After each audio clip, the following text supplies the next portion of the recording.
All right, there we go. Welcome back, YouTube. It is Subathon Day 5 here. Subathon Day 5 is going to be another wind down day, you know?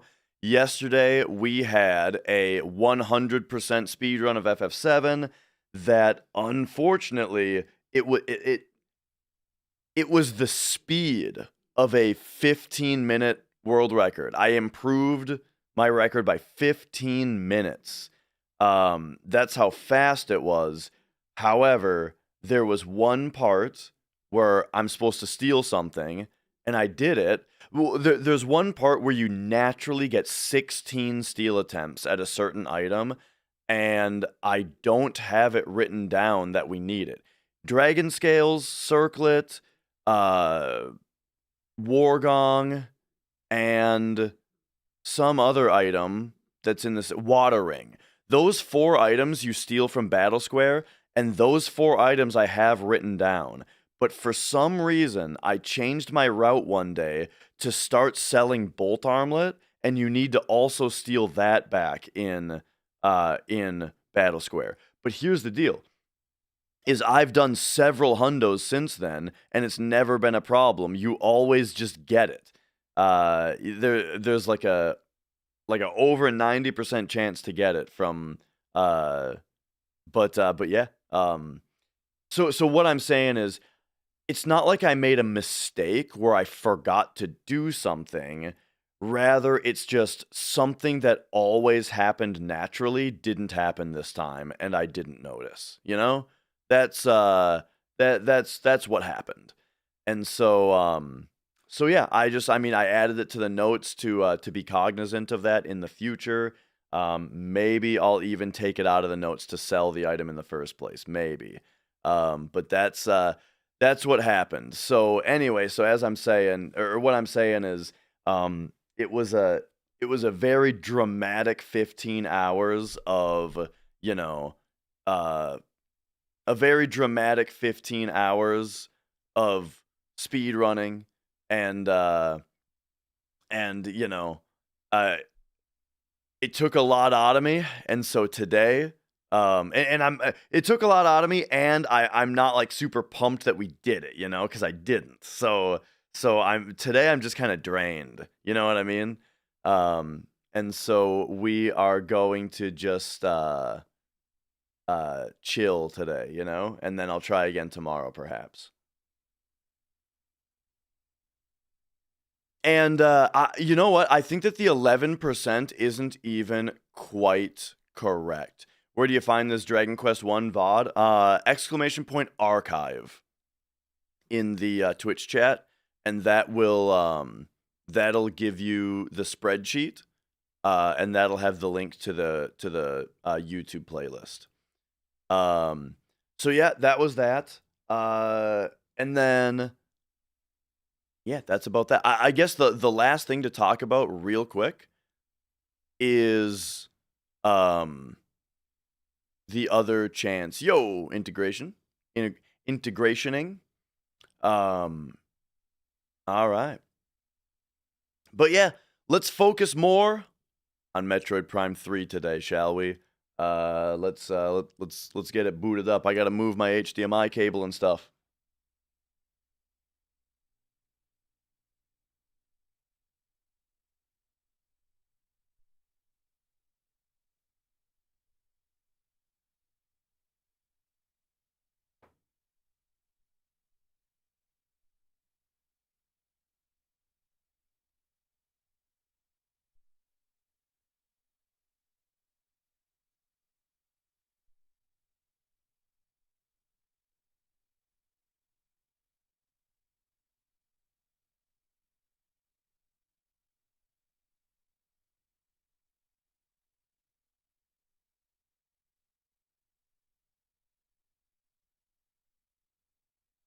Oh, and yeah, I agree. You know, in the end, it's gonna be it is still gonna be a pretty easy record to beat. Uh, I'm just sad it wasn't that one because it felt like it was overall such a good run, and B, um, you know, now we got to do an entire another hundo that's not on PlayStation. Ooh, I muted the wrong fader there. Yo, Ace. So if Blink comes in today, we'll interrogate him about that bolt armlet. I swear it was his idea. And I'm not saying like blame him. I'm saying I want to know what the reason was to add it. Like what particular money situation it avoids. But okay. Yeah, Kiara. Let's say tomorrow I optimize the Hundo PB by 5 minutes. Don't get angry, it's not 14 minutes like yesterday. And yeah, Ace, I know. I remember adding it. I swear, I remember this conversation with Blink, kind of. I mean, I don't get angry. I get stabby. You know, I don't get like mad about that kind of thing. I'll definitely be a little disappointed, right, if it's not as good of a run. But yeah, what happened giving technology is we missed a run, or we missed an item. It was a 99 dough. Oh, geez, we're on this screen. It was a 99 dough. I missed a run, or I missed an item.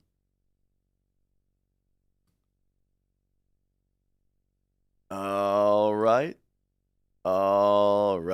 So and gosh, that's gonna be the annoying thing today. Is that I'm gonna have to explain this a million times. You know, it's like if this is gonna be where it's like if we got it, it would have been like people are gonna come in and ask all day today. You know, and it'd be so nice to just be like, yeah, we got it, right? And then that's it. That's all you need to say. But instead, it's gonna be no, I missed an item. What item did you miss? Oh, this one. But it's not because we forgot something. It's because it was fucked, and you know what I mean. Ask Blink. There we go. We'll just say that. But yeah. What happened to right. What happened to that girlfriend you had?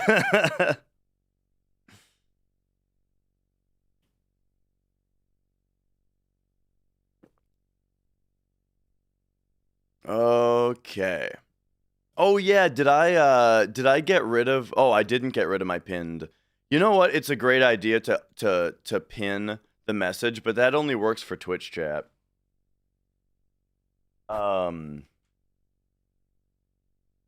Yesterday's run was 99% because of some bullshit. We'll try again tomorrow, I think.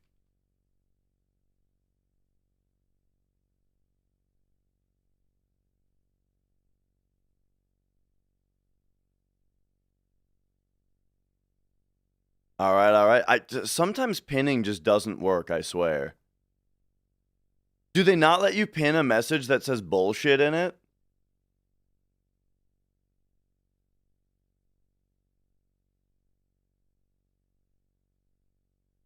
Yes. Ay.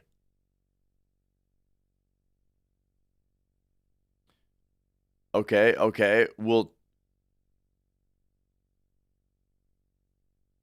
if I write this, will it let me pin it? Twitch keeping me down, dude. Nanny Twitch can't type bullshit in a pinned message.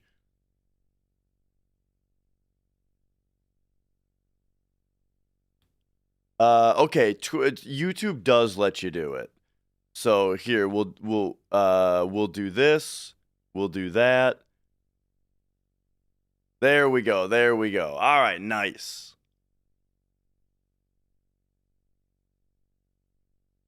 All right. Let's play Metroid Prime 3. Let's go. Hit it.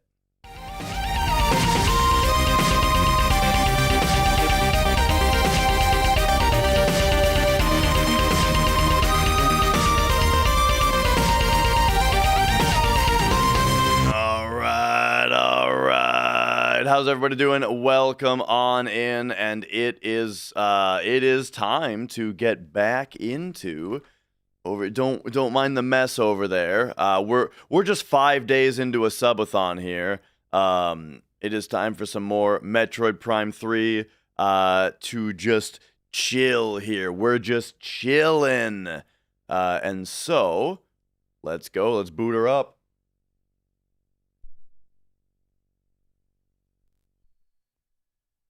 I think I usually have my camera a little bit higher.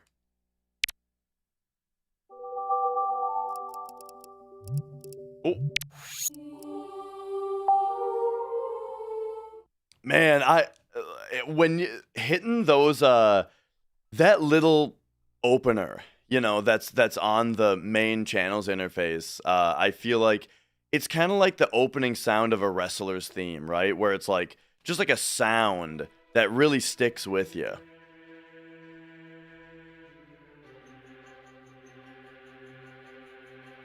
Okay, I think I've been up here during this game, but I'm not positive.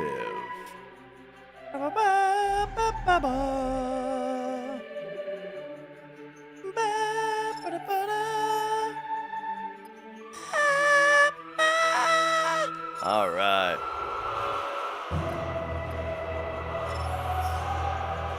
The stone cold glass, exactly. The mankind screeching tires, you know. The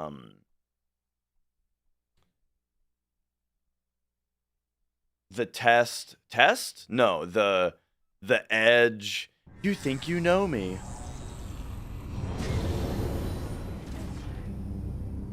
The rock, do you smell? The Undertaker bell, yeah. Alright. So, where we are at in this game now... Landing site Bravo. Yeah. We are in the unknown solar system, the pirate homeworld. That's right. And we have snuck in or something through this thing. And here we go. Let's get in there.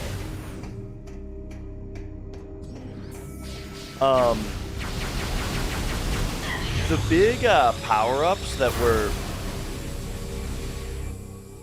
just a tad loud.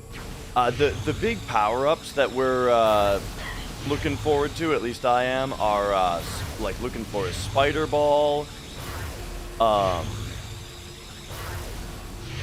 Man, these hyper dudes right away. Oh, but there we go. They unhypered. Okay. But yeah, we're looking for spider ball, and then there's some kind of green beam upgrade that we're gonna get. Probably plasma, right? Or do we already have plasma, actually? Can't help but notice this thing is shooting green shots at us. That's a good sign, right?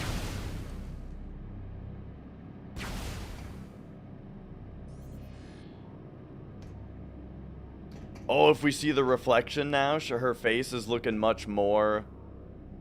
She's looking more corrupted. Her eyes are glowing a little bit more. Skin's a little bit more tinted.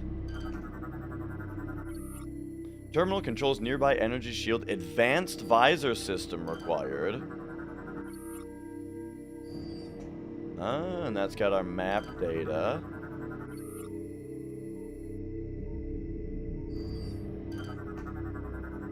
Nearby terminal needs power. So yeah. We're probably gonna be getting some kind of electric beam. Oh, dude, I remember this. Whoop.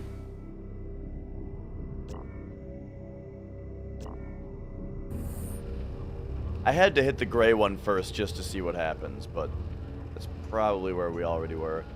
Yeah.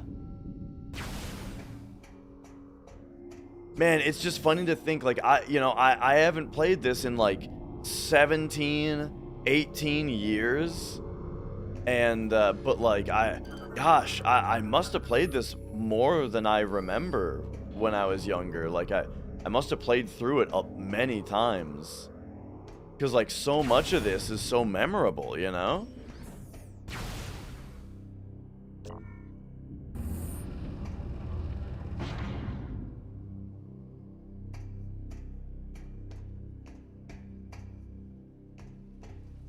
Okay. Oh, yeah. Here's where there's, like, acid rain.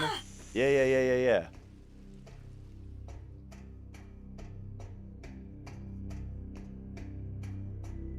So they're definitely, like, siphoning me to this spot.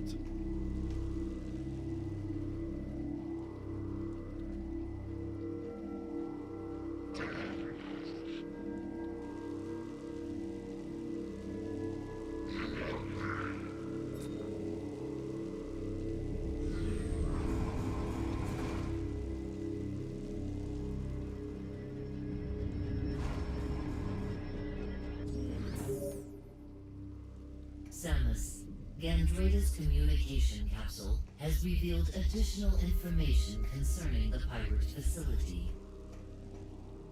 Oh, yeah? We believe there is a cargo supply route that connects directly to the seed. Cargo supply route that connects directly to the gate sea. in this room appears to be its main entrance. It will be impossible to go through that area unless you can find protection from the acid rain. Sure. Oh, and let me do one thing also.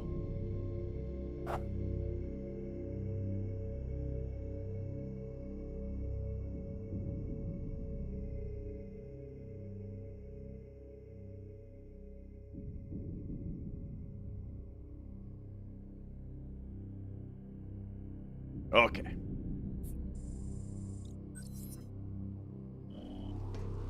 Alright, so they're just telling me to go, like, kind of right where we were already going. Right where they, like, this kind of thing is a little annoying to me, where it's like, we already saw, they gave us a cutscene of a guy going in there, right? And it's behind a barrier. Big barrier, terminal we saw an enemy go through. Like, of course we're curious, we are curious as players what's behind that door. Because of that cutscene. They don't need to then also call us, Samus, we found a thing. Let me show you where it is. It's behind the door. I slept okay. I don't know how, I am pretty tired. I am pretty wiped out still from yesterday, you know? Like, didn't... But I do think I slept pretty well, though. You know. But I'm just still a little pooped. And, hopefully, hopefully I'll be able to get some good rest tonight and then be super, just like I was yesterday, super ready for tomorrow. Have I played Metroid Dread? Yeah, I really liked Dread. I mean, it wasn't perfect, right? I definitely have criticisms of it, but I think it's a great game that I played through several times. Well, I didn't. There wouldn't be a notification, Mrs. Dash, because the stream is just continued. It's still going. Unnecessary extra dialogue that accomplishes nothing is a pet peeve for you. Yes, I agree. It also is something of a pet peeve of mine, which is why I bring it up and complain about it all the time when I see it.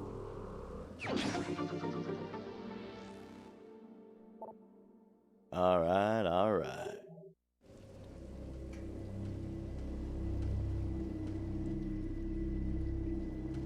Then...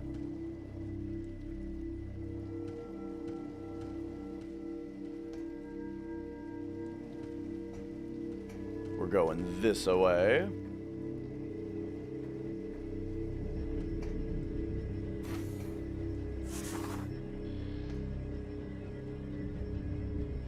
Yo, Kaiser Sozi. Aren't I slightly relieved that it didn't turn out to be a world record with a 1-minute pause for a pee break? No, I'm not relieved because so much of the record was so good. I don't care about those 90 seconds. I care about the 15 minutes that it was better. Because what's gonna happen? Here's what's gonna happen. We're gonna do another run tomorrow, and I'm gonna PB by like 5 minutes. That's what I'm calling. That's what I think is gonna happen. Oh. Hey, we have 2 energy cells. Now there's something that we'll be able to actually get out of that place again.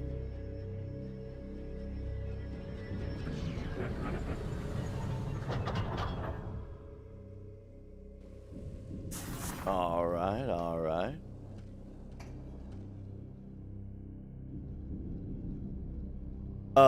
Now I know how much time can be saved. Yeah. I mean, here's my ultimate thoughts on the status of getting that PB. I think it will be easy to get a PB as long as I just finish a run without crashing and burning like that one day, and without missing an item like yesterday. It'll be easy to get a PB, but the game really has to cooperate for it to be quite 15 minutes, you know? But we'll see, you know? I mean, all I can do is my best, right?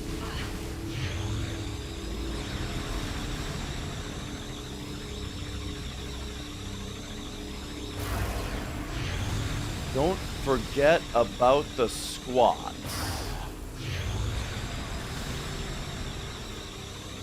Yeah?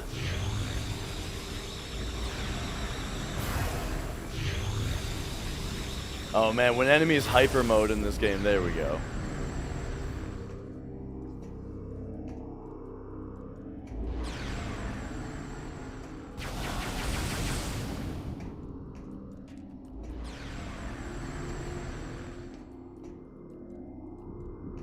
Okay. Guess we're hopping down. This is a cool thing. Ay.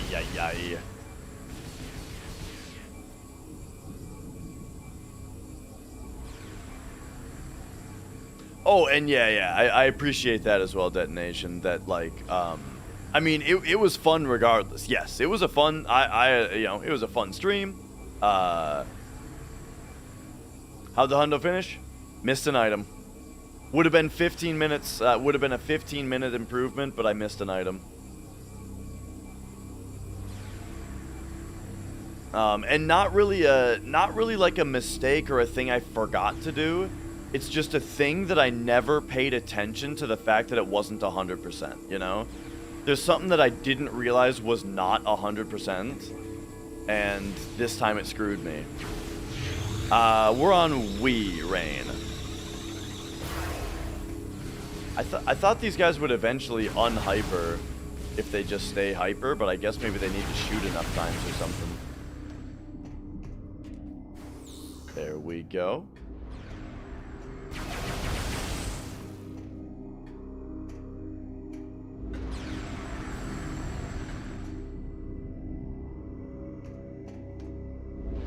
Alright, which one of these do you think we got to go into first?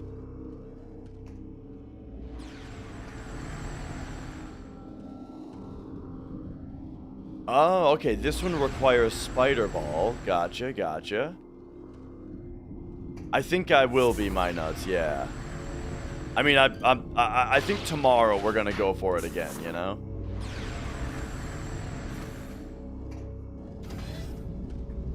But, so today...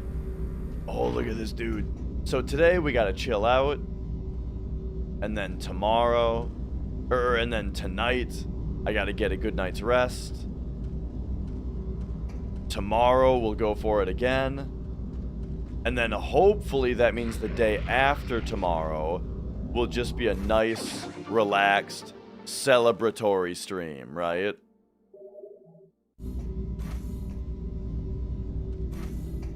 Left or right here? No. Oh, alright.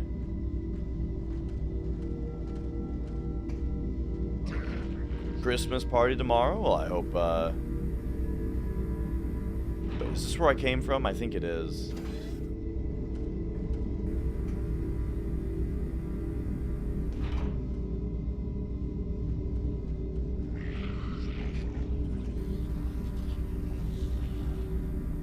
Not normally watching speedruns, you were surprised how fun it was? Yeah, I mean, there's something about speedruns, man. There's a reason I do them, you know? Ooh, we got dropped down a spider ball track. That kind of thing in a Metroidvania always makes you feel like, you know... Oh, but it looks like this is the visor, actually.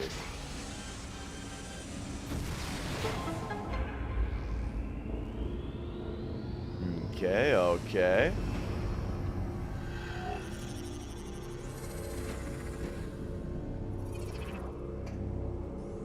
And then, hang on, what's this? Control terminal operates... Oh, yeah, with current standard visors. Right. I don't remember what the other visor is. X-ray visor. I don't remember this game having an X-ray visor.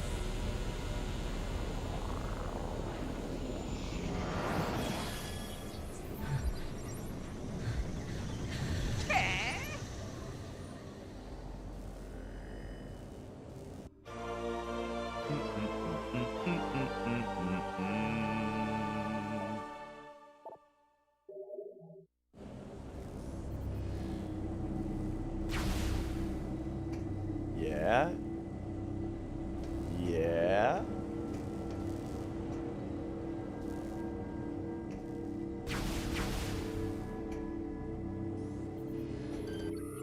Okay, so what's the deal with this now? Oh, yeah.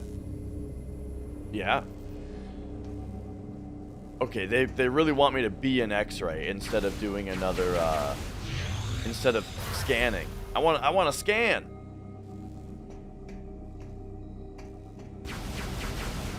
We gotta drop this.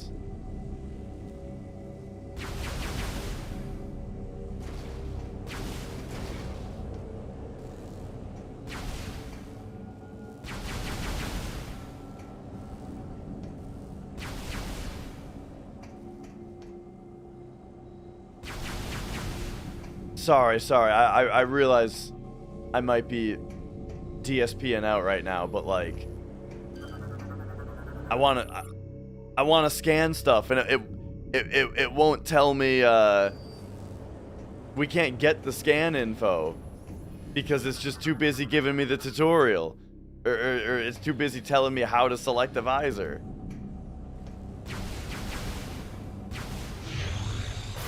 So it's like, yeah, I get it. I see that this is a thing.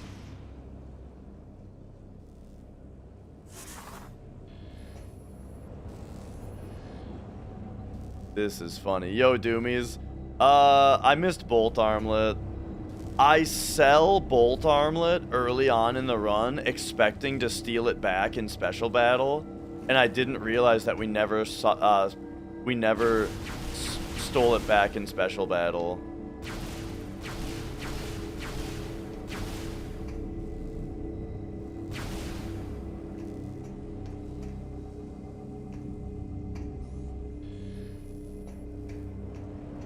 I feel very dumb right now. I cannot tell what they want me to do with this X-ray visor.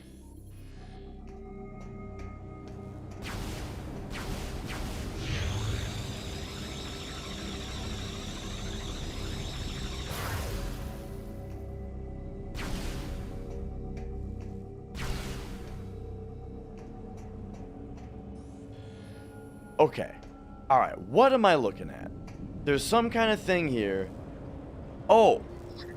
What? Okay.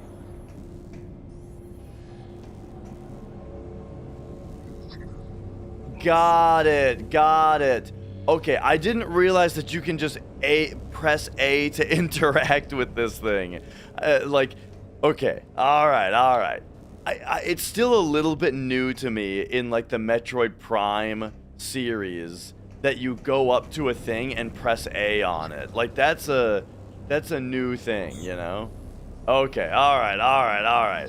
Boy, we got the hundo hangover.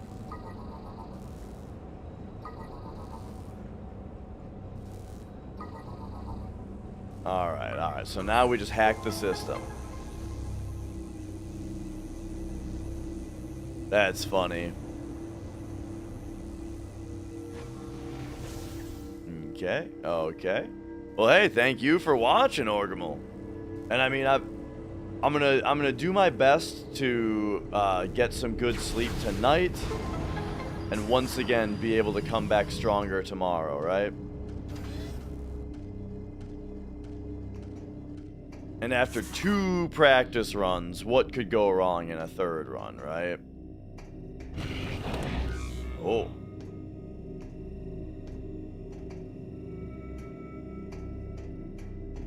So back here, have we already been here? Yes.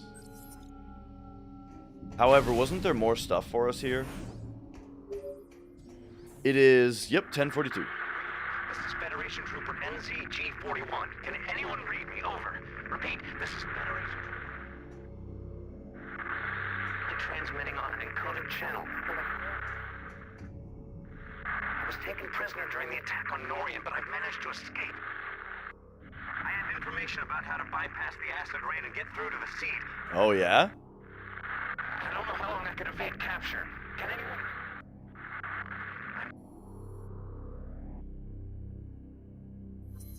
Okay, okay.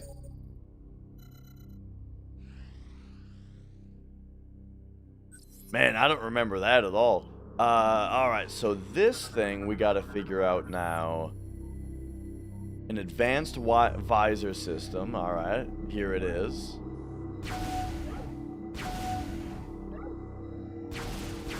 Whoop.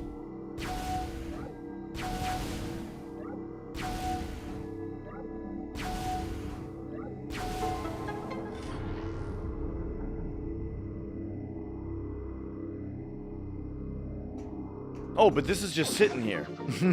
I thought there was stuff in front of there.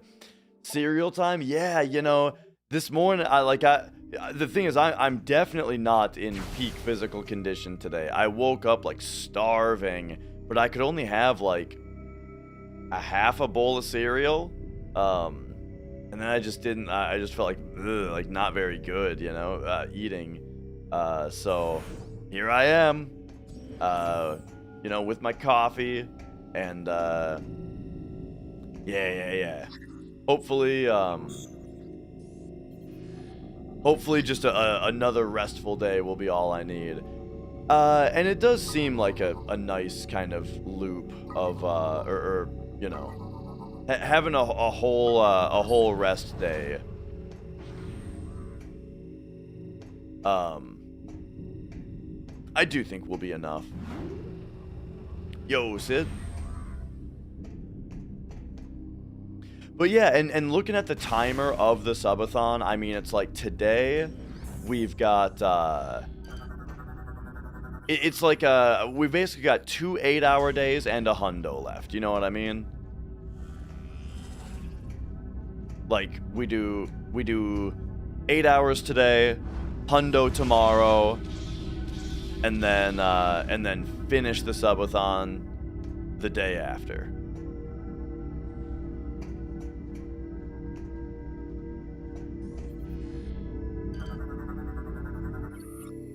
This generator contains 3 energy cores.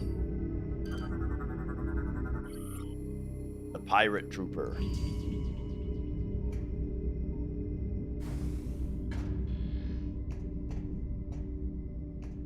Okay.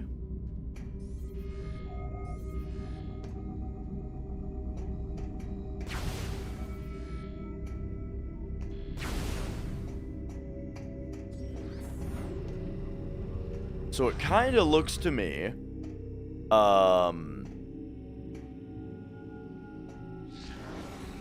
like we are supposed to turn back here. Whoa! The subathon reached the cap. Yeah. However, I reduced the cap. It wasn't actually 100 hours. After day 1, when the counter went, or after day 1 finished and the counter was at like 93 hours, I was like, oh boy, that's too big of a number, and so I just put the cap on. And I'm glad I'm glad I did also. 100 was too much.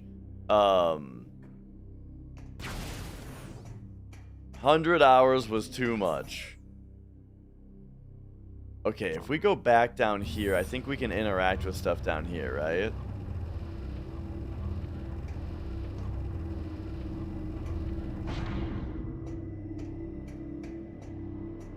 There was this.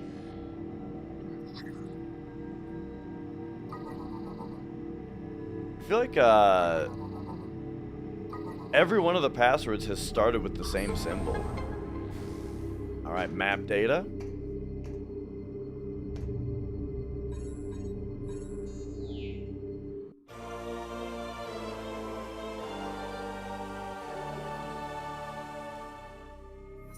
And so yeah, for tomorrow's hundo, I think we'll do we'll probably definitely do safety strats on big shoes, you know. I'll just play my heart out, do safety strats, and I'm sure we'll still improve it.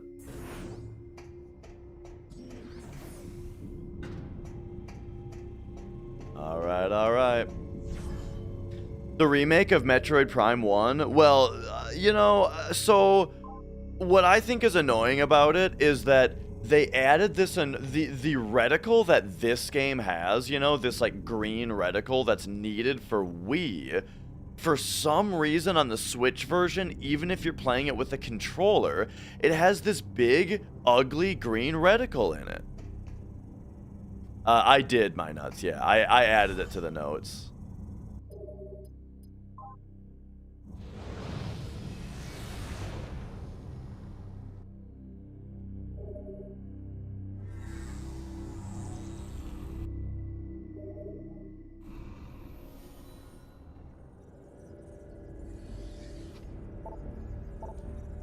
Okay. And what's funny too is like Slime uses my notes also, and it hasn't been a problem for him either.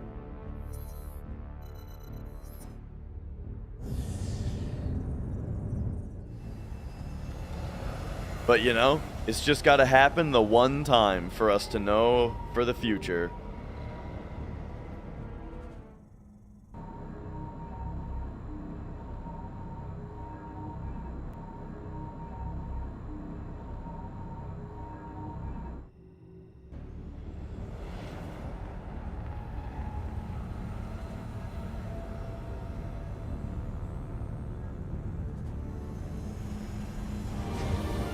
Alright. Yeah, if only it happened on the practice run. But hey, you know what? That just was a practice run, it turns out. Alright, so here we go. We are following this other dude.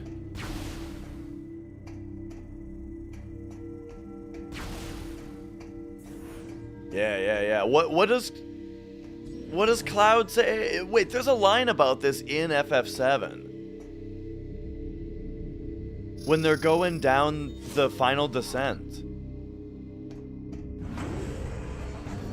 Don't they say something about a practice run?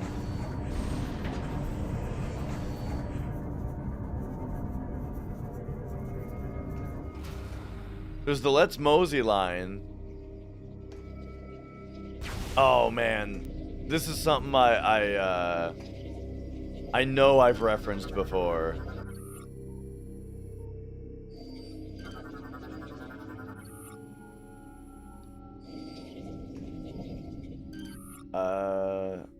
Yeah.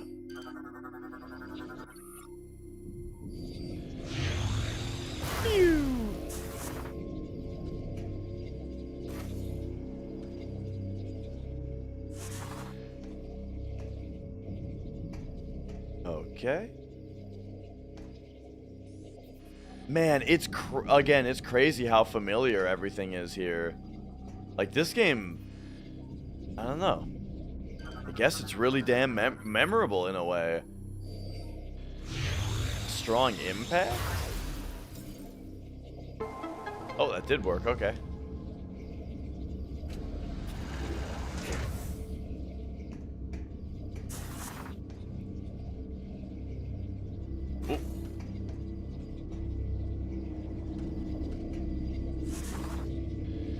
Yeah, it's just funny. It's like I didn't think I remembered much about this game at all. And you know, I'm still unable to tell you a lot of stuff. I remember the Gandrayda fight that we're coming up on. But yeah, like I didn't think I really remembered anything at all. But it's more like what's that feeling? Where it's just like as I go through here, it's like everything. I can't tell you what's gonna happen next, but everything I'm seeing feels familiar, you know?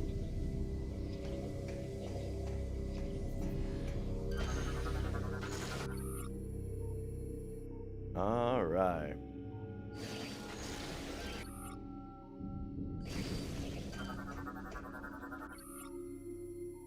Running from access doors into a control station. If we X-ray, do we see them? Not really. But they go up there. A practice run before the real thing. Yeah, and then I think Cloud says a major practice run. I think that's what the line is. A major practice run. Yo, Barros.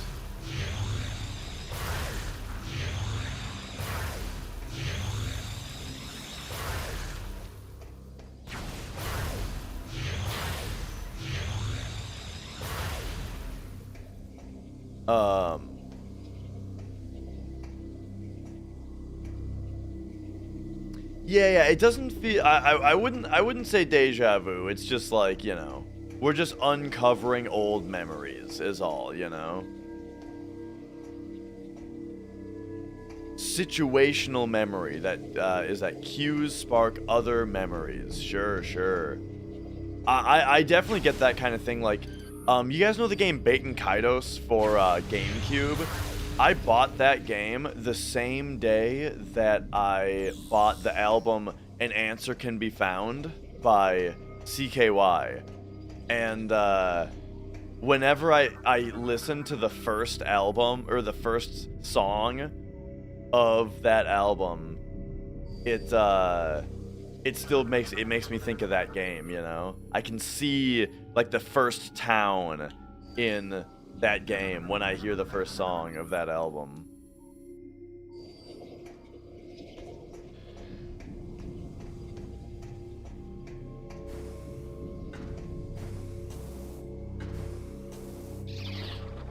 I've also got, you know, old Danger Valentine? I played a bunch of Grand Theft Auto 4 at his house. Like, he had an Xbox 360 before I had 360 or PS3, you know? And I remember him having Grand Theft Auto 4 and going over to his house and playing GTA 4 with him. But I think that day, his mom must have, like, used some kind of cleaner or something, and there was, like, this really, like, pungent smell. It wasn't, like, gross, it was, like, a cleaner smell, but it was very strong and pungent, you know? And when I think about GTA 4, sometimes I still get that smell in my nose.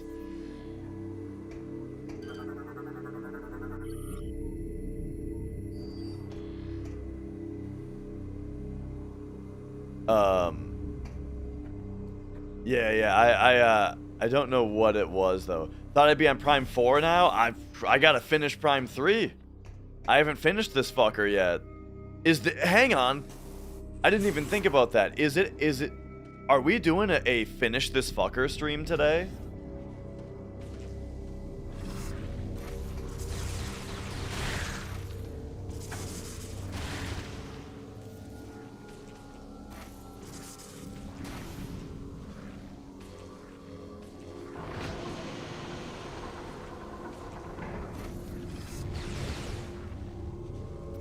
Okay. Pop me up here. Oh, I see. I could have gone straight over. And now, oh, that does blow up. Oh, okay. And then, oh no. Oh, I thought this was going to be a half pipe.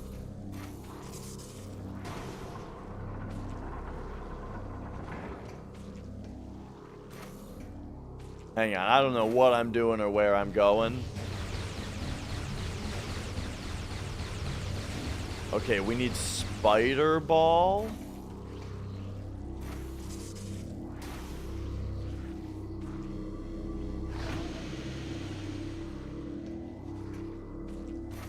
I definitely could have already gotten that those couple or that energy tank, but I guess we're coming back here.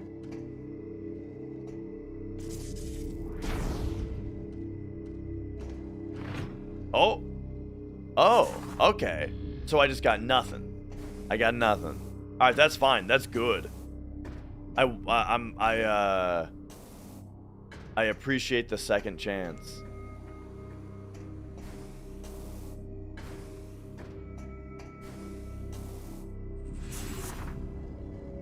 All right, let's go in again. So this time,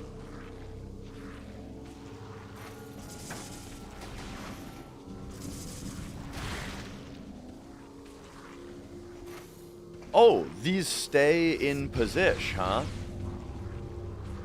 All right, all right.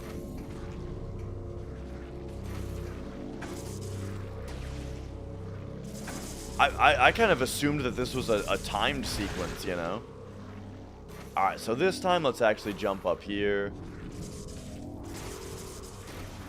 Let's get the E-tank.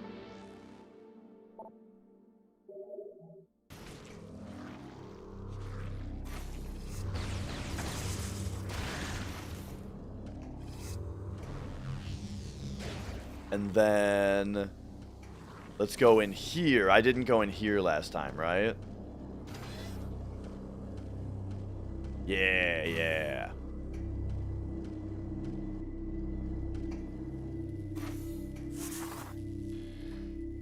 And then after we finish with this game, we do still have another game we gotta play before we can play Prime 4, you know, to get all caught up.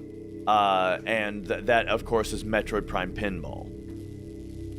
I hope you guys are ready for the complete Metroid Prime Pinball playthrough.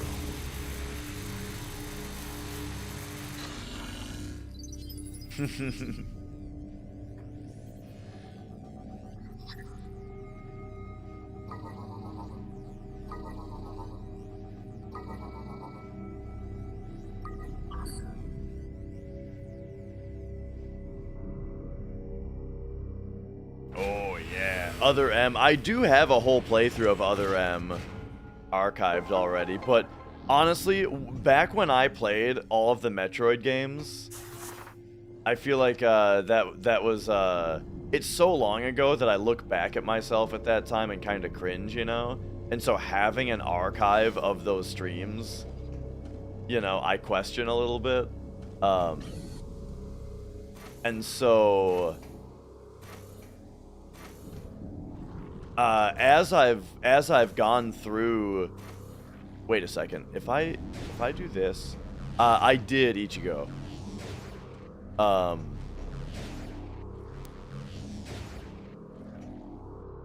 So yeah, that is also on the archive. But what was I gonna say? As I played through Prime 1 and 2 this time, and like replayed Hunter, Zero Mission Fusion, it was an opportunity to refresh those on the archive, you know? Get rid of the old playthroughs and get new ones in where, like, the stream setup is better. I'm less dumb, you know? And I feel, and so what I'm getting at is, I think I could go for another playthrough of Other M. I think I could. Alright. Oh, okay. The alert, it's been alerted. Does that mean we have to...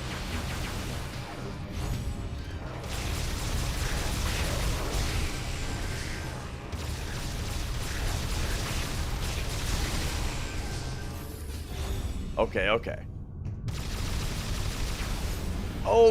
I remember these alert beacons, but okay, so they're not like cameras. They're not the thing that is alerting. They're just indicating that an alert is present. Alright. Now we can get up here. This game's fun, dude. I was shit-talking it a little bit too much. Whoa.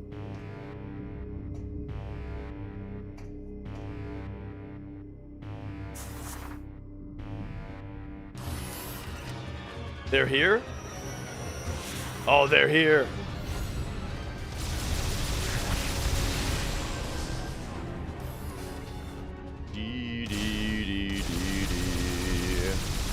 Yeah, great atmosphere, great graphics. And you know, the Wii Remote point and shoot action feels good.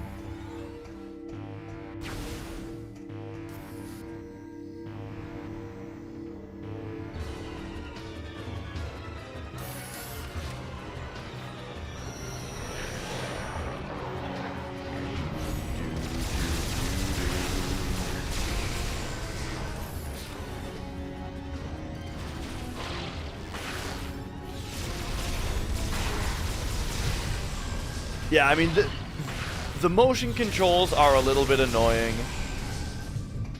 I'm still not a... Yeah, the motion controls are probably the most annoying thing.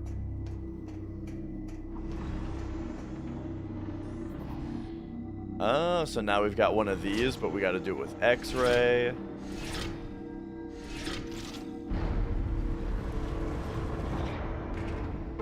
I do like the ones where you pull, twist, and push, but there's only been like 2 of those in the whole game.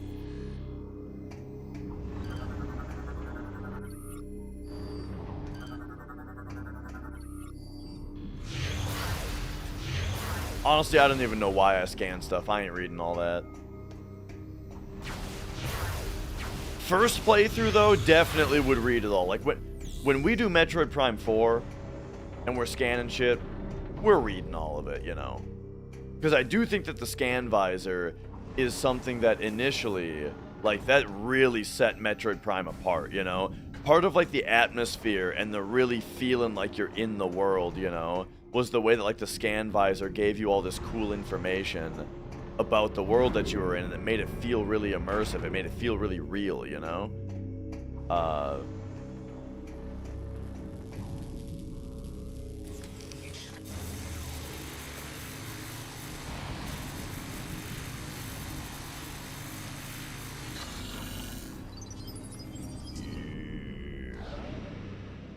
You played 1 and 2, but not 3? Yeah.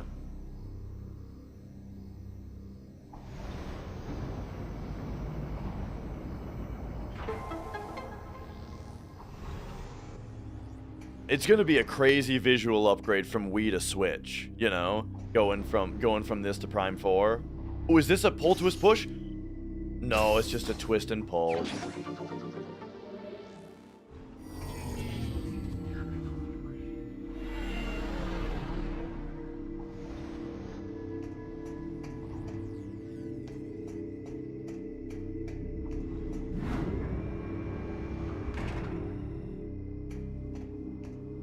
Alright, where are these fuckers? Oh!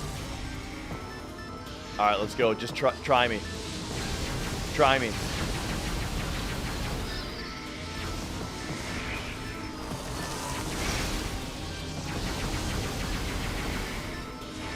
Oh! How about you?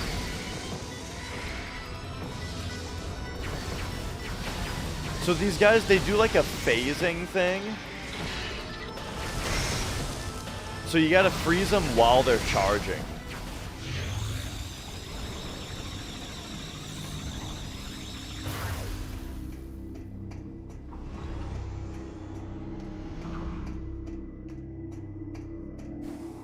Okay.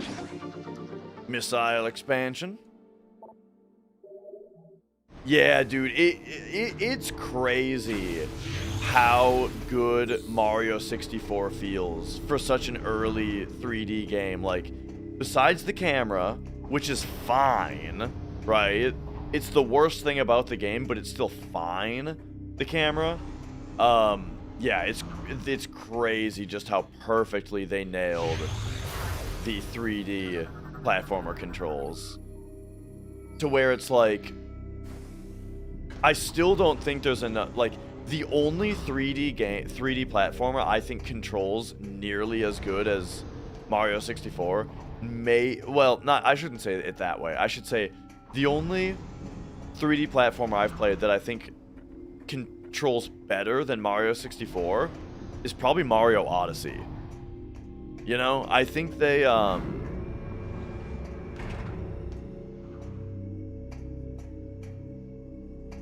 think it took them all the way until Mario Odyssey, but it was eventually Nintendo themselves that, that outdid themselves on the Mario 64 controls. Do we got Staying Snow yet? Yes, actually. I was gonna say earlier that, yeah, it's outside. It's starting to be that time of year where the sun is out. Like, there's snow on the ground. And, there's snow on the ground, but the sun is out. So it's just crazy bright outside, you know?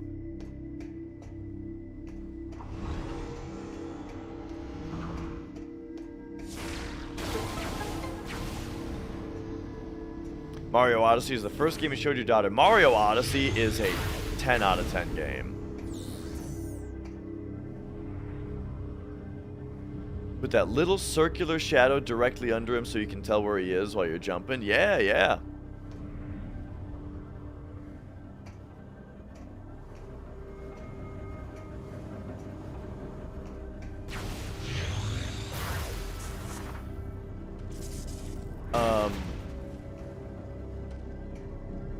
But yeah, what's the temperature outside today? When I looked at the temperature today, it was 1 degree Fahrenheit outside. So it's been pretty chilly. And I do have another piece of good news though, which is that, so last year, I mean, hey, a discussion is totally fine, JD.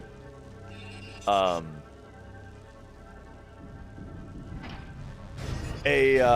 was I gonna say?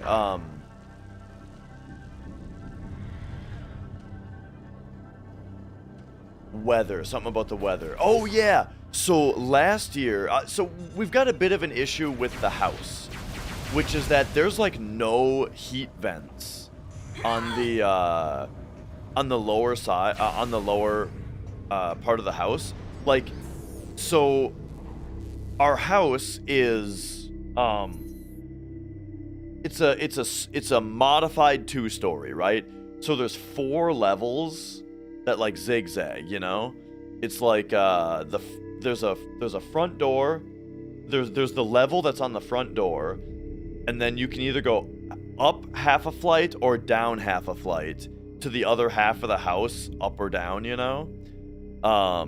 And if you go down, you're on the ground level at the back of the house. And then from there, you can go down another half level to get down here, which is like the garden level, you know, where we're like halfway underground. So the problem is that last winter, so the problem is that the lower 2 levels, there is only 2 heat vents total, I think. There's a single heat vent in the big family room, which is the you know, the level 1 up from this one. There's a single ceiling heat vent, and then down here there's like a single heat vent in the guest room over here. That's a room that we have the door closed anyway, and there's no return vent, so the air doesn't even really flow in there. So it just got mega cold down here. So here's the solution that we came up with. Is the top 2 floors and the bottom 2 floors, you know, they're connected by a little stairwell, and there's just an open door frame. And I was thinking, man, I bet all of the hot air that would be keeping it warm down here is probably just drifting right up this stairwell and into the top 2 floors, you know? And our thermostat is on the top floor. So I went to Menards and I bought a door. We bought a door at Menards, and I had my dad help me, but we installed a door at the bottom of that stairwell that separates the top 2 floors from the bottom 2. And I gotta tell you, today it's 0 degrees out, and guess what? It feels comfortable in here. Like, I think we're actually good. So Lord Horst, there's a little bit more about it. It's gonna be less than 13%, because I forgot to factor in that, remember, on the 4th special battle, Cloud had the sneak glove equipped, which greatly increases steal odds.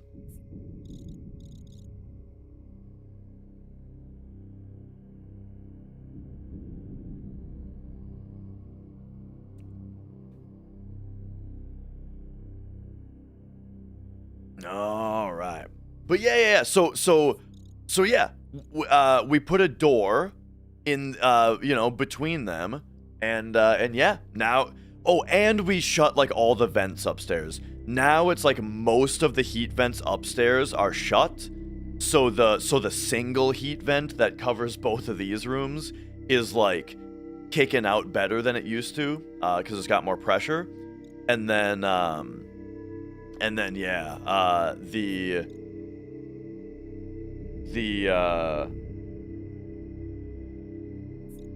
what do you call it? The thing. Sorry, I'm reading chat and thinking about what you said about Knights of the Round Steel as well.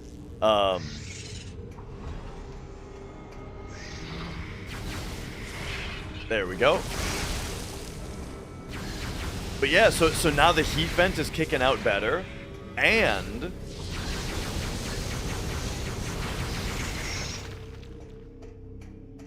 the air is getting kept in.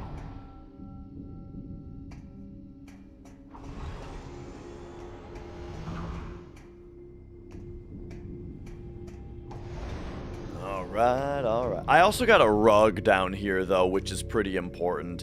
That's a pretty big thing for comfort down here. Hello. So check this out. I'll show you. Just, this is another improvement that I got versus last year, is the rug. Don't mind that box of frosted mini wheats over there. I didn't used to have this rug down here, so my feet were just on the cold linoleum, you know? And this rug is like, it's a nice plushy, very comfy rug, you know? So yeah.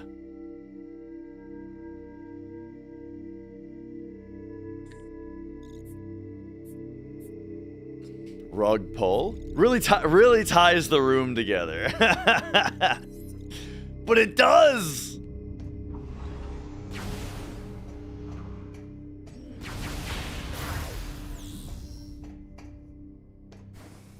Oh, hang on a second. What's all this then?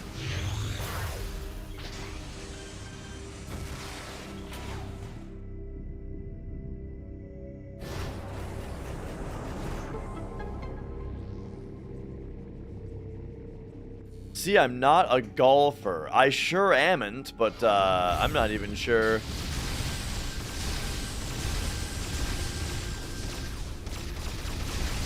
I'm not sure how you come to that conclusion, though.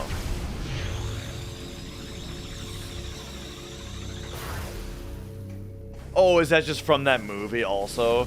It's been a while. It's actually been a while since I've seen it.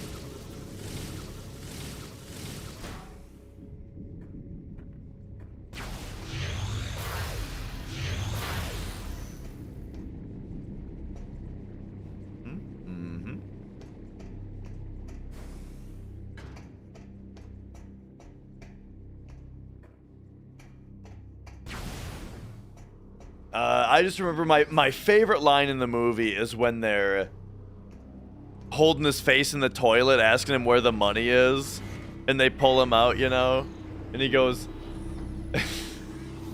what does he say? Like, it's in there somewhere. I'll find it or something. Oh man, that's a funny line.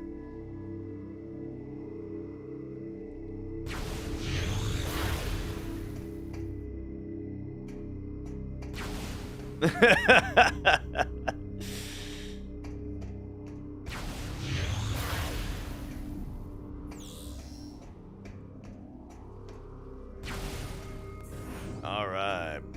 This game, like, it's from The Big Lebowski. Oh, hey, it's the guy we're trying to save. Get him! Swing. This dude's not gonna wanna work with me when I'm like crazy corrupto bitch. I think I can help you get to the seed. As I'm sure you know, the path to the seed entrance is exposed to the acid rain. However, I've seen the pirates using a special suit shield that protects them from the elements. Sure. If you can acquire one of these shield units, you could probably make it to the seed. Lucky for you, I've seen where they make these devices. Here are the coordinates.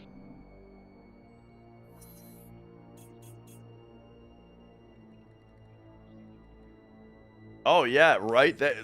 Bro, I already saw it. I have a back entrance to that location, but we'll need your help activating the lift that takes us there. We've got to engage the security levers simultaneously. Okay, okay. It's funny that that again, this game loves to do this. They showed me a cutscene of the power-up existing already. We know it's there. And now they have a character tell me it's there after they showed me. You know what I mean? Like, people love to say show, don't tell. But furthermore, it's like, please don't show and tell. That's also extremely annoying.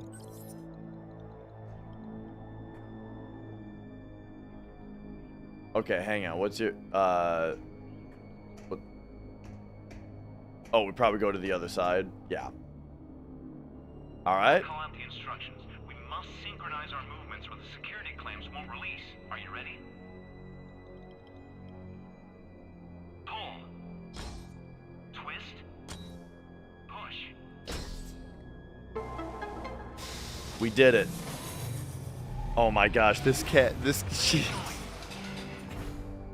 Hang on, shock trooper, orbital drop shock trooper, or whatever. We've got a playful cat on our hands.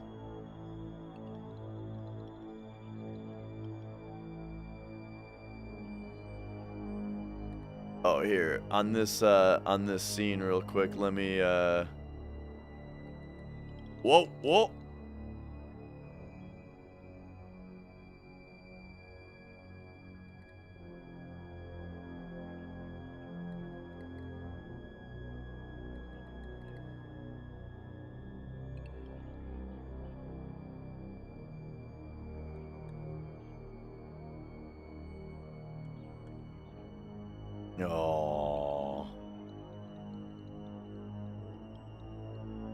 Bolt armlet, big Nakas. I sell it to Chocobo Sage for a boost of money that I apparently don't even need. And then we're supposed to steal it back in Special Battle. And I just didn't get it. It's like a crazy low chance not to get it. Crazy low because I had Sneak Glove equipped on the fourth attempt anyway. Yes.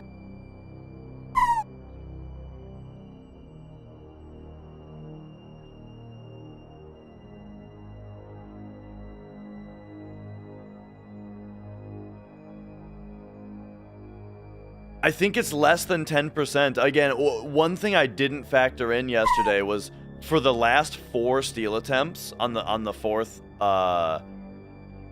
special battle, I had Sneak Glove on. So that like should have almost guaranteed it, you know?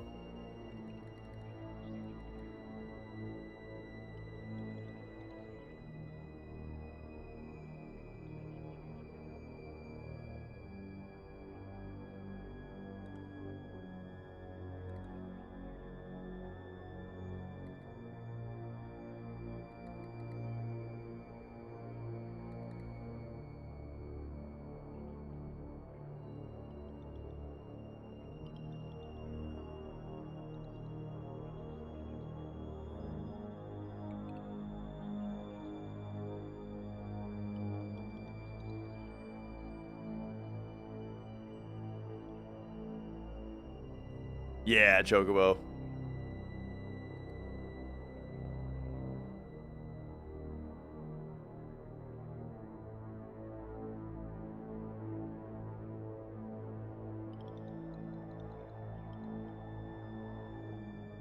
All right, all right.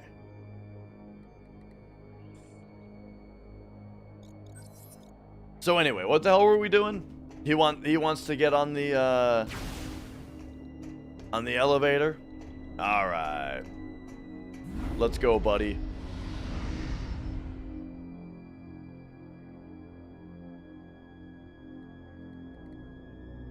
Well, so I added it to the notes, Chocobo. It's on the notes now to not forget it, or to not let that happen again.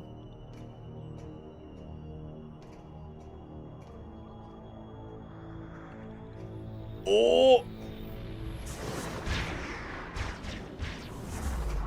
Oh right, it's Gandrayda. I forgot about that, but now I remember.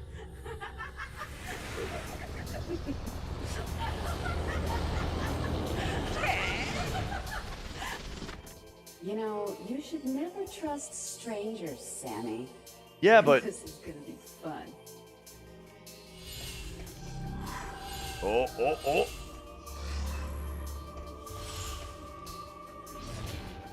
Wow, we're already 3 E-tanks down, huh? There we go. That was it was tough to even scan her. All right. Here we go. Played this one last night, Feebear? You Prime 3? Nice.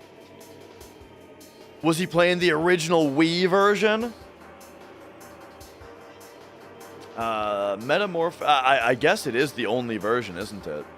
I don't think they didn't do like a different version. Metamorphic bioform, able to mimic numerous enemy units in battle.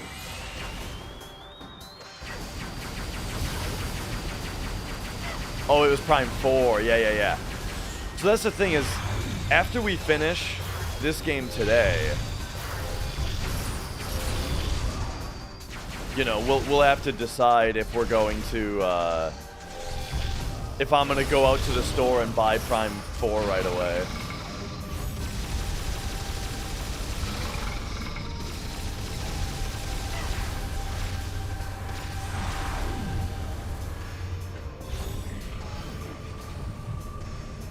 All right.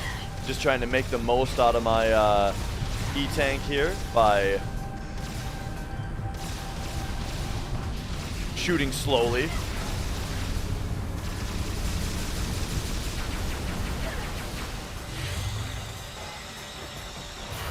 Oh.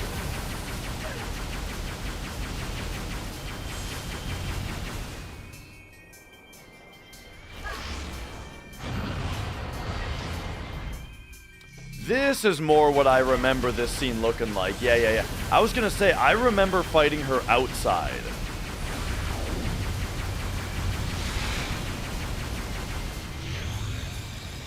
Oh, dude, she's turning into the ice guy after I've gotten my fire beam.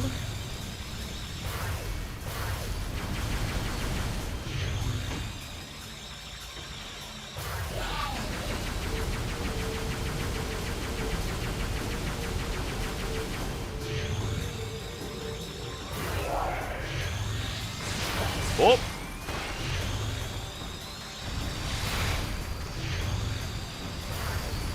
I think I was supposed to do something when he was stunned. Maybe not.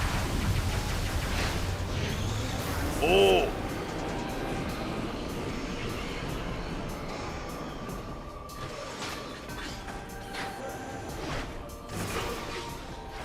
Okay, hang on. I gotta remember how to fight this guy.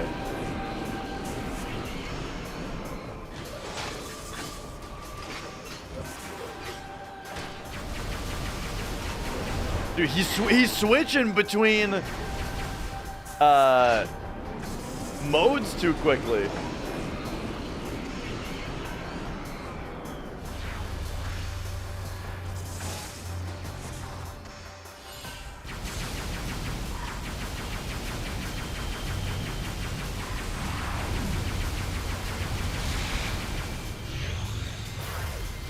Oh, I think we can shoot these to get health back, can't we? Yeah. Okay, it's actually really good for us when she does this attack. And then now can we do this? Yeah, there we go.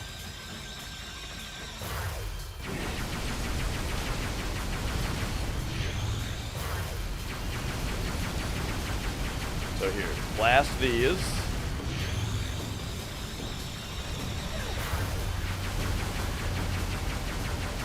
Ah.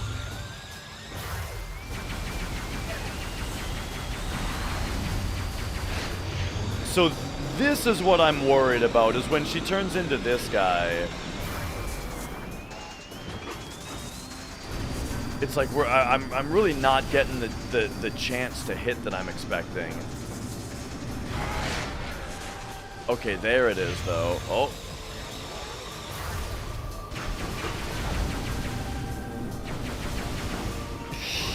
Hey, this Mia's really. It's funny, the cat messing with me is a much bigger problem when you're playing a game where you need to aim.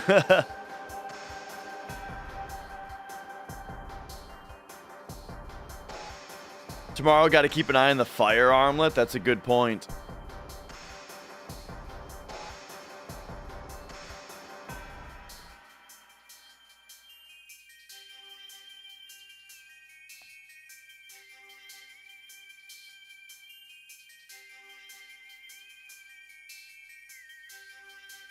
All right.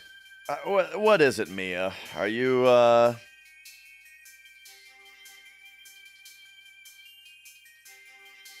you gonna... are you active today? Is it active time? Oh, man, what a good cat. You ever have a cat where, like, they don't really let you pet them? Like, when you touch their back, they just, like, sink down, you know? Not Mia. She likes hard pets.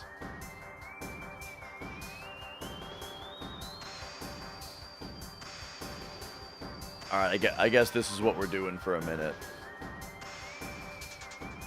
Oh, yeah. Hard pets.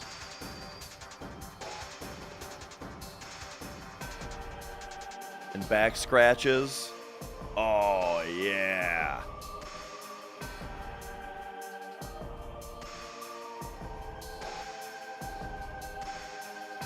Yeah, that's a funny thing, JD. Like, I wonder why that is, because I also had a cousin, like one of our cousin families, you know. Oh yeah. Do some of those. I had a cousin that had a cat that, like, yeah, wouldn't let anyone near her. And so yeah, I kind of grew up thinking that cats were a lot less cuddly, but then I had a friend who I went to her house once, and her cat was like this. Would just climb up and just get in your lap and just, like, lay on his back or side on your lap, you know? And I was like, wow, what a cuddly cat. So then when we got these two cats, Mia here and Magic, here's kind of what I did. Maybe we just got lucky with cuddly cats, or maybe this helped. But here's what I did, right? We got them very young, you know, we got them as early as we could from the shelter, where it's like I think they had to be 3 months old before we could adopt them, because they needed to be able to, like, have their shots. So we got them at like 3 months old, and the strat was any time that they meowed at me, I would pick them up and hold them, you know? If they meowed directed toward me, I'd go pick them up and hold them.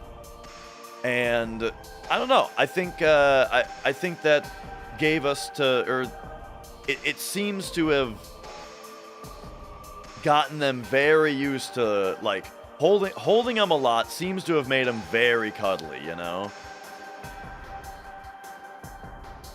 And no, Zero, it was a 99% because there was an item I didn't get.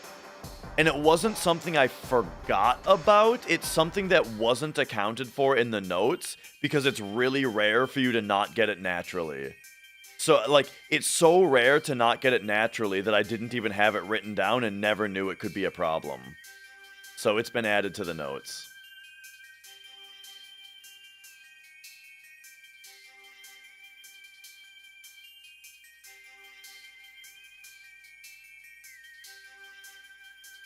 Oh, yeah. Look at those stomach rubs, dude.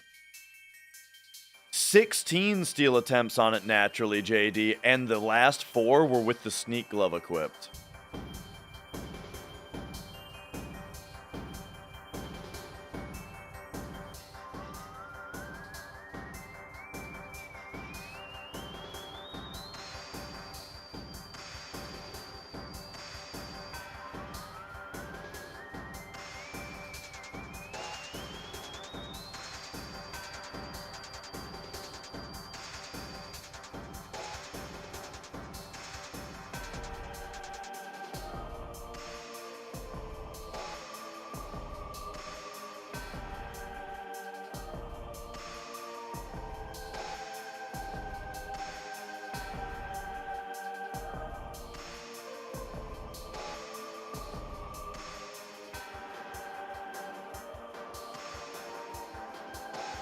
She loves this move.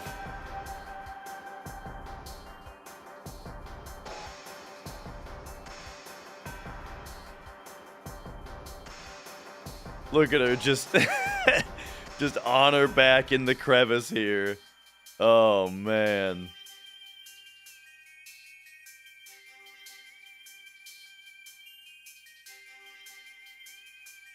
Okay, okay.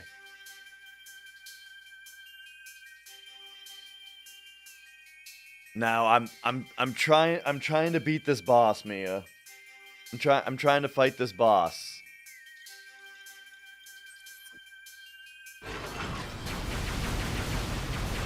Ooh. Any Oh, she's not letting it happen. What am I gonna do with you, Mia? We're playing a game where my aiming is sensitive.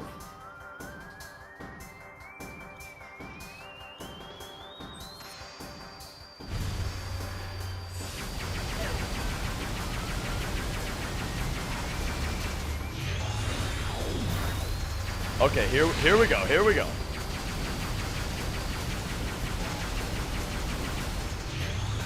This is our chance to get some health back.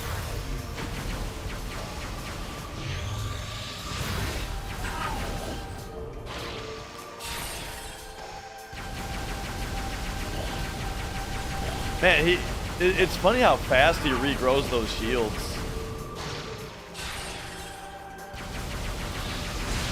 Whoa, whoa!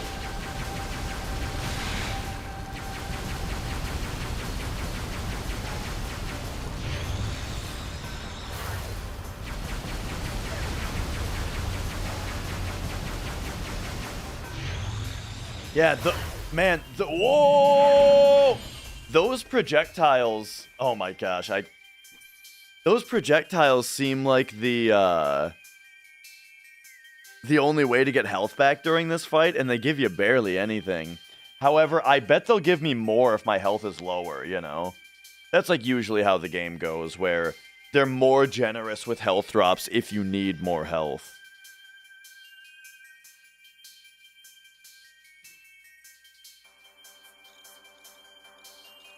Okay.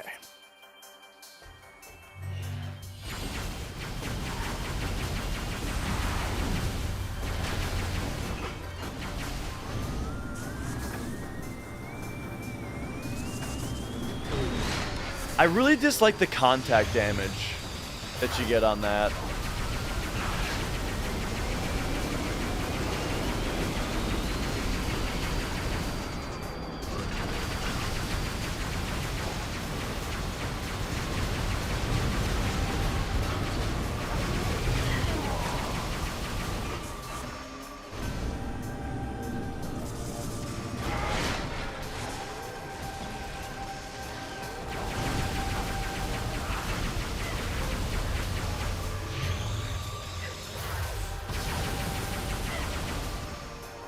Okay, okay, 50% HP apparently.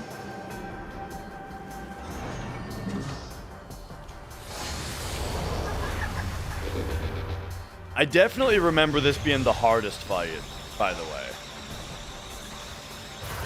From when I was younger. Like, in fact, when I was younger, I feel like I remember when I was younger, I never beat this game on veteran mode. Because it was this, like, I feel like I got stuck on this fight on veteran.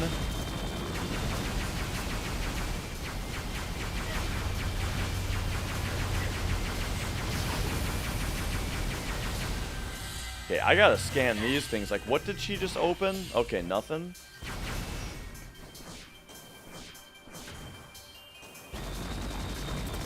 Ooh. Aroma safety strats planned today, only if yesterday's run didn't finish. It was like yesterday we were gonna go all out, and then if the thing didn't drop, then we would do safety strats today. But then yesterday's run did finish, and I can't do 2 hundos in a row. I will die. So I think what we're gonna do is what is it locking onto over there? What is this lock-on spot?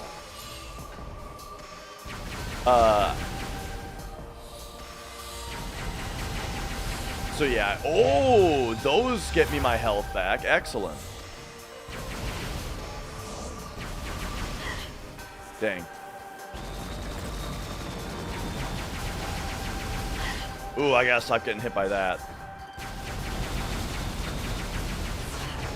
Oh, right, and don't get too close. Okay, okay, I'm learning the rules.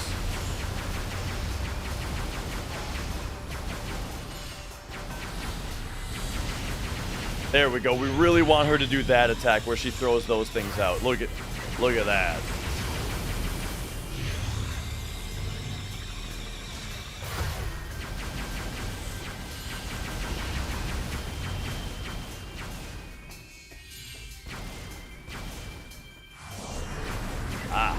Okay, okay, I get it.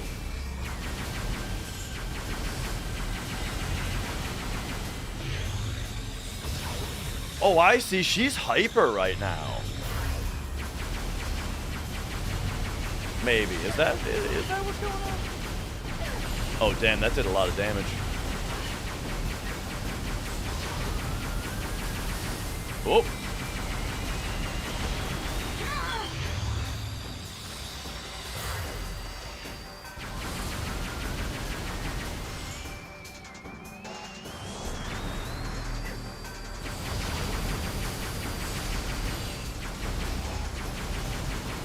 Okay, I feel like we're in her final phase now.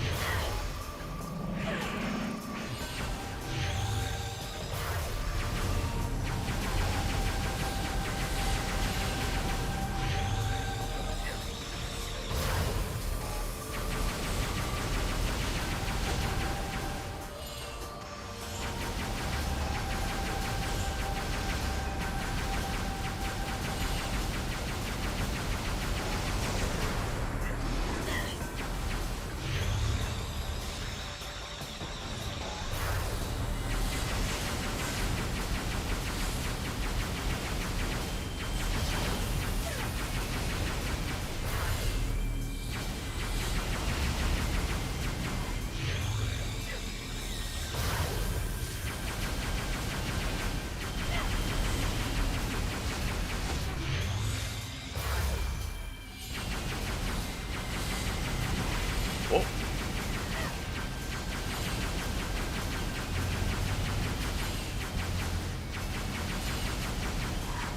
She's really fucking hard to hit, dude. Man, every time she does that too, she hits me coming out of it.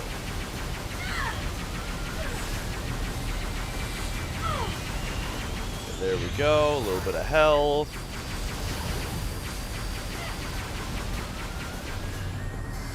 Oh.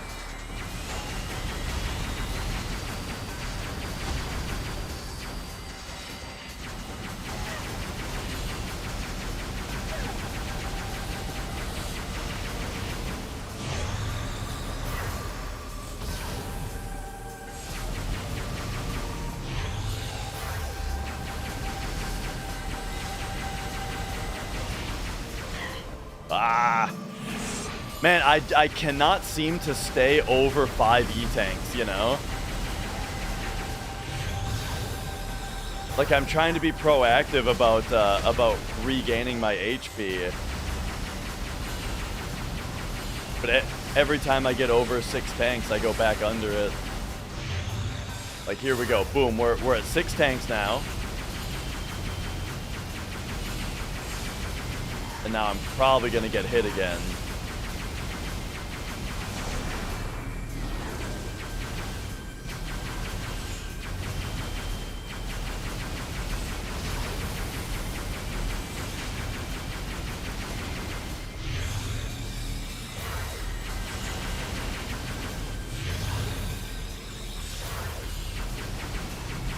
Okay, never mind. I'm improving.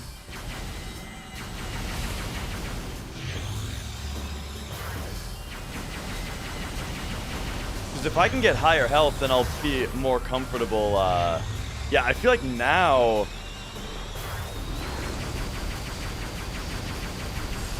I might feel a little bit more comfortable hyper-moding her. But if she turns invisible, I don't know if I can see her, you know?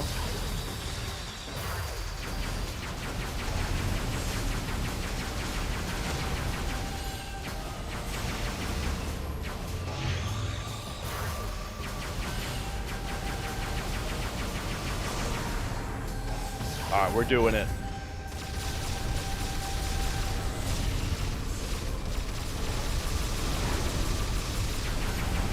Oh, yeah, that got her. Nice. Woo.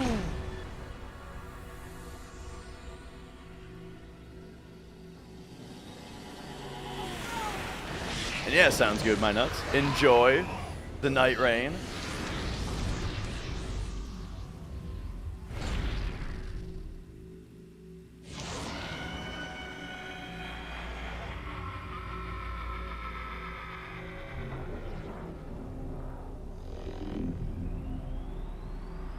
Yo, Pete.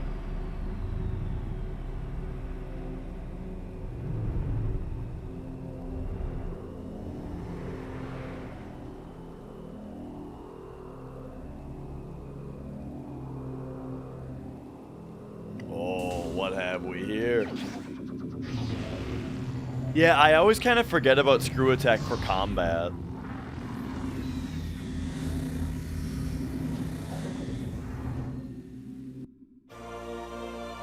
The grapple voltage. Alright, alright. Oh yeah, we can send and drain energy. I totally forgot about this.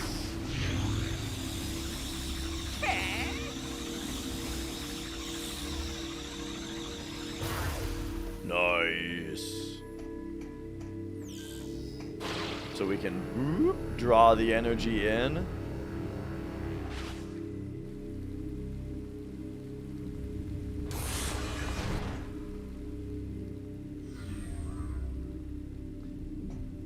My first playthrough, I played this a lot when it came out. When this game was new, I played through it a bunch of times, but that was 18 years ago. So, it's like it's new. You know what I mean? This is one of those playthroughs where it's like, it's technically not my first playthrough, and everything I see I recognize, but it still feels new. You know.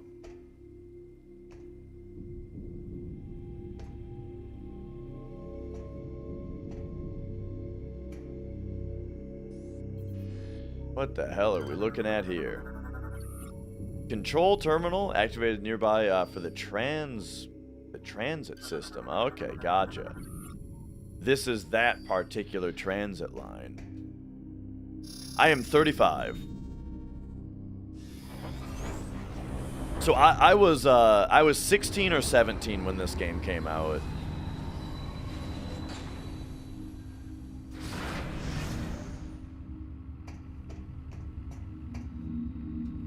Oh yeah, this old thing.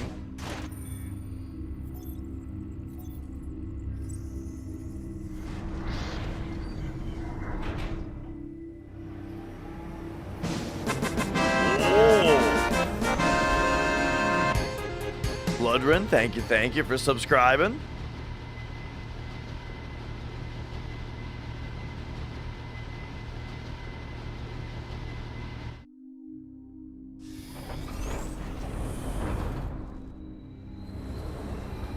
And yeah, with AVGN,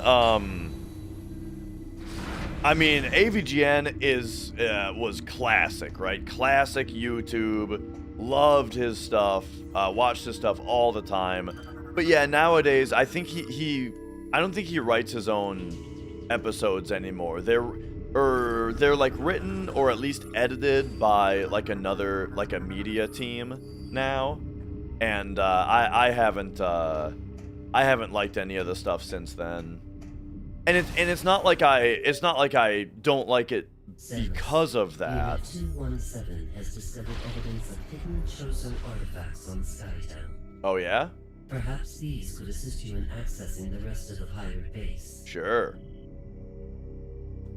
And that's actually that's true, JD. AVGN, real resident.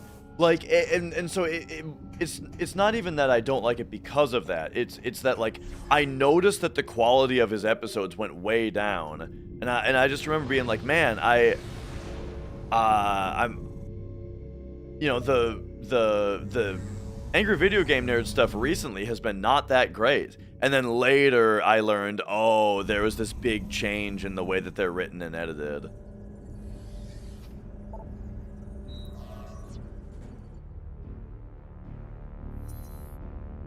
Alright, well, they want me to go to Skytown, and you know what? I'm fine with that. Let's do it.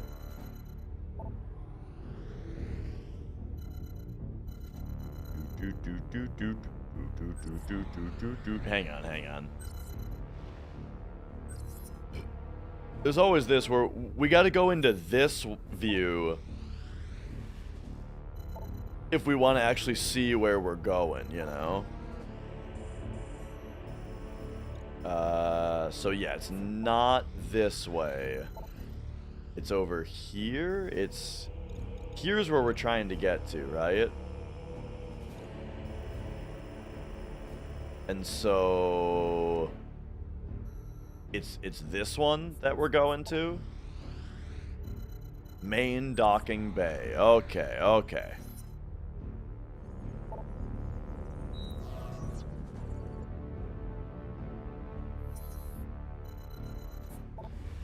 The whole thing, Roush Guy, about the Prime series is Phazon. You know, that Phazon is like the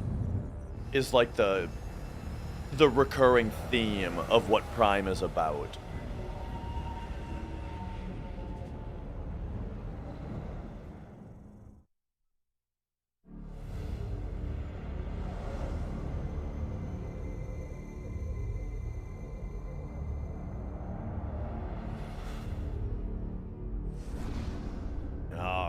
Alright.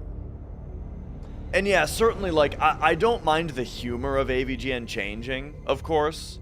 You know, there's definitely something to be said about, like, a lot of different things can only last so long, you know? Like,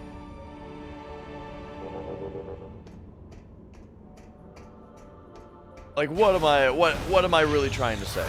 Like a TV show or something, right?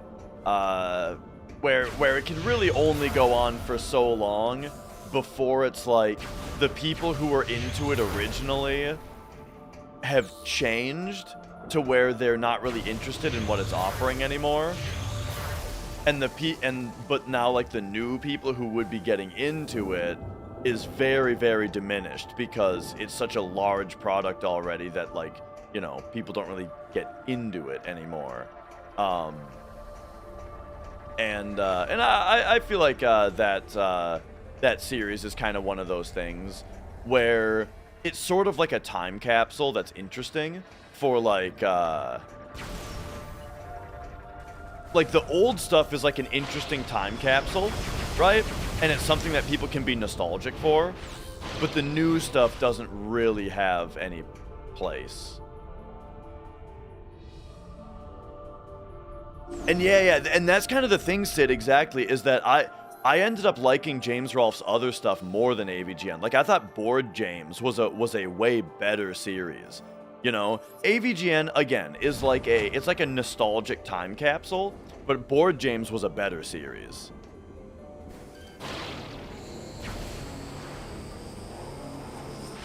Okay, you can just release, if you release Z, if you release Z, you do drop.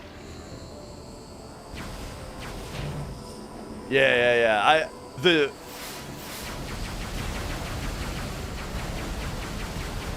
I remember the Tornado Rex one being my favorite at first, you know, with like the spinner and Bad Luck Bootsy. Yo, Camelot Con.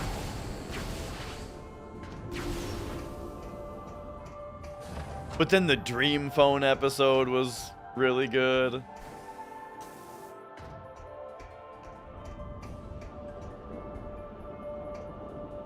Yeah. The Dream Phone was definitely one of the best ones.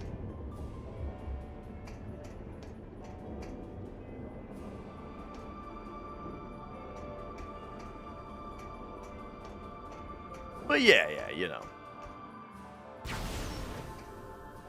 Who doesn't feel a little nostalgia for Super Mecha Death Christ and, you know, Shit Pickle?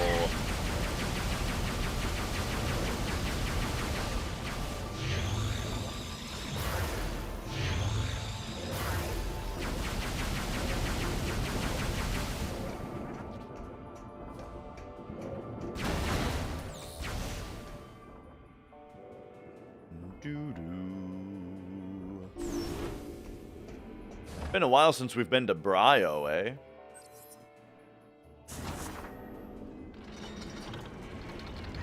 Ew.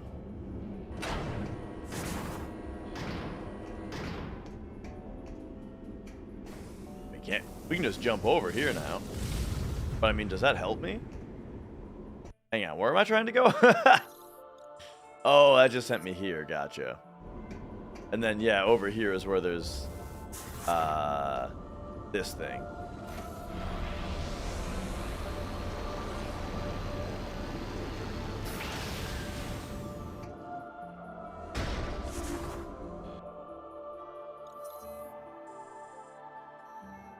That's not even where I'm trying to go, though, necessarily.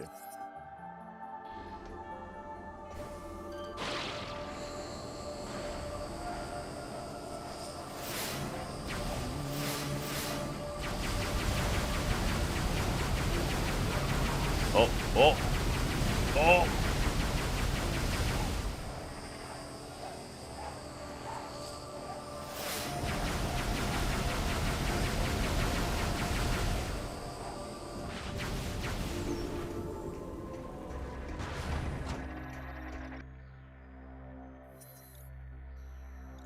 Okay, but hang on. Yeah.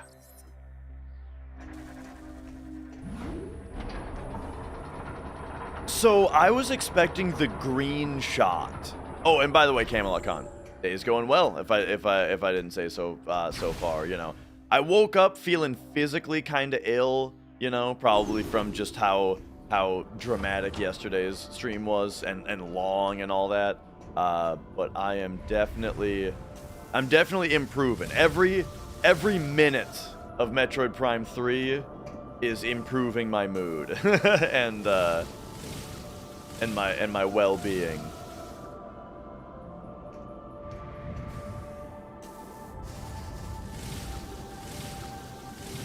Okay, bunch of spider ball stuff back here. Yeah, that was a crazy run. One thing to remember about that hundo is that honestly it should have died at Shinra Beta, you know? Shinra Beta should have been the death of that run. But I lucked into being allowed to finish it.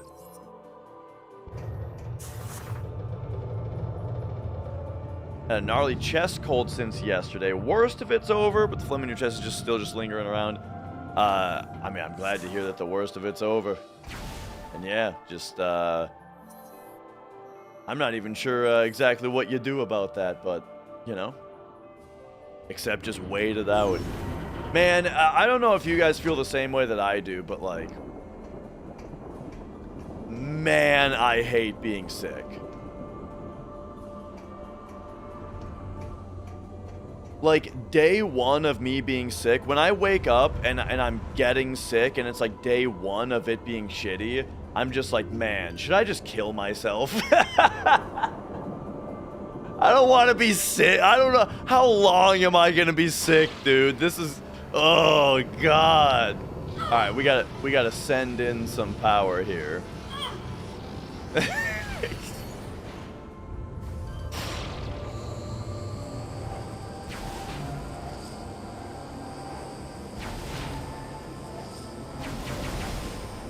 Whoa. Oh, this is gonna be the hardest rail sequence yet. Oh, dude, it's like we're in Speed Square. Okay, it broke. Now there's Spider Ball, bro. We're getting Spider Ball for sure now. But yeah, the biggest thing for me when I get sick is that I always get a sore throat. No matter what my sickness is, like I don't know what the deal is. No matter what the sickness is, my body just tacks on, how about a sore throat also? And I hate having a sore throat, man.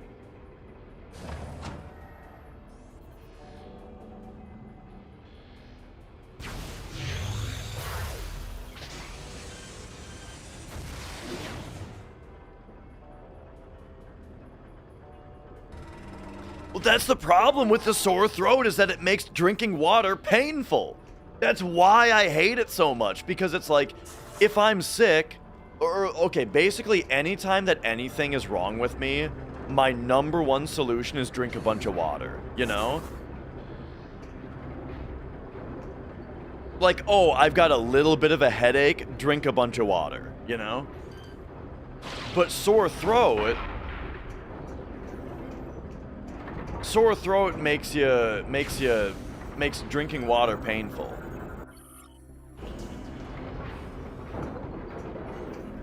It's not 'cause it's dry. That's not the reason. That's not the only reason. Your throat gets sore 'cause you're sick. And there's like, look, I'm not a doctor.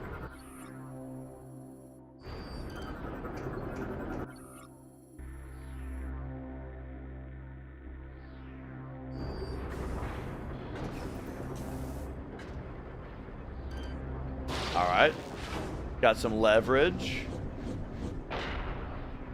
And then, oh yeah, I think I remember this. You gotta do this and then shoot it like that. Maybe we just missile it. That's such a silly puzzle, dude. That is the silliest fucking Metroid puzzle in the world. Oh yeah, bro, a Chozo statue and everything. Oh, is the pinned message isn't still there, is it? Oh no. Oh, it is. Right. It's about the 99 though. Yeah.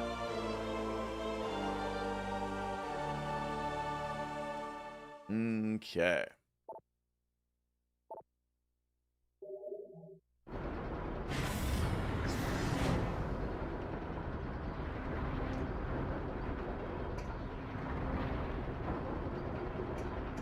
All right, there we go. We got the Spider Ball. We've been waiting on Spider Ball, so now we're going to be able to go back to that map area and shoot the rest of the satellites, I think.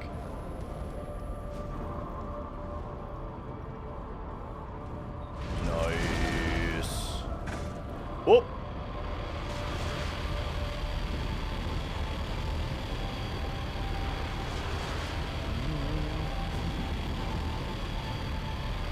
And yeah, I mean, it happens, R6.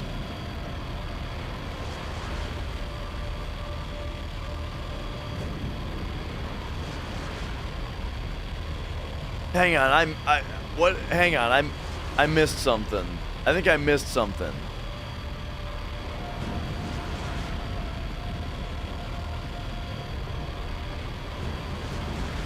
Never too late to opt out fully of being sick by resuming masking. I mean, I don't know. I thought masking was about preventing other people from getting sick more so than yourself.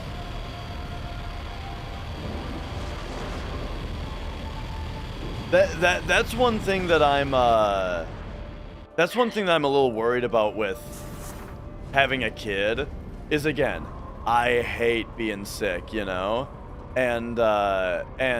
But the thing is, people who have kids are sick all the time. All the time, you know? Because you're getting exposed to so much more shit. So I'm gonna have to be ready for it. I'm gonna have to get ready to be sick all the fucking time.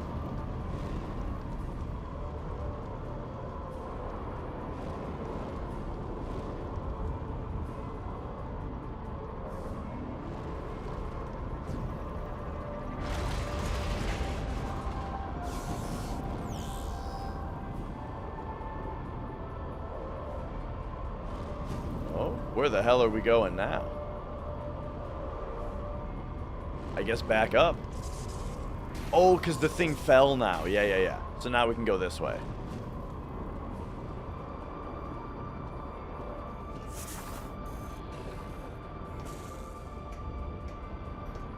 But wait a second then. What's this?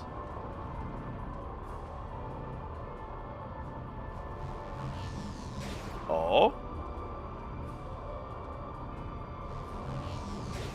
Oh, yeah.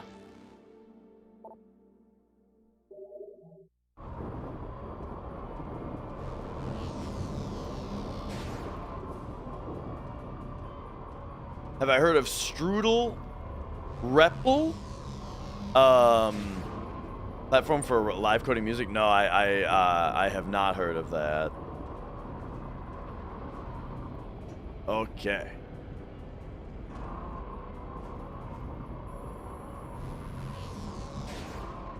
Nice.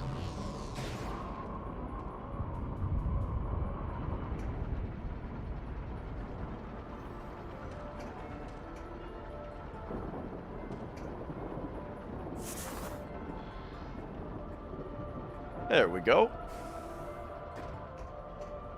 Okay, sick. So now it's like green. It's like green shot is like the only thing that it feels like that we're missing. Welcome back, Gene Ray. And yeah, let me tell you, I've always loved Prime 1 and 2. But for some reason I had it in my head that this game was way not as good as those two. But turns out this game is great.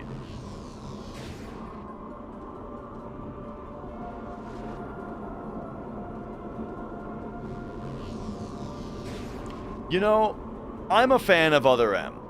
I think that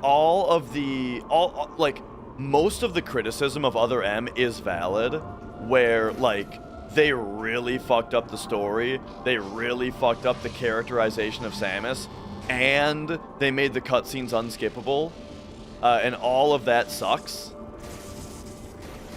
But the gameplay is really fun. Like, the map design is really good, the combat's really fun, you know, like, the boss fights are great. It's a really fun game. There's just a lot of bullshit to have to get past, you know?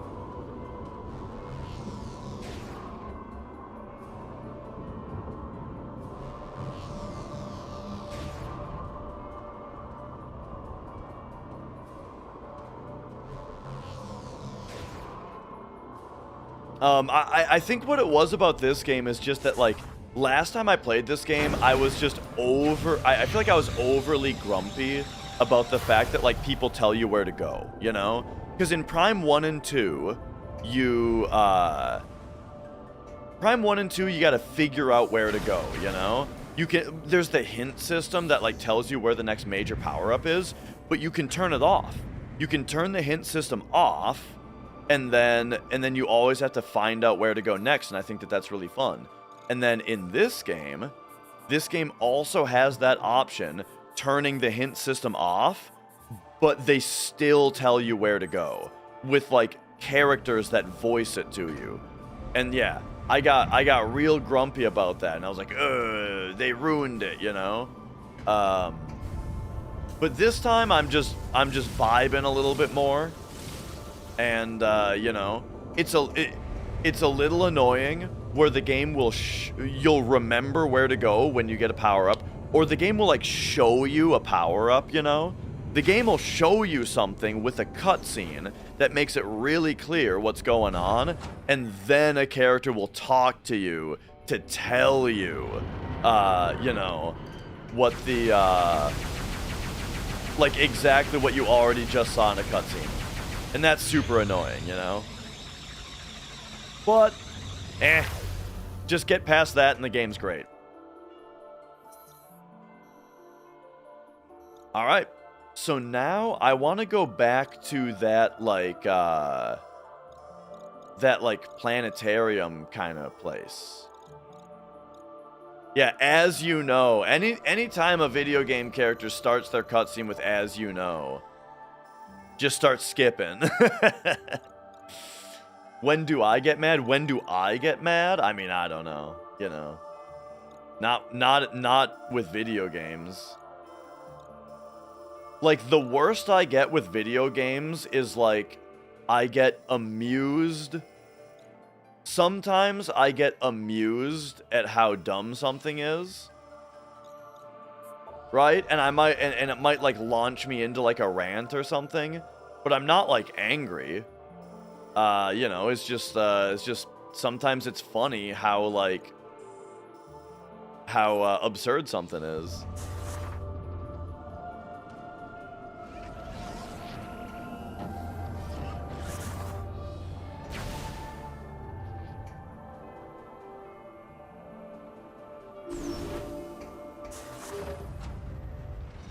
Samus, this is Admiral Dane. Here we go. Here we go again. I've ordered the Federation fleet to walk to the pirate homeworld and begin the invasion. I think it's time we took the fight to them. Okay. We'll contact you when we're ready to commence our assault. Great.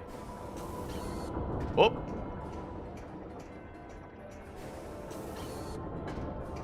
Hang on, hang on.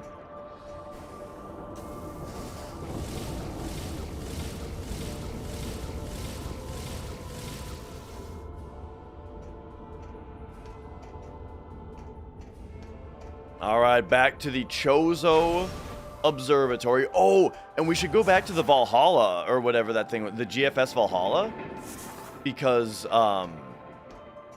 we got energy cells for that now. Yeah, yeah. Oh, I meant to go to the landing dock here, but actually the tram is probably just fine. In fact, the tram is maybe faster.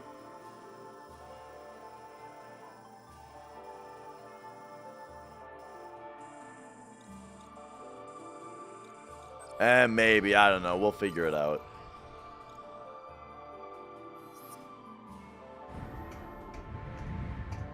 Yeah. We'll just go this way.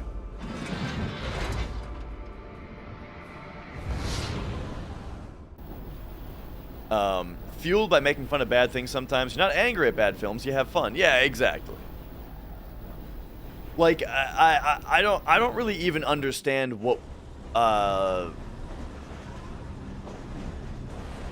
guess where you could take it, like, so if you're angry, like, the only way to get angry is if something personal's happening. You know what I mean?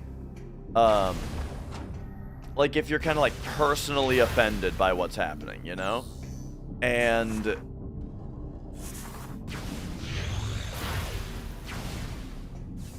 I mean, the only time that that really happens in like the context of video games, I guess would be like maybe you'd be mad at something like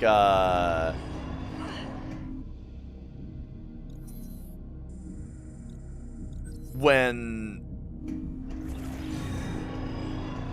if they take like a franchise that means something to you and like do something stupid with it, you know? Like Aliens Colonial Marines, right? Like I'm sure folks, like maybe I could see someone being like legitimately mad, right?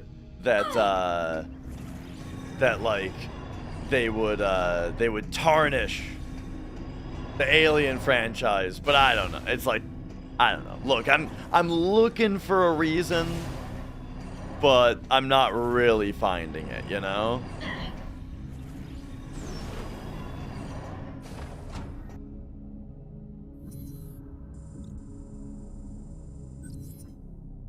Yeah, like why would I be mad about video games, entertainment, media franchises and whatnot when I've got a job?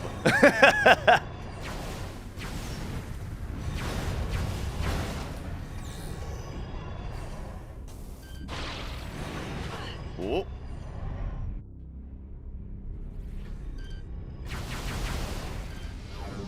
Here, I think we gotta do this.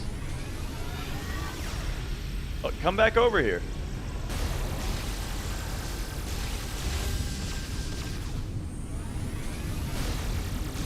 Oh, those don't, you can't blow those up, huh?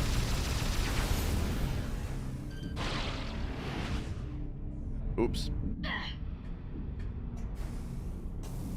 I'm just doing this. Okay. Most people are in for the frustration, anger on YouTube. Are you saying that you're saying that the show is boring if I'm not getting angry? Oh, I don't know what to tell you. There's the door, buddy. It's just not it's not in my nature. All right, here we go.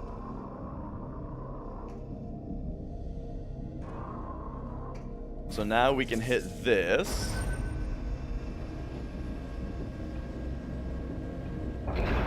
Yeah, and I don't specifically mean you either, but because I know what you mean about that kind of like idea in general, where people definitely like to watch rage gamers. You know, people definitely like to see someone crash out, you know.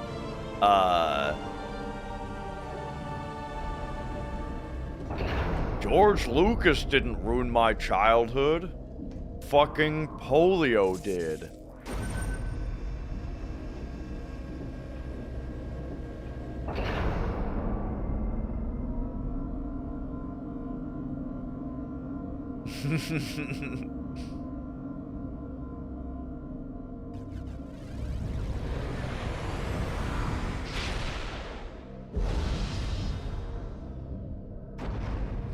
But yeah, so I mean, something that comes up in talking about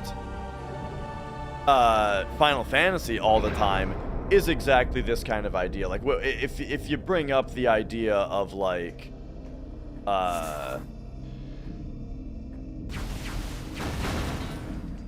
franchise talk that I was talking about earlier. I mean, you guys, by now you guys know me that I have no problem enjoying old things regardless of like where the series has gone, you know?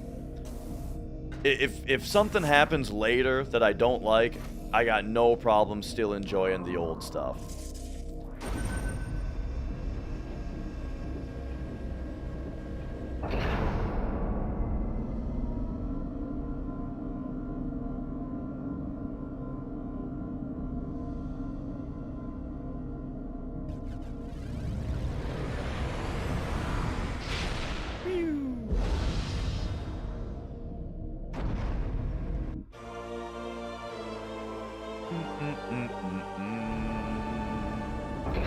YouTube has a Wrapped thing? Yeah! Dude, you know what's funny? So I posted a screenshot of it on Discord that,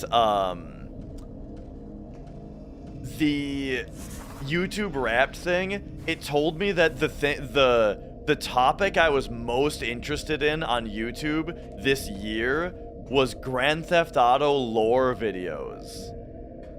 And I'm like, bro, I watched like 2 videos by Annie Austin about the power lines in Grand Theft Auto and whether the power lines make any sense. Those videos are about how power lines work, not even fucking GTA.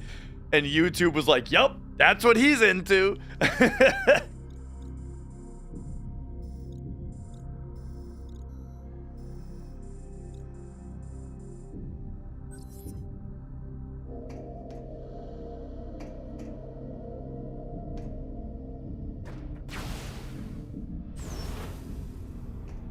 All right.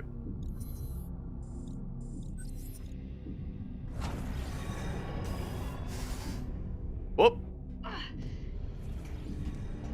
Every river in Breath of the Wild. Yeah. That's the same guy, right? That did the Breath of the Wild rivers. Oh, gee. Okay, fine. I'll take the fucking grappling hook.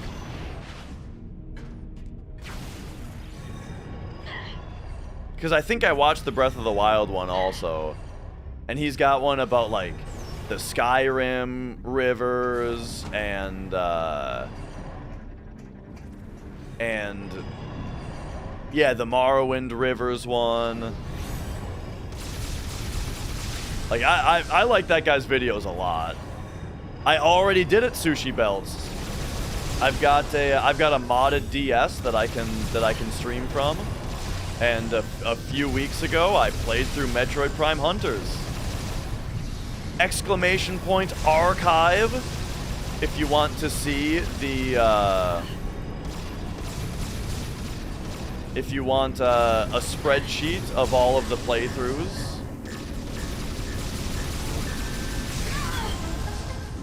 And it's on there. Whoa, what's this? Oh, just like a thing.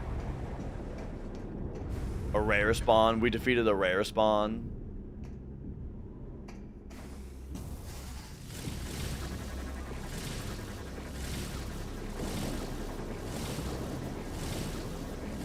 Well, shit, now we've got the dots that tell us where all the things are. Oh, I see. Okay. So this one is also Spider Ball. So we gotta find the start of the Spider Ball track here.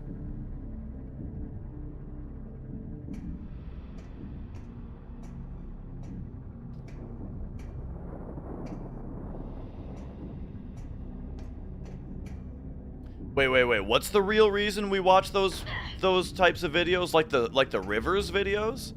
I just think it's here's the real reason that I like a video like that, about, like, okay, the video, you know, do the rivers in Breath of the Wild make sense or something like that.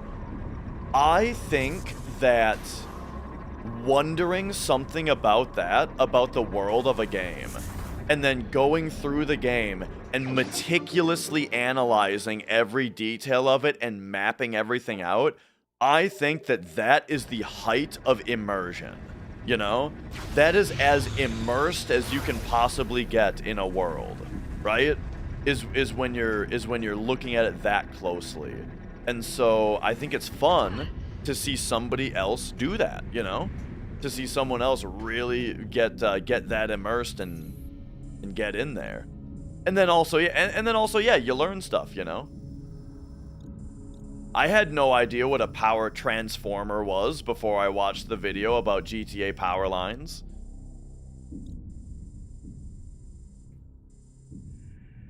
Does that mean we should do a stream where you act as an NPC in GTA? I mean, I don't know if I need to stream it, but that is exactly the kind of thing I did as a kid, though.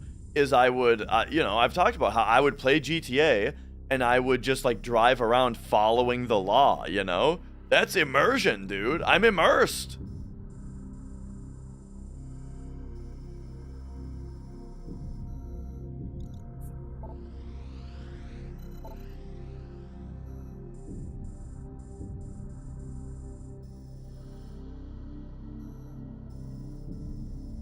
All right, so ooh, we've got an item here. Item here. So we've got some more items to pick up, but I do feel like I should try to get the green shot. Before I really start looking into all of these dots, we got to get the green shot, right? Otherwise, I'm going to be wasting my time with some of them. Yo, Rezo.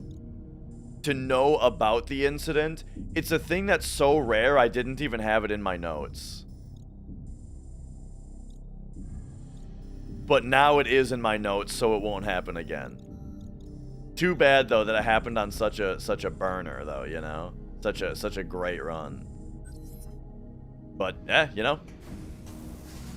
Just another practice run, right? The item was bolt armlet. And again, to talk about it very briefly again, the thing is, I sell the bolt armlet earlier in the run to get some extra money. Oh yeah, it was 15 minutes faster than PB. It was an awesome run. And the thing is, I sell the bolt armlet so I can get some extra money earlier in the game, and you always get it back. You always steal it back. This time, it didn't happen.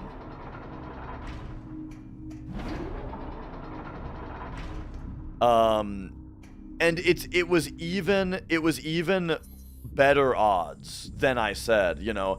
I quickly like ran the numbers on the chances of it happening, and I said that it was like 10-11%. That's not even true. Here's the thing. The last 4 attempts at the steal, Cloud had the sneak glove on, which makes your chances way better to steal it. So, it was actually way worse than... it was actually, like... We had way better odds to steal it than I even said.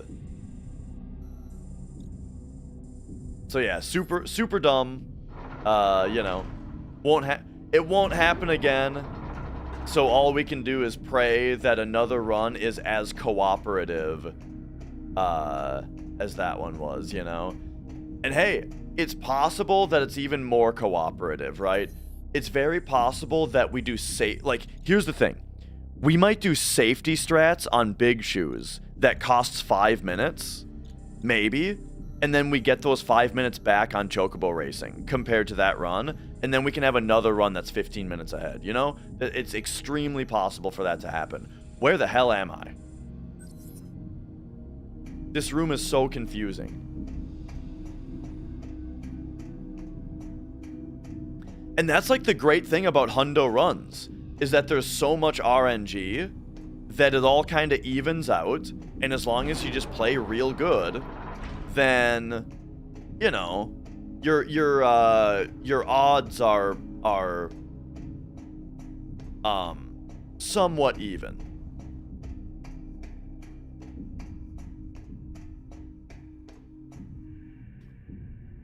Oh boy. I gotta run to the restroom real quick though. I will be back in a second. I'm gonna wipe out the Twitch ads right now. They're not supposed to be for 16 minutes, but if I just put them out right now while I'm going pee anyway, then we won't have ads for 45 minutes after that. So, yep, here's my 90-second pee break. Be right back.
90 seconds exactly. Look at that.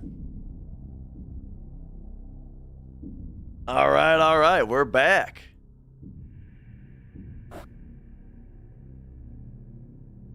Oh, yeah. Okay. What were we doing? I'm trying to find my way out of this room. I guess we're gonna go this way. Like the mailman in Majora's Mask.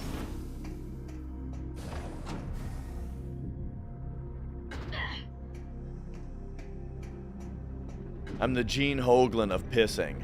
The atomic pisser! You know what I always think about and laugh? It's the most throwaway comment in the world. But, I was watching Northern Lion, and, he mentioned... He just said the name Piss Morpheus. And then said, "You think that's piss you're pissing?" And I think about it all the time and laugh to myself. You think that's piss you're pissing?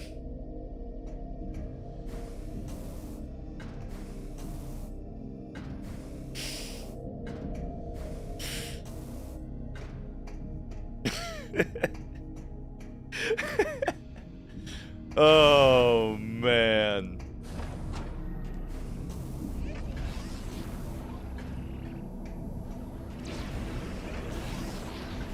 Okay, I'm just gonna start walking in a direction. And eventually,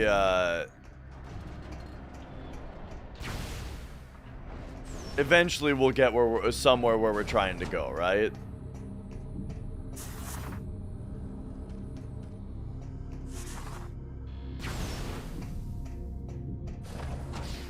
Just keep moving, right?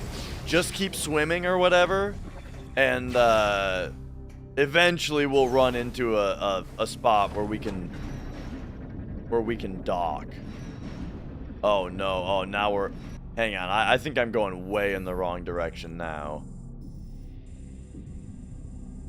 This is just gonna take me back to that room that I just got out of. No. We need to go... Okay, hang on. Take me back. In this room, we need to go out. Eyeballs, figure it out. I'm not looking at the bottom, I'm looking at the top. Oh, geez, my eyes are doing the thing where I think I'm looking at the bottom of the map. You guys know what I'm talking about? Hang on, I gotta shut my eyes for a second. Okay, open them. It's still happening. Oh, that. Okay, there we go.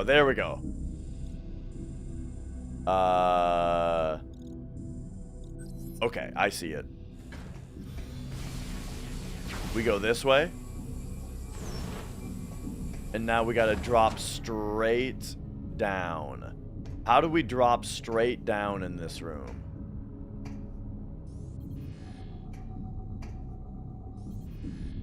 I don't think we can.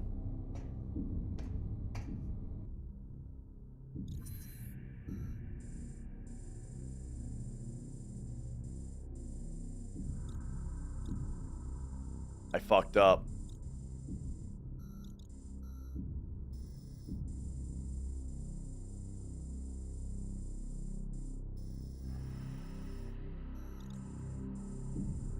Boys, I fucked up.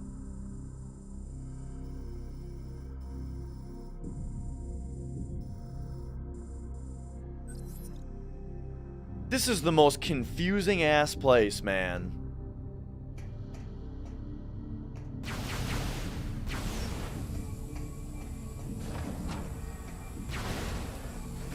All right, take me back.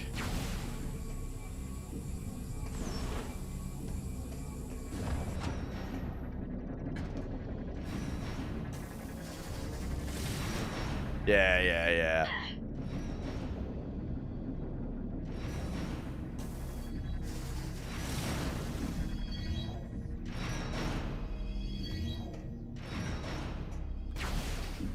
Fuck off, Cyrus. Why don't we fuck on? I mean, if I go this way, it's gonna take me to this area, which is not what we're looking for. So, put me on the elevator. Okay, now I'm right back to where I was 10 minutes ago. We're back to square one.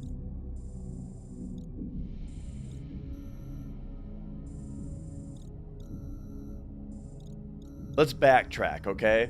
We want to get here, which means we want to be here. Okay, we get to here from this room in the middle, which we get to from here, which we get to from here.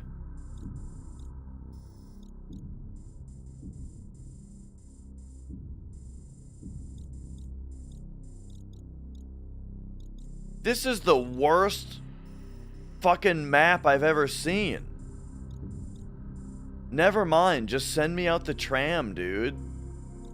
Otherwise, I'm gonna be here for an eternity.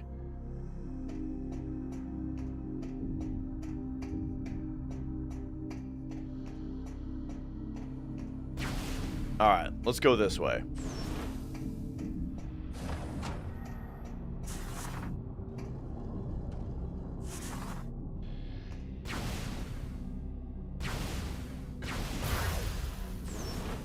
Alright, we're just tramming out of here, dude.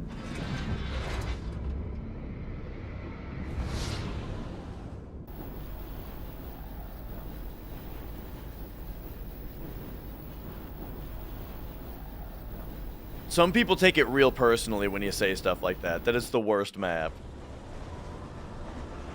I'm just joking about how confusing it is, alright?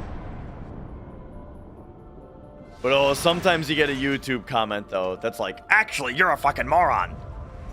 It's perfectly designed. I've never had a problem with it. I've played through the game 50 times. I've never had a problem.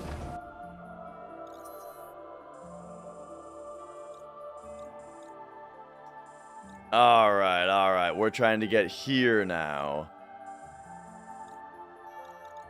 Easy peasy. Hey, my dad made this map and now he's dead.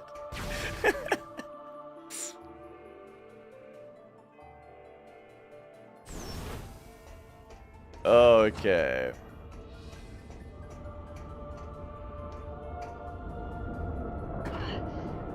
Let's go this way. And then if we're trying to get to our ship,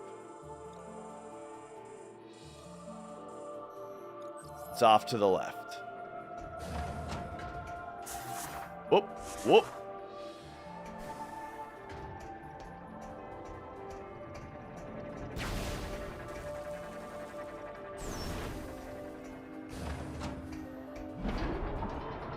All right, get me out of here.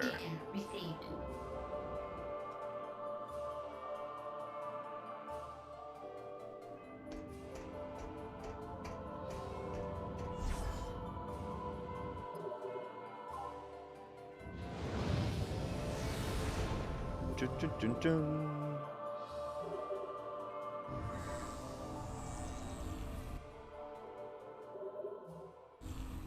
All right, and now what I would like to do is go back to the, we got to go back to that GFS Valhalla, know what I'm saying? Because I think there's more that we can do there. In the Gaflar system. I mean, they did tell me to go to the to the pirate homeworld because they're invading now, which probably means that that's where I'm gonna get the green shot.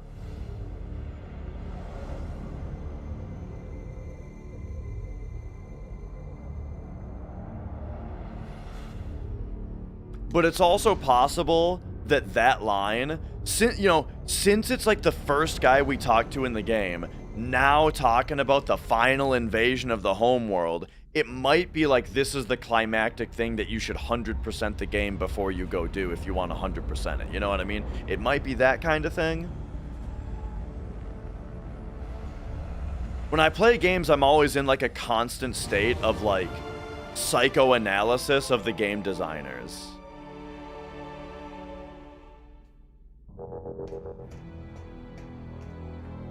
And what are they saying versus what are they implying, you know?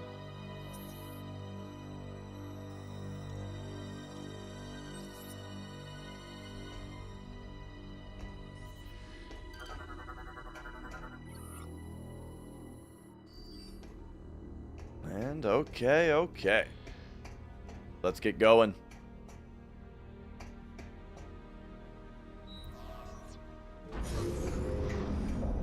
And you can't take these back out, right? Yeah.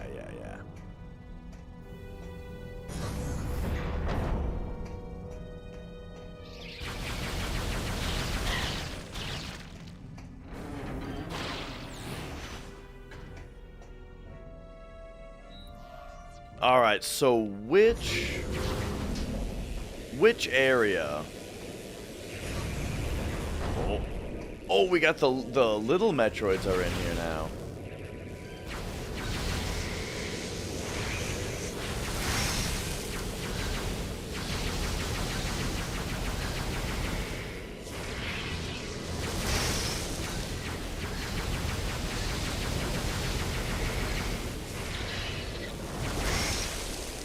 Okay.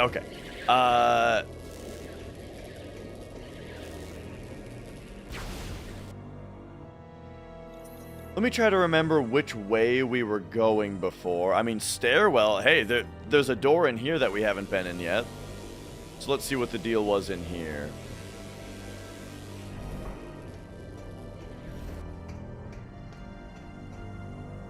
Yep, we need 2 energy cells here. So yeah, let's do it. I think I have 3, don't I?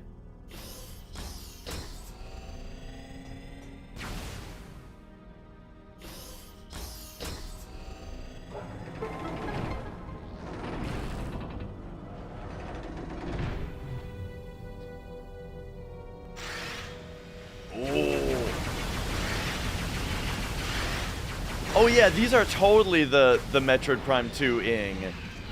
I didn't notice the, like, I noticed the puddle effect was the same. I didn't notice even the monster was like exactly the same. Oh, you can grab them when they pop up.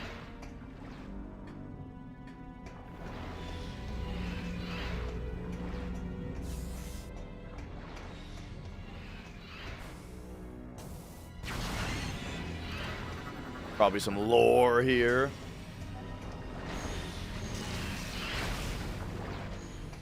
I guess Metroid Prime must have been the first game where I heard the word lore. Missile pack is all this is? 2 energy cells for a missile pack? Oh, man. Should have known.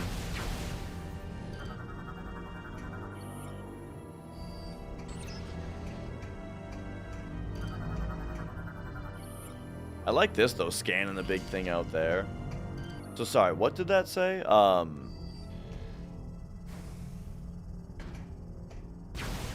I maybe should be reading some of the things that the scan visor says, but I feel like the implication there was that maybe something was added to my map.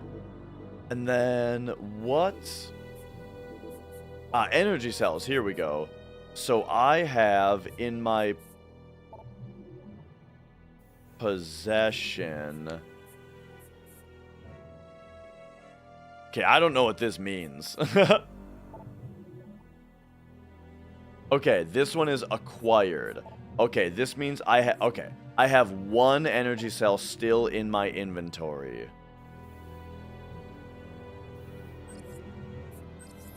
Gotcha. Yo, Martin. Yeah. I'm just gonna have to do it again. Perfect execution. If I can just execute perfectly the entire time, then the RNG will even out to something similar, you know? That's all I can do.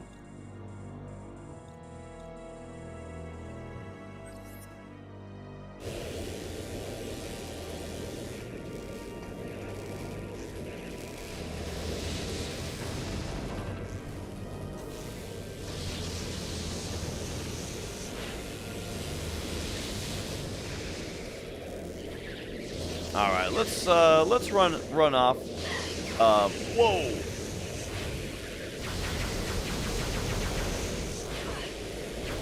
Oh, jeez. Okay, let's run off this other way again real quick. See if there's something I can do this way as well.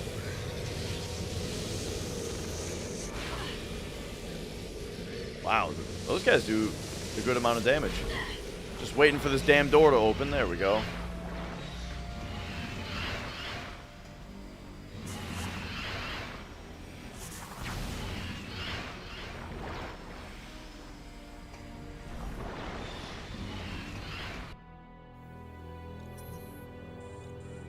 And then we're headed... Okay, both directions had something, right.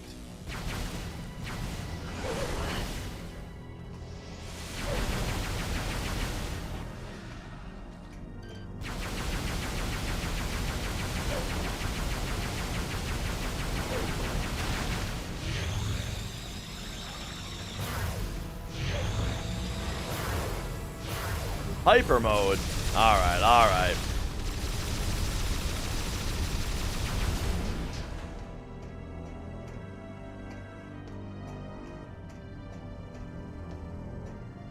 I feel like this might have been a spider ball thing.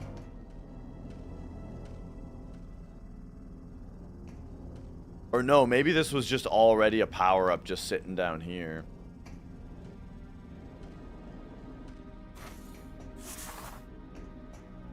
But then, what are we actually looking at, though?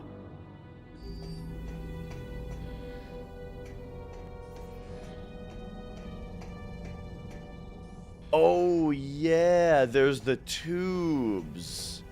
Okay, okay, I remember now.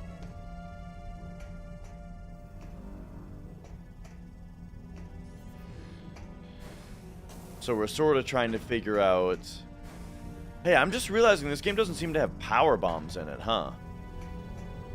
Oh, I totally forgot about hyper missiles also. We have hyper missiles now.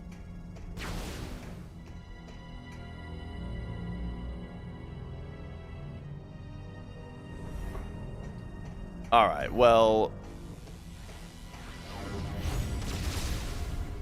Boom, missile. Boom. Yeah! Good stuff.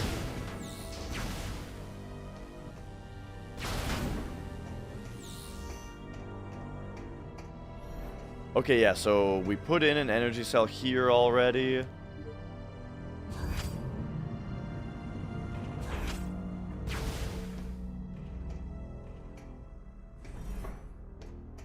And then I think this is where there was like the pressurizing effect. Yeah. And I put an energy cell in there already.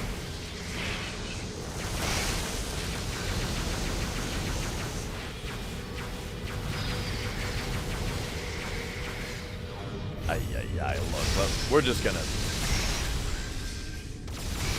blast these guys real quick. Oh, we needed the multi-shot here, which I didn't have before. Gotcha.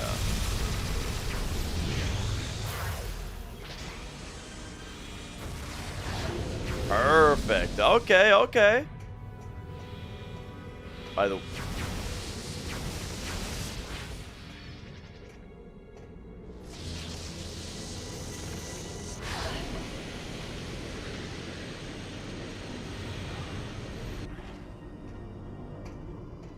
Alright, still more for us to find.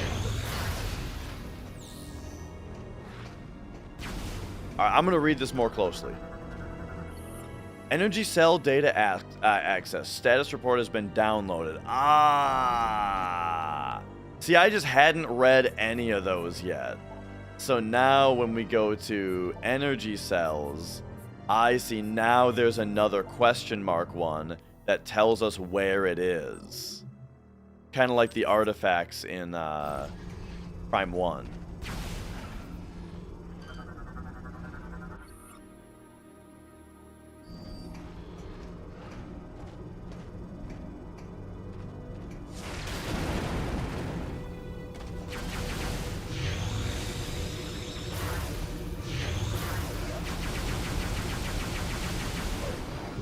boy. Get him.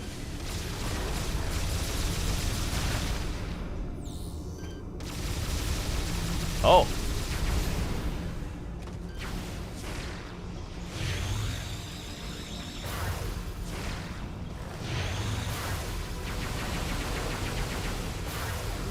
Alright, I'm using another one. There was more of these guys than I thought, and they're hyper-moding. One thing about the enemies hyper-moding in this game, I briefly touched on this earlier, but the only thing that I don't like about the hyper-mode mechanic is the way that it's like, so the enemies get greatly increased either HP or defense when they go into hyper-mode, yeah?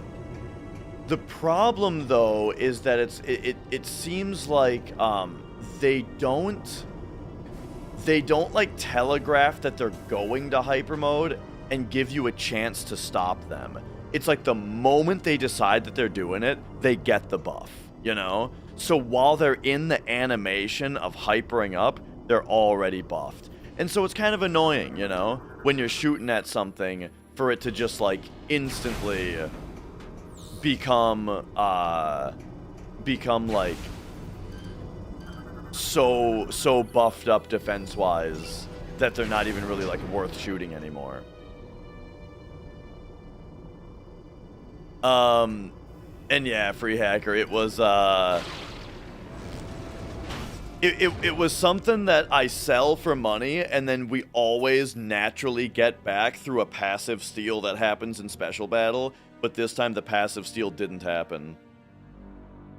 16 passive steal attempts, 4 of which had a sneak glove on, and we didn't get this one thing that that we're supposed to get back. Pretty lame, but I gotta add it to the notes so it won't happen again.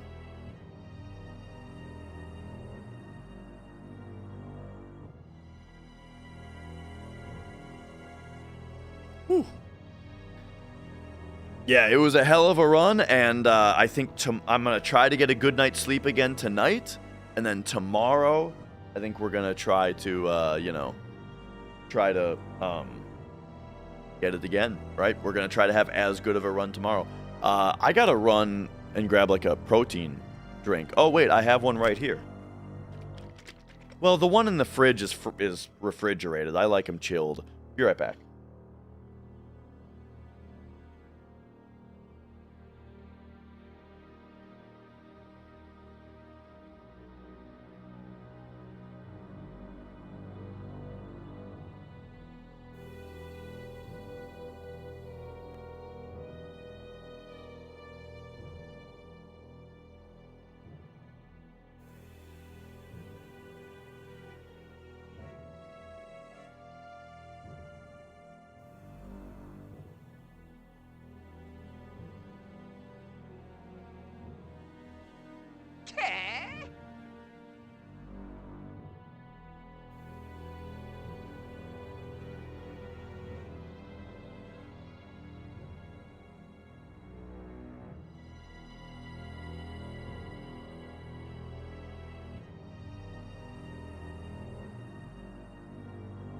Man, Mrs. Dash is so cute. When we first got this house, the thing is we've got a double vanity in the bathroom, right? In the master bedroom's bathroom. And which is nice because that way all of her makeup stuff isn't like around the sink that I use. So she had all of her makeup stuff around her sink, right? But then at some point, all of her makeup stuff migrated to, we've got like a shoe rack, like a little shoe holder for our shoes next to the front door, and there's a mirror there as well. And all of her makeup stuff migrated over to the top of the shoe rack because she started doing her makeup at that mirror. And now all that stuff has migrated over to the kitchen table, or not kitchen table, the dining room table, where I always say kitchen table, and she doesn't like that I say that. She says it's the dining room table. Now there's a little mirror on the dining room table with all of her makeup stuff around it, because now when she gets up, she goes and sits there, and I know why. She sits there because that way Magic sits in her lap. Now every morning she sits there doing her makeup while Magic sits in her lap.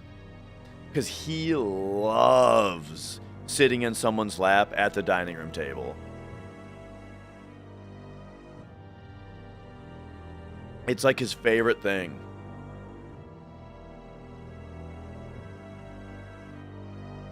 All right. What up, Matt? Welcome to Man of Yonder. All right. Sorry, that was just for Matt. That was for Matt.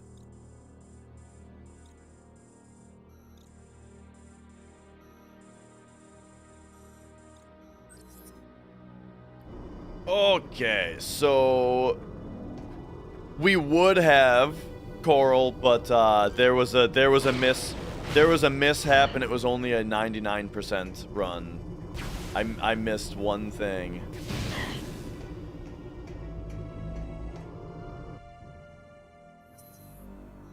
Okay, we're going to.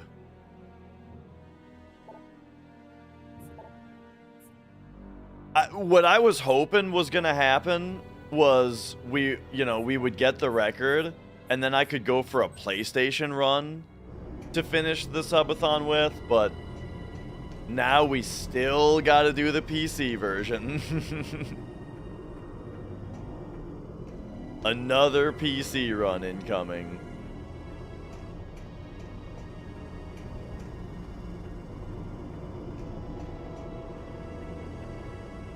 All right.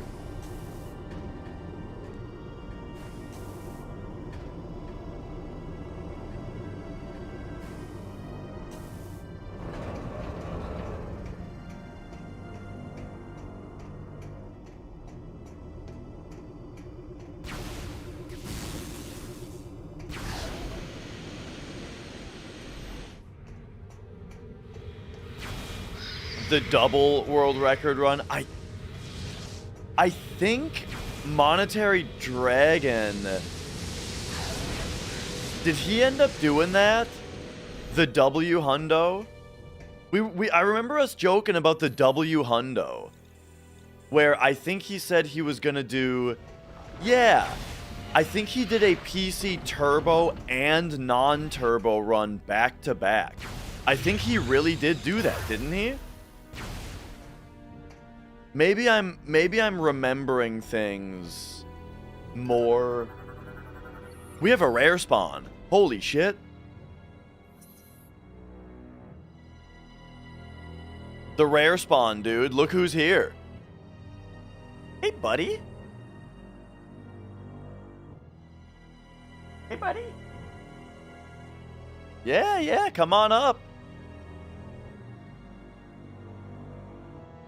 Gotta give him the hand signal. Come on up, buddy. Oh, yeah.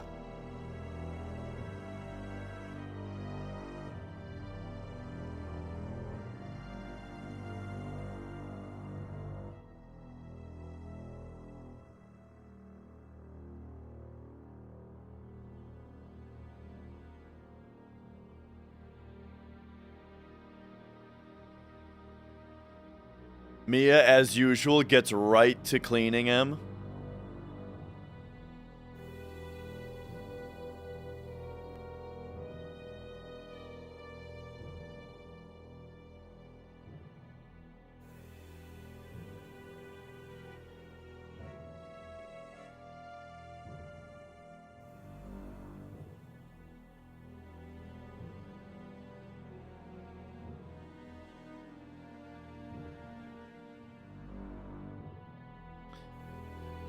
This cat's favorite thing in the entire world, all he wants, is for someone to pet his face.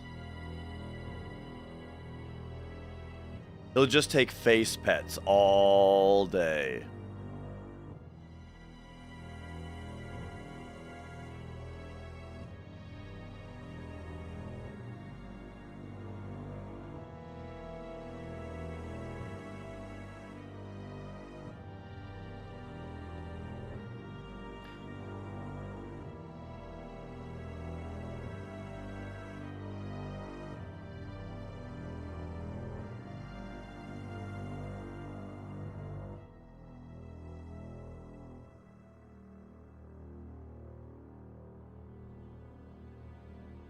I was holding the camera in my teeth there, but I've got a really bad gag reflex for that kind of thing.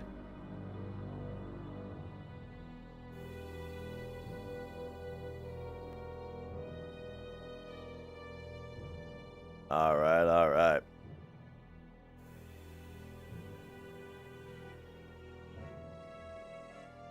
Yo, Doomies.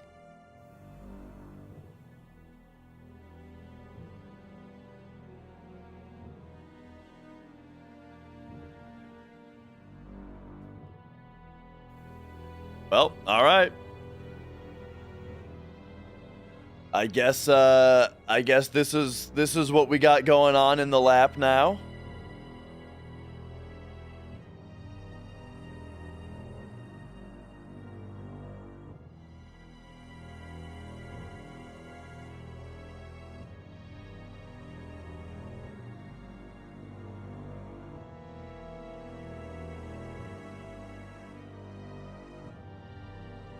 Where did I put my control? Oh, it's right here.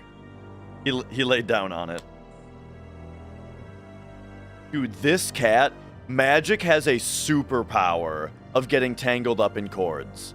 I don't know how he does it, but he just got on my lap and laid down, and somehow his foot or his leg is caught up in the cable here. We got to fix this, buddy. No, not that way. Ah, there we go.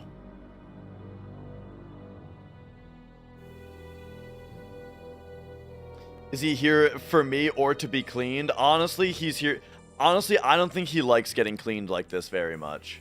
Like what happens very often is Magic he'll be laying down, minding his own business, and Mia will just go up and lay down. Like, he'll be in a spot that he likes, and Mia will go lay next to him and start licking him until he leaves, and then now she's in the spot.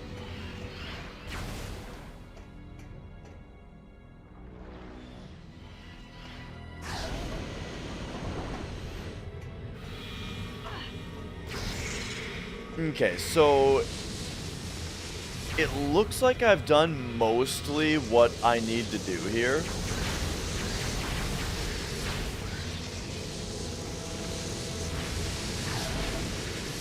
There we go. There we go.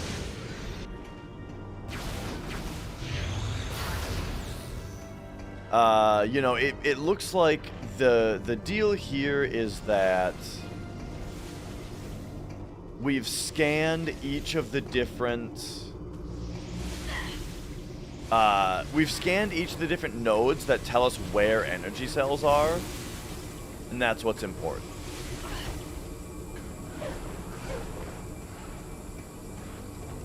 Is that we find those, which I didn't really pick up on that the first time I was here, that like that's what's important.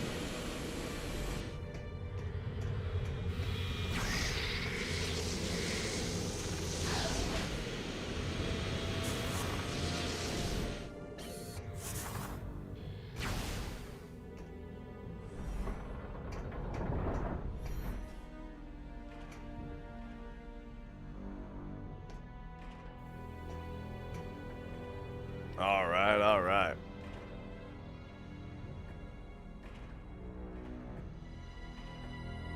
So next, I guess we just go to the pirate place and see if they've got the green shot, you know? Because the last energy cell pod to scan is probably behind the green door, right?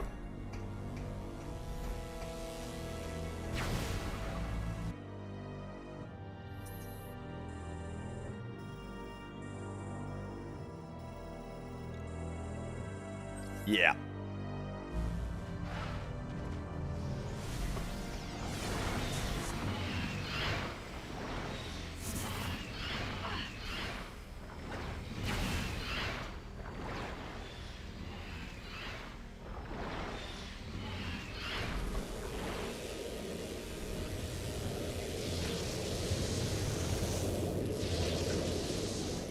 All right, we out.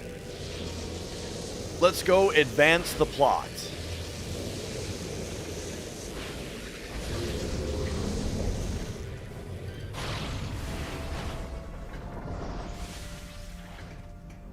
Yo, Altalus.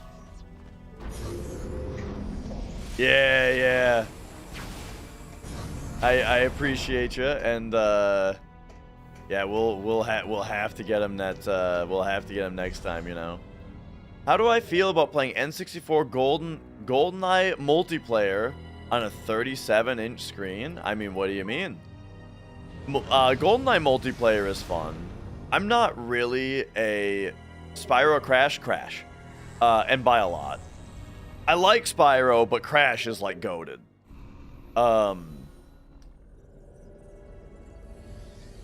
GoldenEye, you know, as long as you're in good company, it's always a fun game. All right. They want us to go back here, and I think we're probably going to the command center, I can only imagine.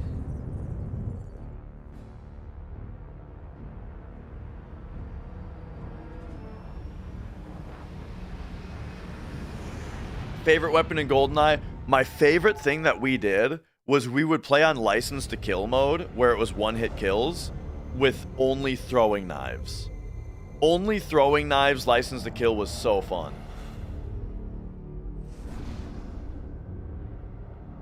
We, of course, originally we tried License to Kill slappers, but what would always happen is two people would slap each other and double kill. It was like every single 1v1 that happened was a double kill, you know? So we switched it to throwing knives, and it was way more fun. Would an RFID card or NFC be more... Oh, the handprint scanners? Yeah, I got no clue.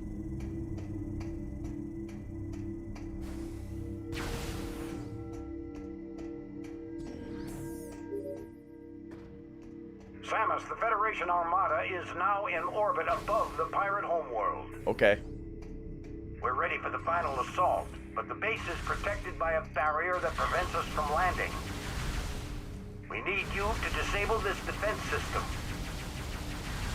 Okay, buddy. Unit 242 has located its control center. Yeah. Here are the coordinates. Okay.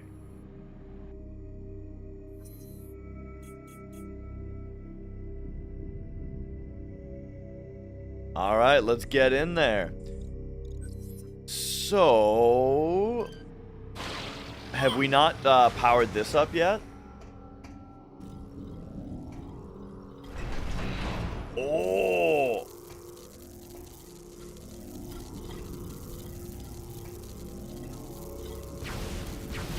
Well, that's fun. If we jump out, is it gonna fall or something? Oh yeah, look at that. We probably just blast this now. That's fun.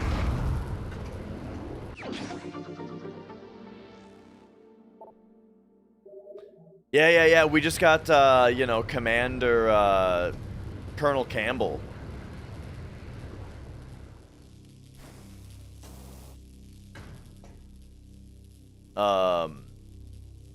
Isn't Vince Vaughn the WWEF guy? Vince Vaughn is like the main character of Dodgeball.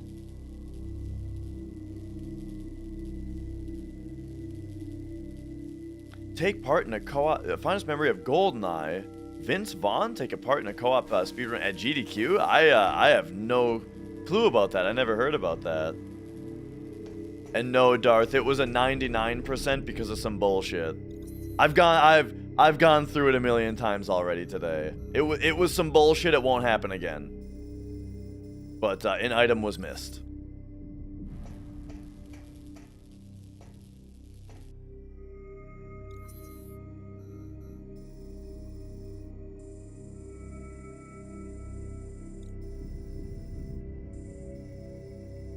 Okay, so are we going...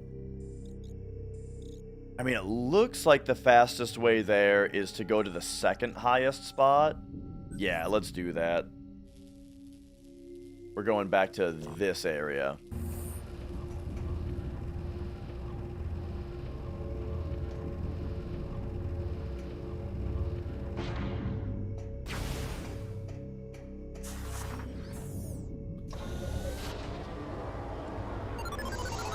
It's super unlucky. It's really unlucky that you're doing that right there. It's really unlucky.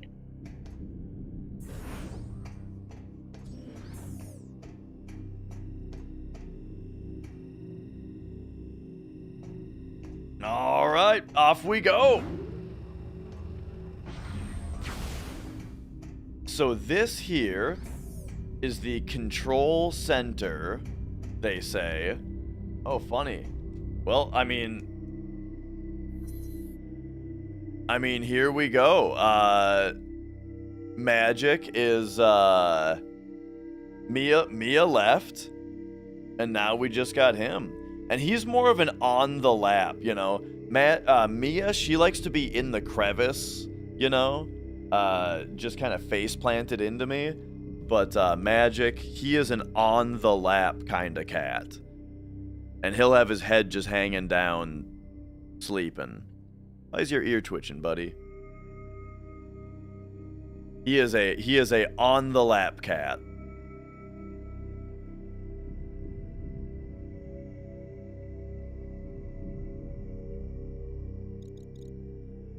Yeah, it's kind of surprising too, because he's so fluffy that, like, I would think that he would get too hot, you know?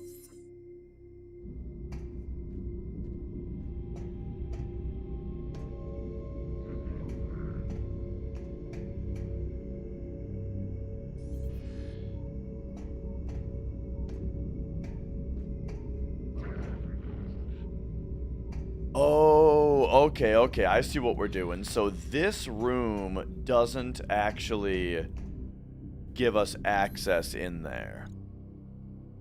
And we can't get in that way. So it looks like we're gonna have to go in this way, which I bet is going to have needed Spider Ball, you know? Like, it's probably Spider Ball that's gonna get us in there.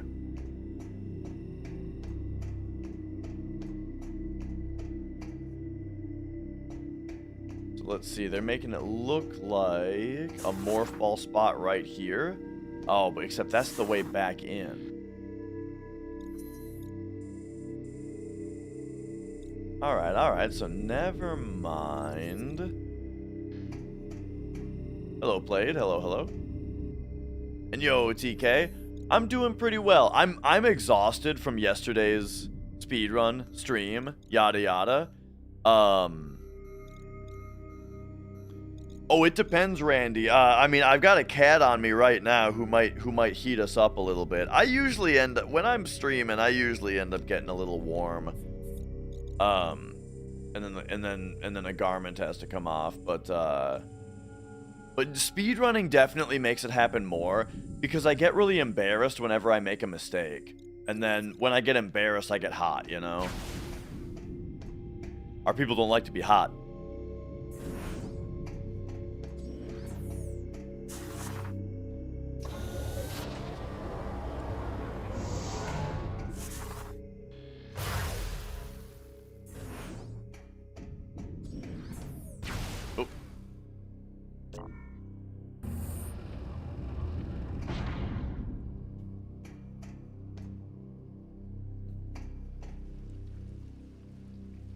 Alright, so yeah, I think Spider Ball is the biggest difference between last time we were here. So now it's like we just gotta figure out where can I access now that I couldn't before.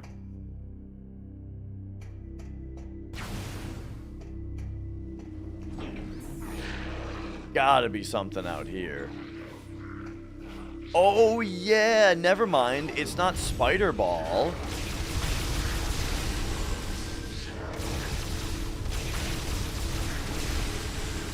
Did you guys ever play that game, The Conduit?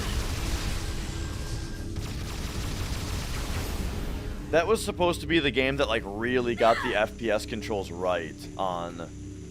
Oh shit. Hey, oh, whoa! Yo, that acid rain really gets you. I didn't even realize...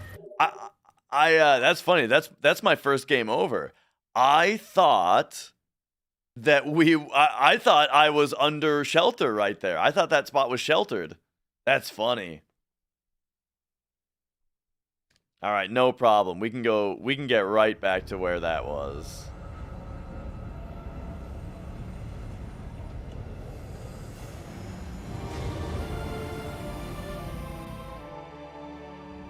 Whoop. Okay. The permadeath run is over though.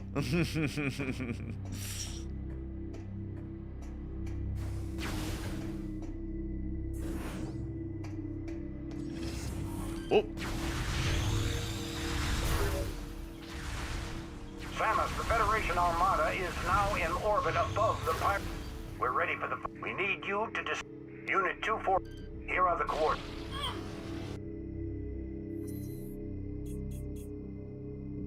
Oh, hang on though. Now Magic wants to lay on the coffee table over here, so let me just move the stuff out of his way.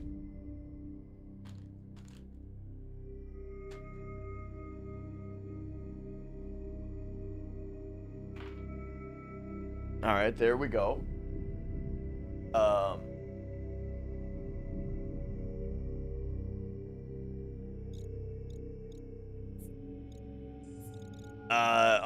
Hey, Plate, I appreciate the kind words, you know. I'm doing my best. All right, so here was this. Where it breaks down, it drops, we blast it. Missile pack. What are you doing, buddy? Uh-oh, he's unsatisfied with the room I made for him on the table. Look, I got a bunch of drinks and shit over here because I've been streaming every day a whole bunch. No, not the Dragon Quest.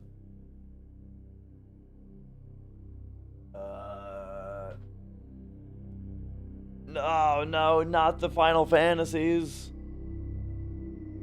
Oh, gee. Oh, brother.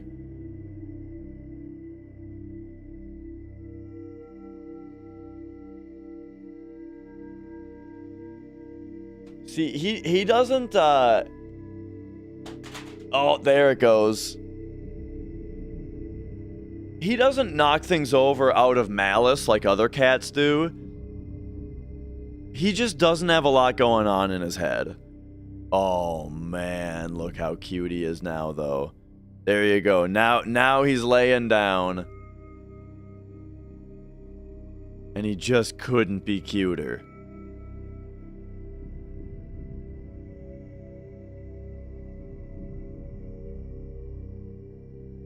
But yeah, he really is just like the most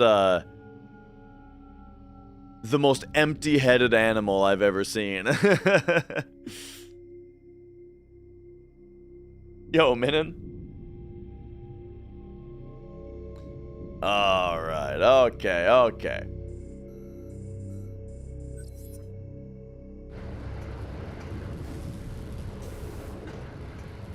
We got our missile pack, and then...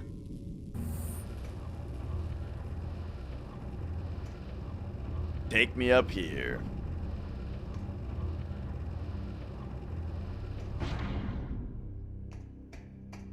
But Mia, on the other hand, I'm saying, like, as opposed to Mia, you know, she knows that it'll annoy me if she messes with stuff. And that if she annoys me, I assume she wants food. So if she does want food, she just becomes really annoying.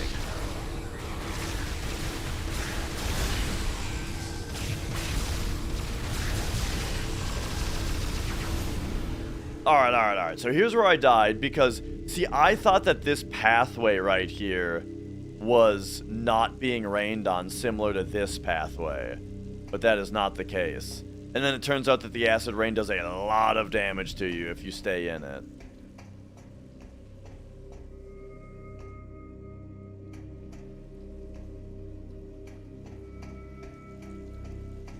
So, okay, I think what we're supposed to be doing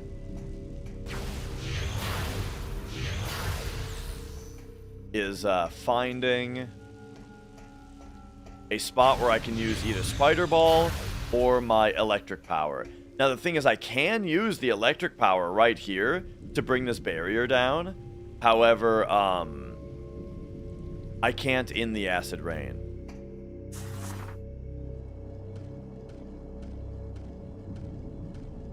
So let's remind us of what's over here.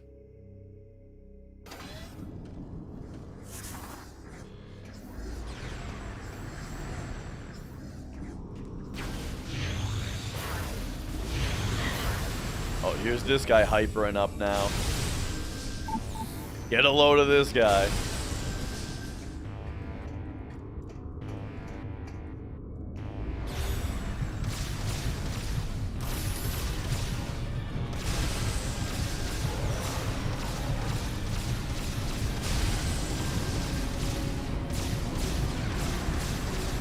Where's the dudes that want to fight? They're supposedly coming after me.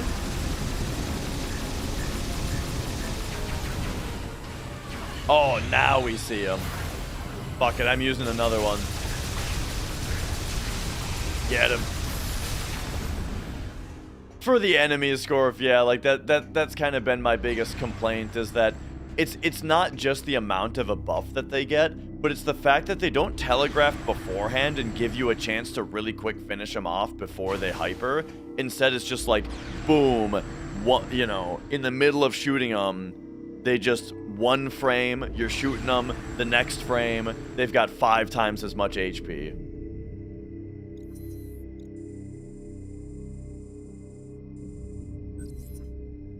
Okay, I think it was this way where we needed Spider Ball, right? That was the whole thing. Yeah, here we go.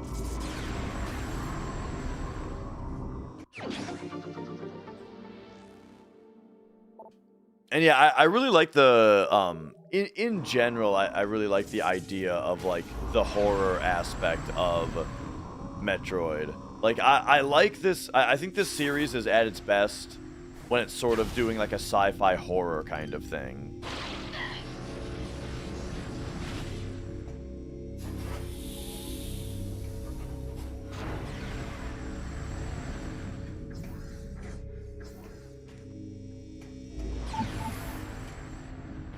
Oh.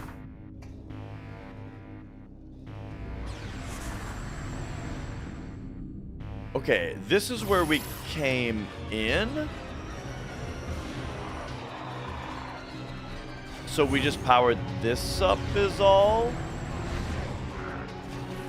Wait, no, now there's this. Hang on, what did I even do?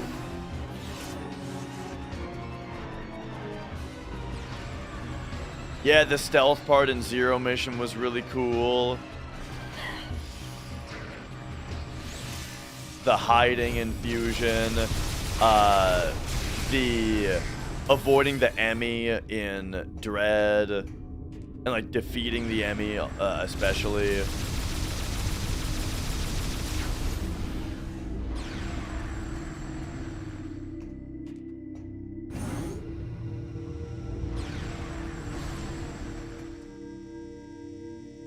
I can definitely understand not liking the Emmys, but you at least liked what they were going for, though, right? Like they had, I feel like they had the right idea.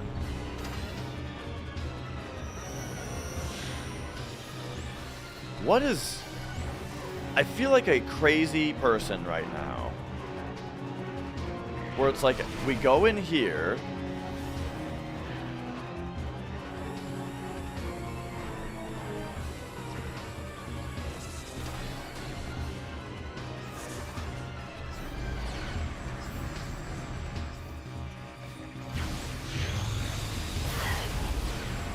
Oh, here. Yeah, I see it. And now, look, I'm just trying to figure out what the deal with this room is. And we've got like alarms going off with pirates coming after me. Alarm, like, I feel like there's not really a way to avoid hitting these lasers. They just like appear. But anyway, what I'm saying is, Oh, we got it.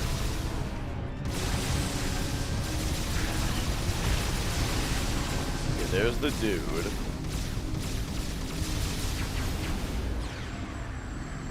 I mean, is this a different... Maybe this is a different... I think this is what I'm missing. No, no, no. This is the same thing.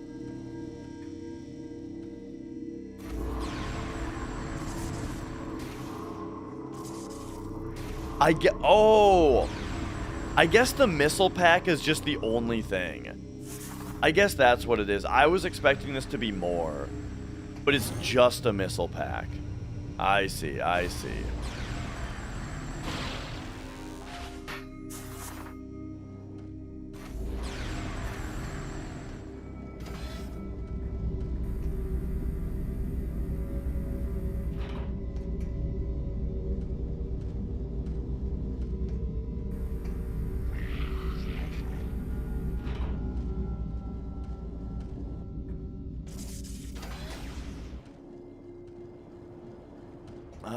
Now this is a way I've already been, but okay, okay. We've got Spider Ball track here. Some of the environments in this game I think are are a little confusing. I would say, yeah.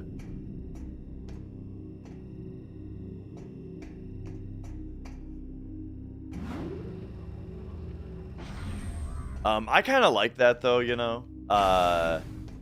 Like in general, I think getting lost in a game is a very immersive thing generally. And like getting a little stuck in a game sometimes, right? When you're stuck or when you're lost in a game, I feel like that gets you to pay a lot more attention to your surroundings, right? Which is ultimately immersive, to have to like get really focused on what's around you.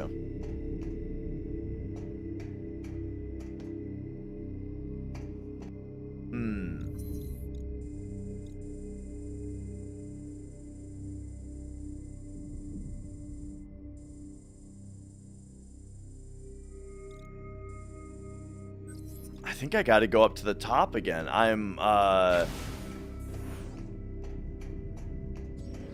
must have gone past what I was supposed to do here. Alright, alright.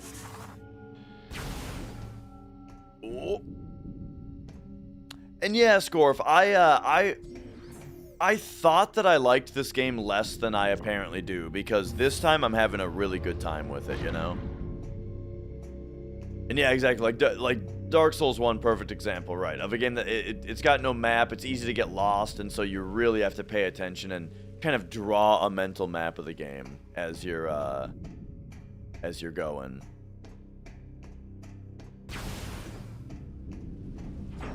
Alright, so now we're getting attacked again. I feel like I should just go back to the ship at this point to refill my health. There's health refills in here.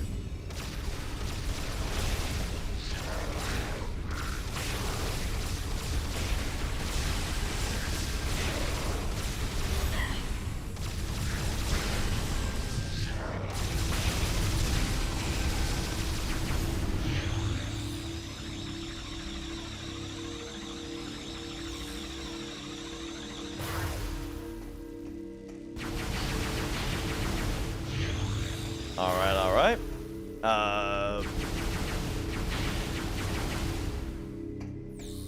Hit me with those health refills, and then...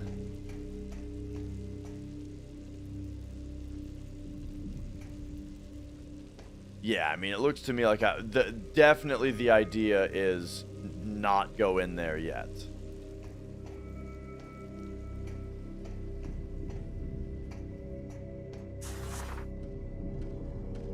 Which means we go in here.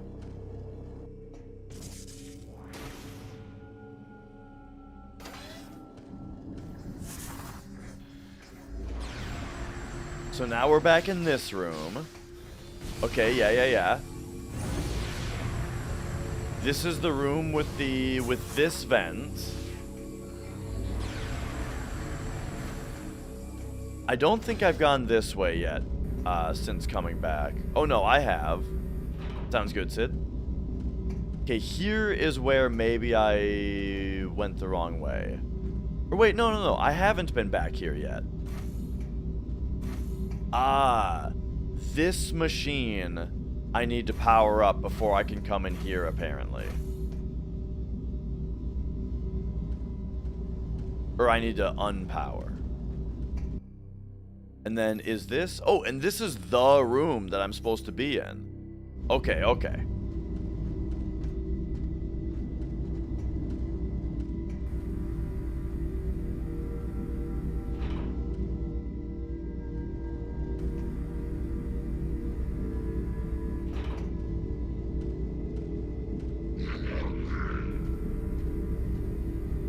How did that happen? I feel like I just got turned around.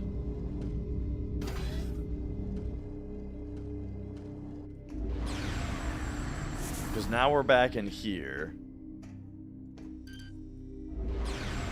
This is just a missile pack, right? Except I have to check now. Because you can go this way. Okay, yeah, it's just a missile pack. Alright.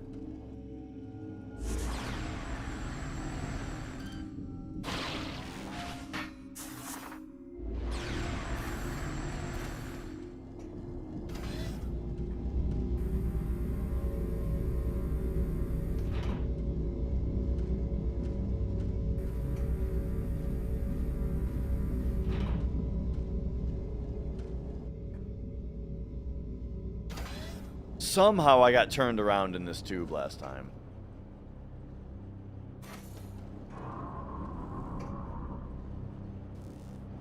It's very interesting to me that this is designed in a way that lets you go back in there, you know?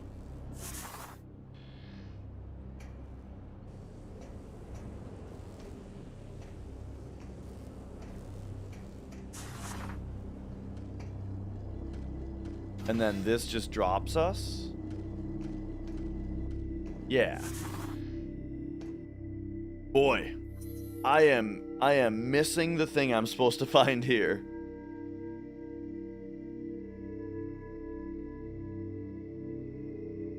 I have an idea.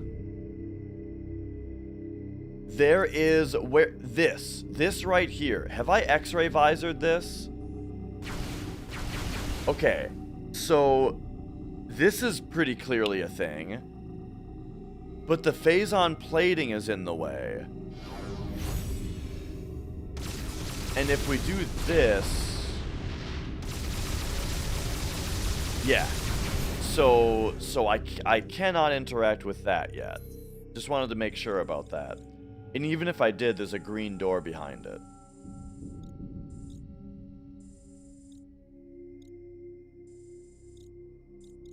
It looks like I'm supposed to take the tram and get in there that way. But that means I would have to go out here first, which I can't get into because it's a one-way. So maybe we have to access this instead. I bet we need to take a large detour. What's stopping me from doing that? Okay, let's see that. No hundo today. We'll do it. I think I'm going to try again tomorrow. I can't do 2 days in a row, you know. Because it physically takes a lot out of me. Like, I woke up today not feeling very good, you know. Just, like, sick to my stomach. Can't really eat much. And so, oh, I will, for sure. Oh, yeah, it's in the notes. It will not be missed again. It's going to be something that's going to be memed about every run now. But yeah, it takes a lot out of me, you know? And so, hopefully tomorrow I'll feel back to 100%. Okay, so that's also a one-way. So, it looks like I am supposed to go this way, but that's where I need the... That's where I need the thing. Dude, I don't think I can do anything here.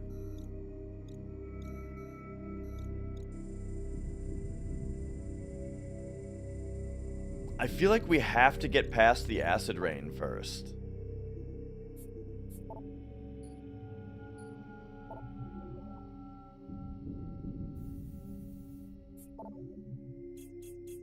And they're telling me... Oh, we gotta go here first. I forgot about this objective. Okay, okay, this makes more sense.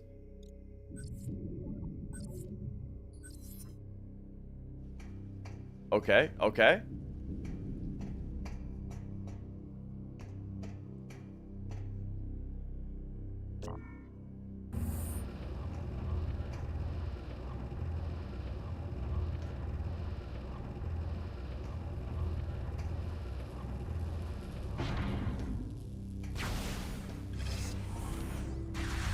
That, I guess that whole detour I took to the Valhalla really kind of, wiped my memory of this place a bit. Okay, so let's fly over to the other place, and we'll go get that shield. That shield will bring us in there. Everything will make sense.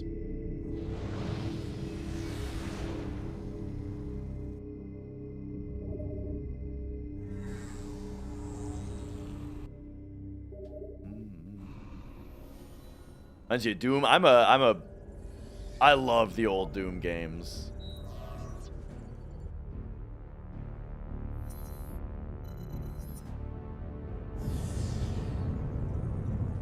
All right, we got to go back over to where we fought Gandrayda, I guess.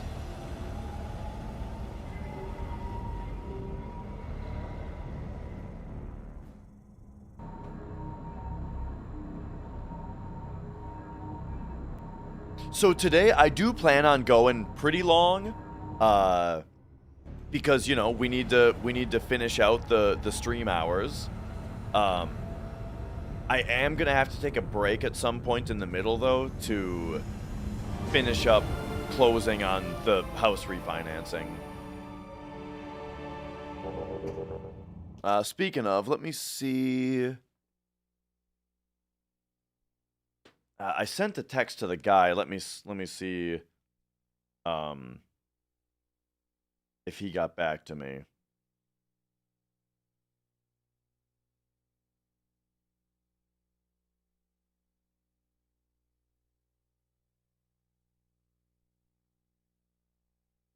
Oh, I do have a message. But wait, what day is that from? Is that from today? Or is that from... What's today? December 4th? Okay, I do have a message I gotta take real quick. Hang on a second. Be back in a moment. Or I mean, whatever. I'll just be on screen. Doesn't matter.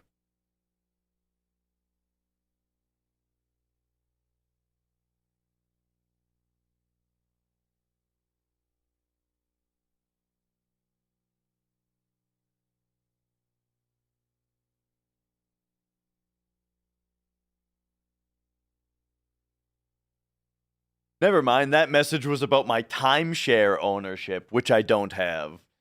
Awesome. Symphony of the Night, awesome game. Love it. Of the Metroidvanias, my favorite was Aria of Sorrow. I think that the mechanic of collecting the souls in Aria of Sorrow, like really pushed that one to the next level for me. And it made me like that one the most. But yeah, Symphony of the Night is great. And that's a game that I should really... I've been thinking about playing through again. Just like casually off stream, you know? A game that deserves another playthrough.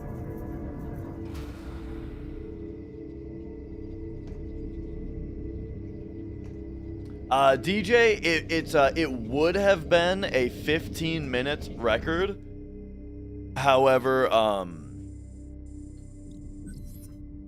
I missed an item. I missed one item. It was very dumb. Very dumb miss. Won't happen again. Try again tomorrow. Okay,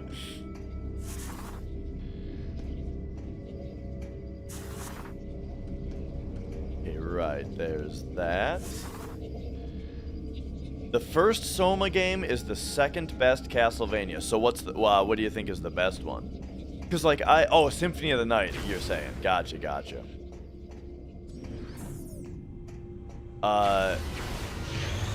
Yeah, I like Aria the most. I probably like Dawn of Sorrow the second most.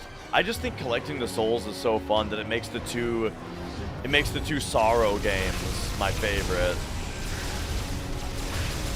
And then of like the classic style Castlevanias, I'm really into I really liked Chronicles.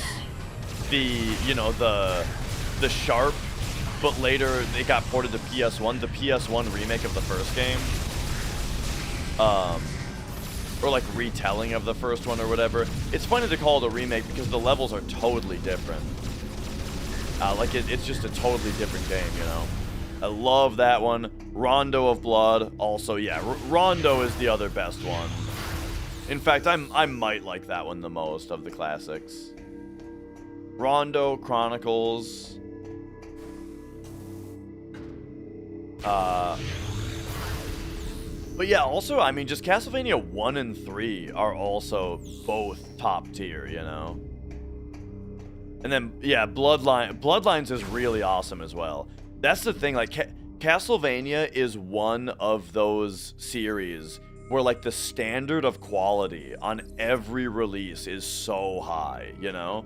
There's a reason I've beaten every single Castlevania, you know? Because they were all super enjoyable.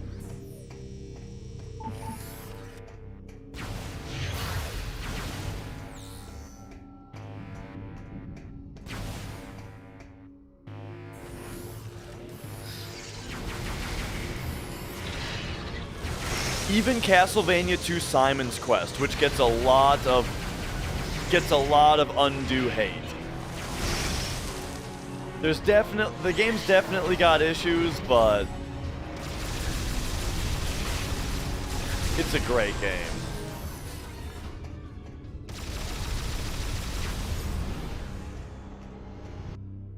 Okay, we are back in here. So yeah, now it's time to see, like, what can I do to access this room that I couldn't access before? It's probably a power thing, right? Oh, spider ball track right here, actually. There we go. That answers that question, doesn't it? Kinda. Hang on. I feel like I've been...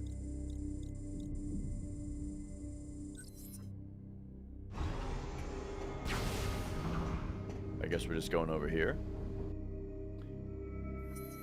Contra Hardcore and Neo Contra. Wait a second. You enjoyed Neo Contra? Contra Hardcore was cool. I liked that one. I feel like Neo Contra was... Wasn't that the top-down one?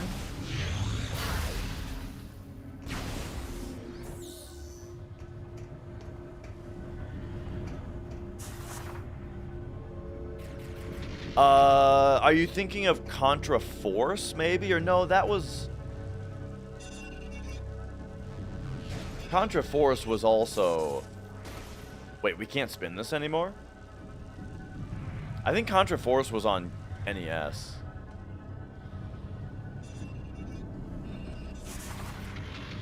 But there was Contra, there was Super C, Contra 3, Hardcore, Shattered Soldier. Shattered Soldier, you're probably thinking of, on PS2.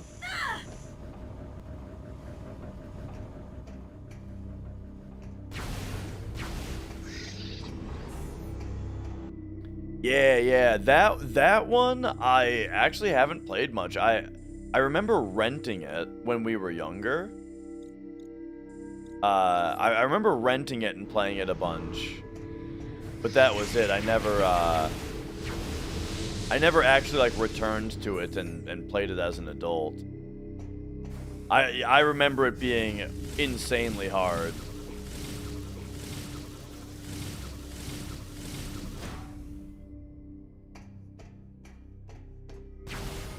So it would probably be fun to revisit that.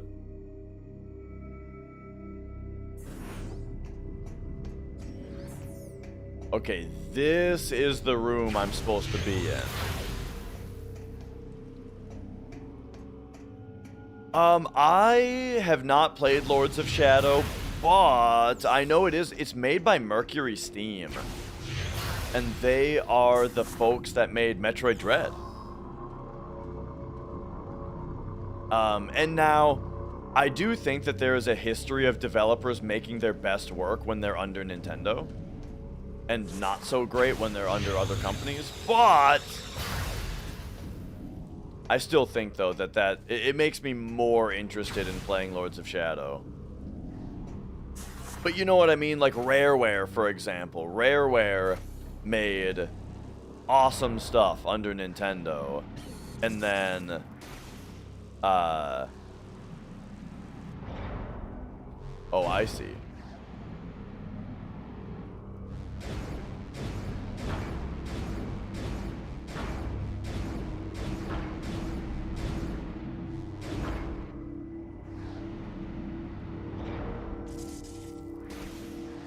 And then what does this one spin? Oh, okay. Oh, no. I'm getting it. I'm getting it.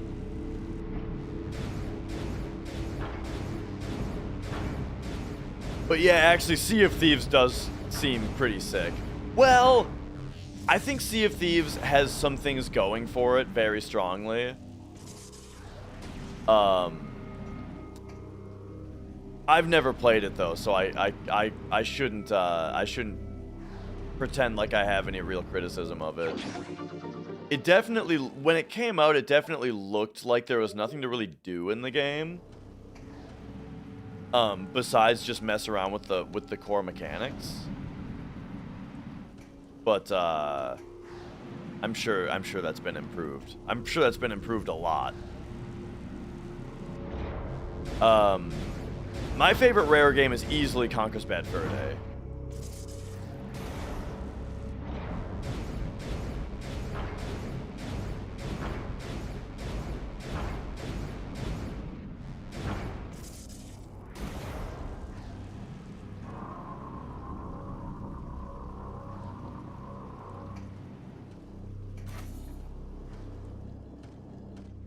I like this low droning in this area. Okay, now it's gone because we're in this spot, but the whoa, that's just going on the whole time, you know? Hang on, Magic's getting back in my lap here. Hey, buddy. Hang on, I'm just moving my foot. There we go.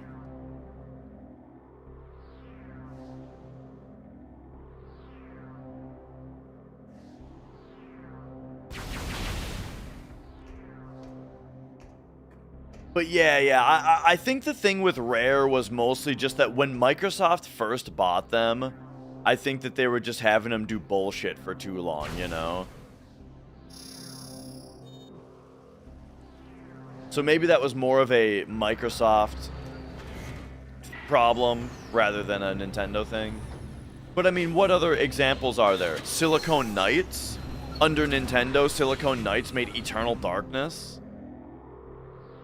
And then after that, not under Nintendo, they made 2 Human and X-Men Destiny. I guess before Eternal Darkness, though, they did make that Legacy of Kain game that everybody likes.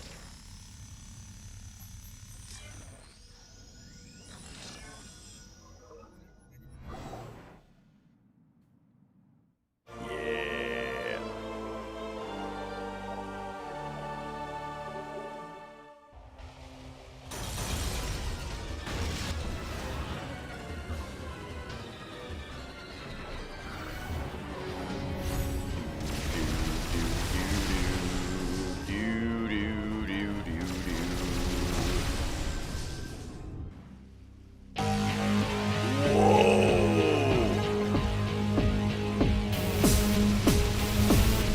Monday Alligator, thank you for gifting that subscription. That Legacy of Kain game, yeah. Well, I mean, there's, but didn't Silicon Knights only make one of the Legacy of Kain games?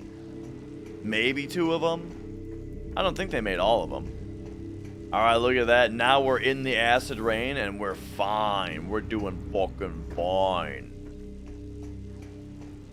So there we go.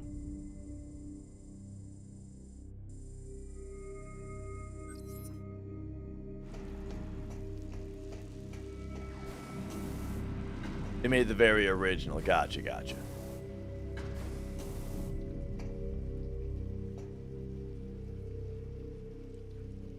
Or I guess it's Silicon Knights. I always say Silicone Knights. Because I only just found out the other day that silicon and silicone are two different things. I thought it was the same thing. And there was just two ways to say it. Like aluminum and aluminium, you know? But yeah, apparently silicon and silicone are two different things. And it's not Silicone Knights, it's Silicon Knights.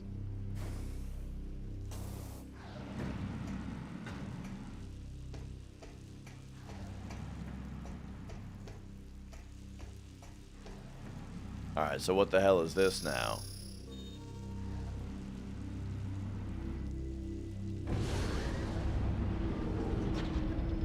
Oh, here come more assholes.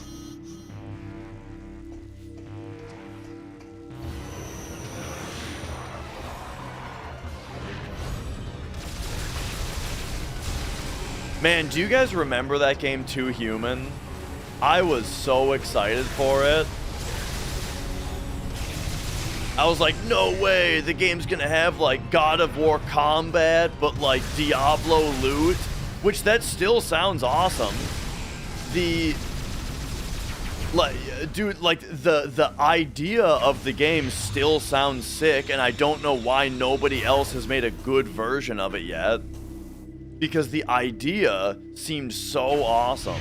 I was so excited. That's one of the most that's one of the games I've ever been the most hyped for. But then I remember, dude, I played the demo of it. This is a point against demos. Is that like I was so excited about the game, and then I played the demo and I was just like, and I didn't beat the game. Darksiders 2, eh? I mean, is it co-op though? Like, do you have a party? Not, I mean, I guess I like single, I guess I like single player stuff more anyway though. So I would prefer, I like the idea of playing a game like Too Human but good in a co-op setting. But, I mean, realistically, I only ever play stuff single player, so it's probably good. Hype, demo, no buy. Yeah.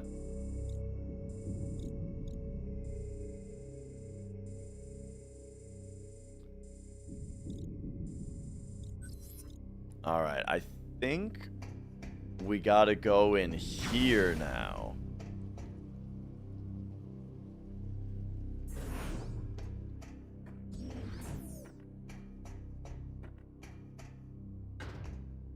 Drop me back down.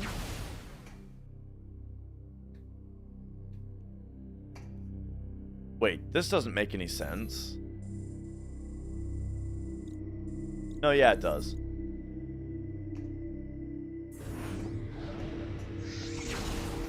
I've heard Revelations 2 is awesome. Whoa, whoa.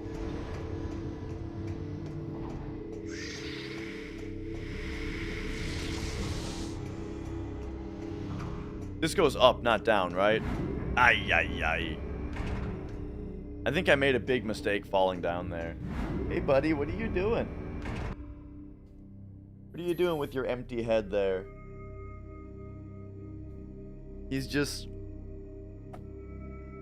I don't know if, you guys can't really see this, but after he crawled across my lap, he's just been standing here. He's just been standing here, just doing nothing.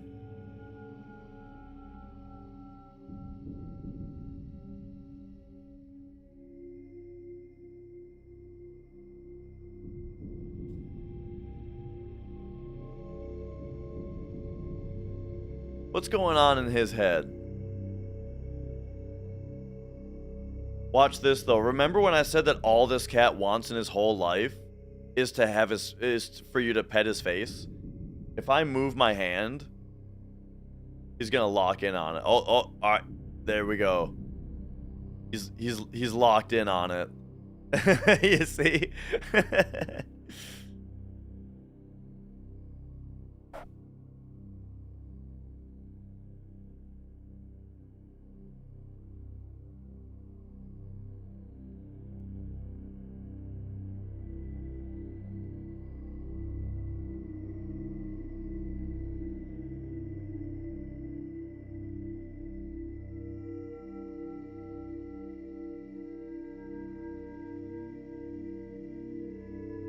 Oh, he's giving me the tilted head look too, dude. When you make eye contact and he tilts his head. Oh, man.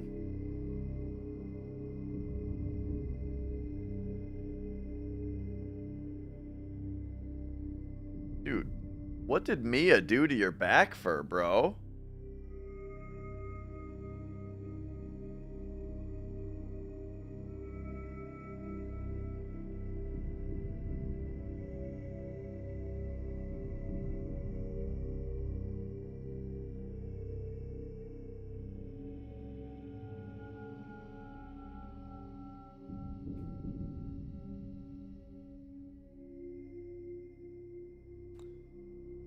Alright, well, that's what he's up to.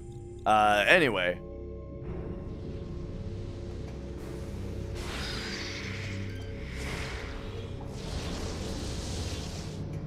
You know what? Just do this.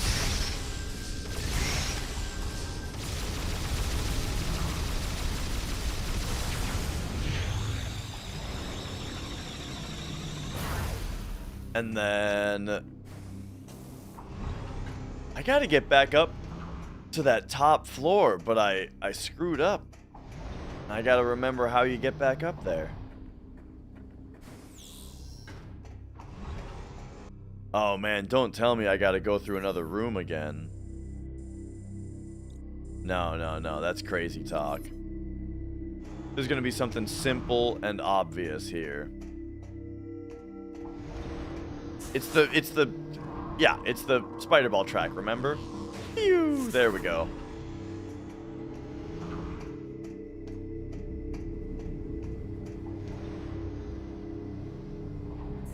Oh, the PVM. It is a 20L2. Oh yeah, now we can do this.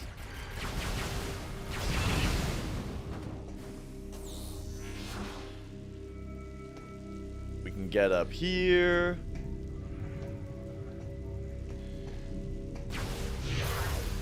And then this, I mean, this looks like we have to shoot this with like a phazon missile. Yeah. Huh? There we go.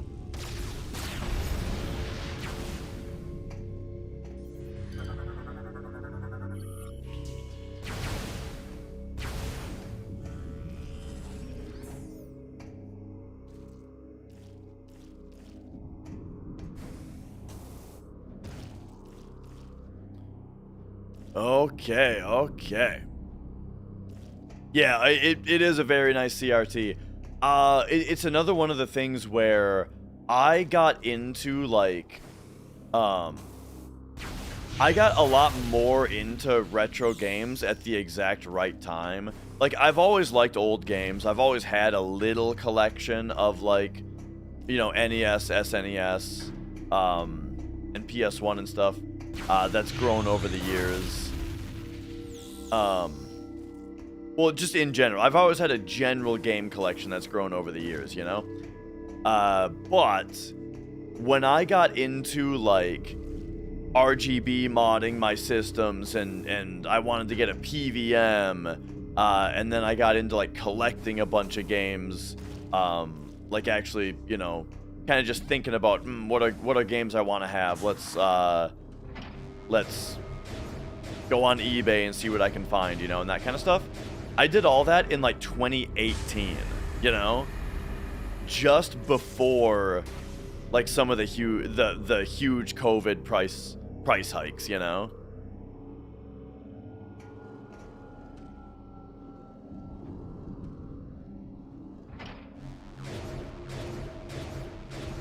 First playthrough of FF7, slogging through the final area.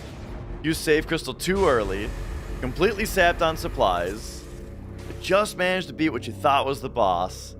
And then the one-winged angel starts. Yeah, buddy. I love that kind of shit. It's so memorable, you know? Oh, geez, I remember this guy.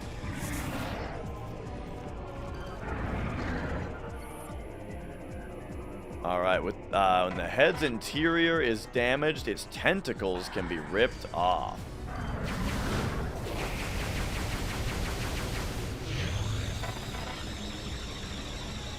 Got yours in 2019 for $250? Yeah. I mean, mine was a bit more than that. Mine was $500.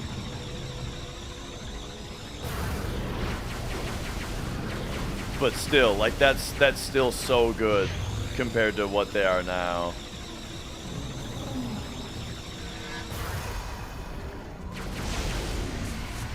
When he does that move, I'm not sure how to dodge that quite yet.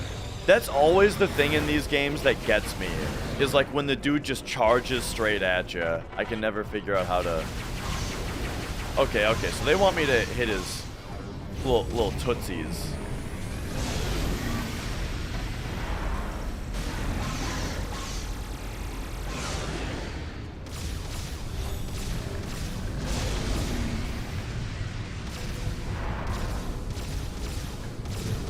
Oh, there we go.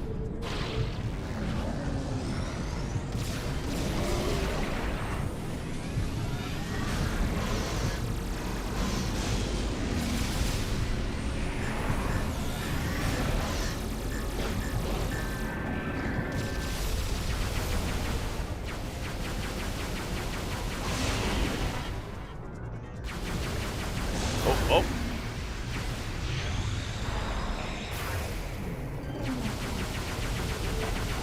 There we go. This is just like Mario Sunshine.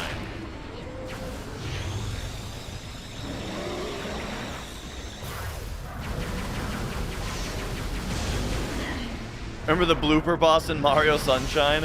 I was shocked when I first played that, when you have to pull his tentacles off. I felt bad for him, you know?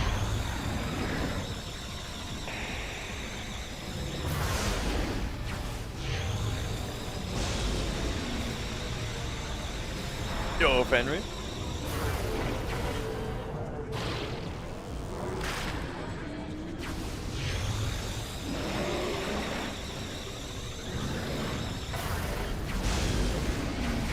Oh.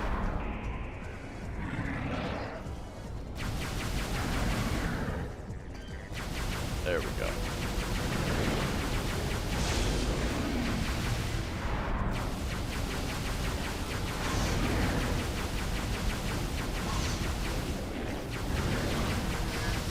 Am I stop live streaming? Like in general? Oh, absolutely not. Live streaming is like my main hobby, you know?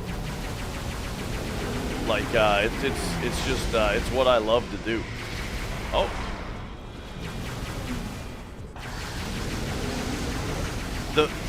Oh, dude, the Metroid Hatcher is finally hatching Metroids.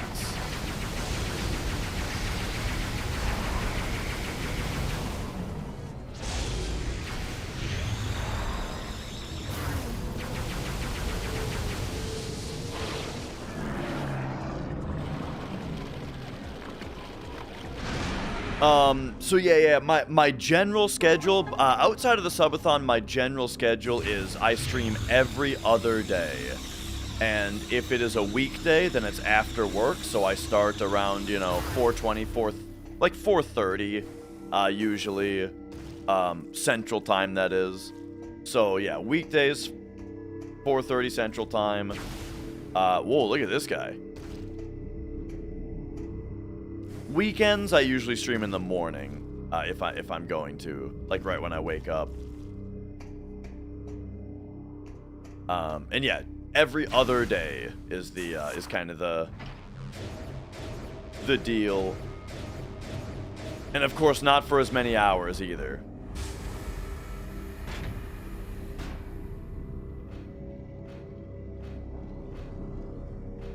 And look at all this. No wonder they made a pinball game.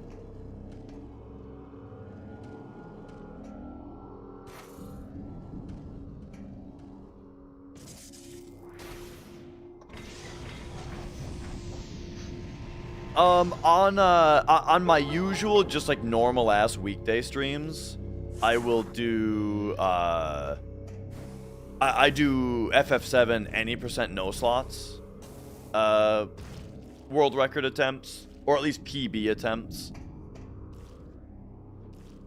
Or sometimes I just stream verifications as well.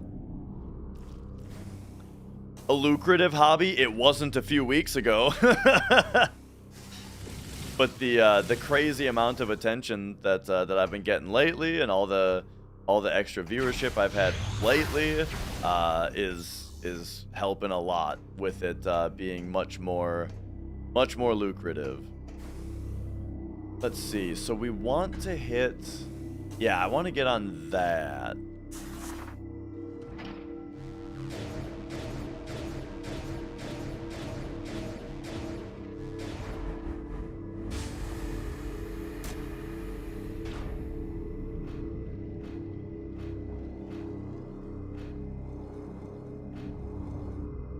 So that sends me out this side.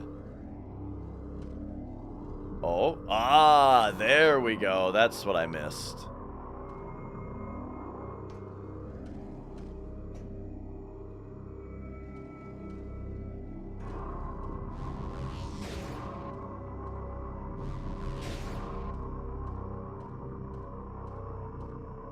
Man, boost balling from spider track to spider track is very satisfying.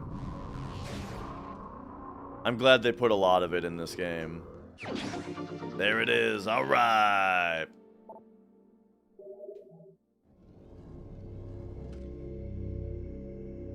Dang, looks like we're almost full on energy tanks. And okay, so now where we're actually going is over here.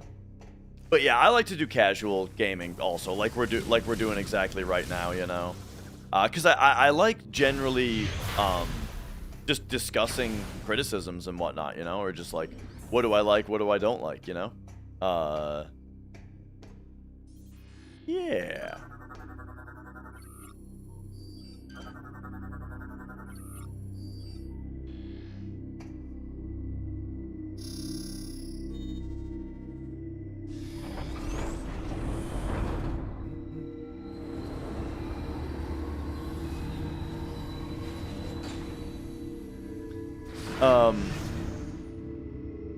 Most people who played FF7 have no idea how in-depth the knowledge base for the game is now. Totally. That's what a lot of yeah, like a lot of the comments and stuff have said. I generally don't do like any co-streaming stuff. Nope. Well, like the reason is I generally just like having the pace and flow of the stream be me just chilling, you know? And like when I have to run to the bathroom, I can just run to the bathroom. And as far as like excitement dialing up and dialing down, right? It's just natural. And you know, talking to chat and thanking subs and whatnot. I like doing all that. Bouncing between how much am I going to be commentating the game I'm looking at versus how much am I going to be talking to chat, right? All that kind of stuff, it can just be super natural. When you're streaming with somebody else, it becomes how much are you talking to them versus, like, talking to chat, which really depends on your chemistry with them, whether that works, you know? I feel like the people who it works for are people who have really good chemistry to where they don't even talk to chat, right? Like a stream with a stream where you're watching two people play together, I feel like at best they're not even talking to chat because they're just bouncing off each other, right? And it becomes that kind of show instead, which is fine if if you've got that kind of chemistry with somebody. But I'm bad at that, right? I feel like I'm really bad at like Popo's chemistry with Duck. I feel like I'm pretty bad at like knowing how much to talk, how, I get very self-conscious at like any amount of dead air, which is also why it's part of the reason I hum a lot when I play FF7. A big part of the reason that I hum along to the soundtrack so much is because I'm afraid of dead air. It's also what alright is about. The reason I'm always saying alright while I'm going from one train of thought to the next is because I'm terrified of the 2 seconds of dead air, if I don't, right? And it's not, it's kind of subconscious. It's just, but that's just how I am, right? So, but when you're stream with somebody else, when you have a guest, then there becomes this this angle of like, you need to stop talking to allow them room to talk. And they need to pick up on that and start talking, you know what I mean? And it's like, there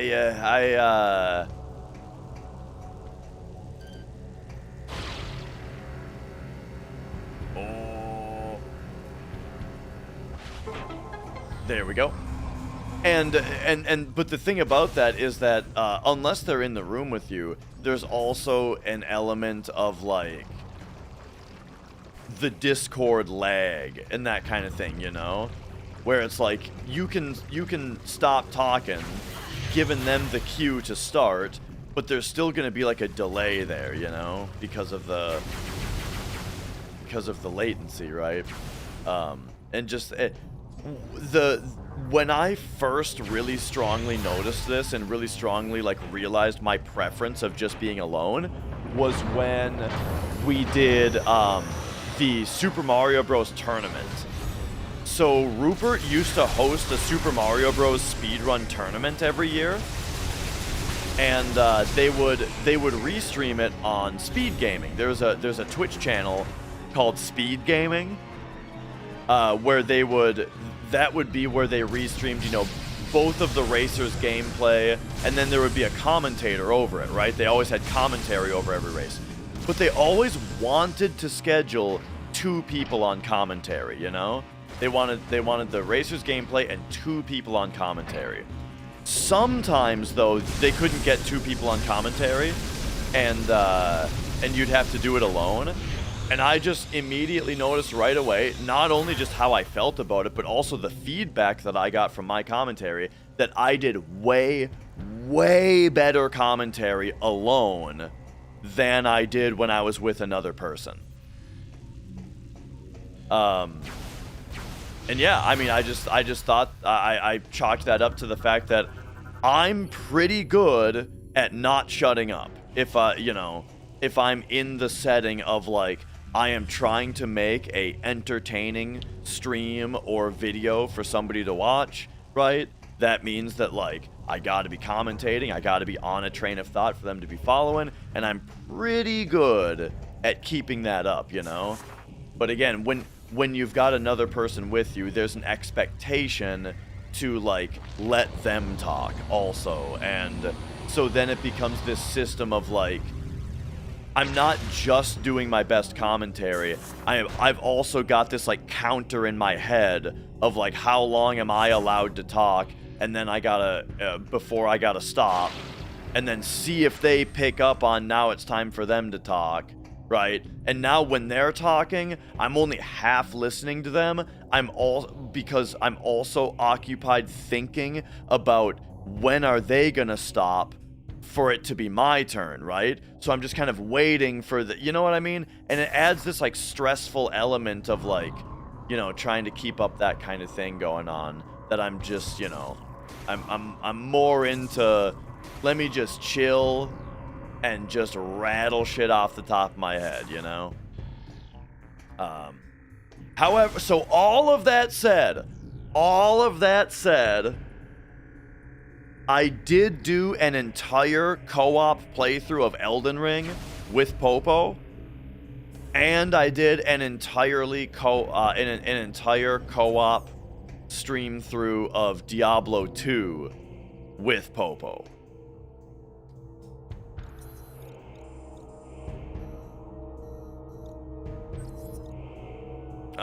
Is this where I'm supposed to be going right now? I feel like I just went the wrong way. But alright, so we got acid rain protection. Oh, okay, I came up here because I can spider ball up here. But alright, so we spider ball. This goes to 4A mining site. What the hell is 4A mining site?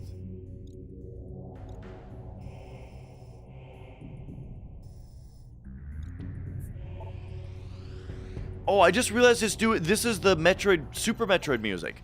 Ba-da-da-da-dow. It's on YouTube, yeah, !archive. And you can find Diablo 2. We played it hardcore. Neither of us had ever played through the game before. And so we decided to play through it hardcore co-op.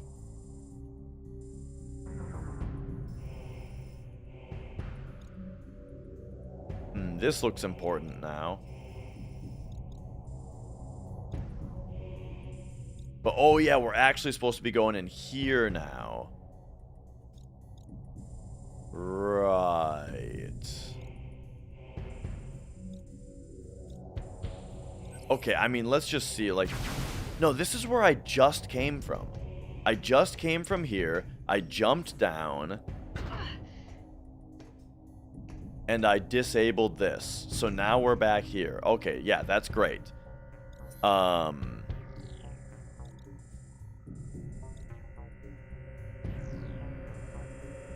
PS1... Diablo 1 was on PS1. For some reason, I thought that was Diablo 2 also. But it was Diablo 1, huh? The screens can't scroll with 2 players, so the second player gets stuck on corners and screens behind him. Oh, weird. You know what other game has really bad co-op is Contra. In Contra, for some reason, if you're playing co-op, the screen doesn't scroll unless you're like an inch away from the side.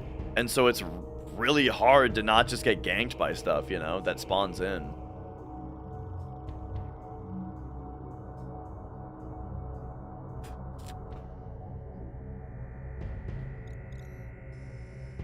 And then, of course, let's not even talk about Battletoads, where the co-op... There's one level that's just legitimately broken on co-op, and I think it's like... I think it's incompletable on co-op.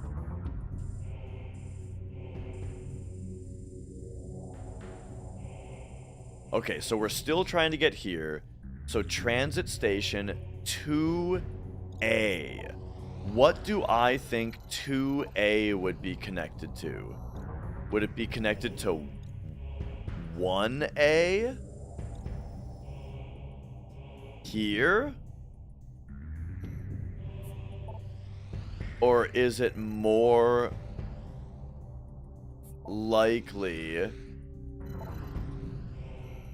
that it connects to...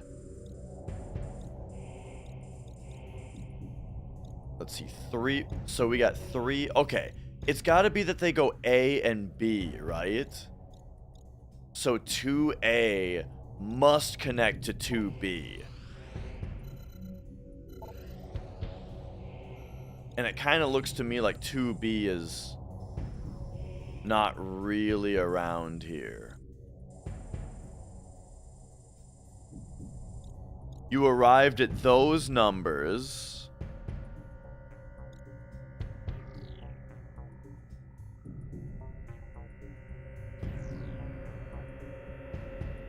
(26% per attempt). Now, what about...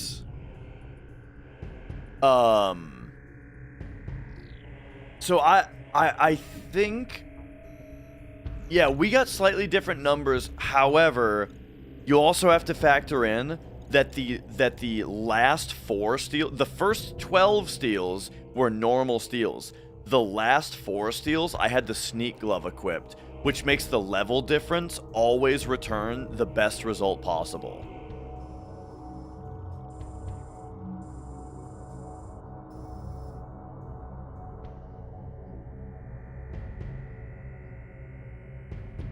That's exactly as long as it takes to accidentally punch the other player once. Do you accidentally punch him by doing this when you jump? Dude, I remember as a kid trying to jump over big gaps in Mario, doing this with the controller. Oh, the game has friendly fire. That's right. I forgot about even that part of it. Oh, yeah.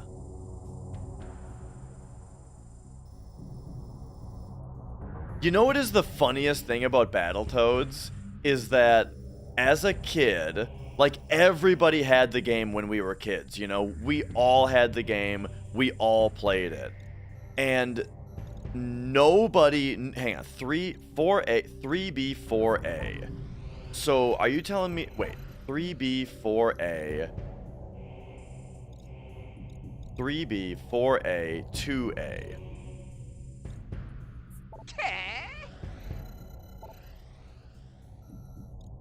1A, 3A. Hang on, I gotta figure out. Oh, wait, 1B, 3A. I gotta figure out where I'm trying to go real quick. We gotta get here, I think.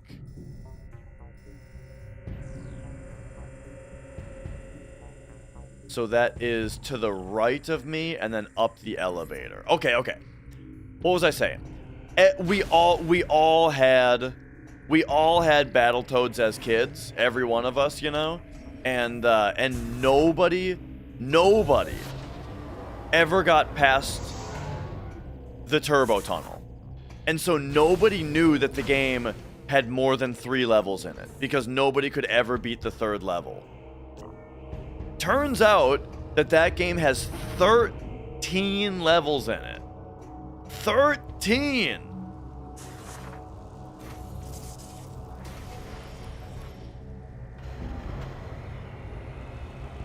Nowadays, though, I tell you guys, I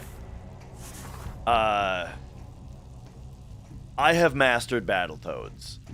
Battletoads is a pop it in and play it through and beat it game for me nowadays. I went through it, you know. I gave the game my full attention. Wait, I was supposed to go the other way.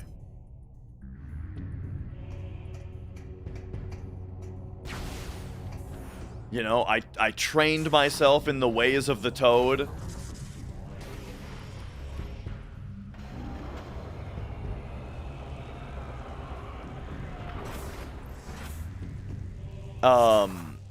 Would FF7 runs be more intense if you were racing against another player? Absolutely. I love races.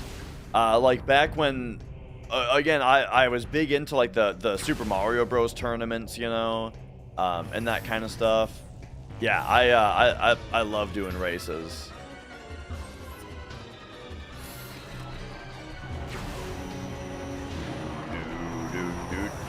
Wait, did I already go in here? Oh yeah, hang on, we already went in here. What prevented me from going forward? Something stopped me here? Skyway access gate locked, unable to open while the defense system is online. Okay, so never mind. So we actually... Whoa. We actually do have to,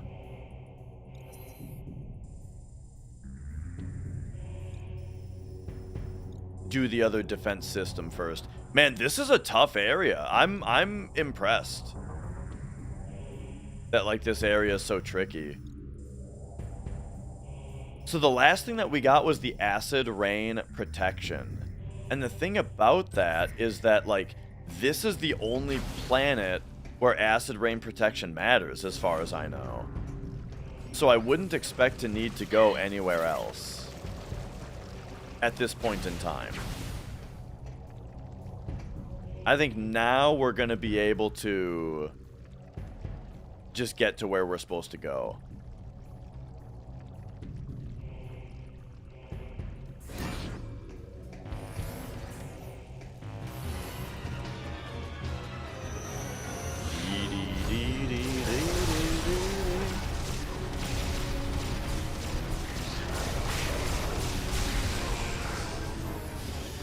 Boom! Oh, I shot him with the missile and it didn't even get out of here.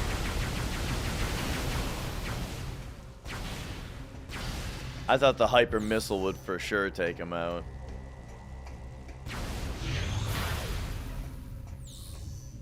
Okay, so I'm wondering if there's another thing in here that I have access to now that we can walk in the rain that I didn't notice before. But it doesn't really look like it.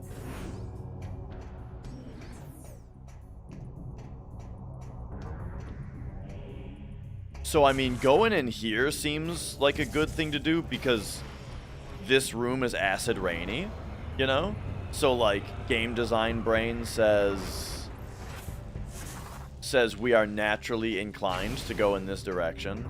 Except this might just be how I got back in the first place.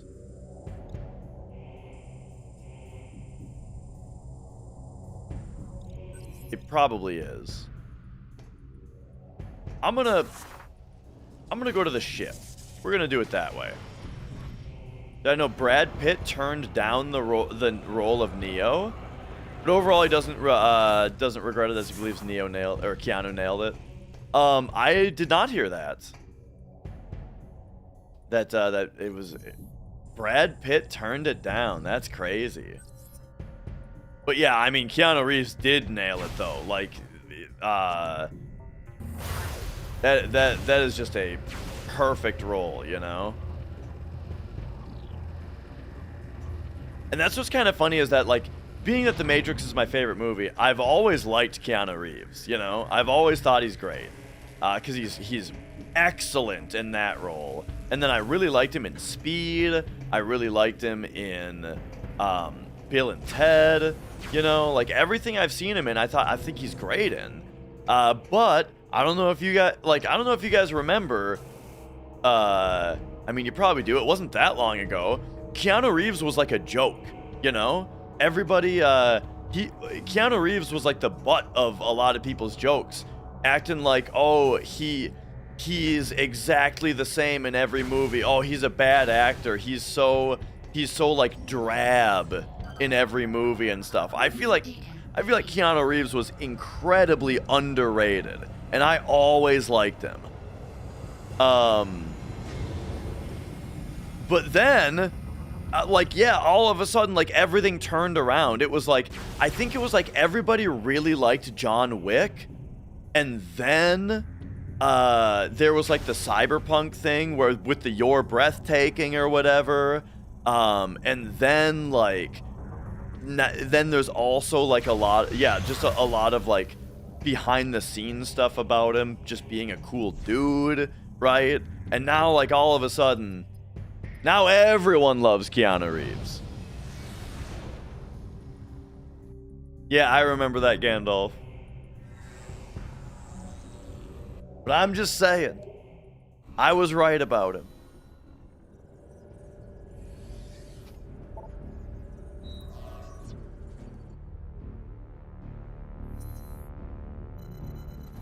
Alright, I think we gotta go this way. Okay, I've never seen Bram Stoker's Dracula. I don't think I've ever seen that.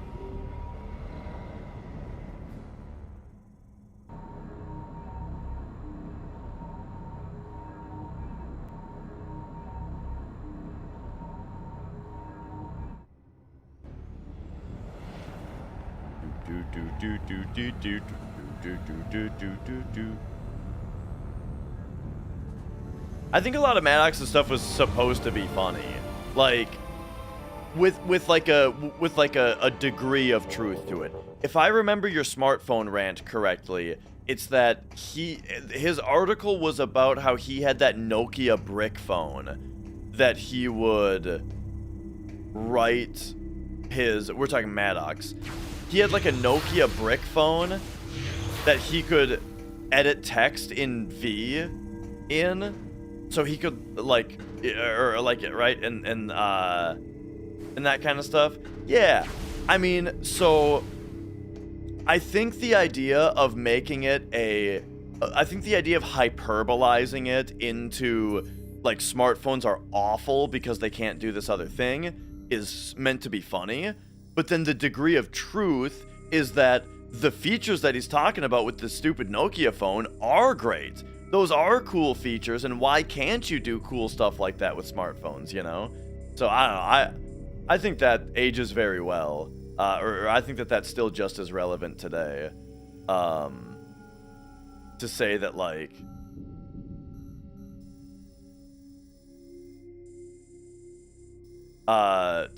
smartphones just have an annoying degree of like anti-complexity to them, to how a user is able to use them.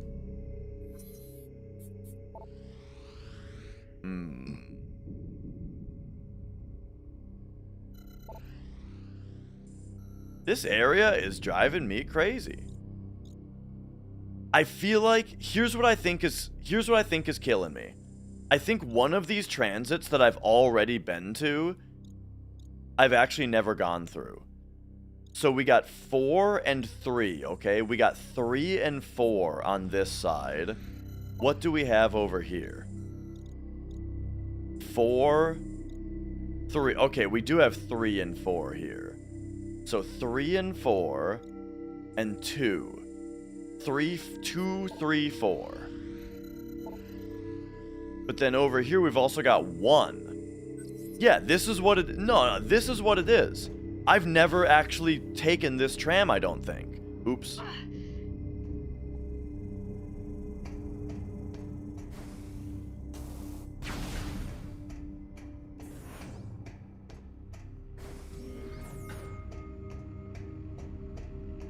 I had to have, though, because look at it. It's already open.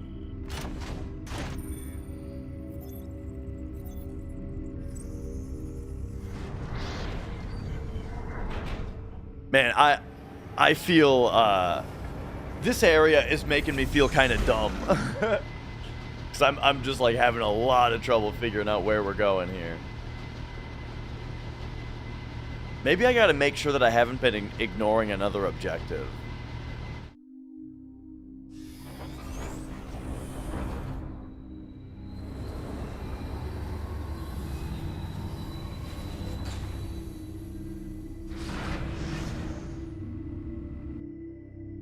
Real quick, if we go to our logbook, okay, no, it's just that. All right, so where did this take me? Oh, okay, this is 1. Oh, it's on the same map. Okay, and then 3. But wait, then where's 4? Okay, hang on. So 1 stays within this map, and then there's also 3. Okay. So this map has 1, 1, and it has 3. This map has 3, and then it has 4. Which leads to the mining site, and then it has 2. So it's this one. I've never been here. I've never gone through this tram is what I'm getting. No, but that's where I just came from. That cannot be right.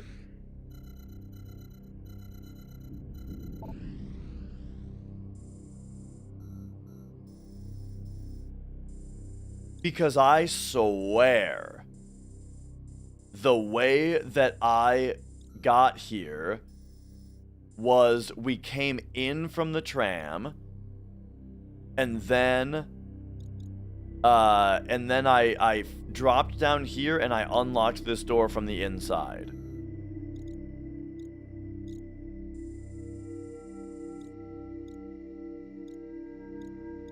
So where is the other side of 4 that I'm obviously missing? And yeah, I love this kind of thing, having to like really dig in.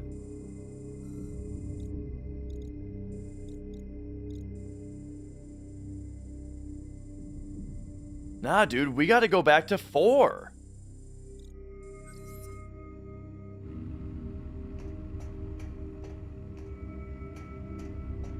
Yeah, gotta go back to 4.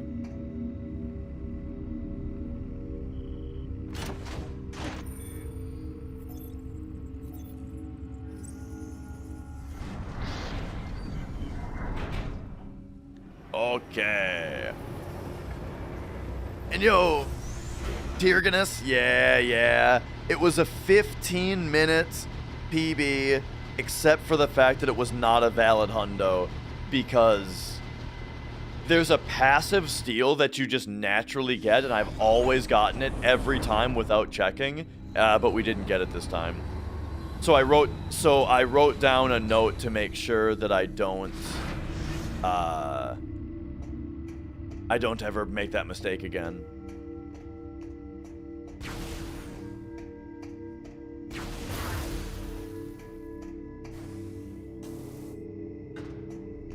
Okay. So we go back here.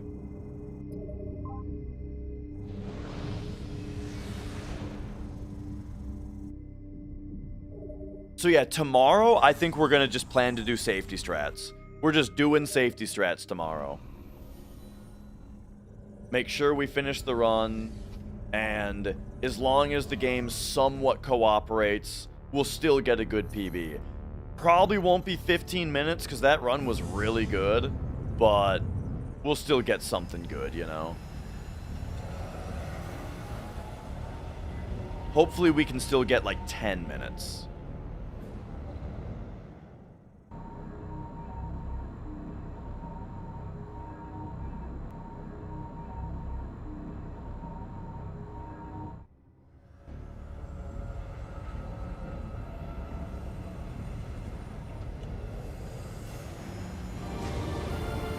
Well, Shinra Beta didn't actually cost any time. Shinra Beta should have cost me 6 minutes, but I accidentally risked the run on that part, and then it just paid off. And that's kind of what I was saying. That run, like, realistically, like, that run should have died. What's the drop rate on that? It's yet another 14%er. But you get a lot of chances at it, though. You get, 2, 4, 7, 9, 11, 14. I think you get 14 chances at it, before you need to invoke safety strats. The safety strat would be to reset back to the safety save in front of carry armor at that point after you've done your 14 attempts. But there are 2 more attempts that you can do that just take a lot longer to reset from after if it doesn't drop, which I normally wouldn't do. But I accidentally went for those 2 more. And that's when we got it. Oh my god, wait. This is driving me crazy. It's not here. It's not this spot. It's... Okay, down a level. Down a level.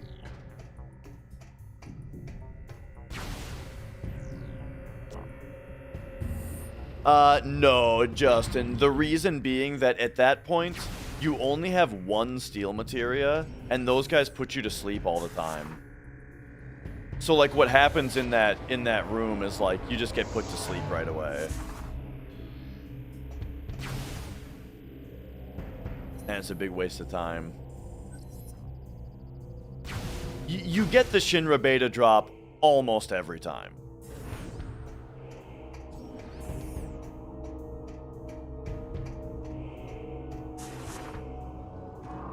Alright, here we go.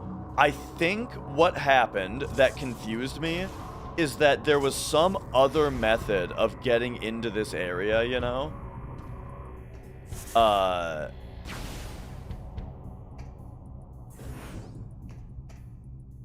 Yeah, they drop around carry armor, the Shinra beta does. Yeah, look at this, the tram isn't here. I never activated this. Oh my god, I'm such a dummy, dude. This is what it is? Okay. There was some other thing that put me here, but when I opened the one-way from the other side, I thought that meant that we weren't going this way. Tomorrow, BMK. Provided I have a good night's sleep, I'll be trying again tomorrow.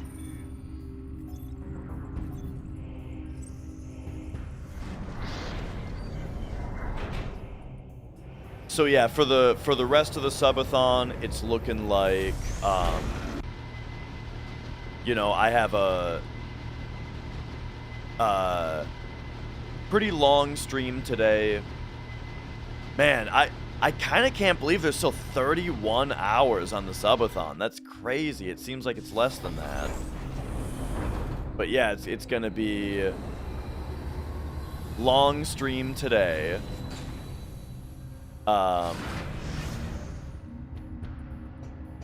Hundo. You're goddamn right. Hundo tomorrow, where we do safety strats on big shoes, and then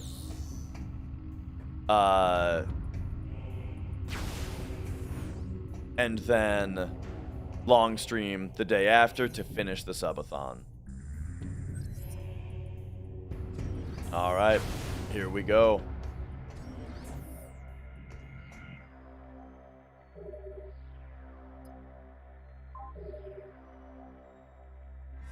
You'll be at a show? What kind of show?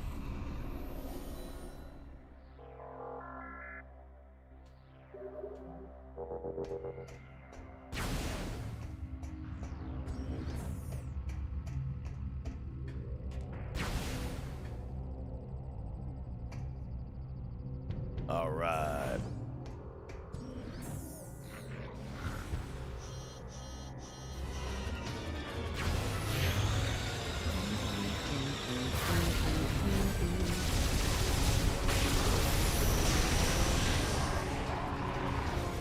All right. You're gonna get surgery, but not anymore? Because you gotta see the hundo?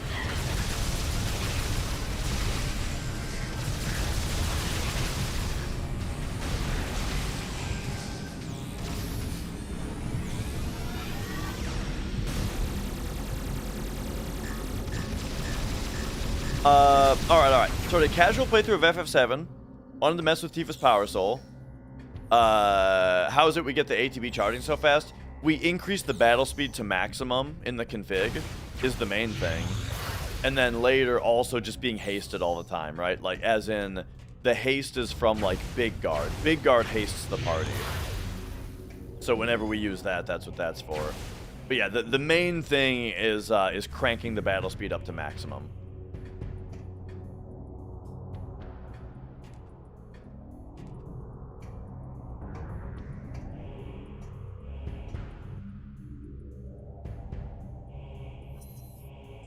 Alright. Ooh, hey, the more green doors we see,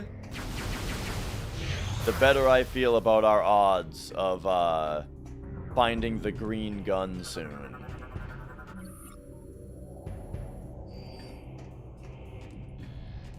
Ooh, it's time to operate some machinery. Don't mind if I do. Is it going to be all touch controls? Or not touch controls. Oh, okay. I guess it is touch controls.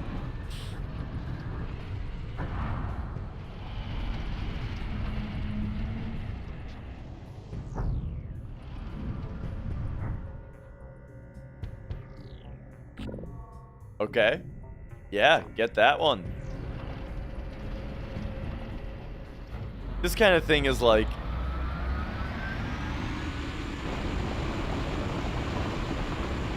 It feels so brain dead to make me do the... like, click on these buttons. Ooh, I like the rock glowing from the heat. That's cool.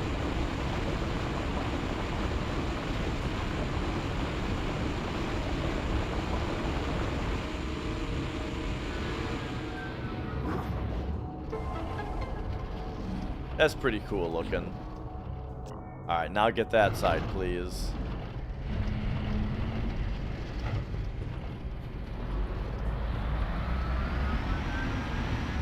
So what do you guys think? If I beat this game today, what would you say we take like an hour off where I call the mortgage guy that I need to talk to, and then and go pick up Metroid Prime 4 and just play it?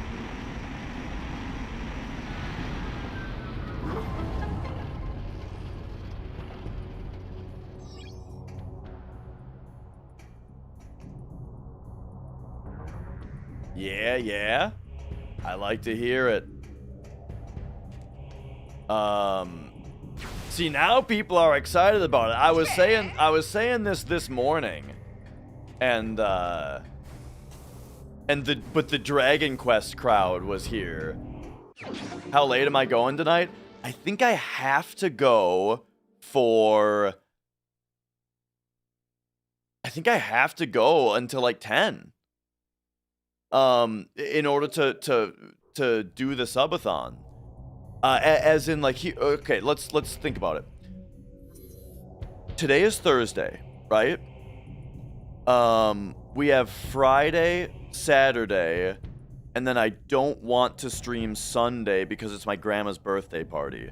So I think what the plan is today I have to go. Oh yeah, so tomorrow is going to be a 15-hour run. The stream is probably going to be 16 hours, right? So that leaves us with 15 more hours to fill starting now, which is like 8 more hours today, or like 7 more hours today, and then 8 more hours on Saturday, right? Does that make sense?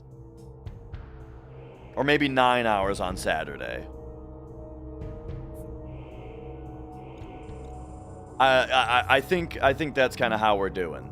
So what does that mean? Like if we plan that out, that means, so if I plan on like 9 hours on Saturday, if we plan 9 hours plus the 15 plus the, we'll say 16 hours tomorrow, that means that we got to get the clock down to 25 hours today for that to work.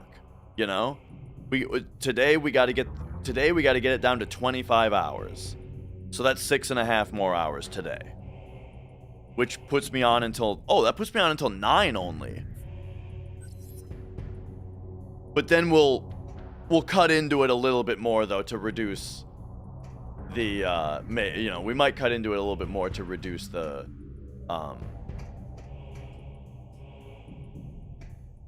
obligation, right?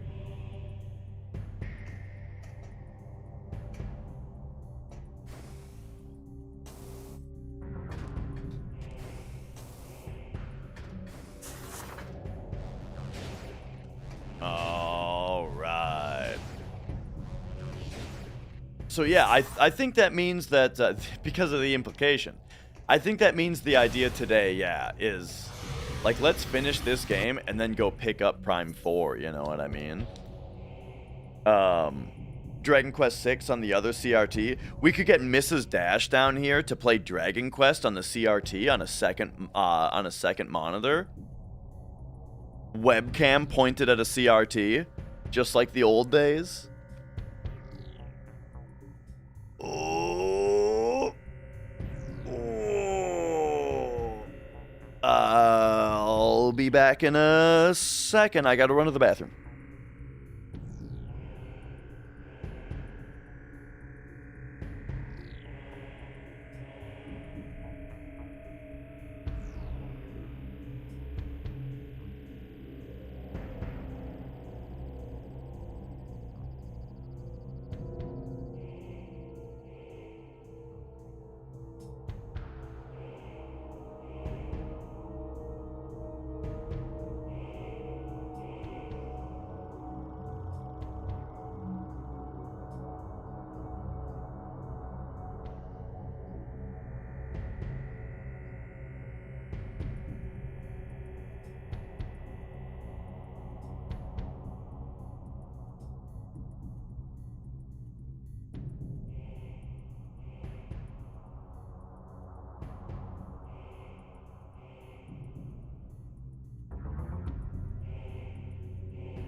Oh, okay. Yes, the PVM has output ports. So when I use it for stuff like Mario, Battletoads, that kind of thing, like games that are like frame perfect action, you know. I'll use it for that kind of stuff. Woo! All right. By the way, let's real quick do the daily monetization check on YouTube. Let's see if they fixed my account. I don't think they will, because their response to me was just to use the form that doesn't work. But you know, let's just see.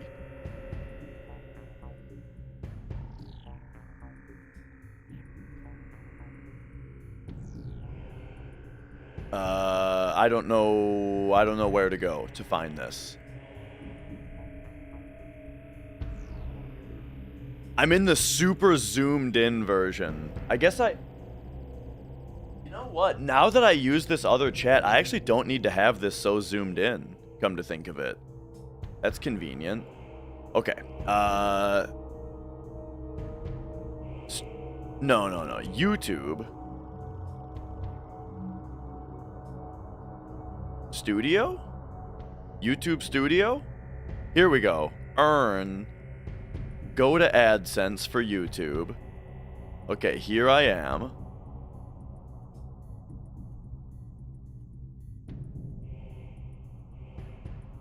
Verify now.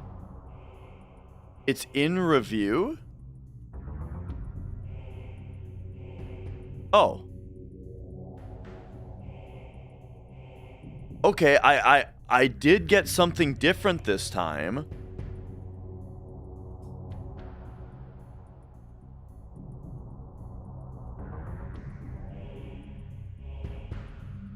Okay, but no, we still have the problem where my name is the shortened version of my name is verified. And so I can't change it. So yes, that is still a problem. However, I guess I did just send it in for verification again. And they said, okay, that'll be 3 business days. Maybe this time the guy that looks at it will be like, yeah, obviously that's the same person, and they'll just activate it. Maybe.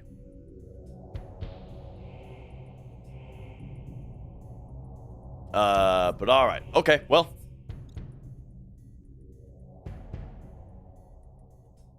We'll see how that goes.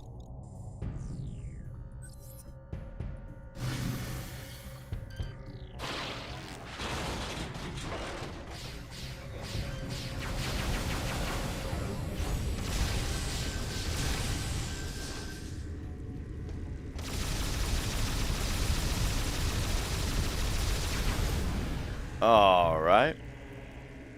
Have I seen the Inns of Elder Scrolls video? Goes in and reviews every inn in the game.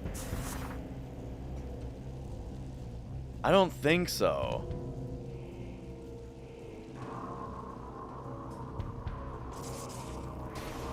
I've seen a couple of Annie Austin's videos where he analyzes the unemployment rate of each of the different towns.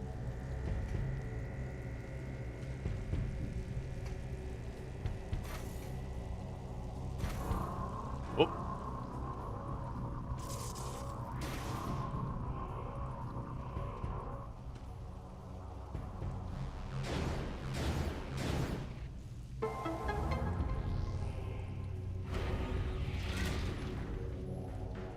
That's what I'm talking about. Pew!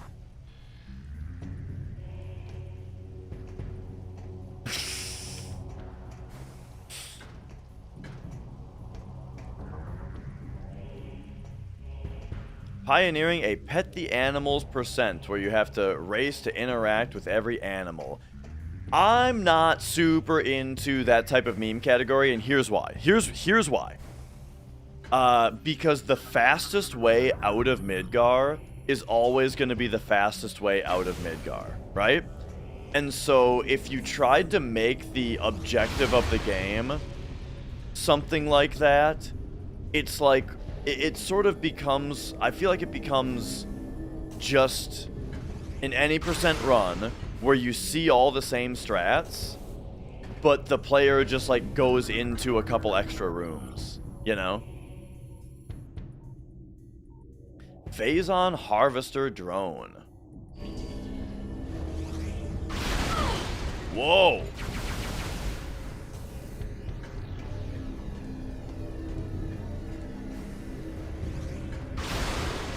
Damn! I like that the shot is causing a bunch of debris. That's not really actually existent.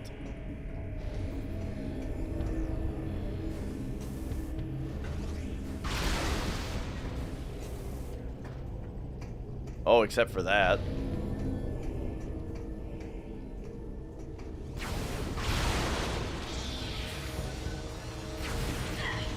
They said that we can't destroy this thing, right? Cannot be destroyed, yeah. Oh, look at this big green beams of energy. You know what that means. We're about to get a big green beam of energy that we get to shoot.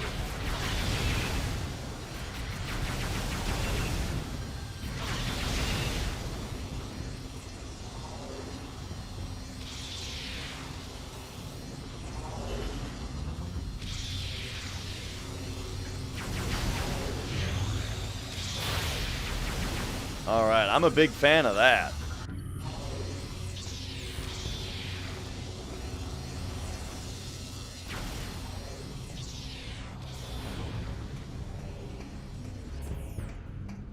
Oh, there it is. Yeah, what do we got? Nova Beam.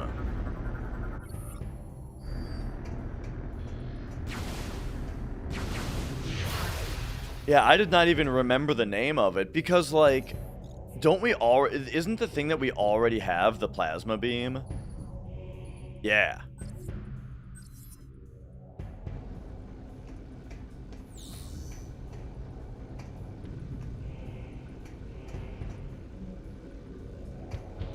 Oh, it's just loading times, yeah. When you shoot a door, or when you get near a door, I think it starts loading it. And then, yeah, it just won't open until it's loaded.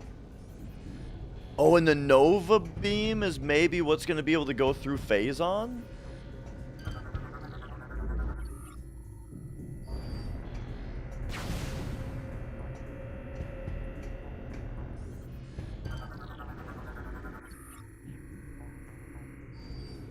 Yeah, yeah. Where's that MP4? Ah, that's what we're talking about. Is today we're gonna finish this up, And then I'll take a break where I gotta go make a phone call. And then with the phone call, I'm also gonna run out to the store and grab Metroid Prime 4. Unless Mrs. Dash wants to pick up Metroid Prime 4 for me on her way home. On her way home, stop at the store.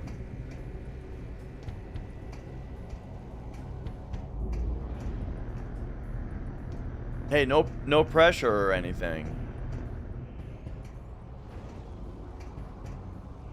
Oh, we just have to touch this, that's all.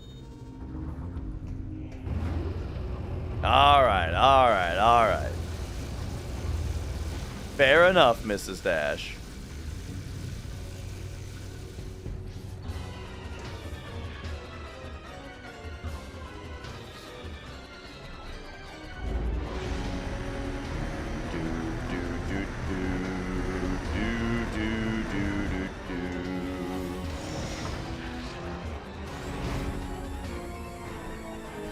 Oh, the high-frequency door has opened or shut behind us.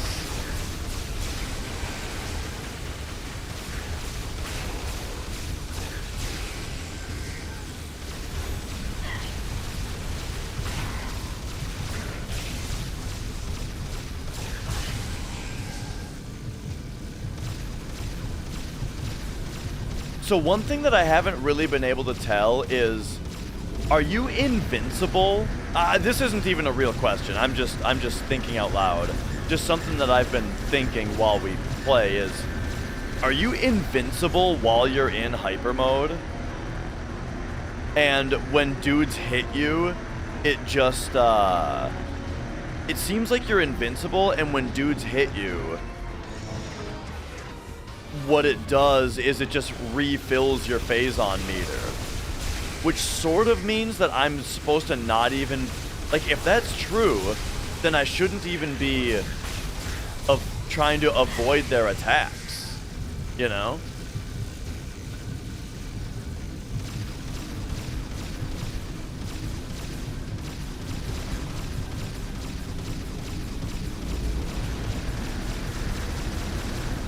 Oh, maybe I'm supposed to get sucked up like this? Oh, maybe not. Okay, let's pay attention, okay? I'm gonna pay attention. Our health is at 13. Okay, it went down to 3. Our health went down to 3. That was the amount that we're at. So now...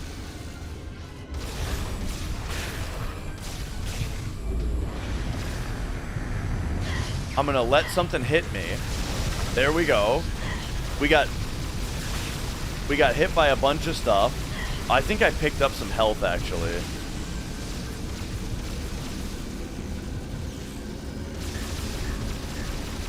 Alright, I gotta start scanning shit. Oh no, now we're at 3 on our health still. Piston extends. While the mining cannon is firing the beam that cuts through phazon. Okay. Cycles between beams that cut up phazon deposits and suck up the broken pieces.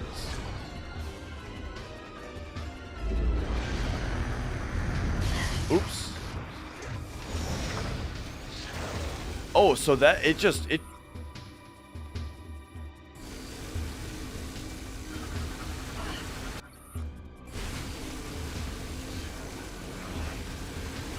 Oh, when dudes are in hyper mode, it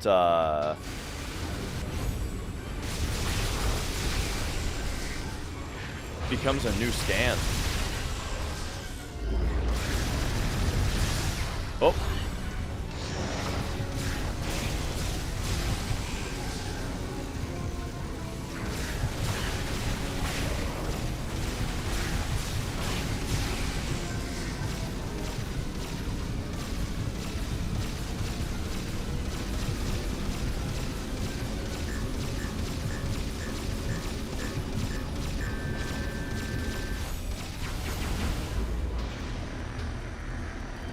Okay.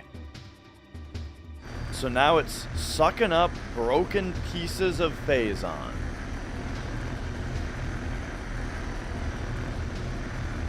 And sort of the only thing I can imagine to do right now is be in Morph Ball mode, but that just hits me.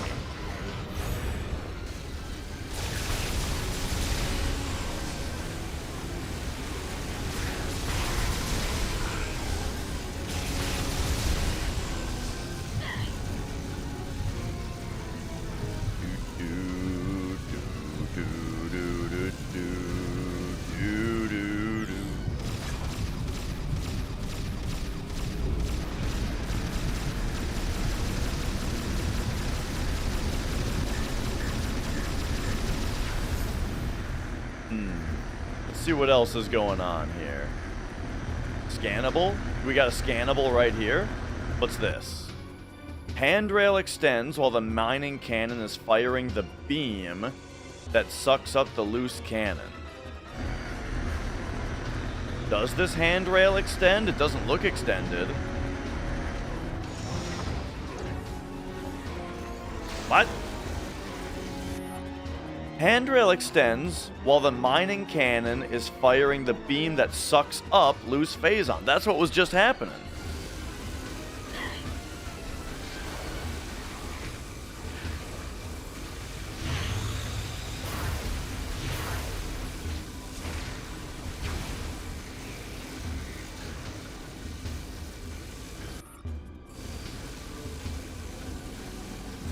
And then... Oh, okay, okay.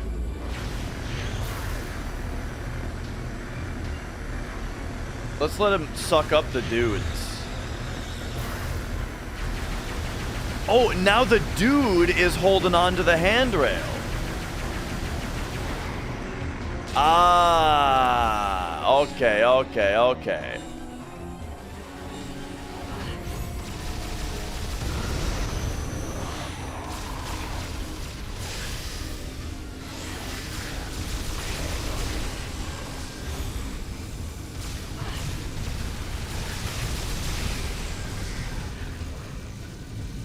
So we need to leave one dude alive.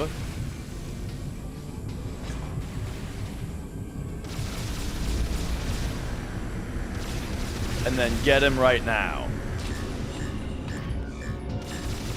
And then shoot that. There we go. Okay, okay, okay. We've got the system down now.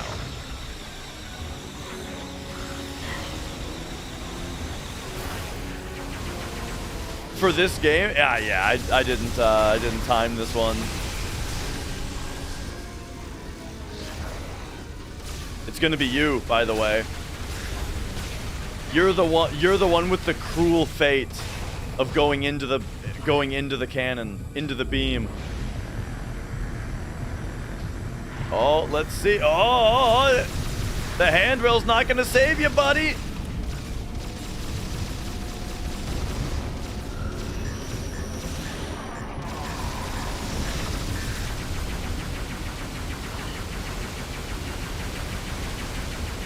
Oh, he's hyper moded, so he's got 1,000,000 health. Okay. All right, all right. Yo, all talk. Oh, I think I got them all this time. Oops.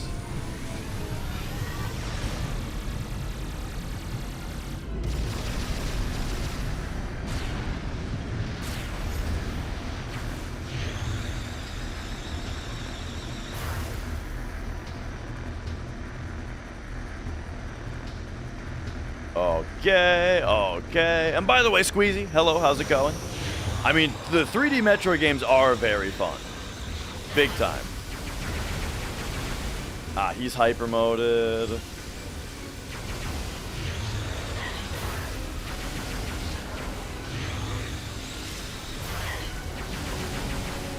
Okay, about now, I think, is when we can...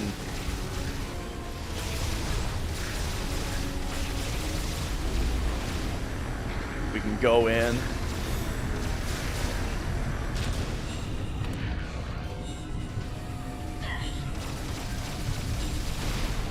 There we go, there we go.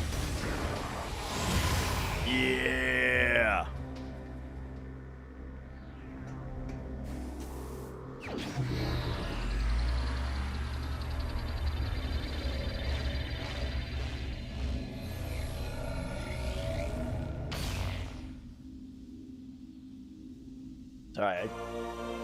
Got a message there. I had to check my phone. Nova Beam. Okay, okay. Passes through objects made of Phazon. Ooh, yeah.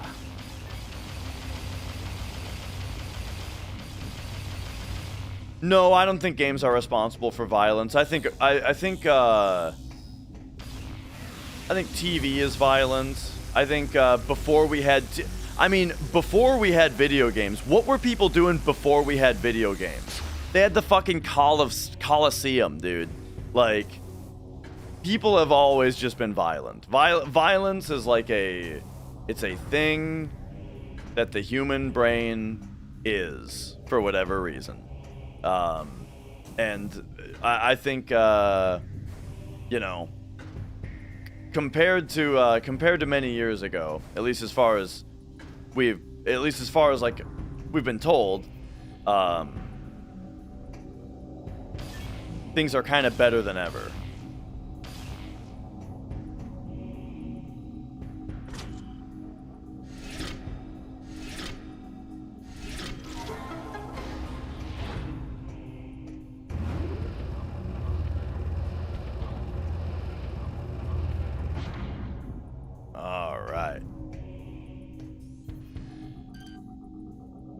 Oh, I see. That's going all the way through.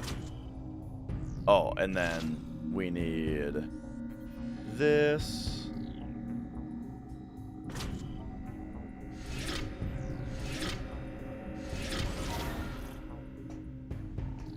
But yeah, for sure, that's been that's been a topic that has come up many times in my life. You know, yo, David.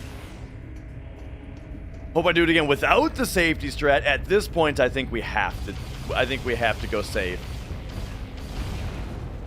Because I just don't have much time left, you know. In the subathon.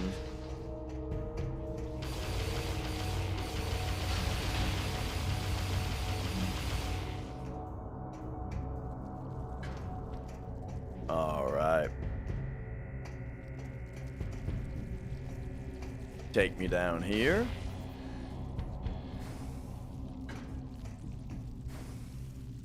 I think so, Chronotos, definitely. I think we can do safety strats, and as long as the rest of the run mostly cooperates, we will be A-okay.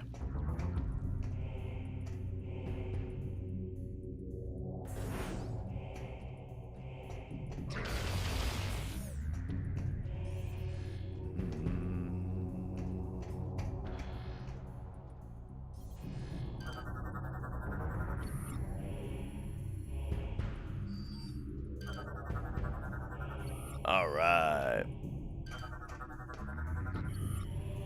Ooh, alright, alright.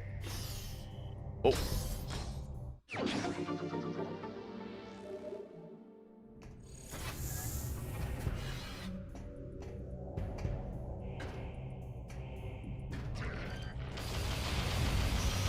Get energy beamed, dickhead. Or Nova beamed, I mean. Yeah. Oh man, this is a cool looking shot. It's very similar.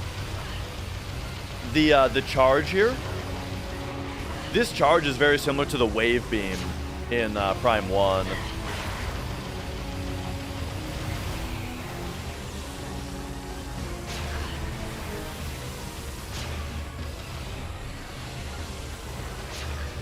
Oh, he's hypered.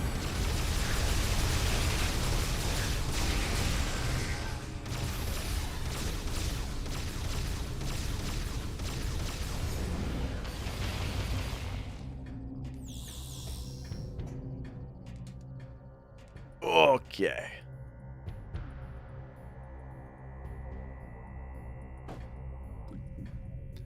Yow. And yeah, I mean, right, that's the thing, like for music, right? For me, I find metal to be very calming. And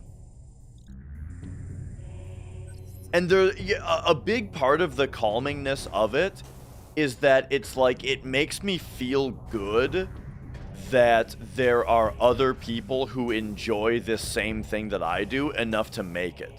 You know what I mean? Like, I realize that it's like this is something that's very niche, right? Like I mean, not very, like, there's many metalheads, but still, it's like, it seems a little weird when you listen to something super heavy, right? It seems kind of weird that someone's even making this, but because they are, you know, I feel like a sense of sort of more of a sense of belonging, you know, just in that there are other folks who are into it.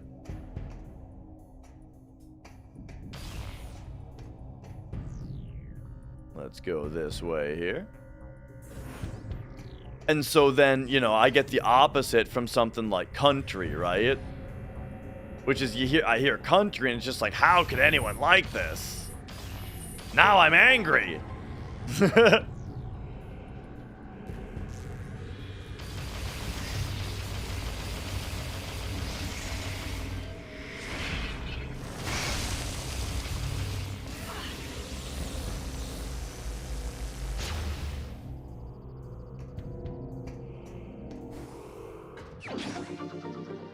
All right.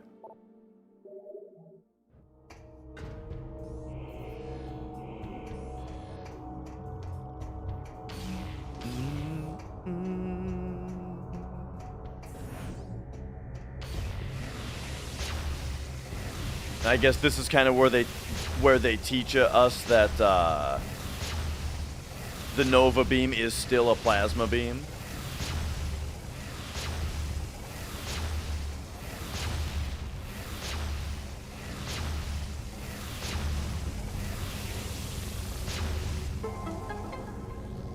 Oh, I was just doing that because it was fun. I didn't even realize I was doing anything there. Oh yeah. When I badmouth country, I'm definitely talking about like newer pop country kind of shit. But I really like. There's a lot of stuff that maybe used to be called country, that I feel like is kind of just like classic rock, you know, in a way. I am not following any news, Grorfo, no. I'm just, you know... I think I'm just gonna go out to the store and pick the game up once I'm done with this one. And we'll check it out for ourselves.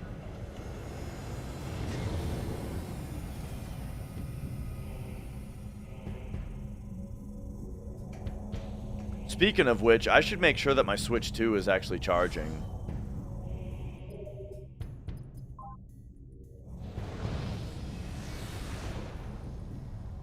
Alright, so now that we have green shot... I mean, now that we have green shot, I can do, like, whatever the hell I want.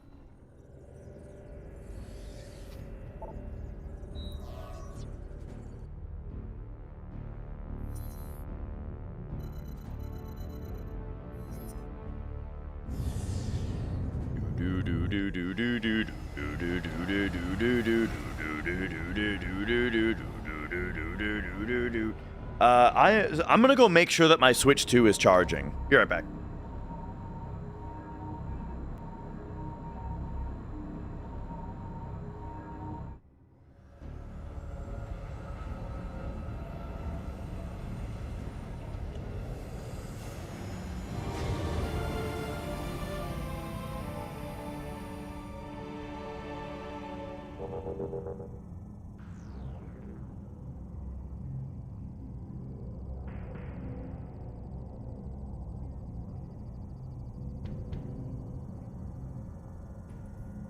Yep, it's good.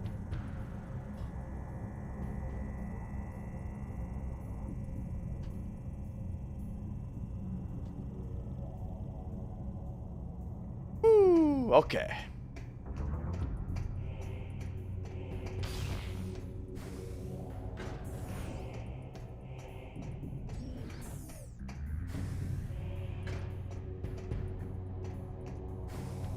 So basically my goal with the run tomorrow is I'm gonna try to not to make any mistakes.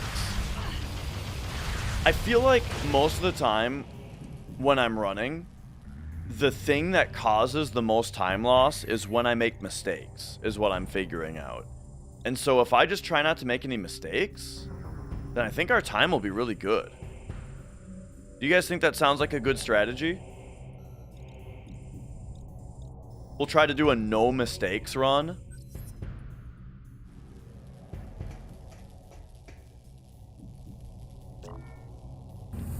Yes. And Magic and Mia both left. I don't know where they're at.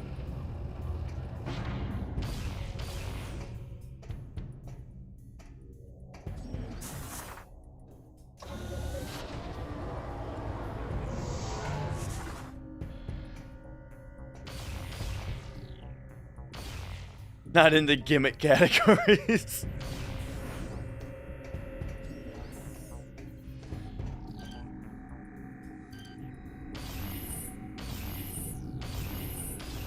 Certain HUD elements of this game definitely look like they are made for 4x3.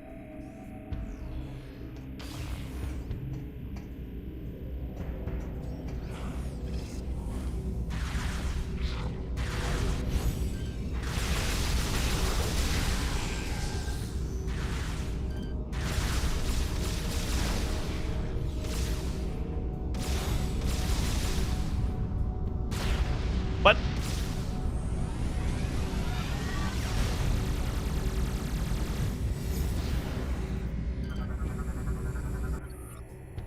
Resistant to normal attacks, but could probably be overloaded with phase-on energy.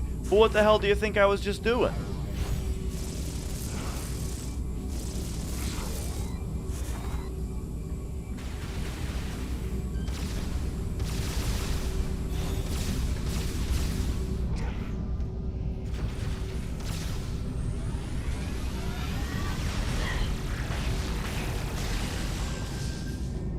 Who's the guy with the mullet in the GIFs? Oh, oh, that's Popo. I don't know if it's a mullet that he's got. He might take offense to that. But, he puts his hair back. He doesn't have much hair left, and he puts it all back, so maybe it does look a little mullety.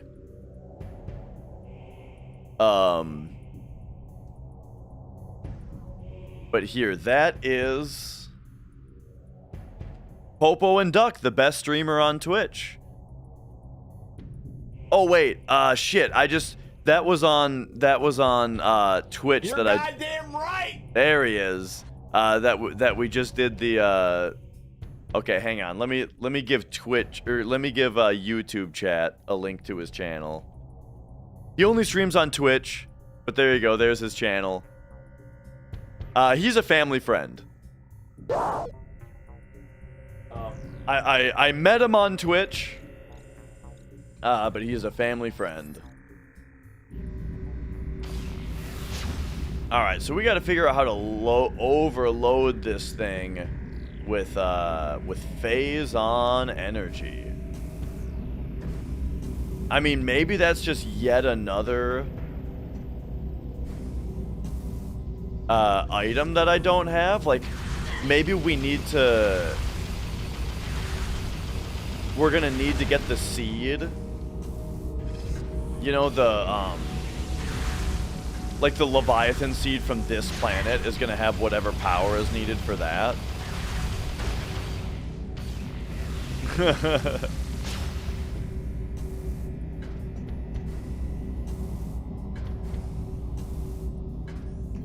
Oh, hello.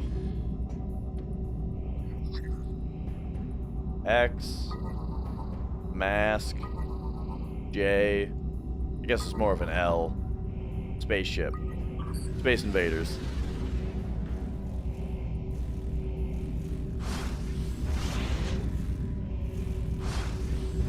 Oh, okay, here we go. Now we're getting somewhere.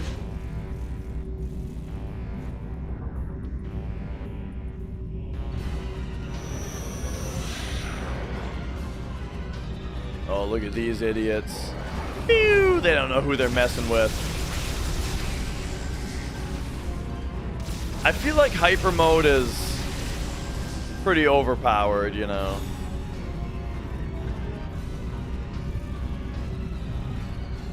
Like, the cost of one energy tank is not very great.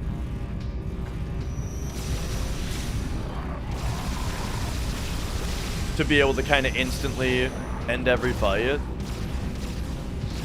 But, like, it's fun, though. Oh, no. I didn't get everybody.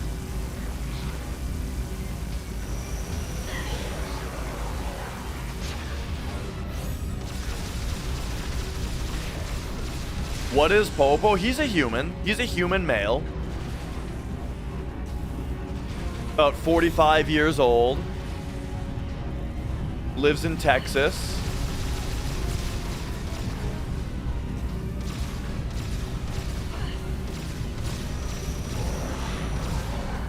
Dude, where? There he is.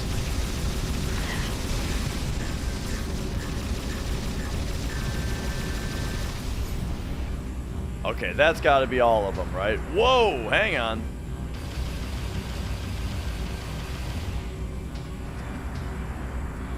Who's overloading me still? Huh. Okay, I mean, I'll use another one. Take another couple guys. Oh!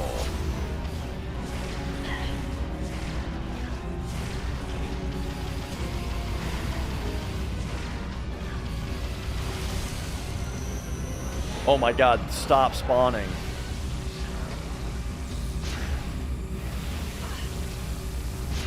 Now this guy's hyper moded, so I gotta reciprocate.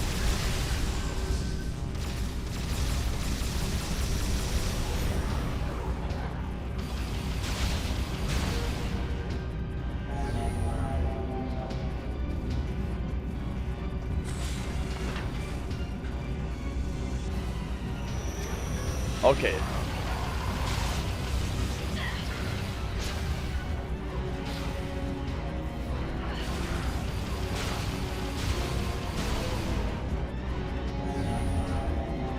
So it looks like there's just gonna be infinite dudes here until we do all the panels. Ah, and then the dudes interfere with our X-ray as well. So, okay, oh my god.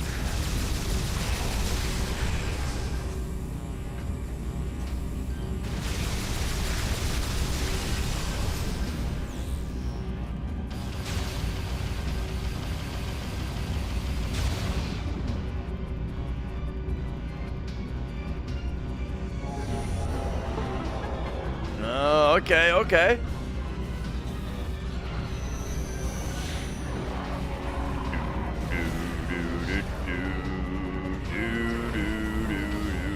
Oh boy, that guy's hyper. Just ignore him.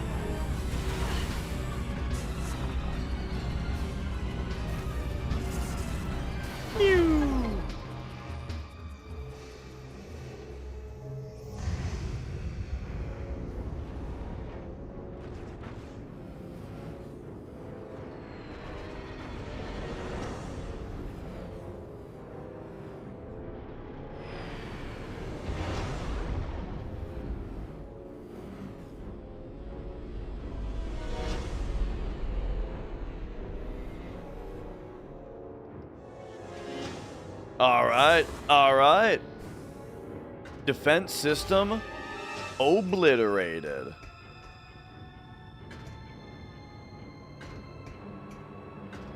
You know that the word obliterate, I think it like specifically means to like oh hey, it's this part. Outstanding job, Samus. I knew the Federation could count on you. I've given the order to begin the invasion. I'm headed down there with the troops. Meet me at these coordinates. Who thought that a Metroid game needed this guy in it?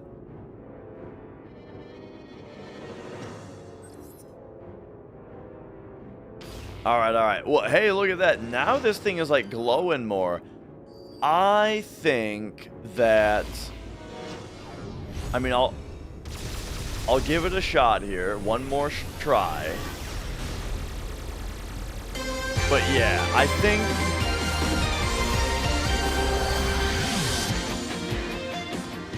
Boy, oh boy.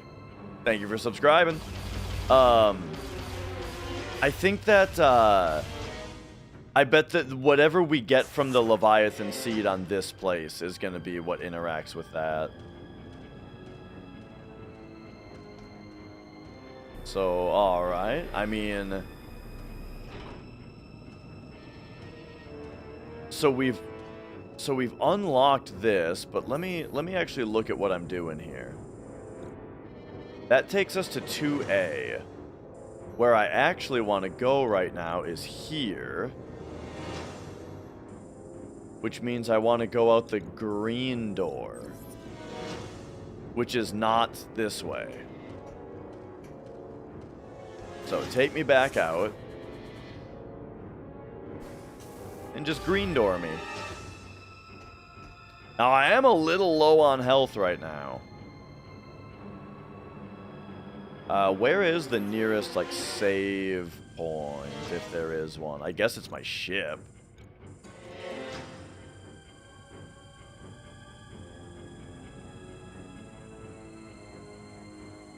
Yeah, we'll go back to the ship real quick.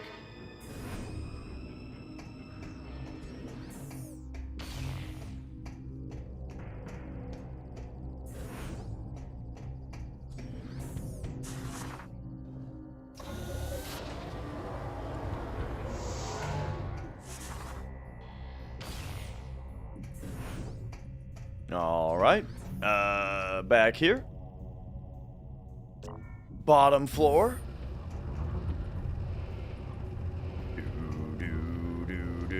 This song has been in like every Prime game and it always gets stuck in my head.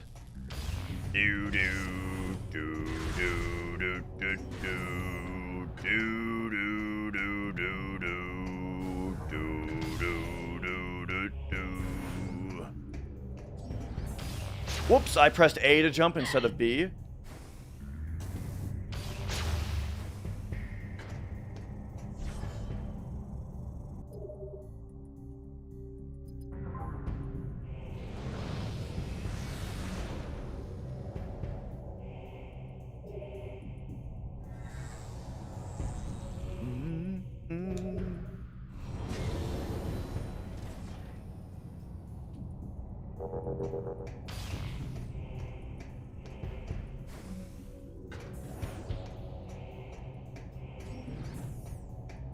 Okay. That's right. I just hate when the streamer sings along. Oh, except you. Okay, it was the top one, right?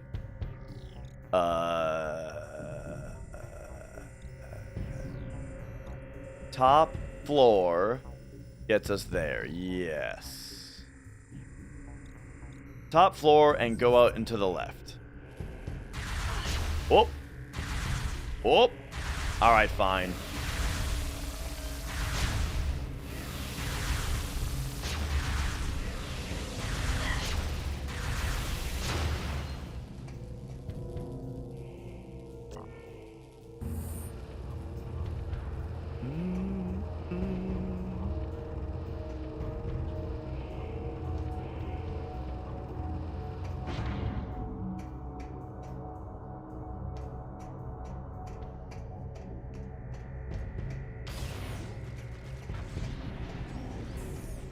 Alright, here we go. Oh, look at that. They're not even out here anymore.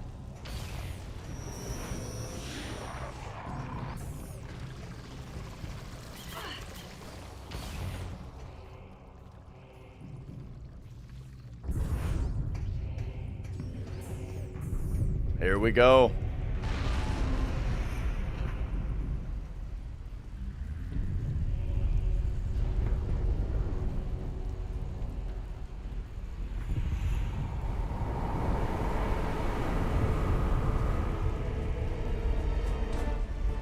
Outstanding work, Samus. I don't say this often, but I sure am impressed. That said, you've still got work to do. Up ahead is the pirate cargo line that leads to the sea.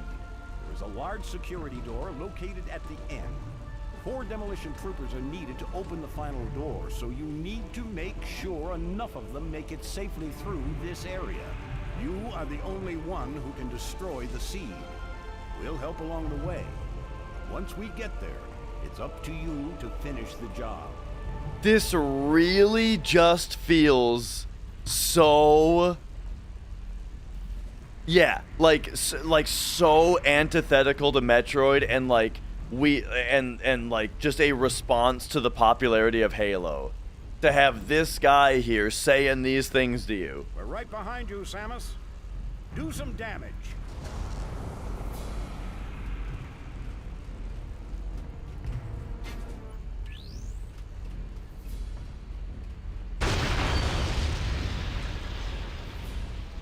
Geez, can we have that item? Alright, here we go. We have 12 out of 12 dudes. Samus, we are part of the demolition reinforcement squad. Since our armor is weaker than most of the troopers, we need you to watch our backs through this area. Our group color is yellow. Most of the demolition Great. team has already started moving towards the seeds, so you better get going. You better get going. Good luck. They already started moving toward the seed. Our color is yellow. Alright, power it up, baby.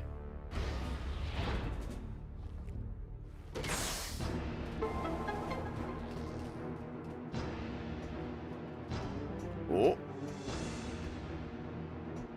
There was also the Follow Freeman chapter of Half-Life 2, you know, if you want to draw more similar... Like, we were kind of drawing similarities to Half-Life as well as Halo before.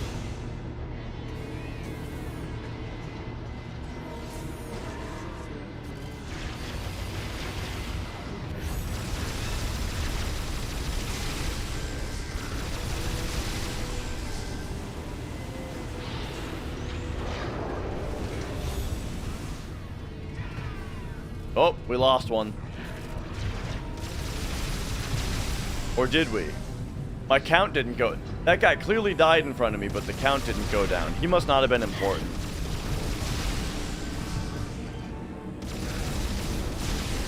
Imagine being that guy, you know? Yeah. I'm the guy who's not even counted on the counter.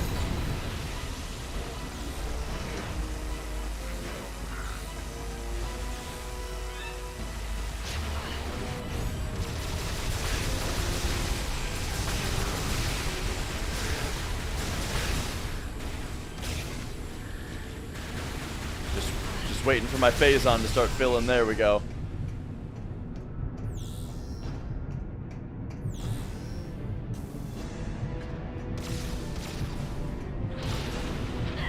Whoop.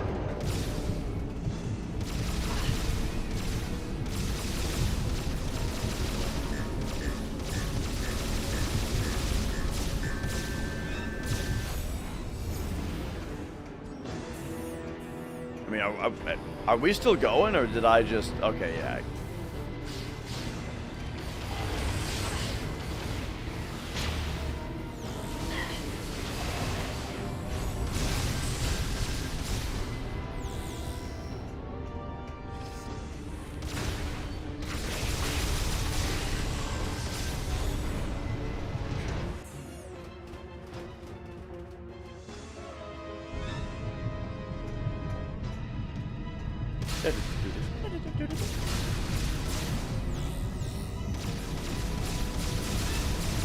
I mean, I imagine how a lot of this game has gone so far that I've kind of realized is that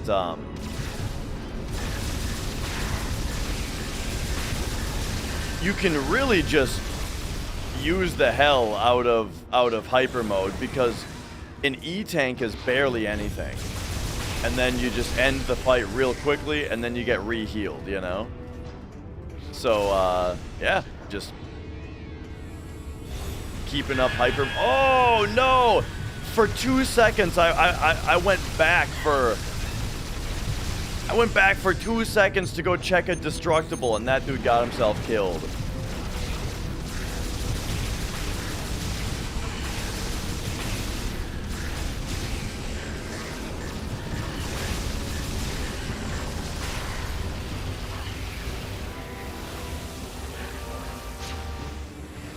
Oh, now he is in hyper mode, so I have to answer it.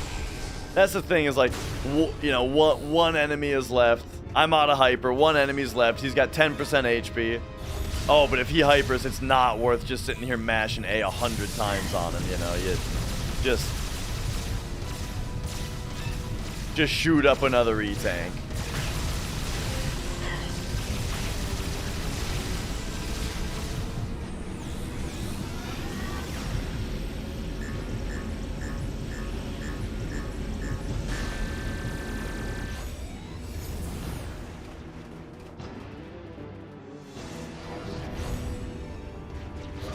Oh, those are good guys over there.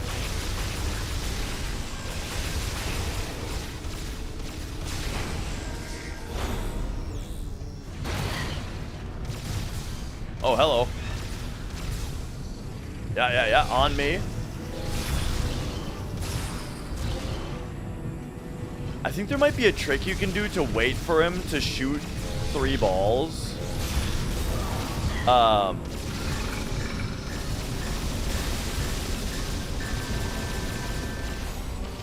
So that you can bust him up in 1 round, you know, instead of 2.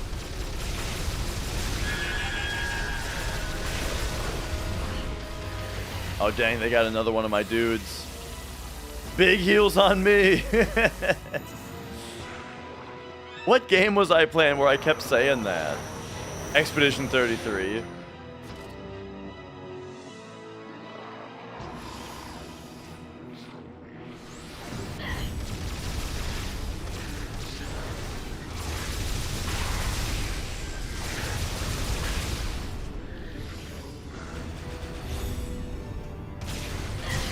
And yeah, Ouroboros, we'll do it tomorrow for sure.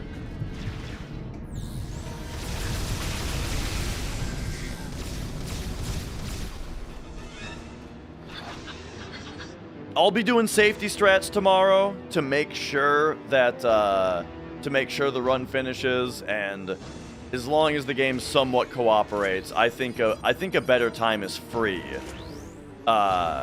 As long as I don't make any mistakes and we do safety strats.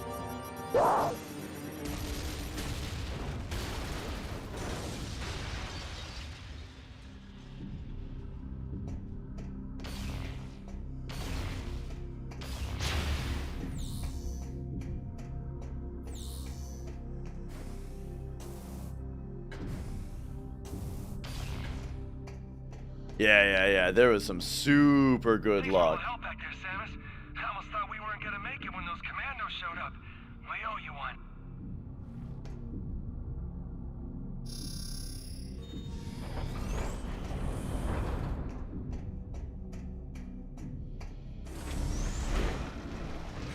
All right. You guys blowing this one up too, or oh, I'm just locked in here. Oh, fuck me, I guess. This looks bad. Oh no, this heals me. Oh no, it doesn't. Wait, does this heal me or not? Yeah. Oh wow. Look at that, the corruption. Oh, the corruption Phazon heals me now. That's the kind of thing I love. Is like the game mechanic showing me a piece of lore. You know what I mean? Or like lore through game mechanics. That Phazon actually heals us now instead of hurting us. And now the thing that's driving me nuts though, I don't think there's no way they're gonna do it for this particular thing, but like I hate when a game does something like that that's super cool and genius, and then right after someone's gonna say, "Wow, Samus, it looks like Phazon actually heals you now. Oh, I'm a little bit worried about your corruption levels."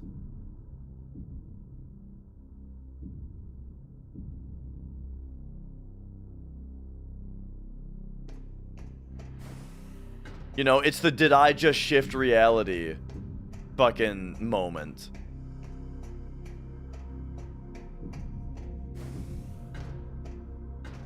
Yeah, I do that now.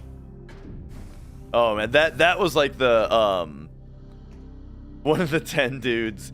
That was like the Forspoken kind of thing. I guess I do that now.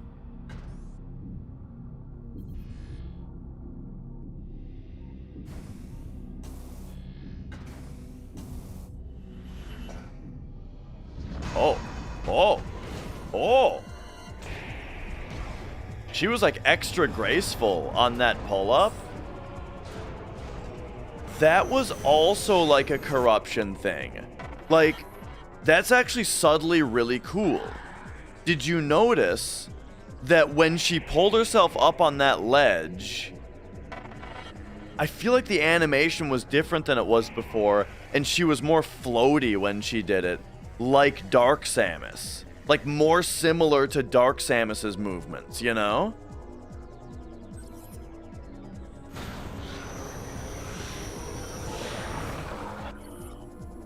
Alright, Pirate Commander.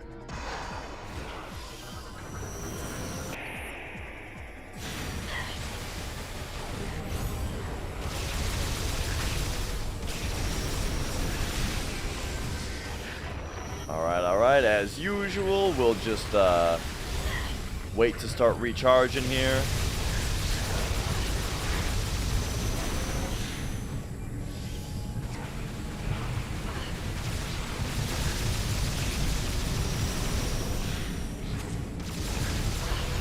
Oh.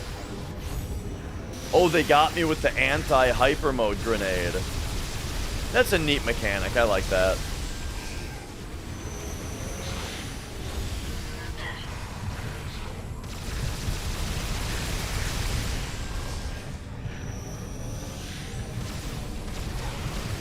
And yeah, I liked how they did her in Dread as well quite a bit.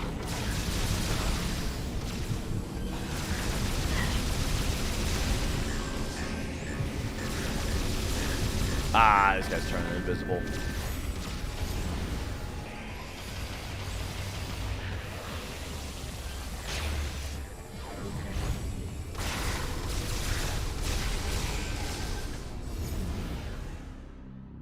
Didn't like the Emmys that much. I loved the atmosphere of the Emmys. I really liked... Like, I keep talking about how I like when Metroid goes towards sci-fi horror, and I think the Emmys were a really interesting, like, horror element. Especially, like, the way that they moved. Their design, I thought, was really cool. Where they were all, like, slithery, you know? Even though they were machines. And, like, them, like, shooting the spike out, you know? Was, like, it was, like, weird and scary. Right? Like, I loved all that about it. Gameplay-wise, I thought it was fine. You know? Didn't really have too much of a problem with it. I feel like there was one of them that was kind of annoying. But oh, yeah, overall, I thought the Emmys were cool. I liked them. I understand why people wouldn't have liked them. I did, though.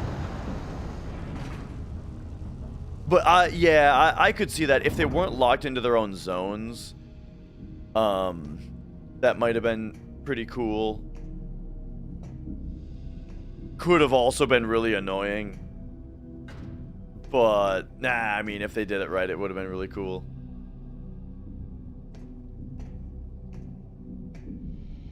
Asking where to go while being hunted. Yeah, I mean, that is very much like my complaint about Mr. X in the Resident Evil 2 remake, where it was like, I'm trying to like slowly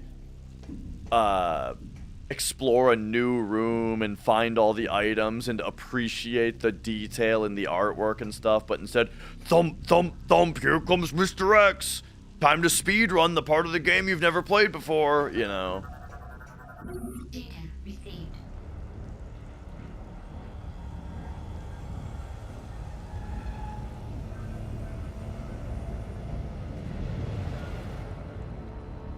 I have played Other M.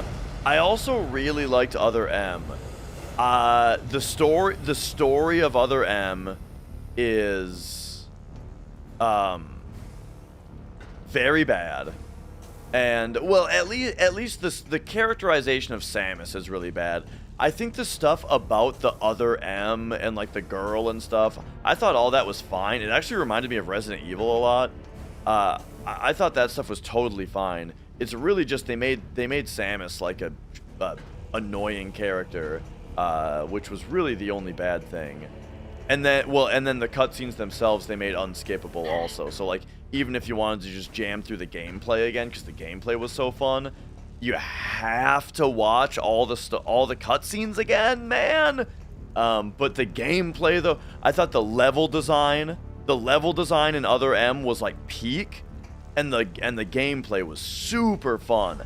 I wish they would make another Metroid game like Other M. But Other M itself is so hated that they never will. You know what I mean?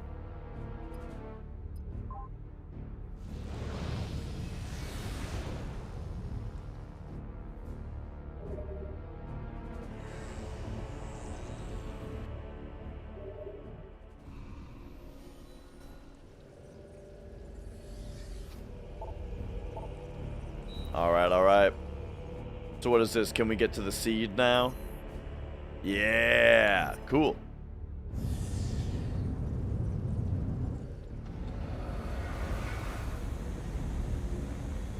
Your first play, you baited them to the other side of the RPD so you could get to your objective, and but they teleport him? Yeah, okay, yeah, I see that.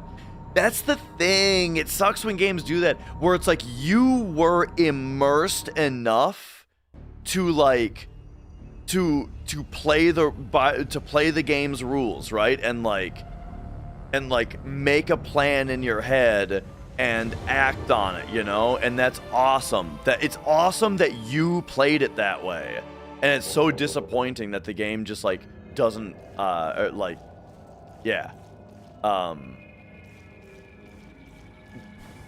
is like built to ignore that so that they can have a certain moment that they designed, you know what I mean?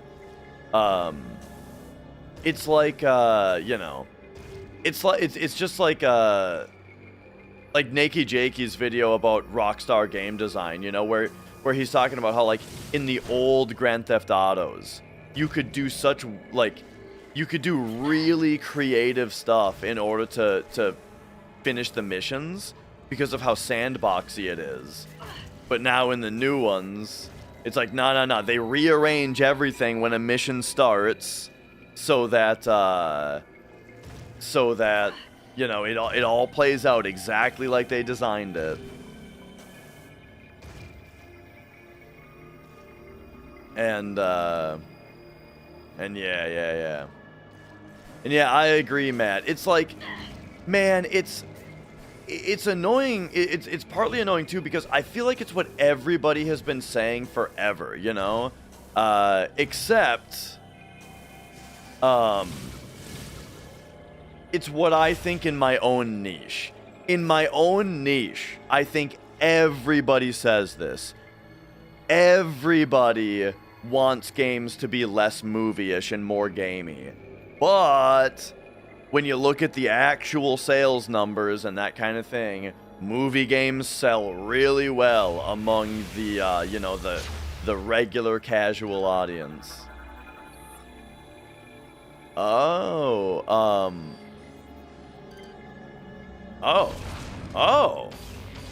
interesting, okay.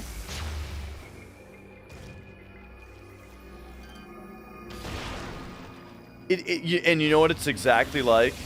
And now, those of you who have seen Metroid Prime 4, right? Don't confirm or deny anything. I'm gonna play the game and we're gonna find out for ourselves.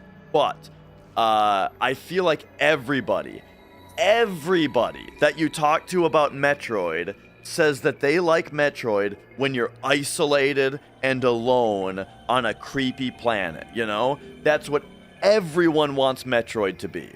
Samus doesn't talk, except for maybe, like, has a monologue at the start or something. There's no other people, and you're just exploring alone on the planet, right?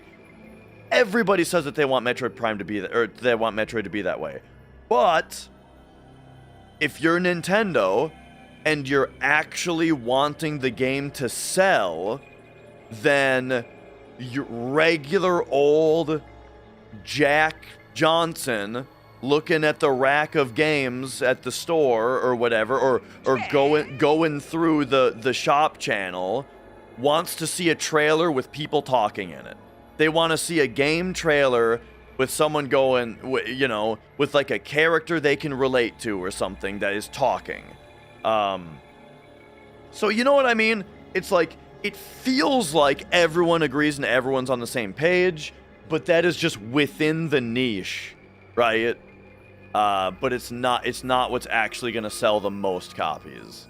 And so, you know, I worry that Nintendo is going to continue that. Metroid never had a selling problem. I feel like Metroid has always had a sales problem, given that, like, hasn't Hollow Knight sold more copies than every game in the Metroid franchise combined or something? Like, as far as being, by the way, Ridley, awesome. As far as exactly, like, Hollow Knight is made by 3 people, right? Metroid is made by one of the main gaming companies, you know? So, like, they need it to be big.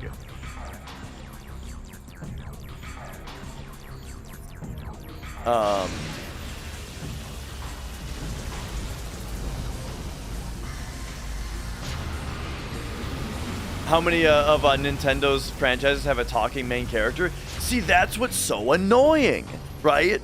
Is that, like, is that, you know, we grew up on Link and Mario and Samus who didn't talk, you know? But now, it's like, you play Metroid, and you've got fucking Adam Malkovich yapping at you the whole time, and then you try to play Zelda, and you've got, now there's these long cutscenes where Zelda just yaps and yaps at you, and fucking, now we got the Super Mario Bros. Movie, you know, where they're talking and shit, and Chris Pratt is yapping the whole time. Oh, hi, Mia.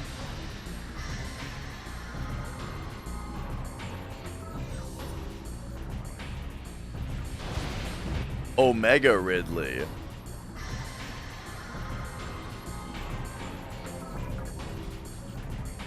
Mia's back. Mia, I'm fighting a boss. I can't have you messing with my controller.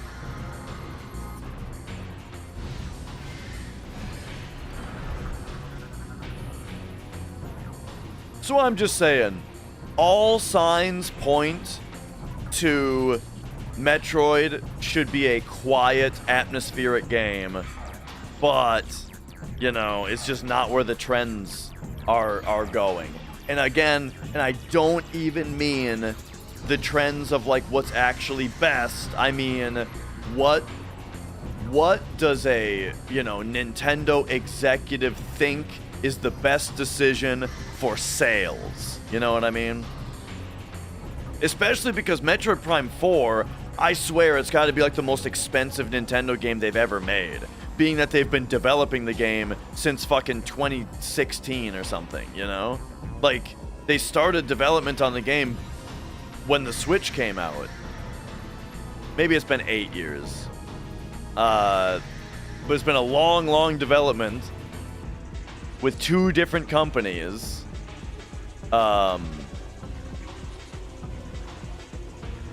Yeah. You know what I'm saying. And sorry, now my phone went off and I had to look at it.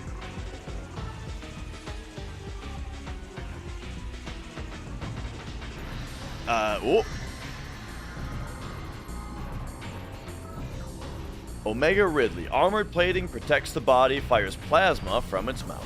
You heard it was 10 years? Yeah. Like, it's gotta be a crazy expensive game for them.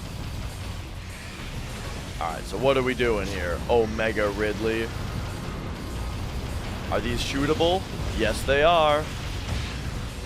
Okay, then he does a shockwave. Gotcha. Oh, okay, okay. We can shoot him in the mouth like usual. Pretty standard Ridley affair.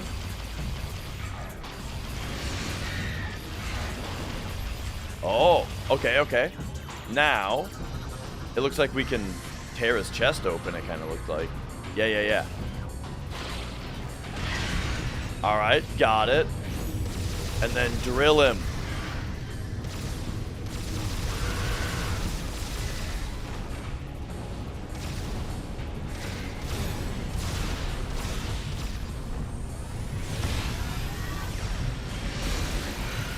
Nice. Pull that open.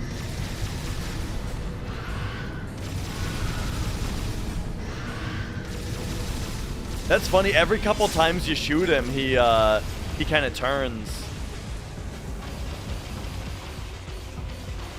That was cool. I got 2 damage phases out of 1 hyper mode there. Oh, okay.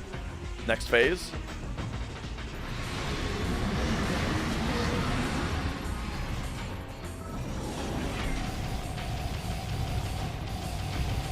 Yeah, it's like, right, now they're definitely gonna do a remaster of 2 and 3. Well, actually, I don't know.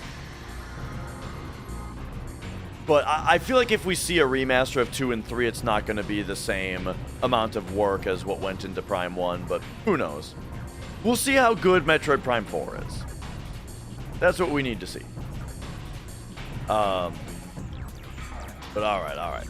Internal joints seem weak.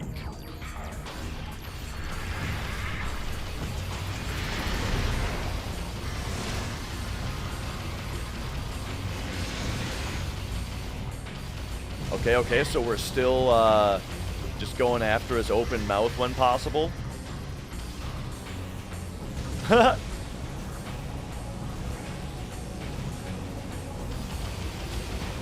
Whoops.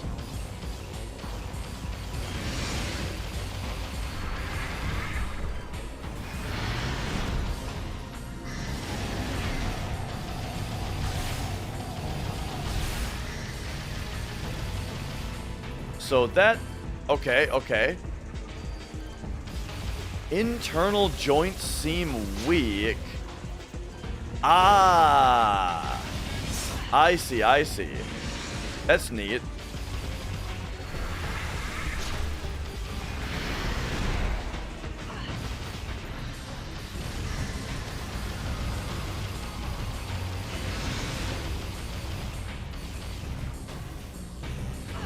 I just jumped too early for that.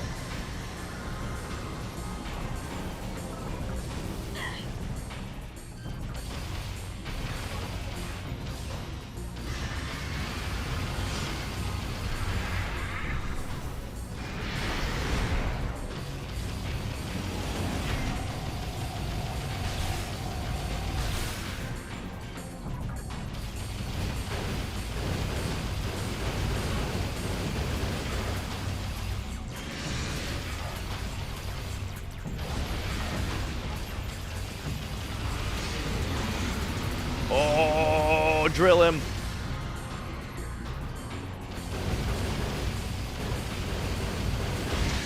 Nice.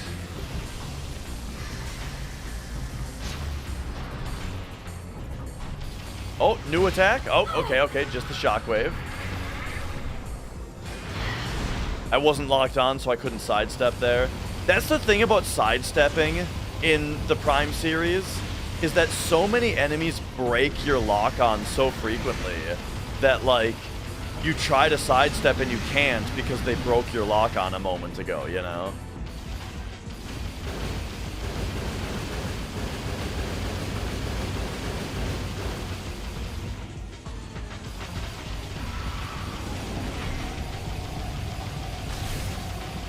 Oh! Didn't have a lot of time there. Hey, shockwave?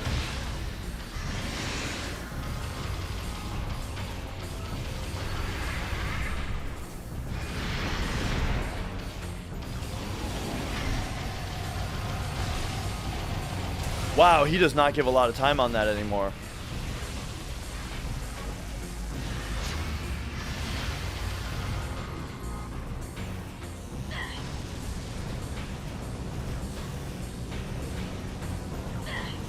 I'm trying to figure out a better way to dodge that. It's interesting because it's not like 180 degrees. It's like the flame and the tail are kind of close to each other. So to jump over one of them, you have to really quickly land and jump over the other one. On the two that are close.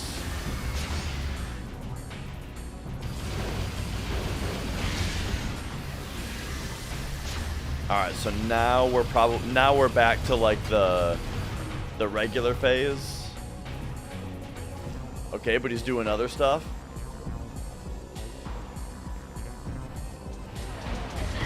Whoa, okay.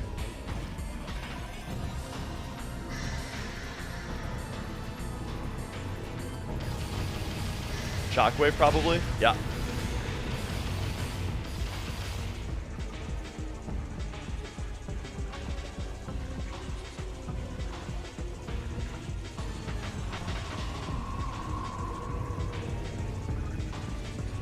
He looks pretty cool on the map.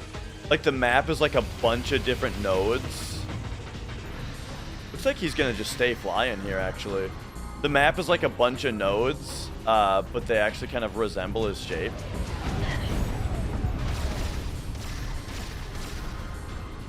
Oh, if I do this, I don't have a, map.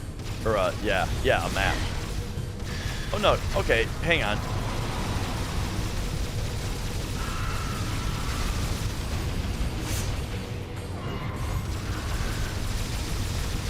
This is my big chance. Oh.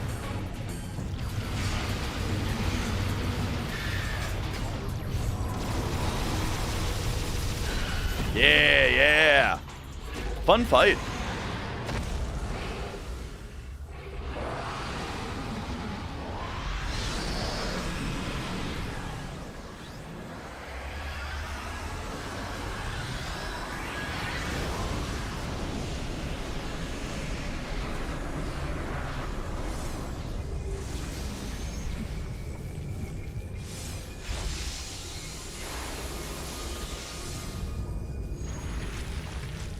Oh no.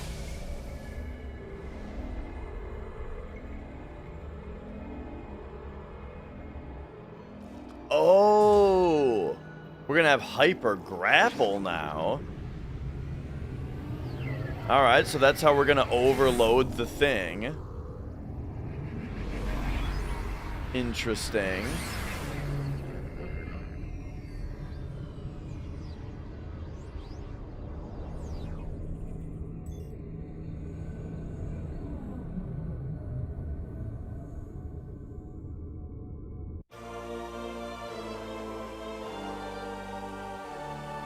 Hyper grapple.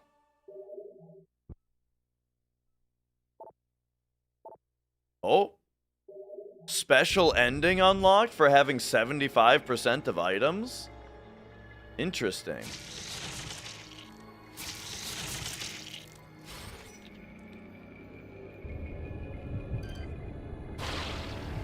And now we push into it.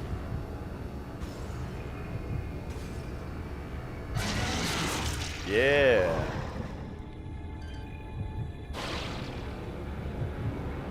Pulling doesn't work. Okay. Just had to test it, you know?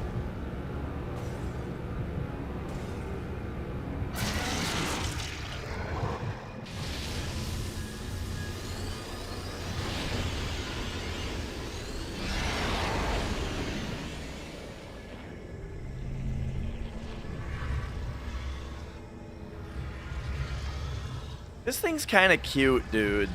I feel bad for it.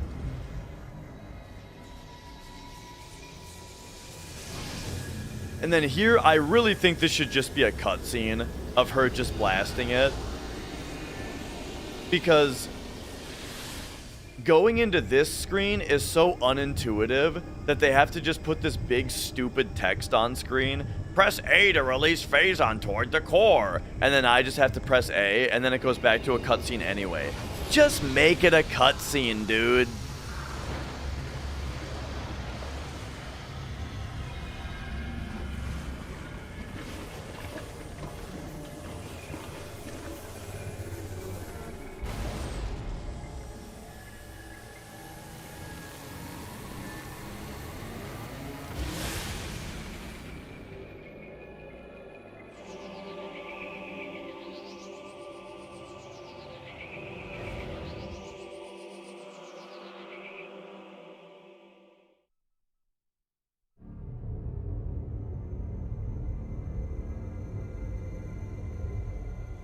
All right. Back outside. Samus, you have successfully destroyed the last remaining seed as detected by our system. The spread of Phazon corruption has been stopped. This is a great day for the Federation. However, there is one more mission to complete. Skytown's Aurora Unit 217 reports that it has discovered the origin of the Leviathan attacks. It appears that this is where Dark Samus and her main pirate force are stationed. Destroying them will require a full-scale attack. Unfortunately, this location is so far away it cannot be reached by conventional space travel. We must instead create a wormhole to reach it. The pirates have constructed a Leviathan battleship, which is in orbit around this planet. If we can board this battleship, we may be able to force it to open a wormhole. Large energy surges consistent with a warp device are traveling between the pirates' planet and the Leviathan battleship. It appears the pirates are using this warp device to link to the ship. We will upload the coordinates of this device to you now.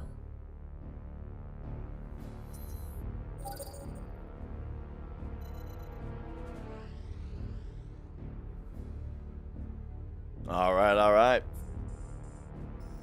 So, we probably, yeah, this was the place where we needed the overload to get to this transit station. Oh, geez. Whoa, I need water.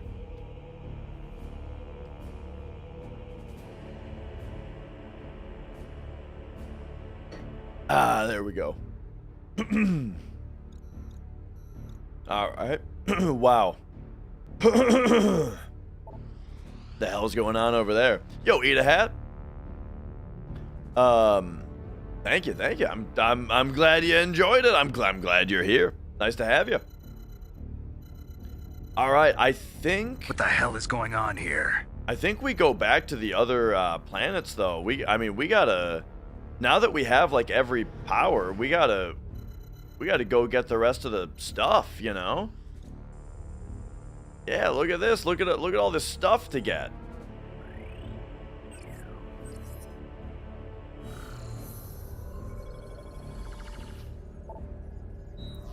So let's do it. We're gonna do a little bit of a collect-a-thon. It sounds like we're drawing near the end of the game. Very much so. And so, you know, I'm all about doing a little collect-a-thon. There's 100 pickups total, huh? I like that. Is that a thing in every Metroid game? Are there exactly 100 pickups in, like, every Metroid game? Maybe not the first one.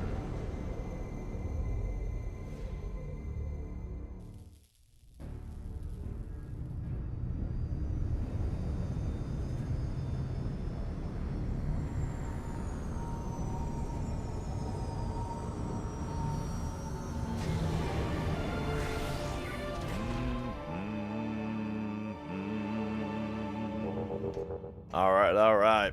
Back down here. So, map says that there's something to find. Aha! Easy peasy.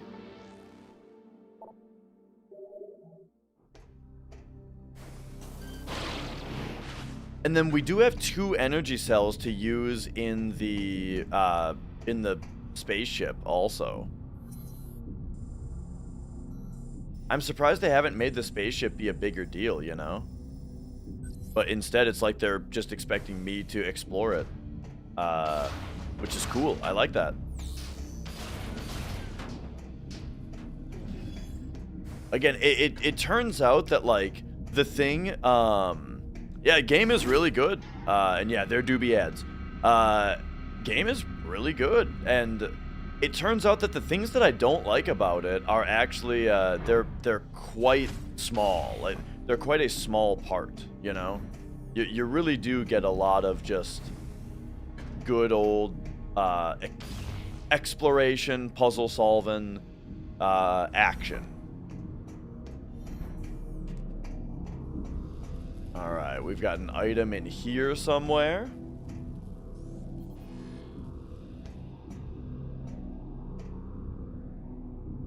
Oh, dude. Yeah. Look at Samus's eyes now. Her left eye, or her right eye specifically, is like super glowy.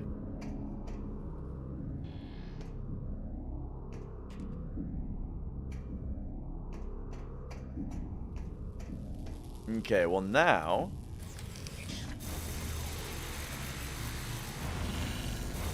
we can finally do this.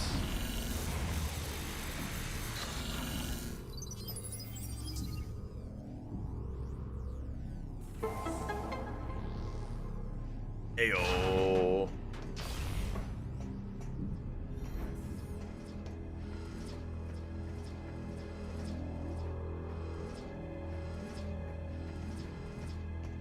Alright. Easy, let me at him. Oh no!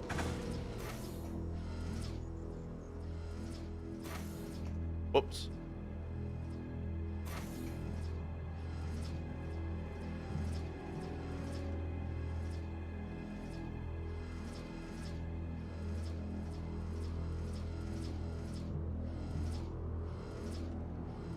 Oh. There we go. Very nice. Meister Mechanic, thank you for the good luck. Hello.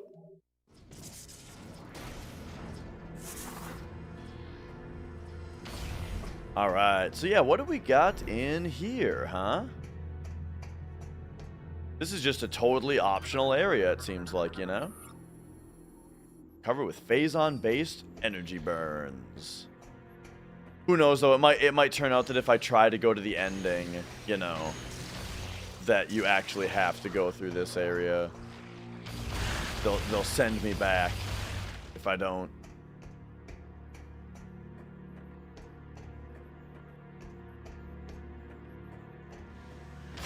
Whoa!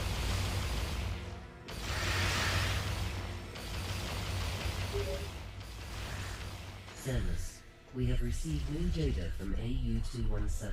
Have we now? A planet was detected at the epicenter from where the Leviathan telemetry originated.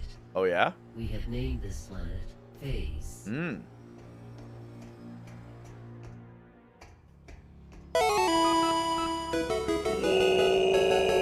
Bum. Eat a hat, thank you for gifting that sub out. Okay, and then this is just gonna be some lore. And what the hell is this thing? Unit transfers information from the Federation's databanks to all nearby access terminals. Alright. Yeah, thank you. Whoa! What do we do this?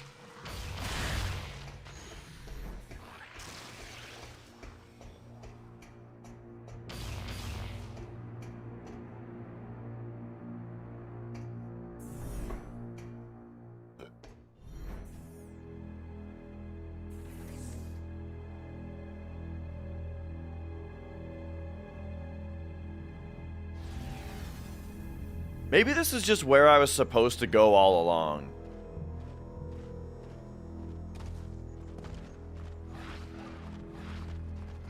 Look at these little hoppers. They look like they're having fun. I'm gonna feel bad. I'm gonna feel bad coming down here and just zapping the shit out of them.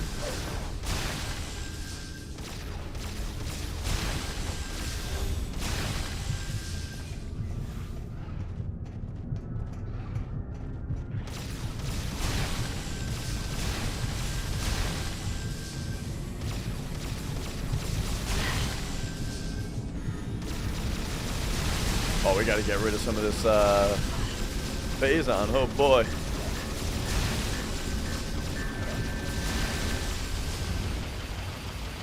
There's always one left. Yellow door. Hang on a second. Oh, yellow door is multi-shot. Gotcha.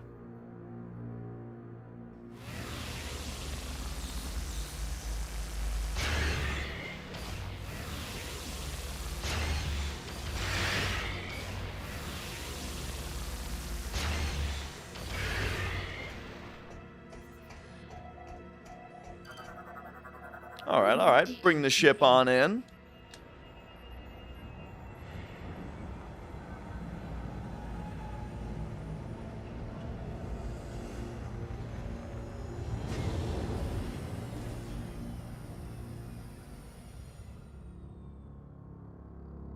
Okay.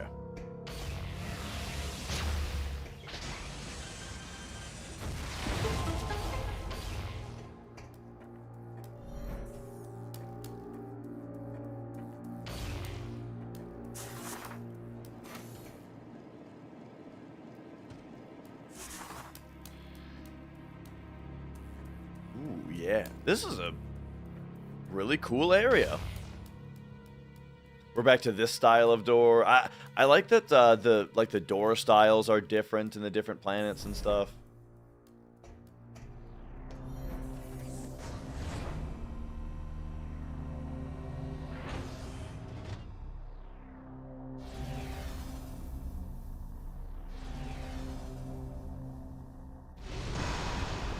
Oh, maybe that's why I remember this boss so much, because you fight two of them.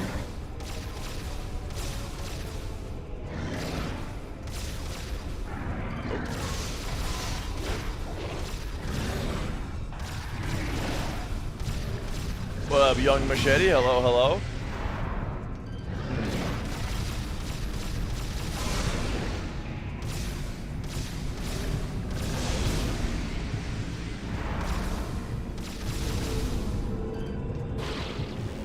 And now what if I... Oh no, okay.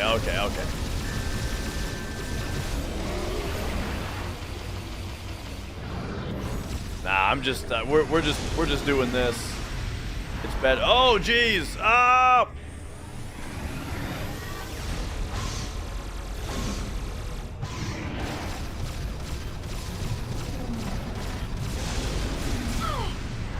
Oh my God! All right. This arena.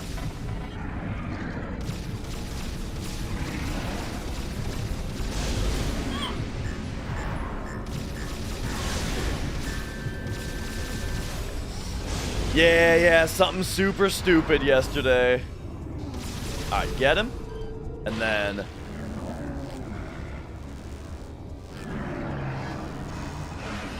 I can't tell if that didn't... I don't think that worked. Well, I can't tell if that... I can't tell if I did something wrong there, or if that was motion controls fucking with me.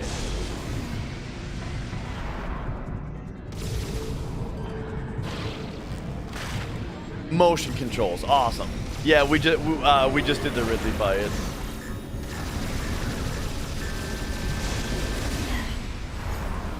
Fucking falling down this stupid thing.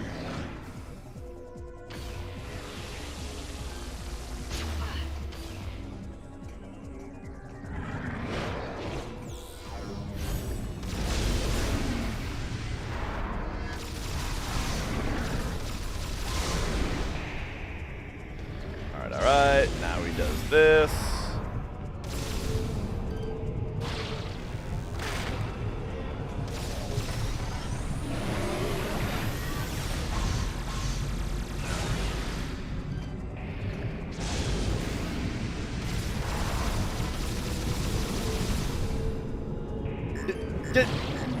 And then do it? Motion controls. Okay. Alright, we're good.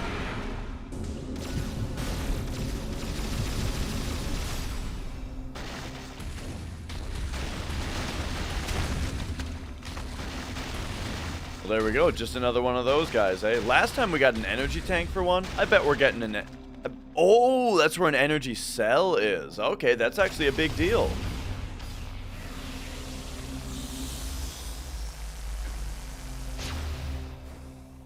Okay, okay.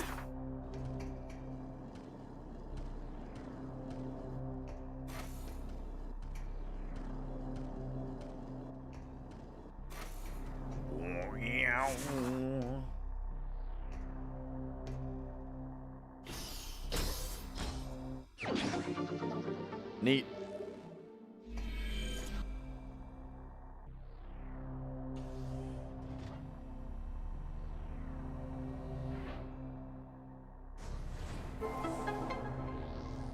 All right, now I don't think that's necessarily all of them, though. Let's see, we go in here, we go in here. Now, we got one more. That is a storage facility cooling system in Skytown. Gotcha. So Skytown storage. Well, we are going back to Skytown anyway, because I wonder if the Chozo Observatory, I wonder if the stuff there lights up after you've, like, met certain conditions. And so, like, maybe now we'd be able to get map data for more places. That seems I don't know. I mean, getting the spider ball, it got us a bunch more data. And I feel like they would just put the other stuff behind, similarly put the other stuff behind that type of gate if they want to do that.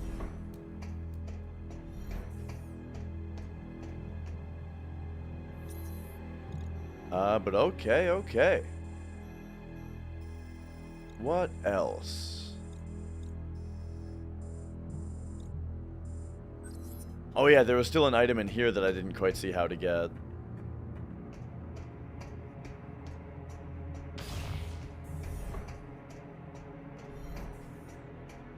I'm always a little bit back and forth between whether I like when games tell you where all the stuff is, you know? Like, on one hand, it is kind of satisfying if they sort of make you earn the ability to see everything, you know? Like how this game did it with the Chozo Observatory, right? I mean, they made it pretty easy, but still, it's like something I had to do in order to gain access to the information of where everything is, you know? But on the other hand, I do also like when games just, like, make you super thoroughly explore everywhere. I think kind of the happy medium is a game like Axiom Verge, where it does not tell you where anything is. And it doesn't even give you, like, a total count. But it does tell you when an area is complete. Once you've found everything in an area, that area gets a little marker that says you've done it. So you know that you don't have to thoroughly search that area anymore, you know? I think that that's a good... That's, like, just enough, you know? To kind of encourage you on where you need to keep exploring. Because that's the kind of thing that, like, if I'm spending a lot of time kind of stuck on something, or just, like, looking for secrets... The thing that eats at me and makes me less likely to finish or like, you know, that makes it hard to keep doing that is if I'm unsure that that I'm even looking at something that's going to give me anything, you know? Like if I'm unsure that what's the word?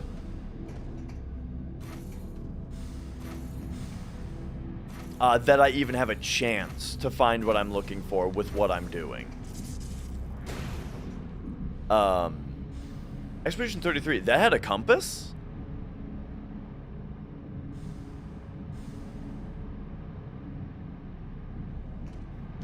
I don't remember there being a compass at all in that game.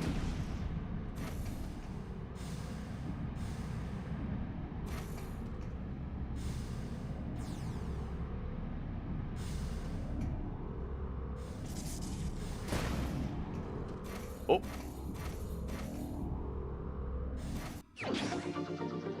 Press triangle, the compass appears briefly. Huh. Played through the whole game without knowing that.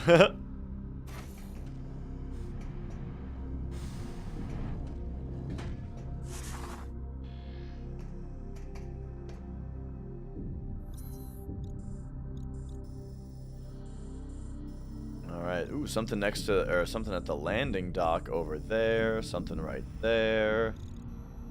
And that's all it looks like.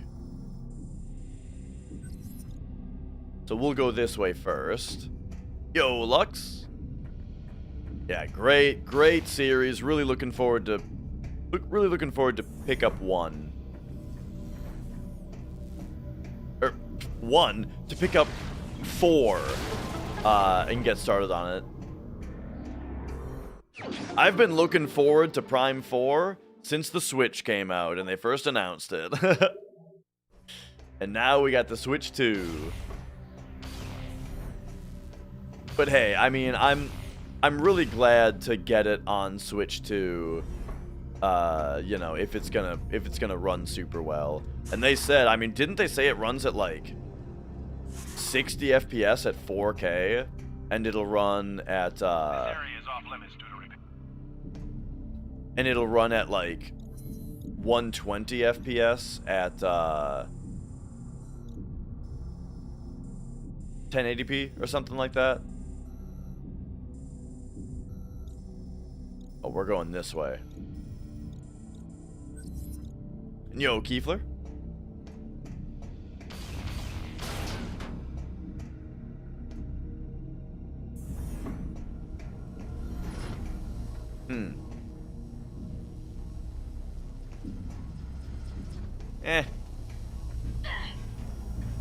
Oh, we can't just tank it. Yeah.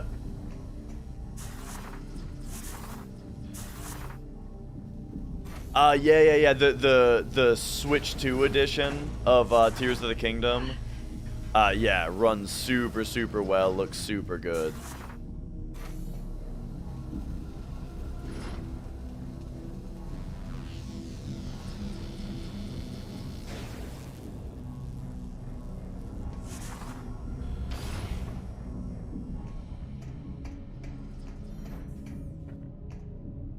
Quality mode is 60 at 4K, performance is 120 at 1080. Yeah, I remember them saying that when they were like talking at like the Switch 2 thing, when they were talking about all the Switch 2 edition features and that kind of stuff.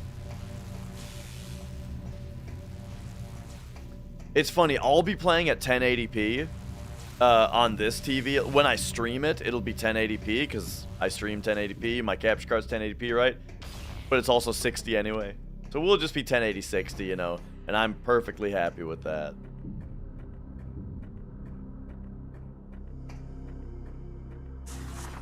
All right.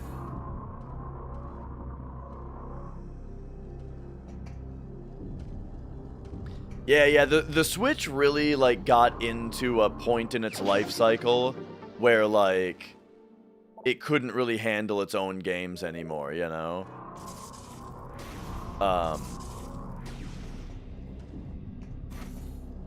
And like games kind of started to need that the Switch 2 performance boost. And yeah, the Switch 2 screen is definitely 120 FPS. I don't know if it's 720p or 1080p. You might be right that it's 720. But it is a 120 FPS screen. I haven't quite 100%ed Welcome to her yet, but, you know, I got pretty close. So far, I got pretty close. It is 1080. Gotcha. And yeah, the Switch 2 is very, it's like heavy and solid, you know, compared to the original, yeah. I do really like the feeling of the Steam Deck a lot more, though. But I mean, that's just me. I like something that I can, like, grip onto, right?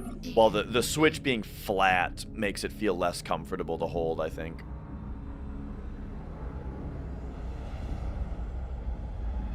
But I mean, I 90% of my Switch gameplay is docked and with the Pro controller anyway, so it doesn't really matter. Just the magnetic connections of the Joy-Cons more than you do. The magnets feel great so far. That's actually been, like, low-key, like, the coolest thing about it, is how easy it is to take those off and put them on, and how solid they feel. Because, I mean, here's what I can tell you, Chronotos. I'm not the strongest person ever, but, I mean, the first thing I did, of course, was I tried to just yank them out as hard as I could. Could not yank them out.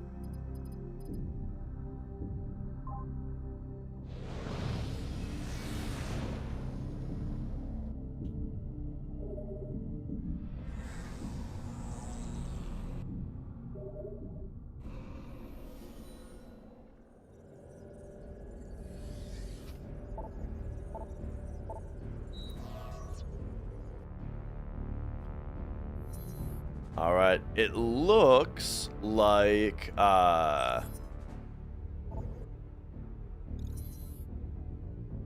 it looks like we've gotten all the pickups in this area now. Every one of them. Right? There were no exceptions? Right. Whoops. So, I think we should take a quick visit back to Brio. Since the game wants me to go back to Elysia, I think. You know, I feel like Brio would be, you know, we should take a look here. Yeah, there's something right there already. Something right there. Not really that. Yeah. So, okay, what is this place? Thorn Jungle?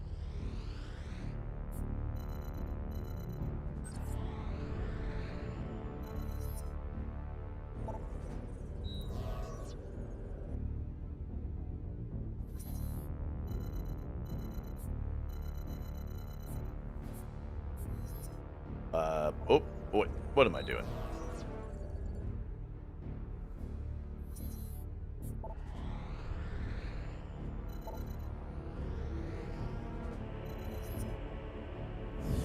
Alright, let's do it.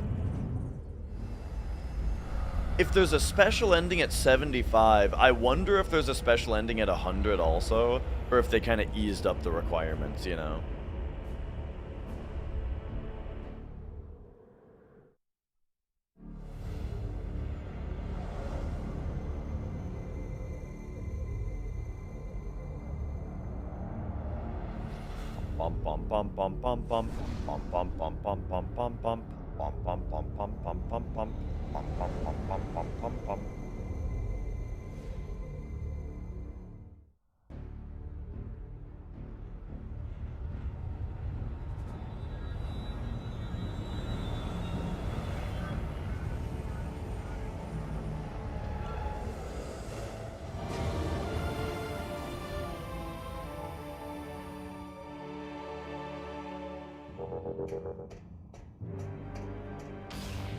Okay.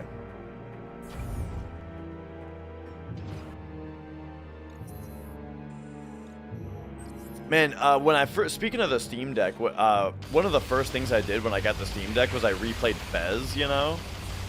Love Fez. What a cool game. And, there's like one final puzzle in the game that I'm trying to figure out. But I just realized that, like, I haven't gotten back to it in a while. You know, it's oh.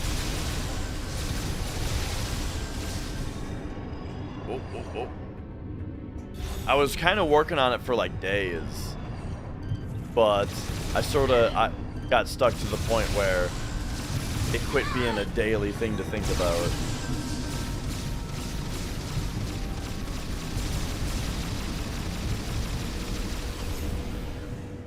But sometimes I do that with games where it's like, oh, is this just a half-life puzzle? Yeah.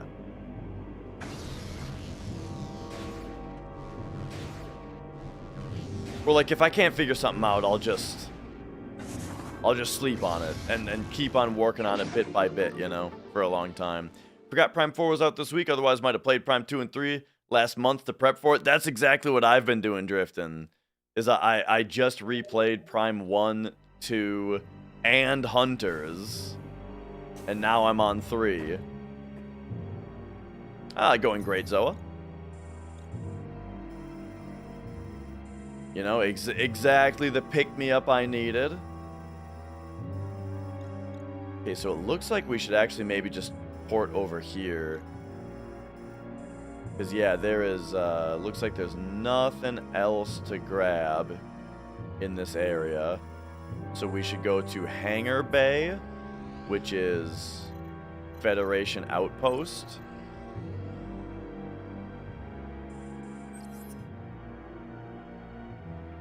Federation Force. Did Federation Force even have, like, a single-player mode? All I remember seeing from Federation Force was the, like, soccer game. You know, you could, like, play that first-person shooter soccer game that looked fun. Honestly, like, that multiplayer mode looked fun.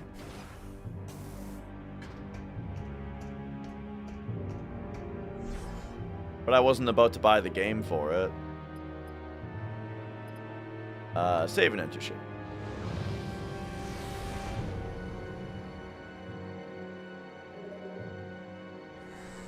Alright, and for a moment, save the ears for a minute. Oh, yeah.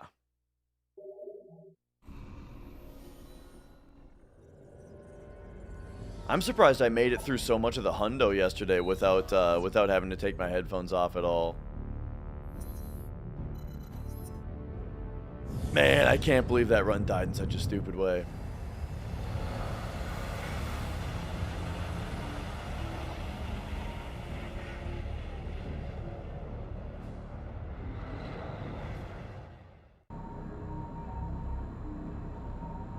Wow, the Wii loads a lot more loudly than I remember. Now that I got my headphones off, damn dude, that thing's playing a song over there.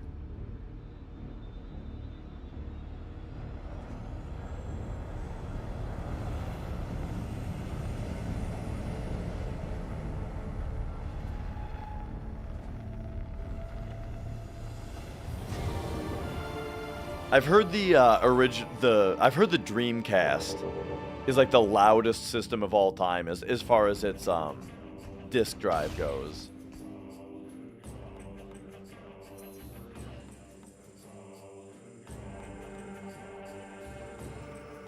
Okay, I think we want to head this way first, so let's do that. Change of plans, go up this way.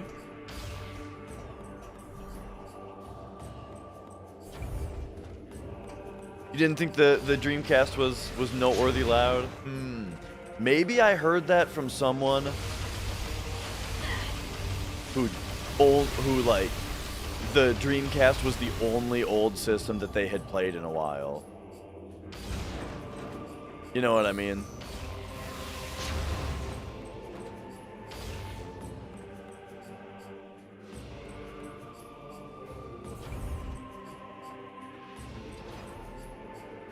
Oh yeah, this place had this thing.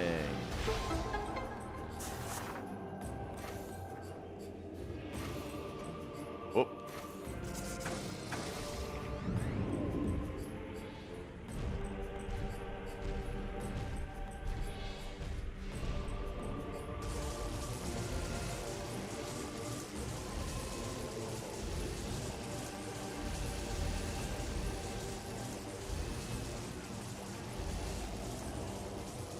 All right. It's funny to show you all this shit you have to go through, and then a missile tank, and it's like, oh. But like I was saying though, the spider ball is fun, and boost balling with the spider ball, good stuff.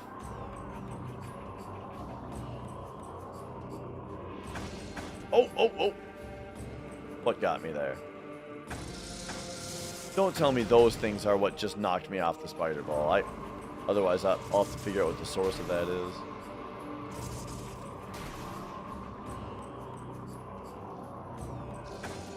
Yeah, okay. So now we've got this other thing going. Okay, what is generating these?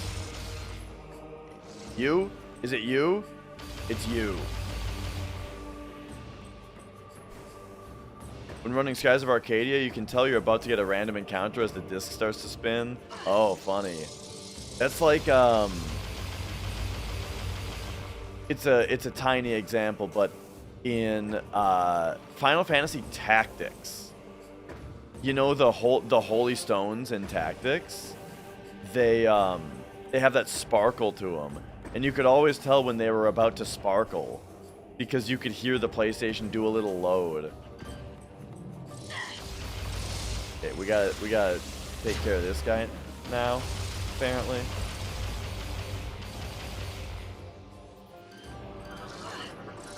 What does the scan say about you?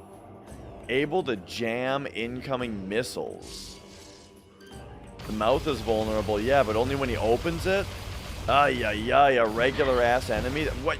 This is just a regular ass enemy?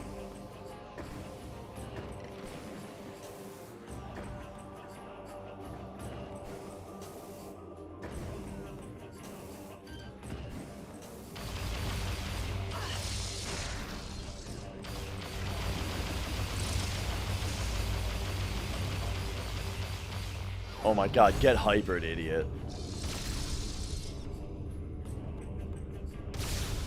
Turn around and say it again. Turn around!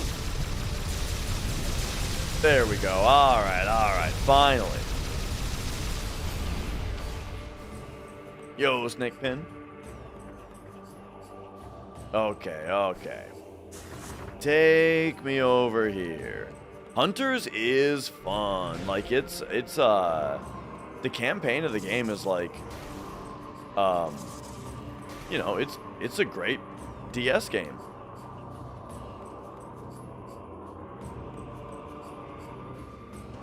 And man, back in the day, the multiplayer was so fun.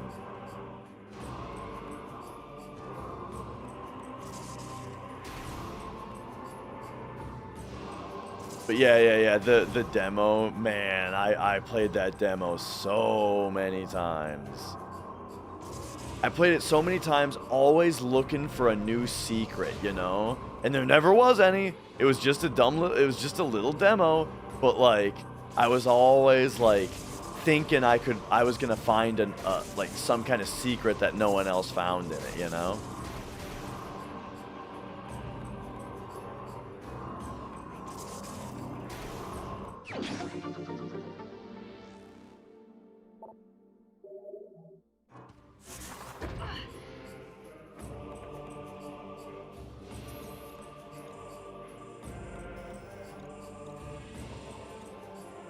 Alright, so it looks like we want to go forward, like straight ahead here. Wow, that worked. Do you ever get the PlayStation Underground discs? Yeah, we had quite a conversation about it yesterday, where there was one particular PlayStation Underground interactive sampler that we had that had like Tomb Raider 2, Crash 2, Parappa the Rapper, Armored Core, some NHL and Madden game, Fighting Force, Colony Wars, Intelligent Cube. There were like, yeah, so many games on it.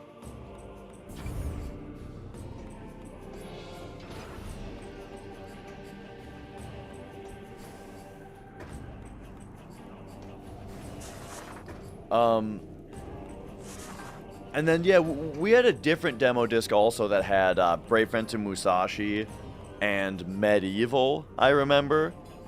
And we got Brave Fencer Musashi.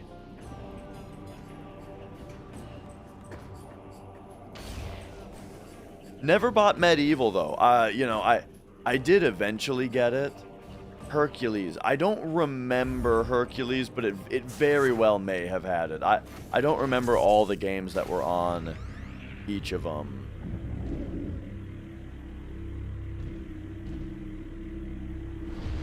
I feel like one of them was from like Taco Bell or something.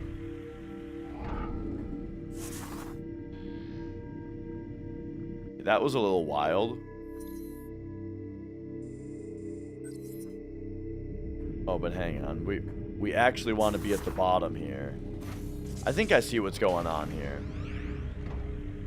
This thing wall jumps up, but we want to wall jump up ourselves to get to where there's a power up.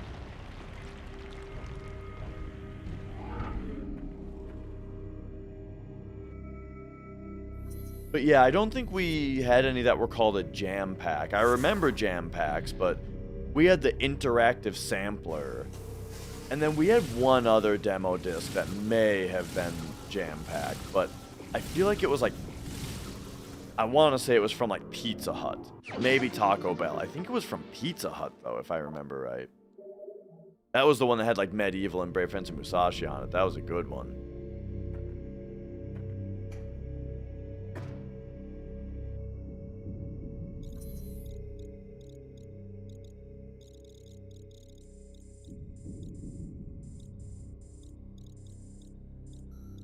Okay, so it looks like the other pickups are... Man,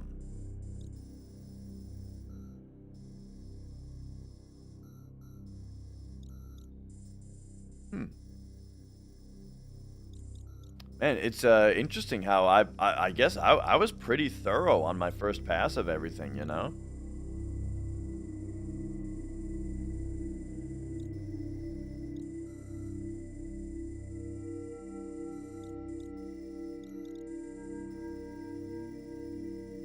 I mean, it looks like this dot is the last thing.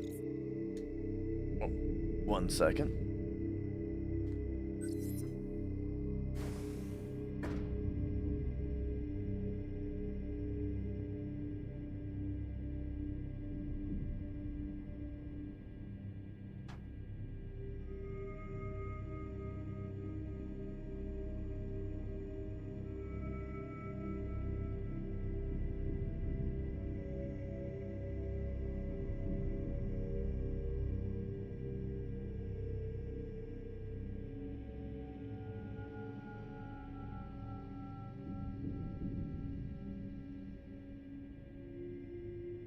There we go. Sneak King, yeah. You know what's really interesting about Sneak King? Or maybe it was one of the other Burger King games. There was also, what, Pocket Bike Racer, and there was a third one as well. But weren't those games both Xbox and Xbox 360 games? Like, it wasn't that it was backward compatible. I think those games were, like, actually both Xbox and 360 games on the same disc. I'm not 100% positive of that, but I think that is the case, which is really interesting, because it's like, there's very few games that are like that. And yeah, Brave Fence and Musashi was awesome. That was certainly a childhood favorite. Ah, yeah, this room. What up, Taco? Oops. Right, of course. We gotta go over here. I've been playing my Switch 2 a bit. I've been playing Theatrhythm on my Switch 2. So it's not too dusty.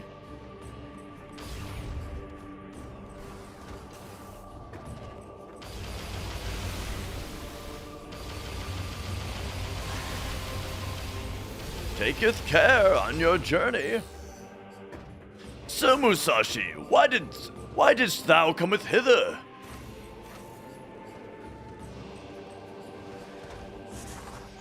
Love that guy.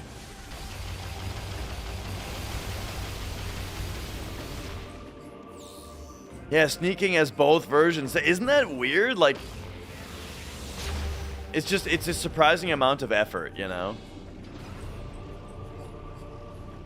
Played Mario Kart World for 20 minutes. Me too, dude. $80 for a new Mario Kart game, and I played it like twice.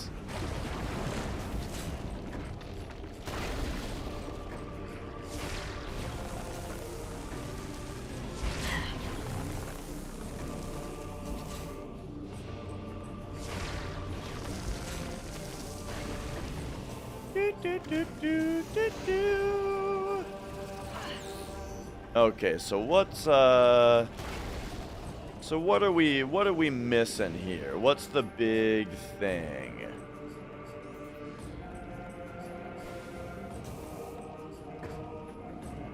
Yeah, I mean, I feel like I have a really similar opinion of Mario Kart World as everyone else does, which is that 24 motherfuckers in a race is way too much bullshit behind you getting thrown at you, you know?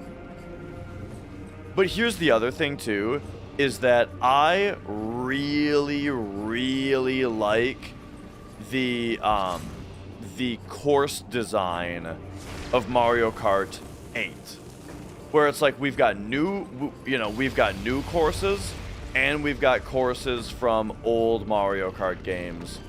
That's something that they had been doing for a long time. It was a great system, to have some new, some old. Oh, we're protected from fuel gel now. Maybe that's part of the puzzle here. But yeah, we got some new courses, we got some old. Oh, definitely. And all the courses were fun. But in World...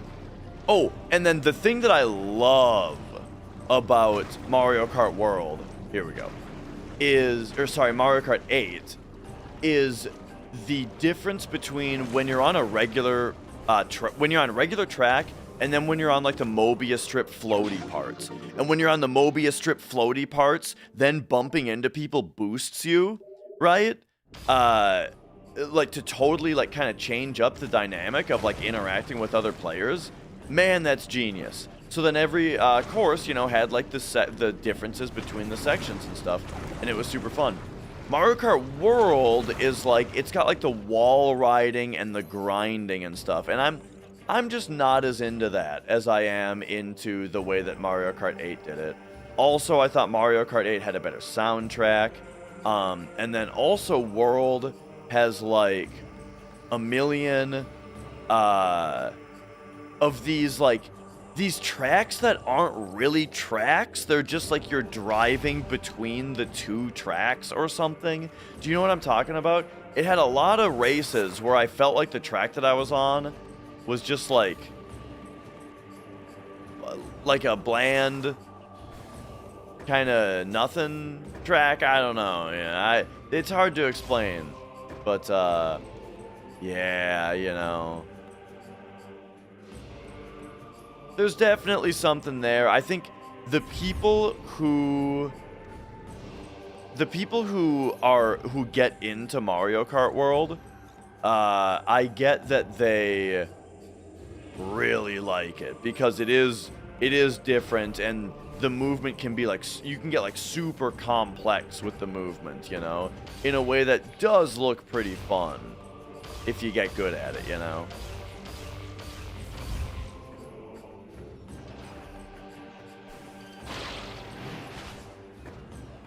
So like for the people who say that it's the best one, I believe them that they're having more fun with it than any other game. And I bet it's because of the movement, Yeah, that's exactly like, and that's what I'm talking about with the drive between the two tracks, Taco. Is that's what a lot of those were. Or all of those were like that. They weren't like, you didn't do laps. It was just like a point A to point B. Mario Kart 8 had some of those, but they were exceptions when they happened, Rather than in World, it feels like it's half of them. Oh, maybe oh, no, this is fine.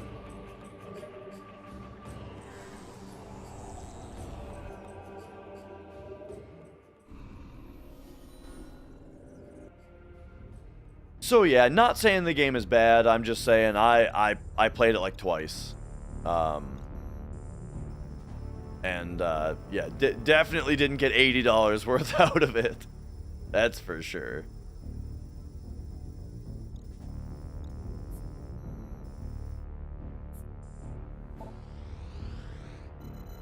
Okay, so we still gotta check out the fiery air dock, right? Yeah.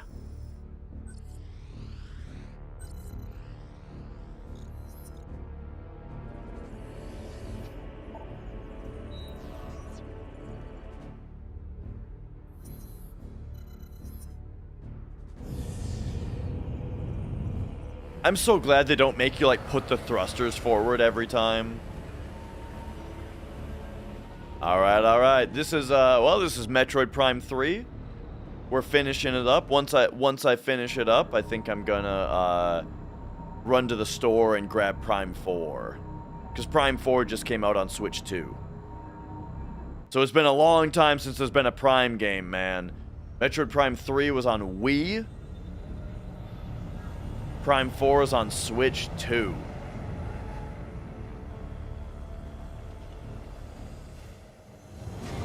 Well, it's on Switch and Switch 2. But, like, it just came out and Switch 2 has been out for months, you know? What's up, said no one?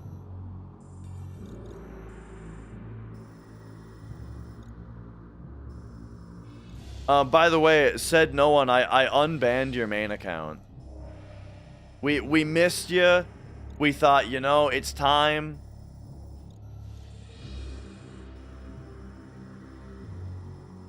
So I just thought you'd like to know that.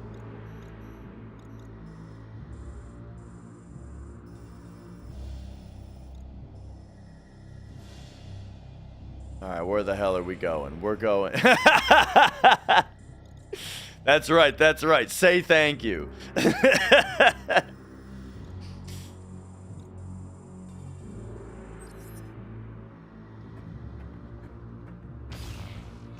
Primed for Prime 4? That's right. We're... Oh, man, no. I didn't even think of it, James. You're right. That should have been the stream title. We're getting primed.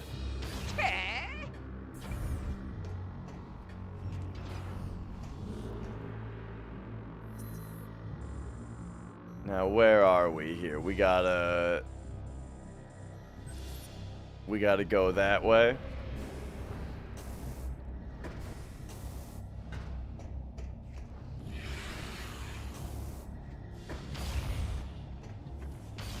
Oh yeah, this is the room where we gotta do that. What?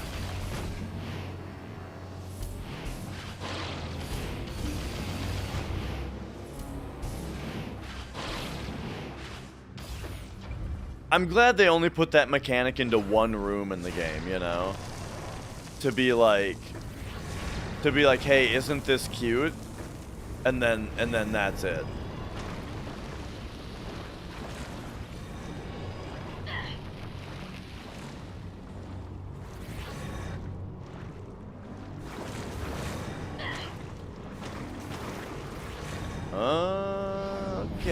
Okay, I see what they're doing here. Hang on a second, we gotta... Whoa, look at this! Maybe it's not as cool as I thought. You're telling me I didn't already do that? Okay, that's pretty surprising. That I didn't already do a line of, a Coke. I mean, ice missiles into the fuel gel. Oh, yeah. Okay, and then the other thing must be this thing. I don't run Metal Gear Solid. I think Metal Gear Solid is one of the best games ever. But I don't speedrun it now.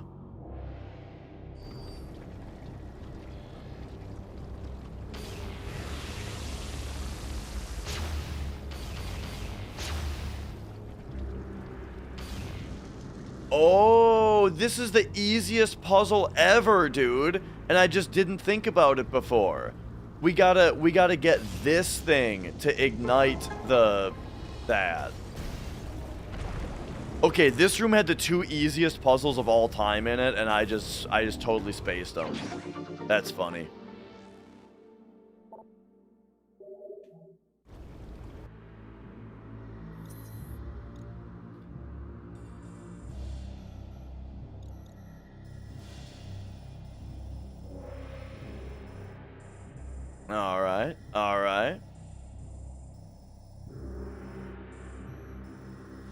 So yeah, now it's just this guy over here.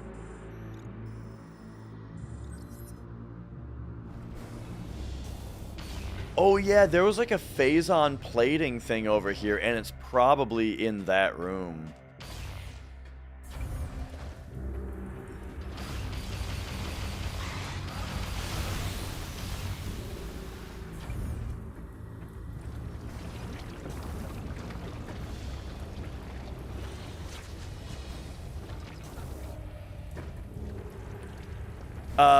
Useless fact, Metroidvania became a term of the genre where you explore non-linear big bang. Are you trolling me right now? Like, yeah. Yeah, it's Metroid and Castlevania, bro. I don't think Metroid is always considered to be a 3D shooter. I mean, the most recent Metroid game we got was Metroid Dread, and the one before that was Metroid Samus Returns. So, you know, I think they've been keeping up with the 2D ones also. Now, so this part, I don't know if this is exactly true, but I think the term Metroidvania was originally coined not to describe both Metroid and Castlevania, but it was specifically used to describe Castlevania Symphony of the Night. When Symphony of the Night came out, and it was a huge departure from regular Castlevania into the style of Metroid, people said, this isn't Castlevania, this is like Metroidvania. Right? I think that's where the term comes from.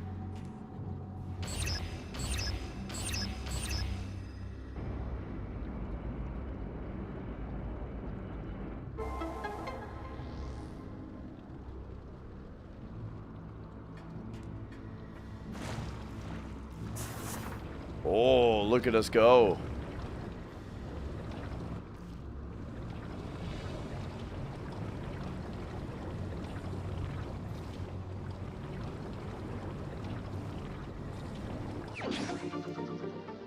And so yeah, now there's like a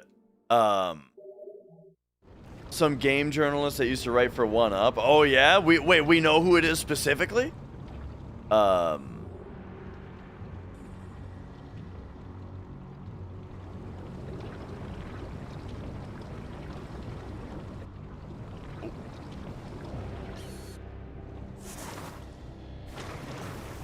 insufferable know-it-all.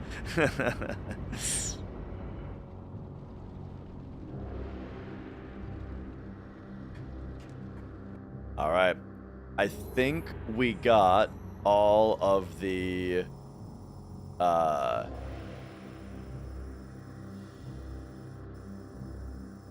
think we got all of the pickups here. So I think we're done with this planet.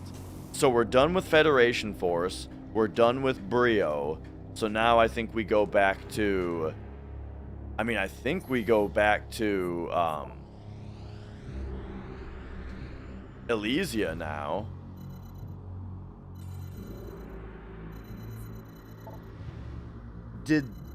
I feel like the pirate station, though, for some reason this place doesn't have all the map data.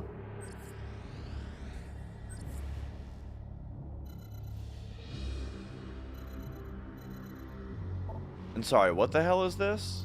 Oh yeah, this is the Valhalla, which we want to go back there as well once we have the final energy cell, which is in Skytown. So yeah, let's go there next.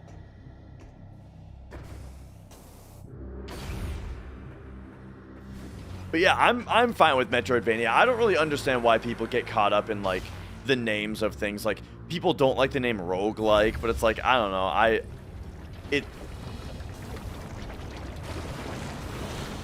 everyone knows what it means. Well, actually, that's not true. But still, it fills the purpose. It fills the purpose of you know, giving a name to a specific set of characteristics.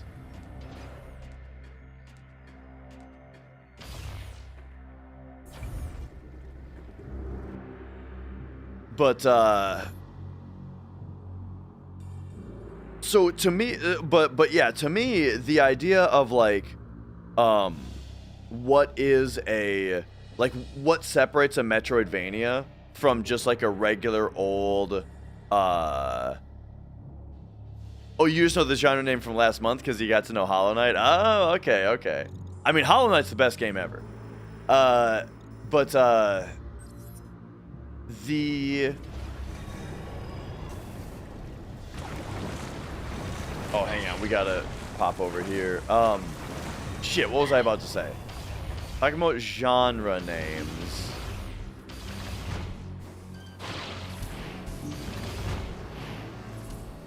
Oh, you shoot the... For some reason this whole time I thought you had to shoot the thing to bump it up, but no, you have to shoot the little red thing. Anyway, oh yeah, Metroidvania. Like the thing to me that says this is a Metroidvania rather than just like an adventure game is the thing that helps you progress. You know, the thing that you pick up that helps you access a new area needs to be an ability on your character that is also useful in other ways in like your general movement or combat. You know what I mean? Like, for example, double jump, right? Like, an adventure game has a door with a key, and you need to find the key. Or it's got a broken lever, and you gotta find the lever to stick in, right? That's an item that grants access to a new area. But a Metroidvania has a cliff that's too high, and the double jump gets you up there, right? But the double jump you can also use everywhere else all the time, and it changes the way that you move everywhere, you know? But it also gives you access to a new area. That, to me, is like, that's the Metroidvania genre.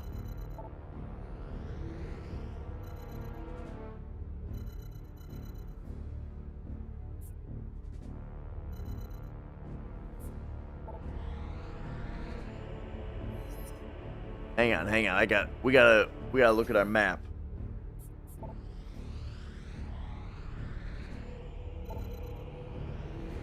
Take me here, and what does it look like for old Skytown? Oh yeah, this is the place that's super confusing. But hey, look at that, I got everything. Nice, okay. And we might have to go back to that observatory to see if it's got more going on. Symphony of the Night, I only played through one time, but I really, really liked it.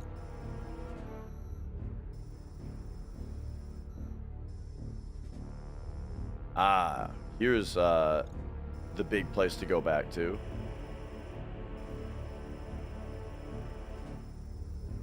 And there. But not here.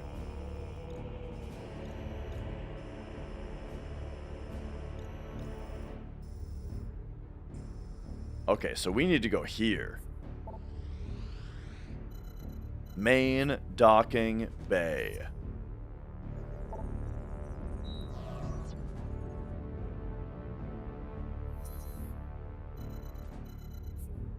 Oh yeah, I did know about the big thing with Symphony of the Night.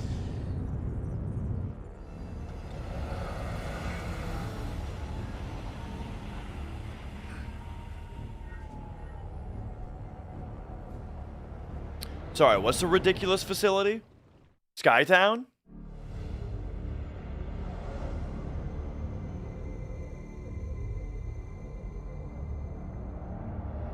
Do you think they mine, but you know what I mean? They get their fuel from Brio? All the fuel gel? You think they collect it and transport it here? In order to keep their city afloat?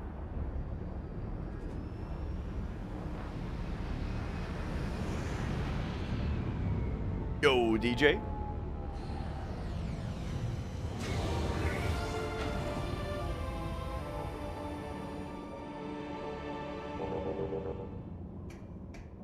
Yeah, it's parts of this map are pretty complicated.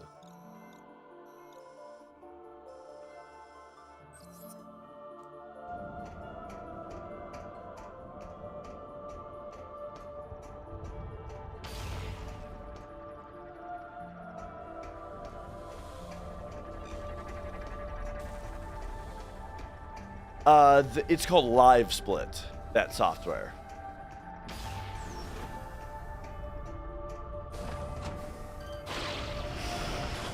Oh no!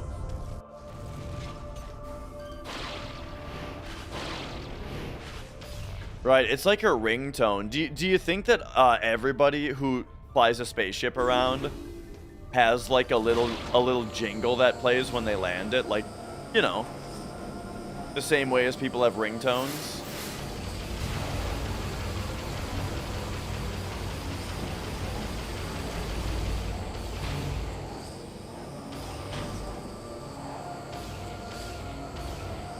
I guess that's kind of like your helicopter theme in Metal Gear Solid 5.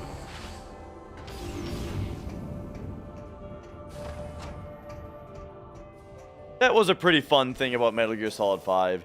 Being able to just sit on the mounted turret, just mowing dudes down.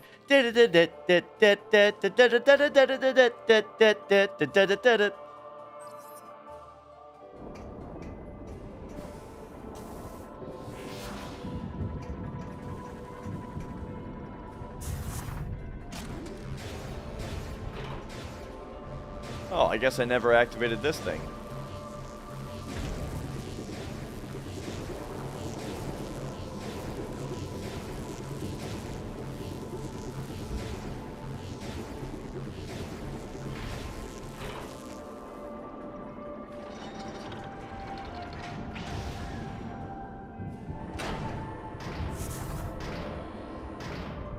Oh, and it was an energy tank this whole time. Damn!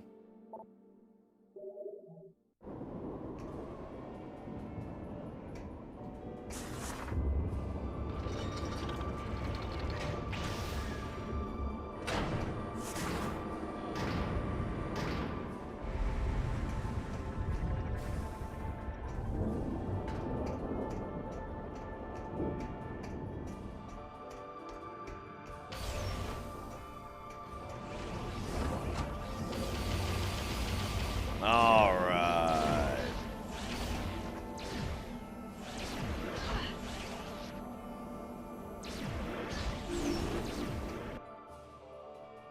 Take me this way, and looks like there is nothing here, so we are going here. And then, yeah, instead of, I think instead of this whole, no? Okay.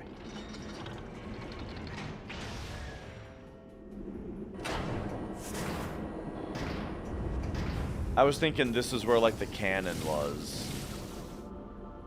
Okay, the cannon is here. So, hold on. The cannon points this way. Ah, it takes you there, but we want to get over here. So we do take the zip line.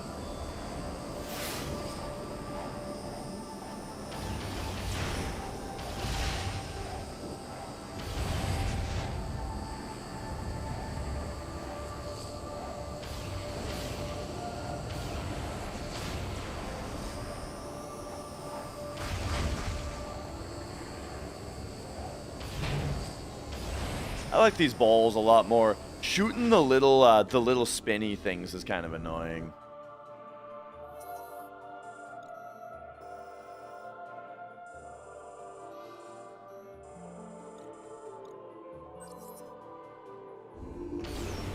Oh.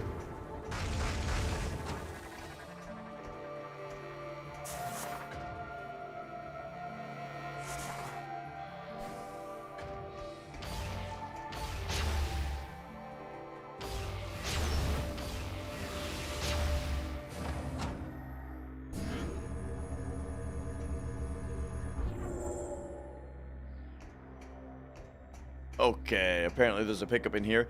In relation to the, oh, yeah. I remember this one. In relation to the games, when did the first Resident Evil movie come out? Like, relative to what was the newest Resident Evil game? Did they not start making movies until 4 was already out?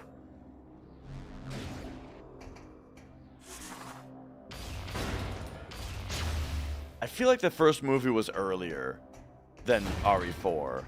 Had to have been.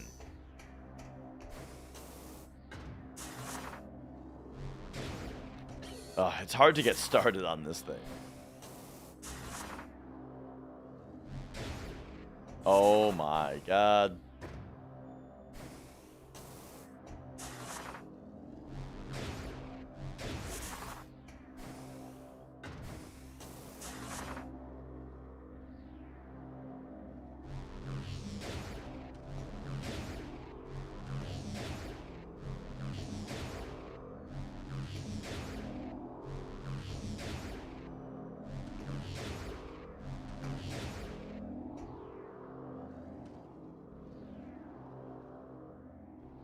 Wait, I think I might be dumb. How do I get in here?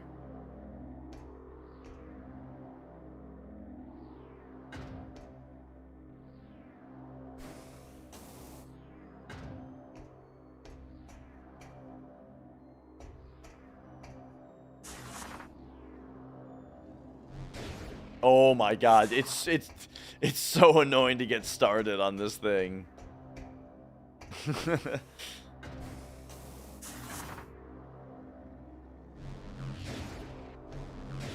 There we go. Now, do you just...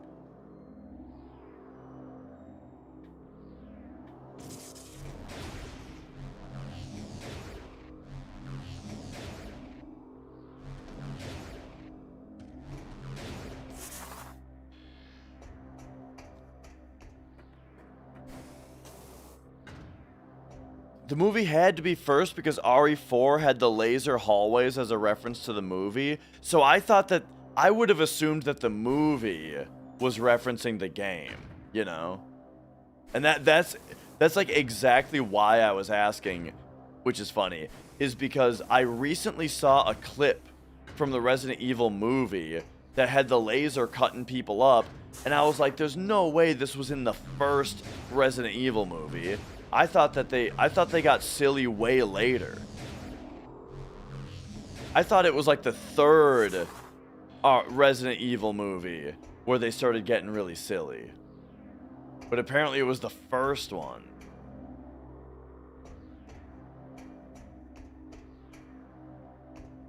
Oh, here's where you enter the puzzle. Jeez.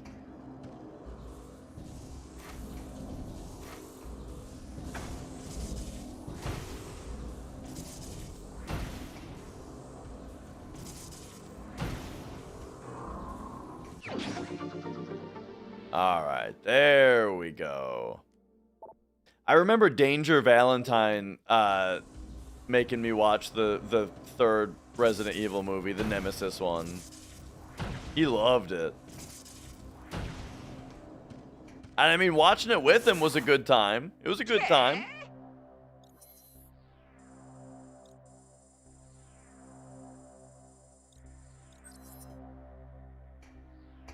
Alright, alright.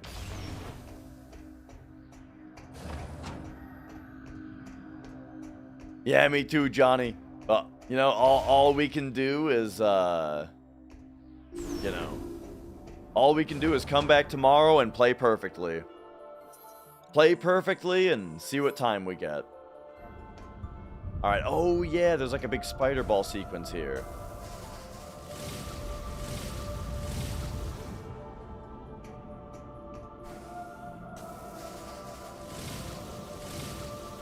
It's not every day you get first try Earth Mallet, so I'm a little you know, like really the only part of it that bothers me, the part that guts me, is just that I threw away a first try Earth Mallet, right? That's really all it is.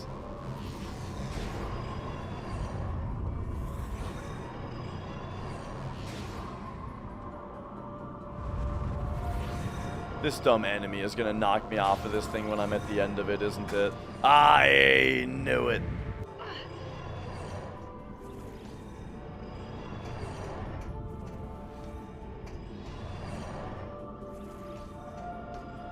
Okay, where did this thing go? There it is.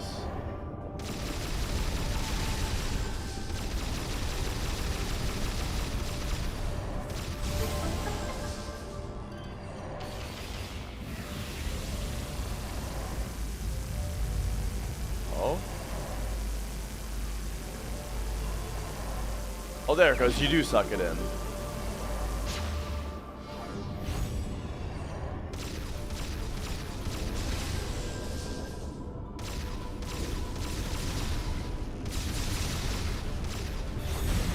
Okay, okay.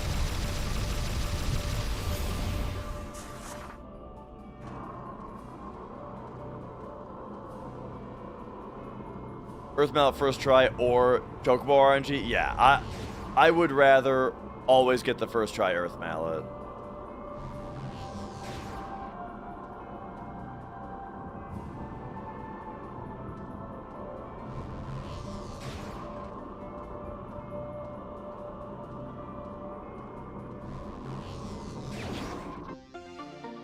Nice. We don't even use these ship missiles, though, unless I can use these in combat and I don't know about it.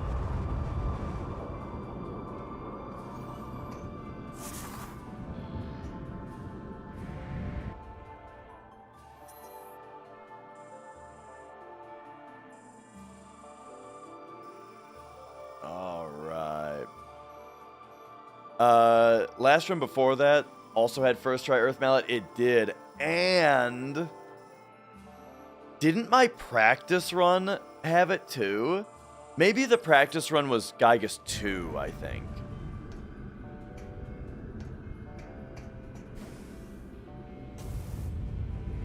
Whoops.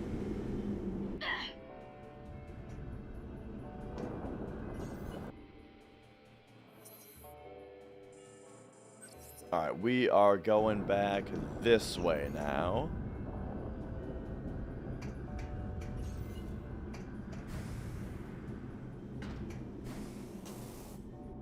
Tomorrow we'll be trying it again, Merc. I gotta have a wind down day between hundos, you know.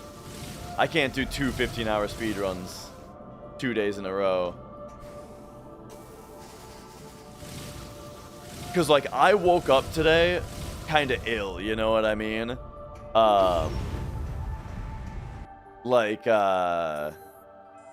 You know, just exhausted, right?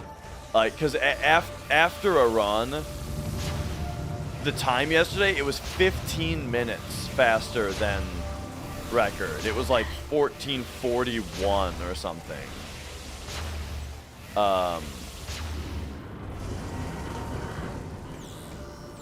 And yeah, like, after a run, it takes me a while to fall asleep, you know, because my mind is racing, and like, and then, yeah, when I woke up today, I couldn't really eat, you know, I was like starving, but I couldn't really eat,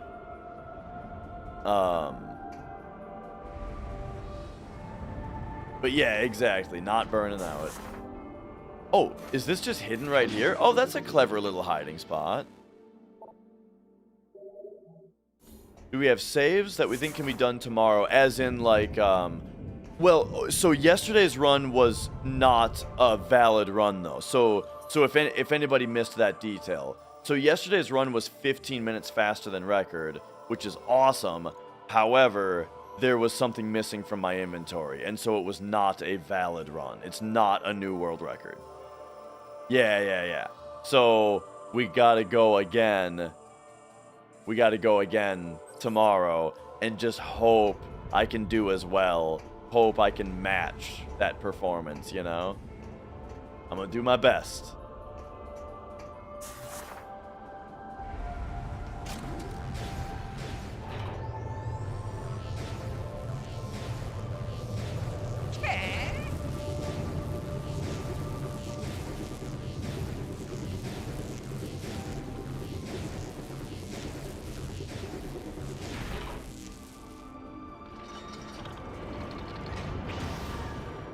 The worst part too is Ace is telling me I don't even need to sell the bolt armlet.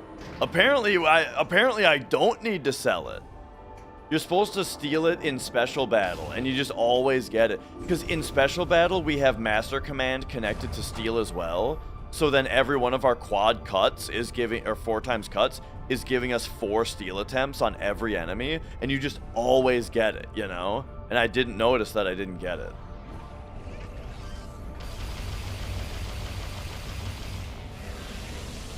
But the thing is, the first one you get from a chest, and then I sell it for money, which I think Blink told me to do. And, you know, it sounded like a good enough idea at the time where I put it in my notes to do that, but I didn't put it in my notes to make sure that the other one gets stolen. And so here we go, you know, this is what happened. I had a run where I didn't get it back and I didn't notice. And I didn't have it written down to make sure, you know. So I added it to the notes so it'll never happen again. Or maybe we could just not sell it anymore. I'm worried though. I'm worried that something won't work out if I don't sell it. That's what I'm saying, KB, is that Ace says it's not necessary to sell it. He says you don't have to. And he's usually right about everything.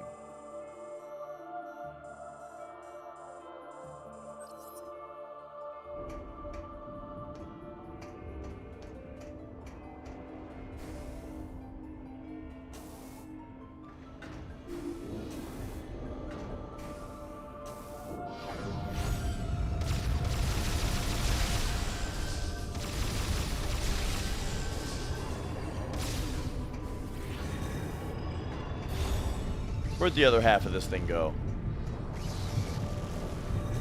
There it is.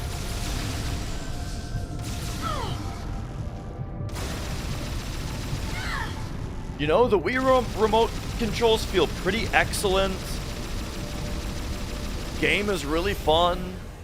It's a good game. It's definitely got some eye-rolly things in it. It's definitely got a bit too much of, like, the cutscene shows you, like, something is very clearly communicated to you through a cutscene visually, and then they tell you what it, you know, they tell you the same information boringly. You know, it's got some dumb stuff like that in it, but, overall game's great. Looks great, plays great. Okay, where is the item here?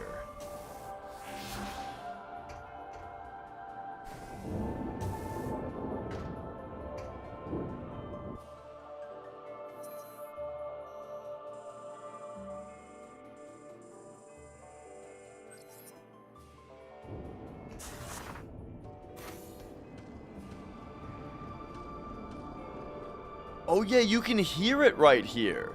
You probably just double jump here, I bet. Oh no.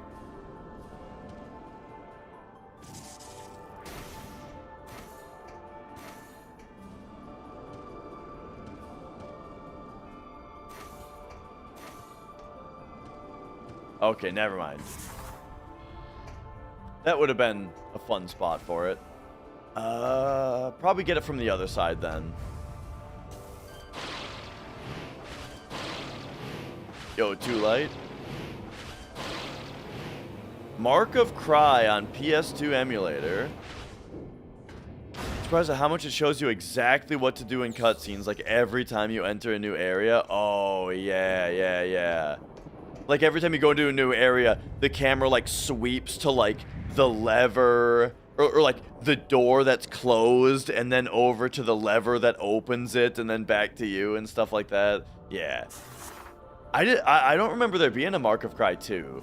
I remember the first one. Well, I don't even. I remember the commercial for it. But I never actually played it.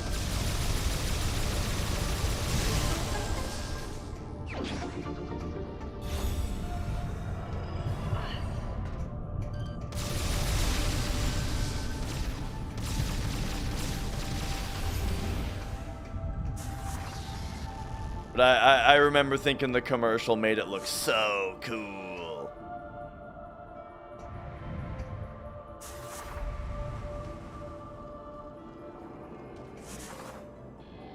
Oh yeah, I'm starting to remember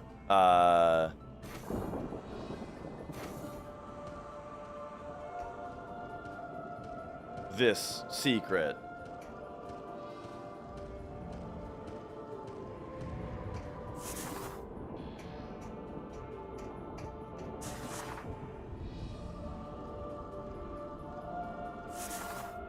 It's like if Disney made a gory anime. What's the Disney part of it? That I got no idea. Oh, wait a second. That thing just puts us up here? Right.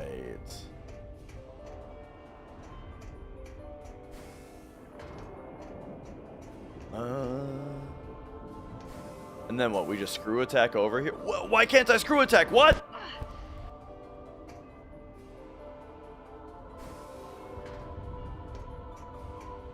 Oh, for sure, James. Like, the Tomb Raider effect. Oh, if you wait too long after double jumping, you can't screw attack anymore? I guess that's pretty much what Super Metroid is like.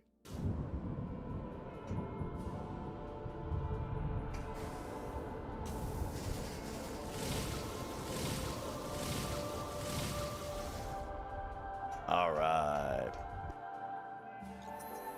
Skytown, this is the place that is a little bit more Chozo-y, right?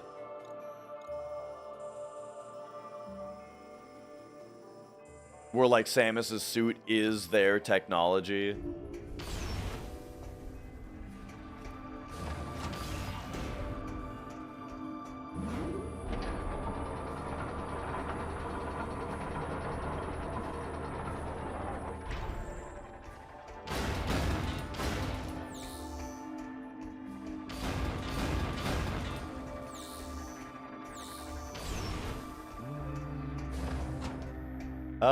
Is this just gonna... This is gonna send me down, right?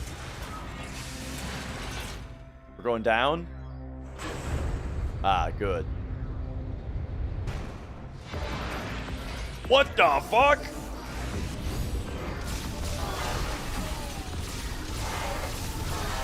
Oh, are we gonna fight the Steam guy again? The Steam Lord, there he is!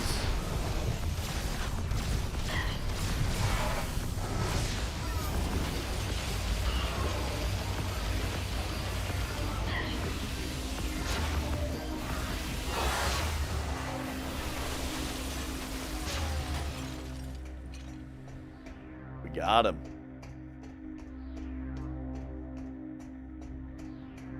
Return to Oz. Oh, yeah, yeah.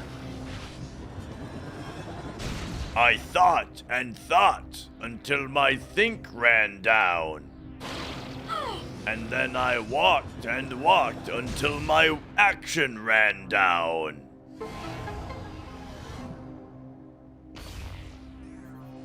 That guy was awesome. That movie kind of ruled. Ooh, there's the last energy cell. All right. So now we're wanting to go back to the Valhalla. I rewatched that movie kind of recently, and I really liked it.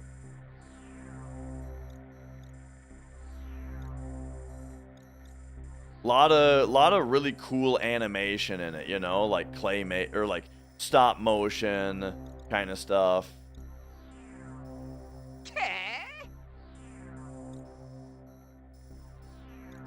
And there was also a lot of like interesting kind of foreshadowing stuff in it too, right? Where it really it seems like the whole thing was a dream because like when she was in the, it's like in the start of the movie, she's in the she's in like the crazy or the asylum, and like a bunch of stuff in the asylum foreshadows the things that she's gonna see in the place, you know?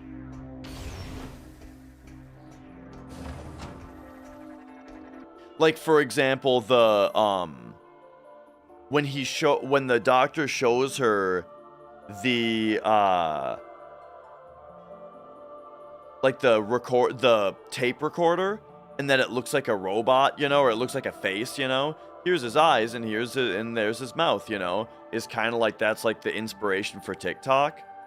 But then also like, remember when she's in the asylum and like the wheels were really squeaky on the beds, and then that's kind of like the squeaky wheels of the like the gang. What was the gang called again? The Wheelers? Were they just called the Wheelers?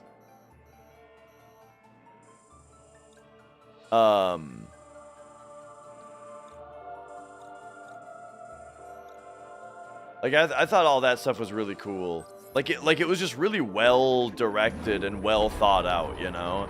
The way that like those things kind of matched up. And I don't remember what exactly it was with the lunch pails, but like the lunch pail tree, you know, kind of related to something. A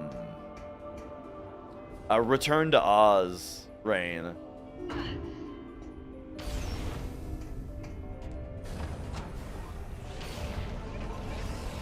The only thing that's really weird about Return to Oz is that it's supposed to take place later, but Dorothy is like way younger in it, you know? But you know, whatever.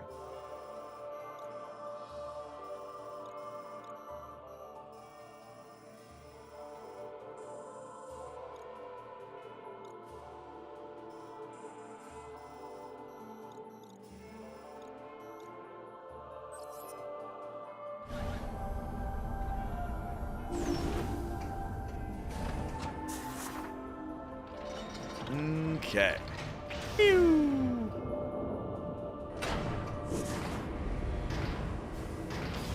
But yeah, it's funny. I wasn't really that big of a fan of the Wizard of Oz. I mean, Wizard of Oz is fine. I really enjoyed the performances. You know, like the Scarecrow and the Lion and stuff, like, and the Tin Man. You know what? I really like the performances in the movie. Like, they were really giving it their all. But I'm not really into musicals, so like the music wasn't really doing it for me. But otherwise, I mean, it was a fine movie, and like I'm saying, I really liked it for the performances. But I liked Return to Oz more.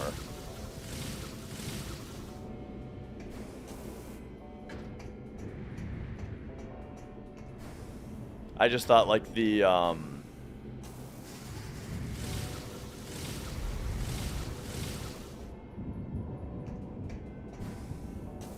story was super interesting, and just like the direction they took it, I don't know. I thought it was cool.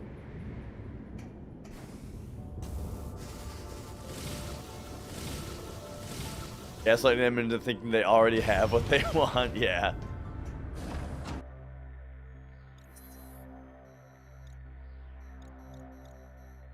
Okay, so we gotta go.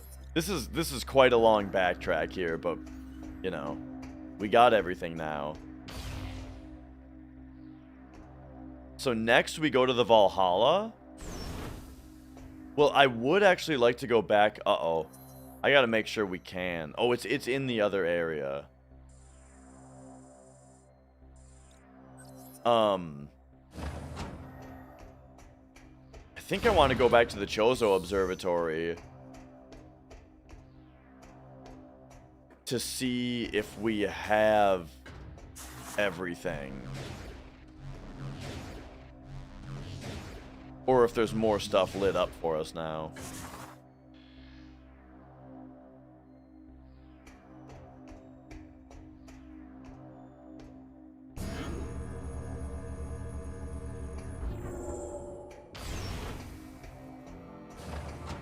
Whoop.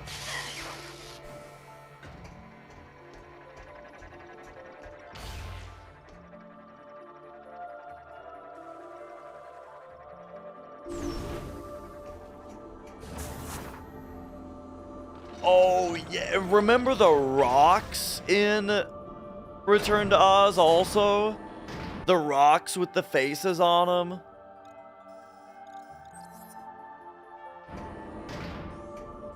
that movie had a bunch of cool stuff in it. I'm really into that type of thing though, like them doing like the stop motion rocks talking and stuff, you know.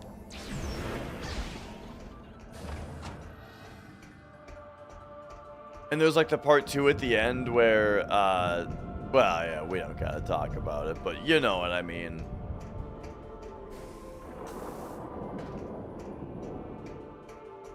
Great movie, very weird. I watched it a lot as a kid, I remember.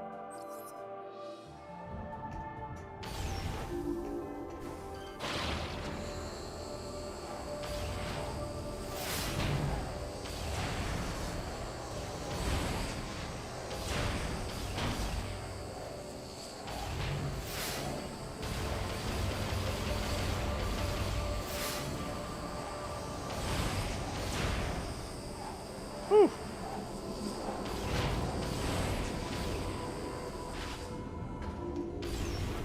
Came for Woo commentary. Are you only getting Wii commentary?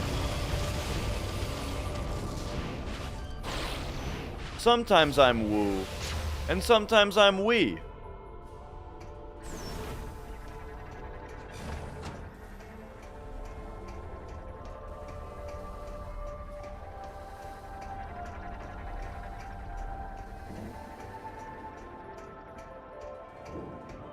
You know, I've never seen The Labyrinth. I know it's a pretty loved movie though. Oh, hello. Hey, what? Glad to have you home.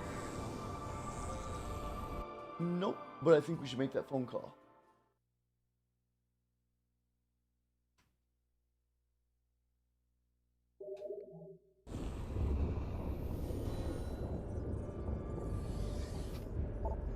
Too creative to hate? Yeah. I should probably watch it. I like David Bowie also, you know, so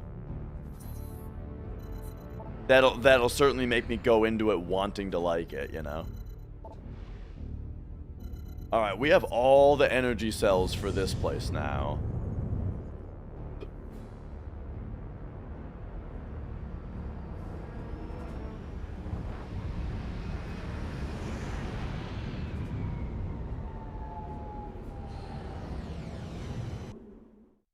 Professional hater Popo. Popo, how's it going?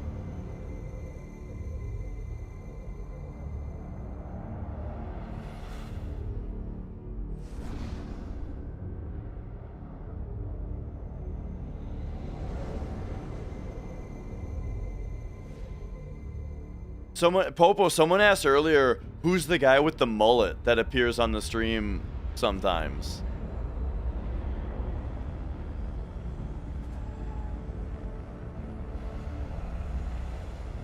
You're goddamn right!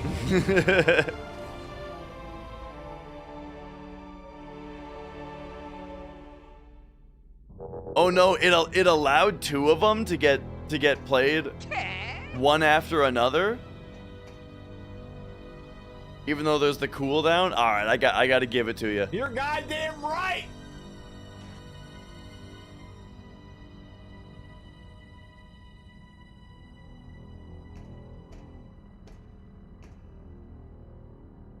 Alright.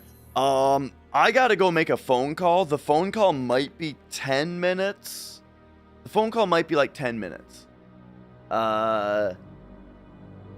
It might be 15. I'm not positive.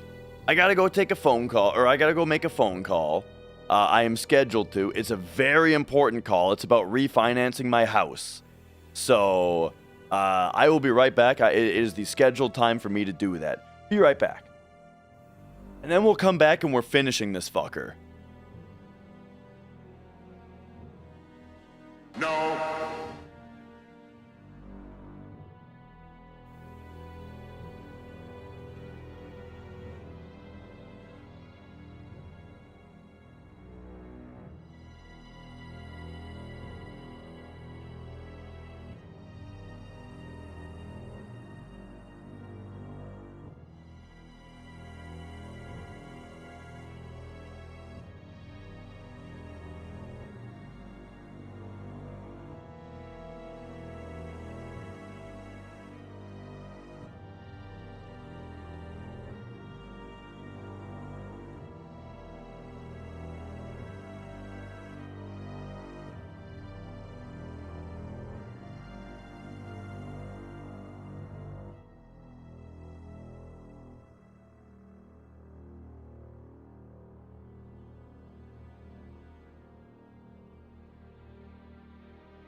Okay, hang on. Since it's like 10 minutes.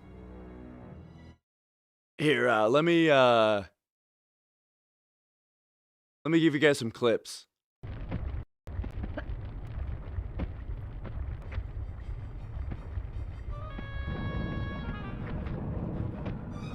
But like, okay. So there's that. What the fuck? Yo, Thrumbo. I was not expecting the spikes to extend our bus money, right? I think that that's more my style. Whoa! We got the crit again? What the fuck's been going on, dude? We got the crit again. Dude, someone better wand my ass. I'm just saying, it's happened a few times already, and he's still acting surprised. Again, when it was Zidane's idea to do it in the first place. Hey, Vivi, why don't you try some of your fire magic on this wall here? Whoa, dude, fire just came out of your hands. What the fuck? Like, I don't know. This Zidane kind of seems like an idiot. The hell? Who was that? Did you hear that? Oh, he's in the bag. This guy's in the bag. Pseudo trash. Oh my god, is Flex still here? He has to see pseudo trash.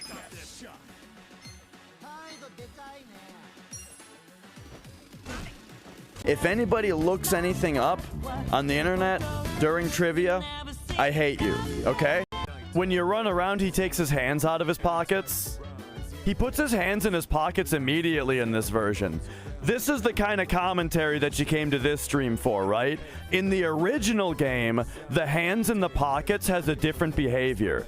In the original game, he waits to put his hands in his pockets. He waits like 5 seconds before he puts his hands in his pockets. And then when you start running, he actually keeps his hands in his pockets as he's running until you stop running. And then he takes his hands out of his pockets. And if you start running while his hands are out of his pockets, then he runs with his hands out of his pockets. And then you have to stop and you have to wait like 5 seconds for him to put his hands back in his pockets. And then when you run, he'll run with his hands in his pockets. There was a much more deep hands in pockets system in the original game that I'm surprised they didn't carry over. This is the scariest game I've ever played. It just... like... I can't believe how crazy this game is. Oh my gosh. Yeah, I'm always afraid when the poem goes away that it's gonna be fucked up.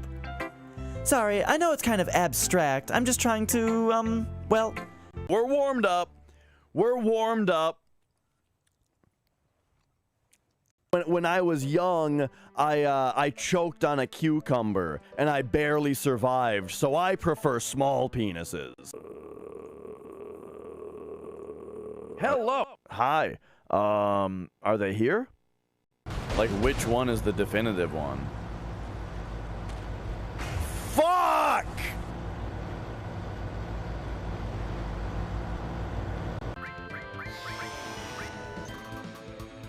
Wait, did I do that wrong? Oh, that just crit.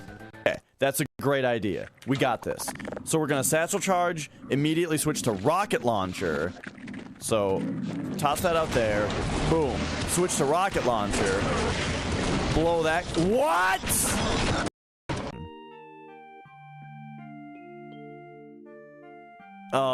Like I'm talking, like dial-up was slow, sure, but this is like, we're talking, it would take this thing like 20 minutes just to connect, you know? Because it would sit there and it would dial up,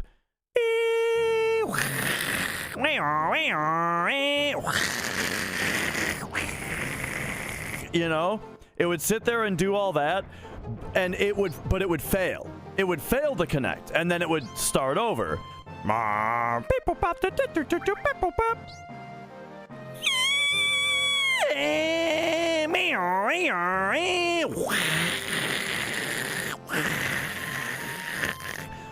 then it would fail again.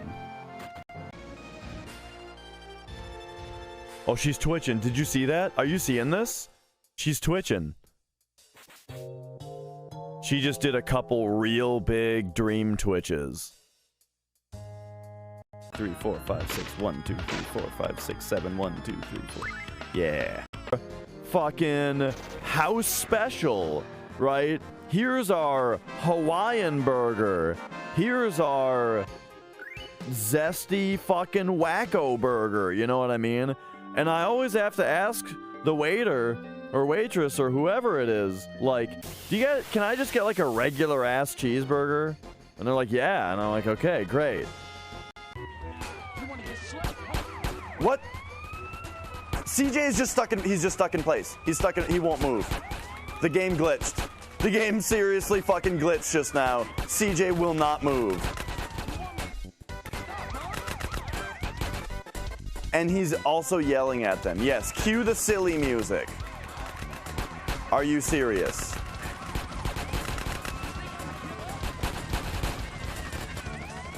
I also do appear to be invincible.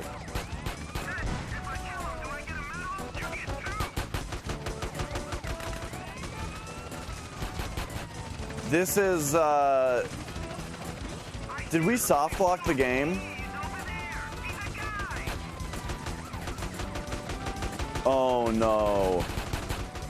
Oh, this is just the worst thing to ever happen.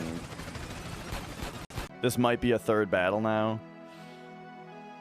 Are you fucking, that always happens. It's always fucking right there in front. Are you joking that we haven't even escaped after an entire attack animation? Like, man, I always get the fucking battle, like, the frame in front of Junon.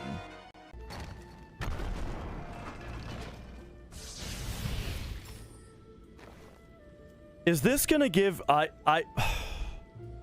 is this gonna give me a text box when I pick it up that's gonna get me crushed? Jesus fucking Christ, this game. Okay. Oh, no, they don't. They don't. Oh, that's fucked. The first one only took a missile.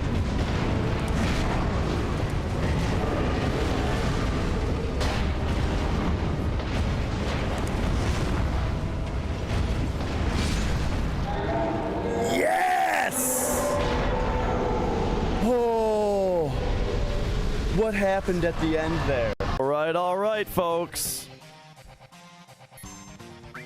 There's our single lapis. We death blow. Oh, okay. Clench your butts. Nice miss, idiot. Butts clench. Double lapis! Double lapis!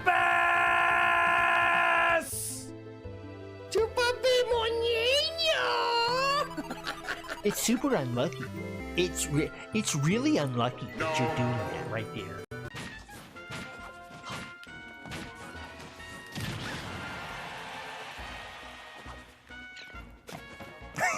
You're goddamn right! You're like, it's like you're trying to look as fat as possible. And the tongue sticking out is a really nice touch.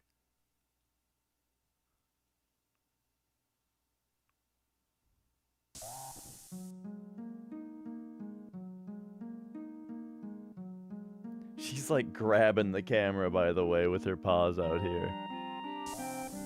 Oh, okay, hang on, we got it. There we go. There we go. Create new save created. We've got plenty of rivets. We've got some morale. I'm dead. Oh, spider furries? I'm sure. I'm positive that there are people who like spiders. You know, the spiders in this game don't bug me. All you have to do is pretend that they're cute. And then they're cute. They've got like a big furry thorax. I've told you. Imagine going up to one and like putting your face on his big furry thorax and putting your arms on it and just like scratching him. And he's like, whoa, and like slams his thorax on the ground a couple times because he likes it.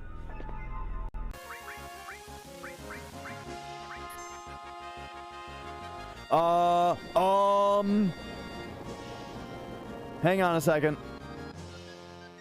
I didn't realize this was happening. Please kill them.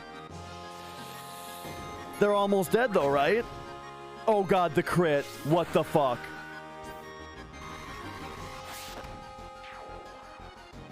Oh god, we're on ATB active. No! Not X potion. Elixir self.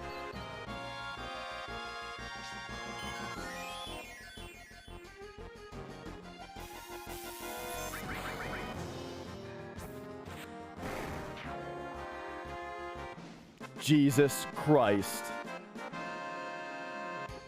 Moving. So there's no delay on the controls. It's that it just takes her a long... Check settings! What am I gonna find in the settings that's gonna stop the character from turning around? You think that there's a setting in the game to get the character to not take time to animate turning around? Jesus Christ! Okay, sorry. You guys... Oh my god.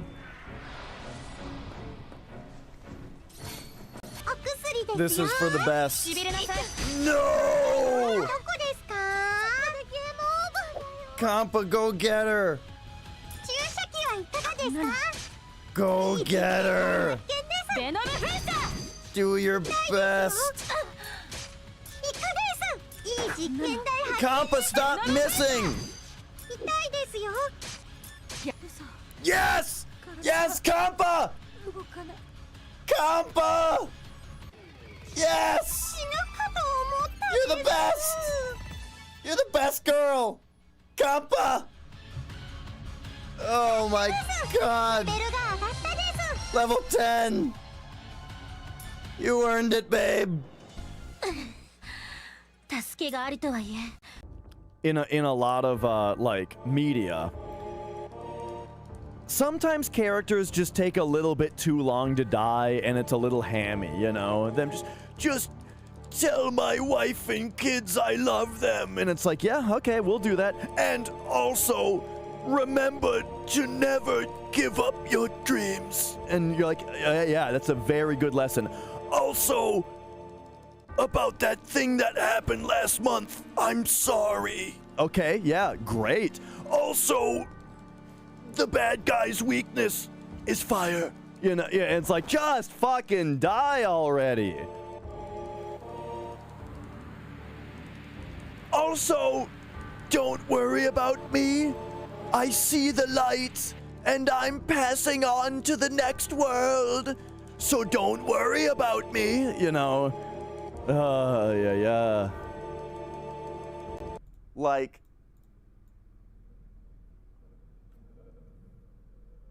why is this column of pixels twice as wide as this column of pixels?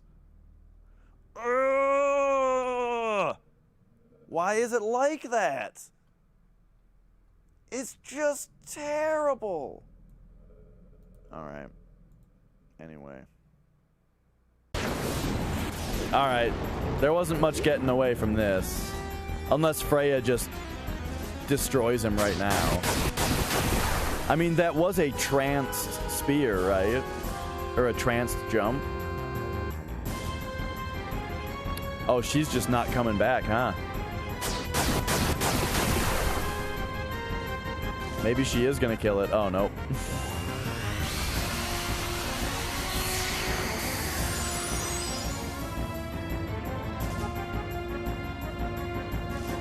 Why did everything go away? The HUD went away and stuff? Wait, is he actually dead? Oh, she actually did it? Wow. That's awesome.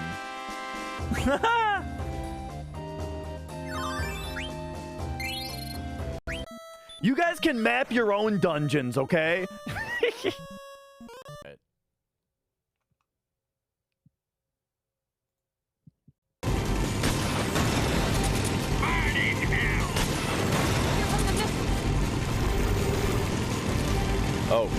Oh shit.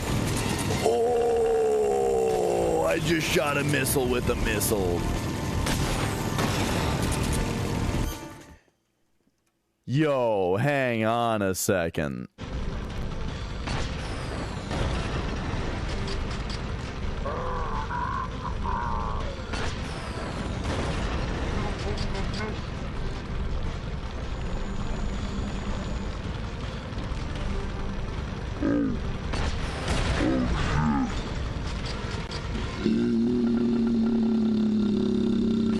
That was excellent. All right, let's go. He's done it. Oh, he's done it again. What the fu- Oh, what are these moves? Holy shit, I didn't even know that was possible. What the fuck? Oh, dude, look at this jump. Have I hit this one yet? I feel like I have, but let's hit it just in case. I don't know if I have enough speed here. Uh-oh. Oh! Oh, no. Oh, GTA. We set it up like it's an action scene in a movie with stunts. So be sure to do it exactly that way.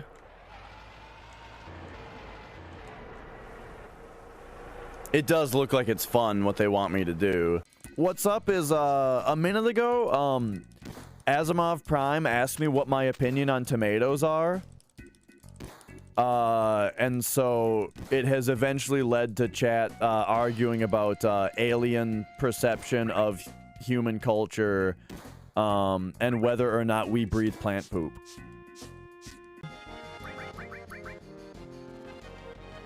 Oh, no, we're getting mugged? He took the right arm! It happened! Holy fucking shit, it actually happened. They stole the right arm. It happened. Both just naked and naked. Oh, look at that real life. statue up there. I'm going for it. Doesn't that point to something? Okay, okay. Straight ahead.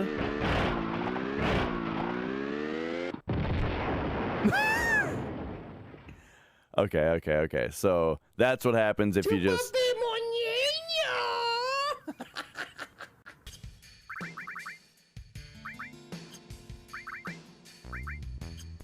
34? Oh, Jesus. Okay. That's why we cured him. Oh, it missed him. Have you ever seen it miss Cloud before?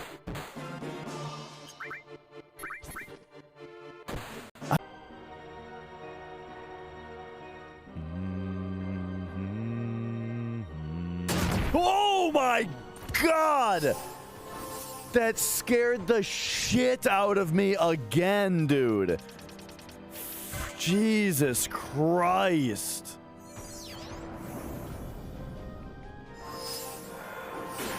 Why is that trap so fucking loud?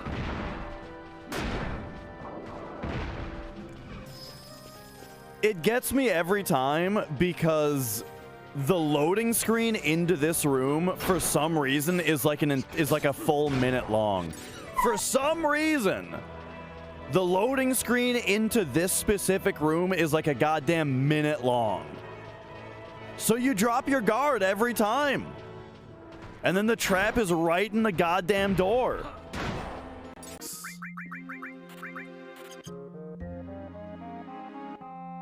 Get out of the way! I'm stuck. This guy fucking just blocked me in. Oh my God, that... with the ballas. Ryder was secretly working with ballas. That's about all we know. Look at these cops. Look how many cops there are. Holy shit, the boys in blue are all over this place. Okay, but there's a nice car here if I can just get into it. Oh, jeez. Do not hesitate to call upon me. You've left me with quite an impression. I would relish a chance to assist. If a stubborn beast you be. I didn't mean to. My controller, it slipped. I went to get my water. Hurrah!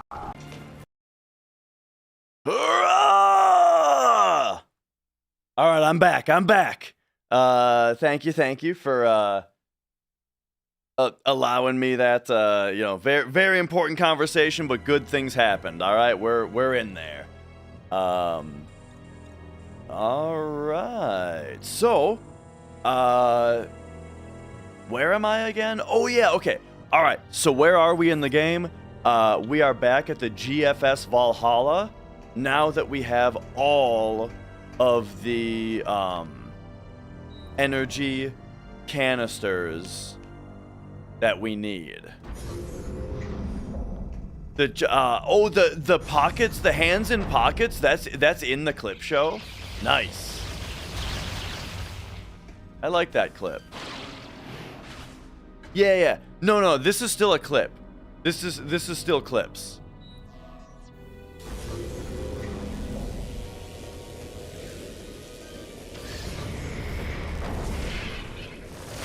All right, get him. No Cab, I'm sorry to say that last night we finished 15 minutes ahead of world record, but it was not a hundo. There was a mistake made, kind of, not even a mistake. There was an oversight that caused me to be missing one of the that caused me to be missing one item. One item in the whole game we were missing. So we'll be trying again tomorrow with safety strats. Tomorrow we're doing... Here's the plan tomorrow. We run again. We run it back. We go again. But we make 0 mistakes. All perfect execution, 0 mistakes the entire time. Which is going to be easy because I've got so much practice now. And we just do safety strats. We do safety strats, and because our execution is going to be perfect, we're gonna beat the record.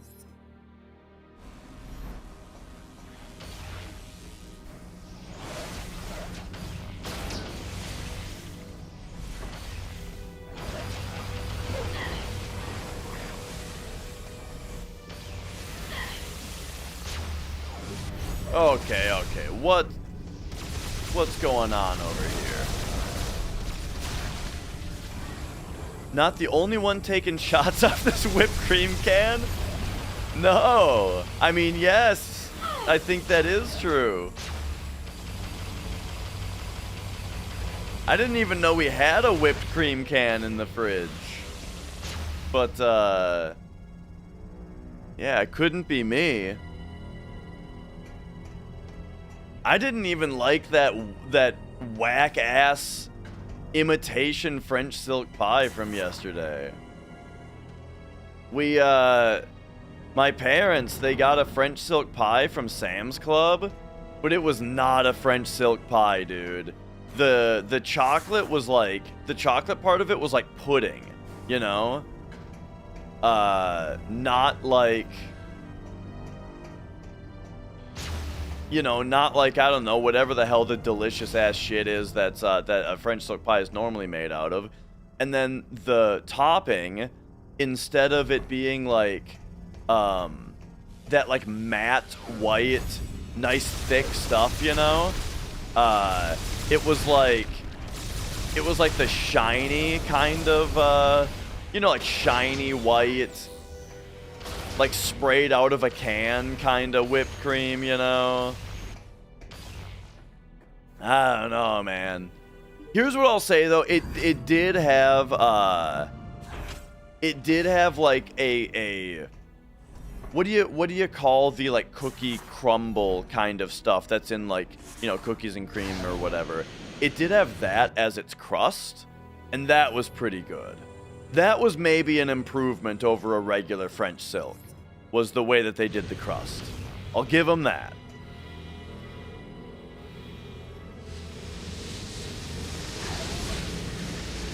Whoa.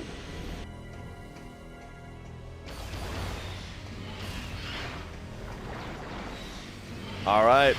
We didn't have a green gun last time we were here, so let's go.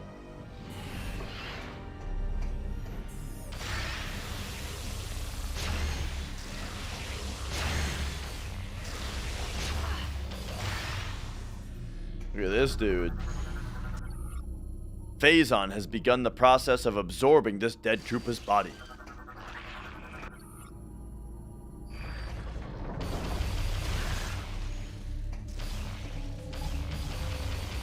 Rudy's Texas Barbecue. Never had it. There might be some Texans in here, though.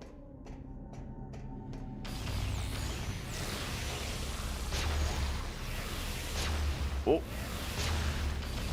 I know DBZ is Texan, if he is still here.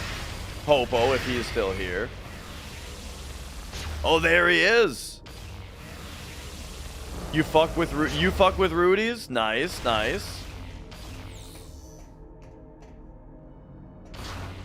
I'd like to visit Texas sometime, you know, and try some barbecue. I would like to go to Texas and just have barbecue. Just have a different place's barbecue every day, you know. A little barbecue tour. Texas barbecue tour.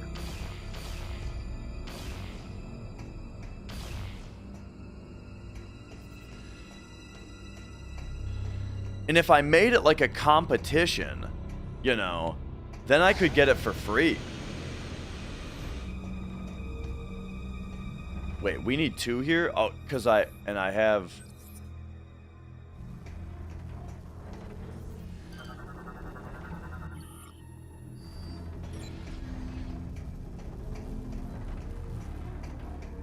Do I have... Oh, hey. We got more data for energy cells that we already have.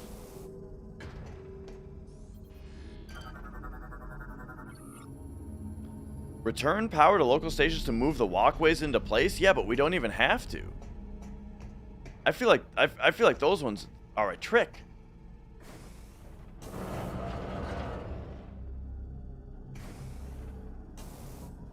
Unless it's that one up there. Hang on, what the hell is going on with these? Security hatch unable to open. Control mechanism within wall has malfunctioned.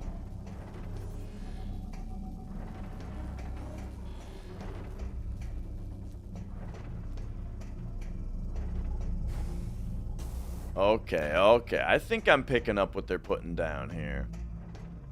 Aha, there it is. Just shoot it. Just blast it. Give it a kick. But now I gotta use 2 of my energy cells? Don't I only have 3? And there's 2 to use in another place already? Oh no, I have 4. Okay, we're good. We're golden.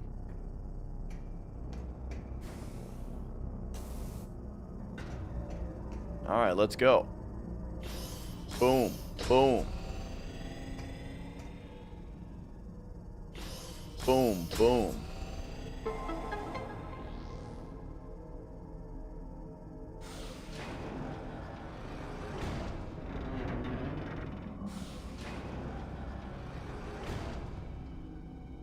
Host a contest so that people will bring you food. Exactly. Exactly.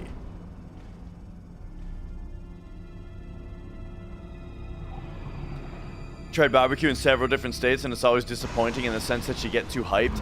Yeah, oh, it's another one of these. Yeah, I mean, so we got this chain restaurant in Minnesota called Famous Dave's. I mean, the Famous Dave's is probably all over the place. I don't know.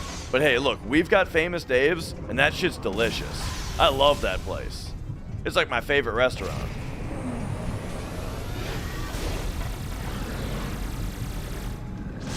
None of them's hit?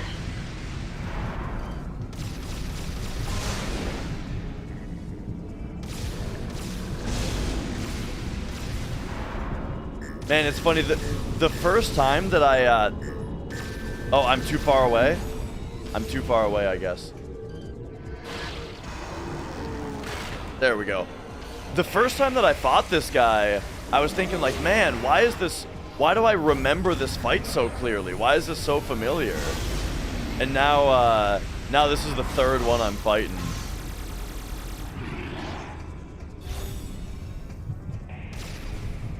Oh, you know what is really interesting? Now that our corruption is higher, I think our Phazon starts regenerating faster when we're in this mode.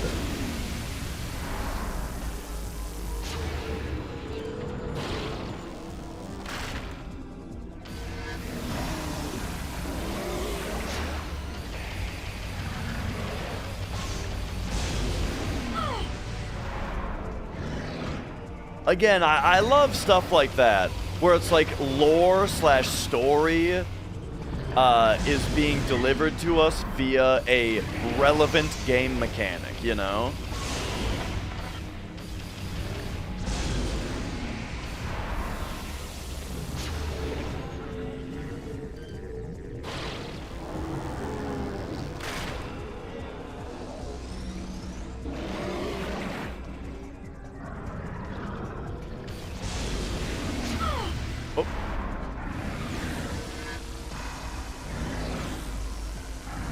It's like one of the things that I always talk about about like why I really like Valheim versus other survival games. Where it's like the reason that you eat food in Valheim isn't to just like fill up a meter, you know?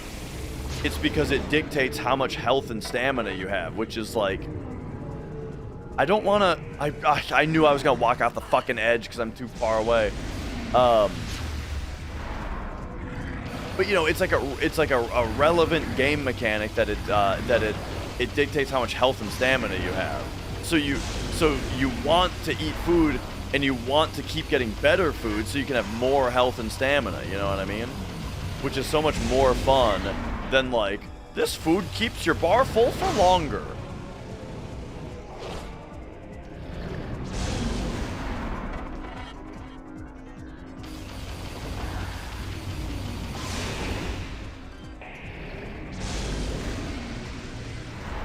Oh, okay, there we go. There. It felt kind of cool to make that jump over there. All right, there we go. It was great, creators. We got Kino. Thank you for the 44 months.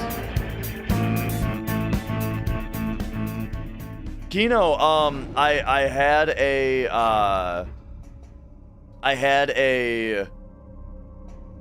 the Twitch recap came in. I'd like everyone to know that the Twitch recap came in, you know, for the streamer, right? Streamer recap of like who is my of who were my biggest fans, or like what, you know, what were the stats of my stream. And one of them was my biggest fans, and Kino was number one. Kino, number one fan. According to Twitch.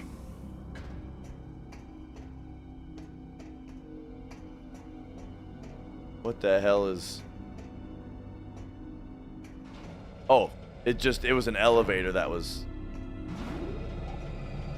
up. And then this, I guess... Nah, we can make that with a double jump. Anyway, as I was saying, creators, the run ended really well, where, like, you know, we were 15 minutes ahead of world record. However, it was not a hundo. There was an oversight, and I did not get every item.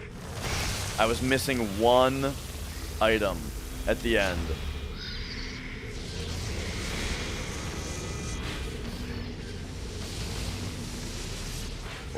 Oh. Get him.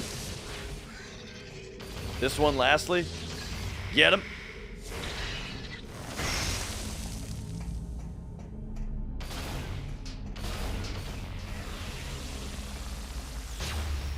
So we're going again tomorrow.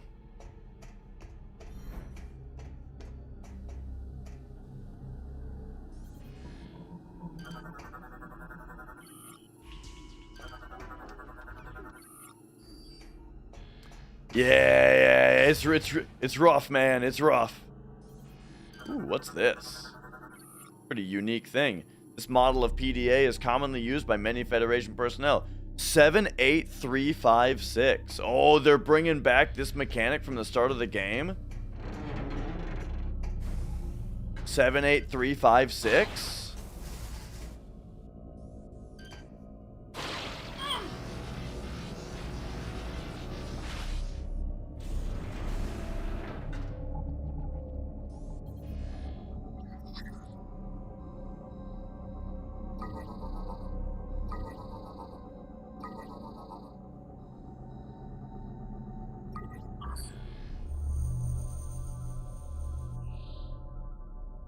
Okay.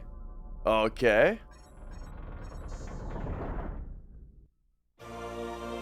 Pirate code acquired. Is that for The data you just acquired appears to be a Space Pirate Leviathan command code. It is likely that this code could allow us to control the Leviathan in orbit above the pirate home world. Find a way onto the Leviathan and use that code. Oh, okay, okay. So maybe this was required to do. What was it? 7878356? Yeah. Yo, insertion. Yeah, yeah. Our efforts to repel the space pirate hoarding force have failed. They have successfully removed the primary mounting structure around our stasis tank. It is obvious now that they intend to extract us from the Valhalla. It is vital that the Federation receive this transmission, severing mankind. A large Yo, Sparrowgrass. is creating a wormhole, implant into sentient planet, which is the source of all visor, darkness coming. All right, we did it.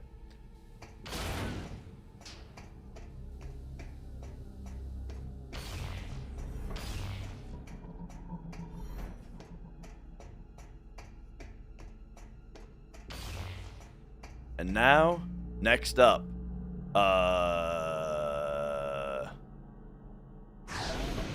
there's the other way to go. There's like a whole other way to go.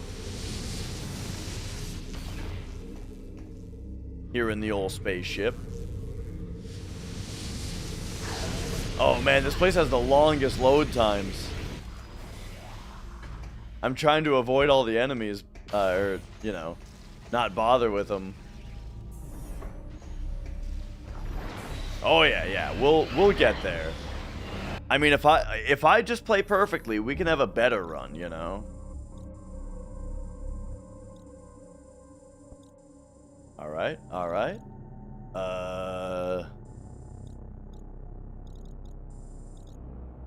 Where was the place? Was it the Aurora chamber? Where was the place I went last time?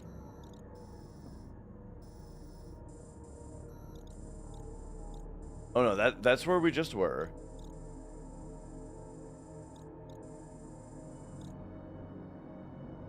Xeno Research Lab? It must have been that.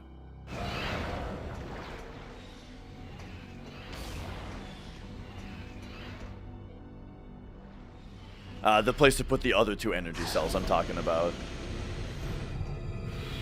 Whoa!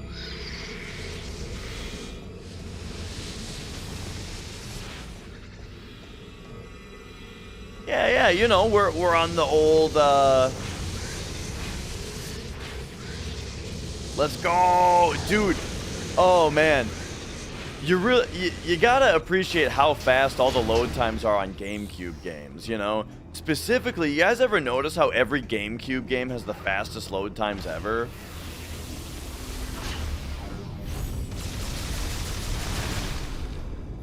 And then on this, it feels like it takes forever for the doors to open.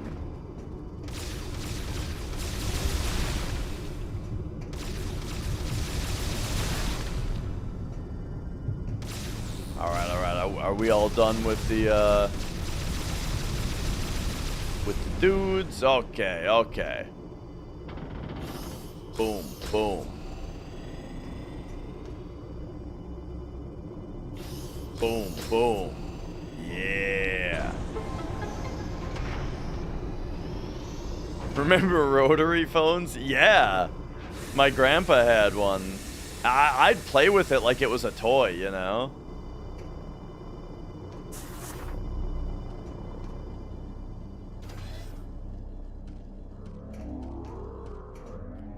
Oh man, I feel like I could have caught it right there if I had pressed the buttons better.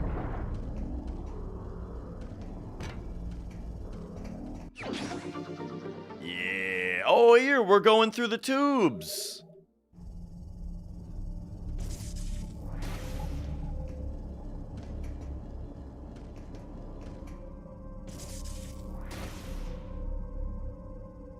Alright, so this was just the other way to go. You're telling me those two energy cells, all they get you is a ship missile expansion? Once again, I don't even know what those are for. Maybe you can use the ship during battle.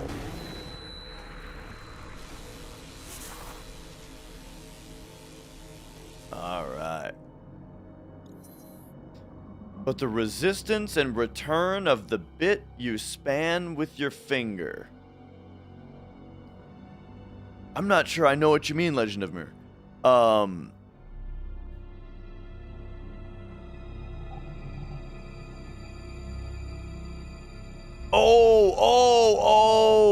the rotary phone. Yeah, it was fun. Like, exactly. It gave like just enough resistance. Exactly, to where you really felt like you were doing something. I know what you mean. It's hard to explain.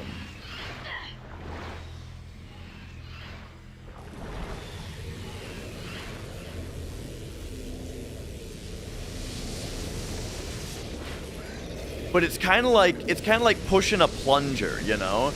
You guys ever push a plunger, like the type that generates a spark? Where you're not just pushing a stick down, it's like you're spinning a thing that gains momentum, and like when you land down, it spins a bit. Kind of like that, a little bit, where it's just got a nice feeling to it. All right, I think I 100%ed this place. You know, I think we're all done here. So now, I kind of want to go back to the Chozo Observatory and see if there's one more,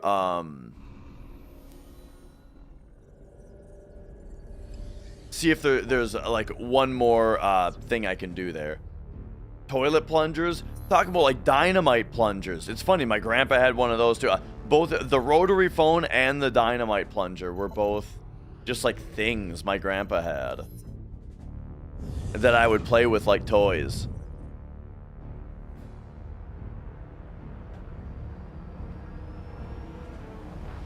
He had some other stuff too, you know, he had like a nutcracker. You know, he had like a Zippo, an old Zippo lighter that didn't have any fuel on it, in it. I mean, basically, he just had like a whole workshop full of stuff. You know what I mean?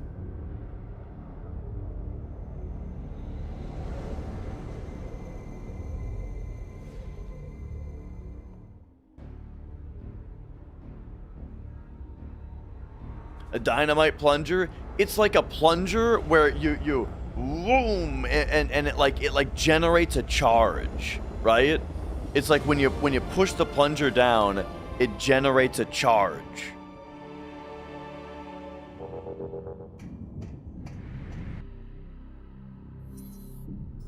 Okay, are we? Oh man, we have to go through this place again. Jeez. What?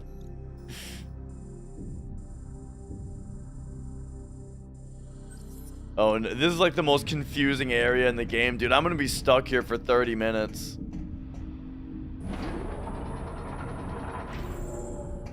A vice. Oh, yeah. I definitely played with, like, my dad's vice some. Oh, you know what else my grandpa had, though? A hydraulic press. He'd let me crush cans in the hydraulic press.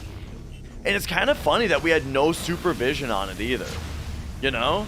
My grandpa just let me use his hydraulic press in his garage with no supervision. And I mean, all I was doing was crushing aluminum cans in it, but still.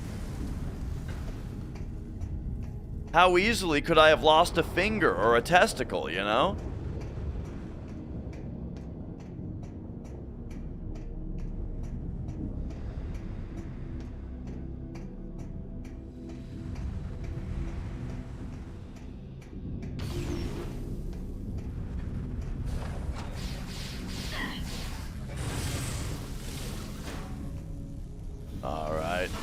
Alright. Yo, Mobius. Am I at 99? No, I'm at 95 right now.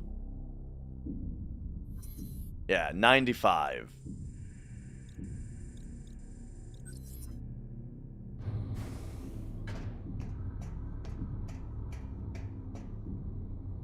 How did I resist the temptation not to crush more than cans?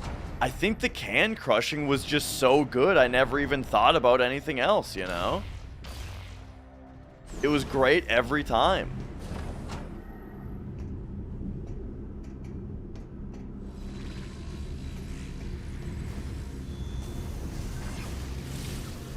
Wait, is this what I missed last time? I just have to do that? I mean, honestly, I don't remember if there was anything else that was up for crushing. But, I mean, you know, it's kind of like, it's kind of like when you want to listen to Megadeth, you know? And it's like, they've got all these great albums, but it's like, no, just give me Rust in Peace again. I'll take Rust in Peace again. You know, just give me the aluminum can every time.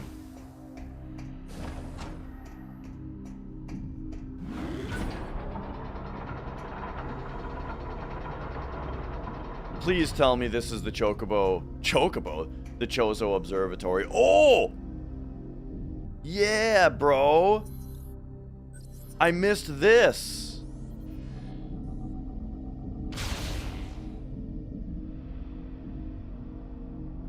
And that's gonna give me the rest of the info? Nice.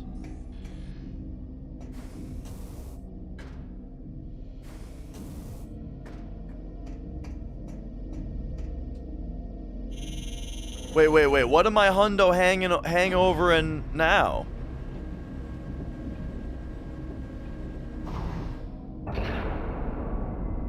Oh, the Chocobo Observatory. Right. I mean, hey, they're bird people, you know? It's going pretty great, Shard.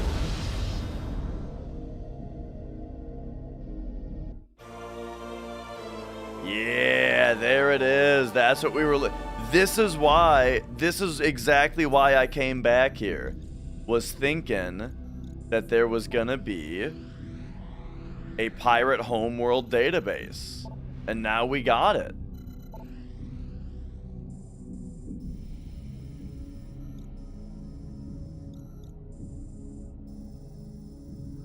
Yeah. So I guess we're gonna have to go back here so that we can go through this place. And check out the rest of all that, you know?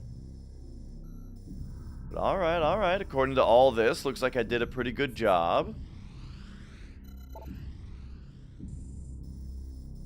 Research facility. Ooh, couple things. Ooh, bunch of things in research facility. Okay. When Prime 4? When we finish this fucker.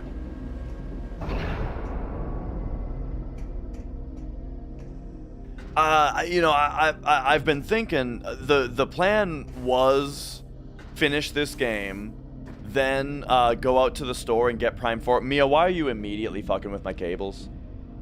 You know, the plan was to finish this game, then run out to the store and grab Prime 4 and come back and play it. But now this game has taken all day to finish. Okay, I remember the way back this time.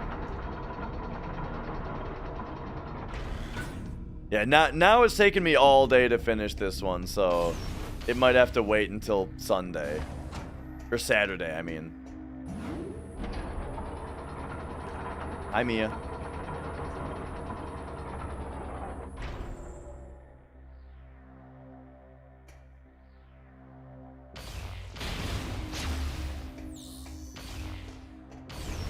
Oh.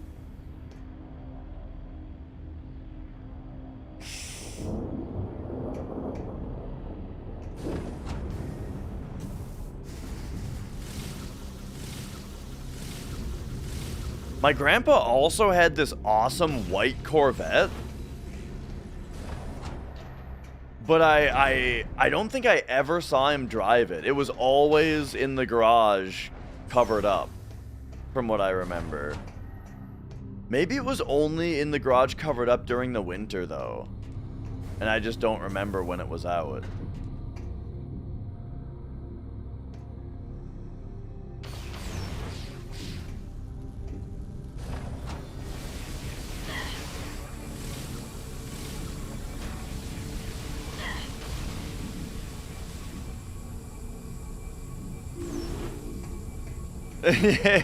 Awesome white Corvette.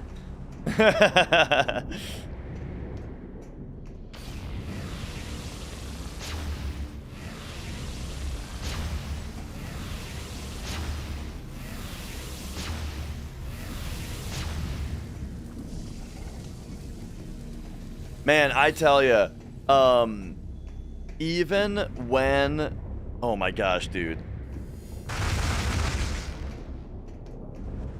Like, even though I'm enjoying the Wii controls, I'm sitting here going, yeah, you know, the Wii controls are fun. Even then, it still is a huge pain in the ass to actually play a Wii game because I have a cat, you know? When I was younger and I played Wii all the time, you know, because it was new and shit, we didn't have a cat. We didn't have a cat back then. And, I tell you, it's a much different experience now.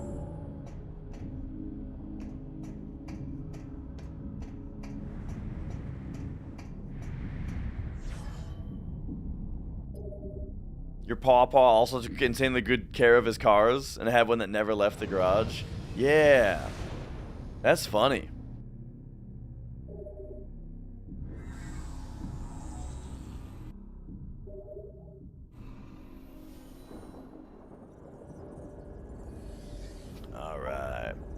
They made Donkey Kong Country Returns only use the shaking controller. Oh yeah. Yeah, I mean that's my least favorite thing about Wii in general, is when an action that could just be a button is tied to just the shake of a controller, you know? Nobody likes that. Like spinning in Mario Galaxy, you know?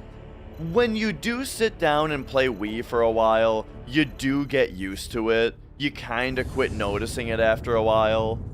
But yeah, like playing Mario Galaxy and just having to do that every time you want to shake or every time you want to spin, it's annoying.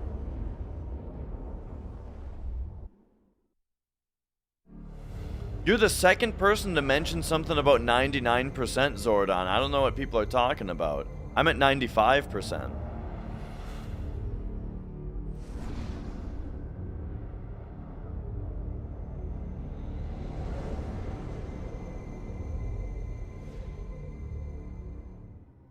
Oh! The 99% speed run. Sorry, we're at 95% in Metroid Prime 3 right now.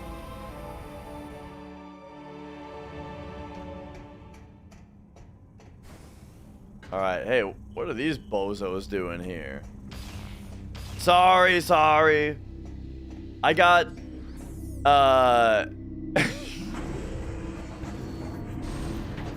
No, it's just as Mrs. Dash is saying. I got the hundo hangover, dude.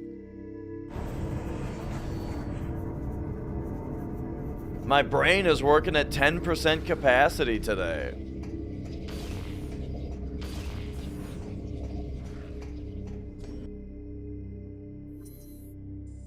All right. So we got some kind of power up right in the middle of this screen. This room. I almost called it a field.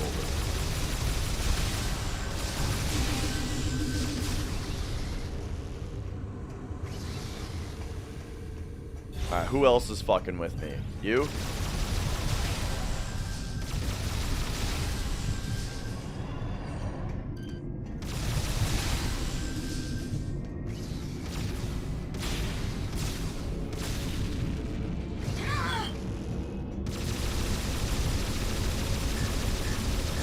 Alright.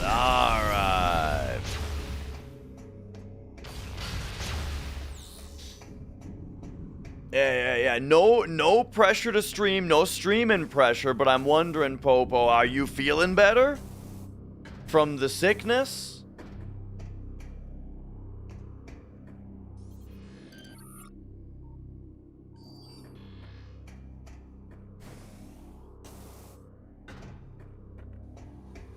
This dude's got some kind of item inside of him. Oh, no. Okay, there's the item.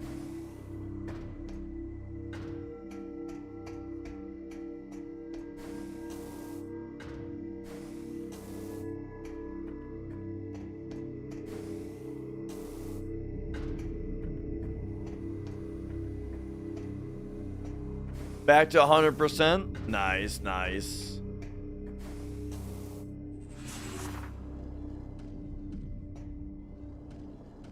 Hey, this doesn't look like it's where I'm trying to go. We just had to load into another room. I've already gotten the stuff in here, haven't I? You're goddamn right! Whoa. Or wait, maybe I didn't have the spider ball back then. Oh, hey, there's an item over there. Because I didn't have the spider ball back then.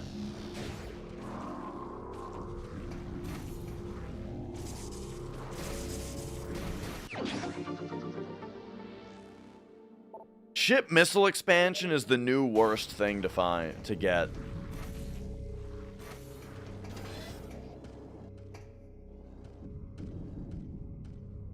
Alright, and now this sends you out there. Okay, so what am I trying to get to, though? So I'm trying to figure out how to get to this missile pack up here, eh? Oh, there's a grabbable ledge up there.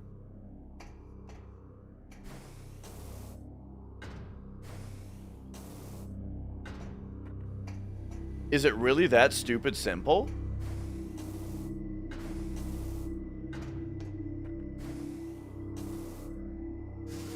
Oh. Okay, maybe you screw attack there.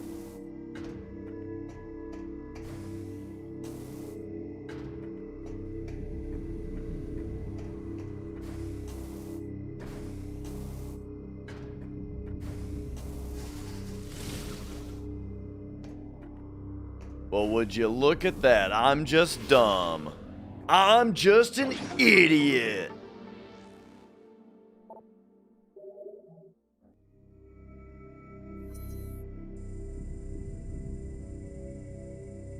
Okay, and now right behind me, it looks like is where the next thing is.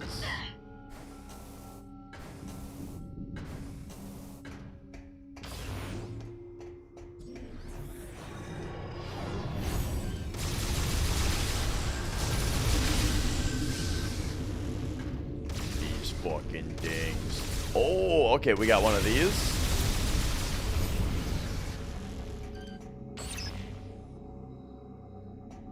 Okay.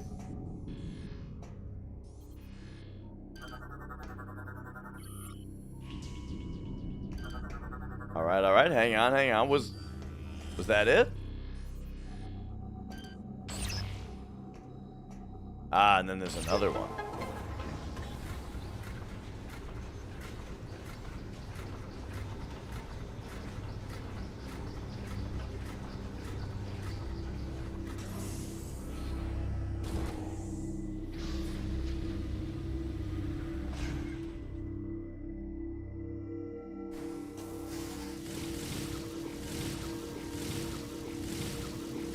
Oh, yeah.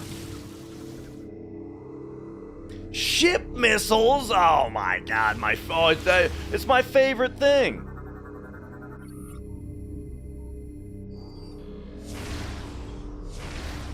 Oh. Hey, that's the stuff. That was a fun little Metroid 1 reference though. The pillar that you shoot with the missiles and it gets smaller each time, and then yeah. It's just like Metroid 1.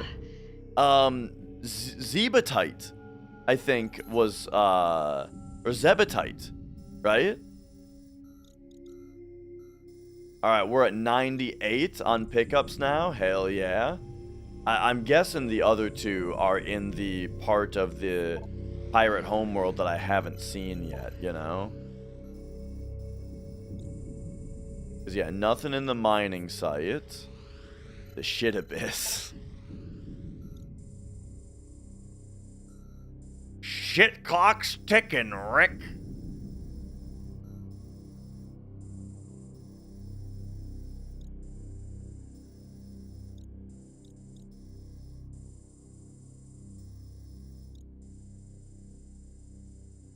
Alright, yeah, so it looks like we gotta go here. Landing site Bravo. Okay, so how do I get back to my ship? Turn around, turn around.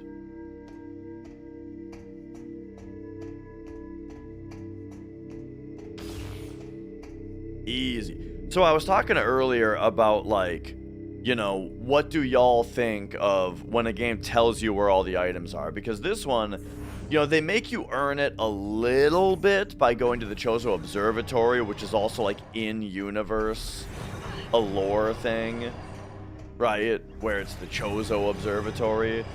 But it also, you know, it telling you exactly where the items are is pretty easy.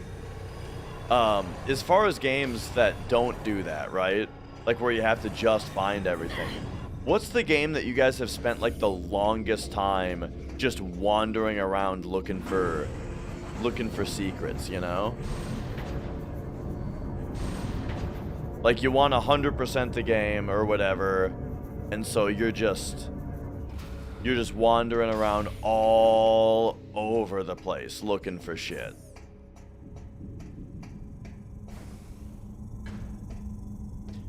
Depending if you still have to solve a puzzle is a good one. Arkham City, Elden Ring, Hollow Knight. I feel like Tunic was one for me.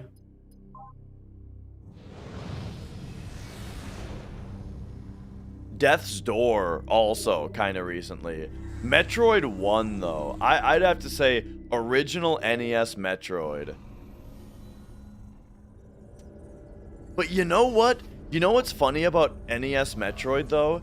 Is that you start to notice patterns where each repetition of a certain room data that you find always has the same breakable blocks. So you know where to look.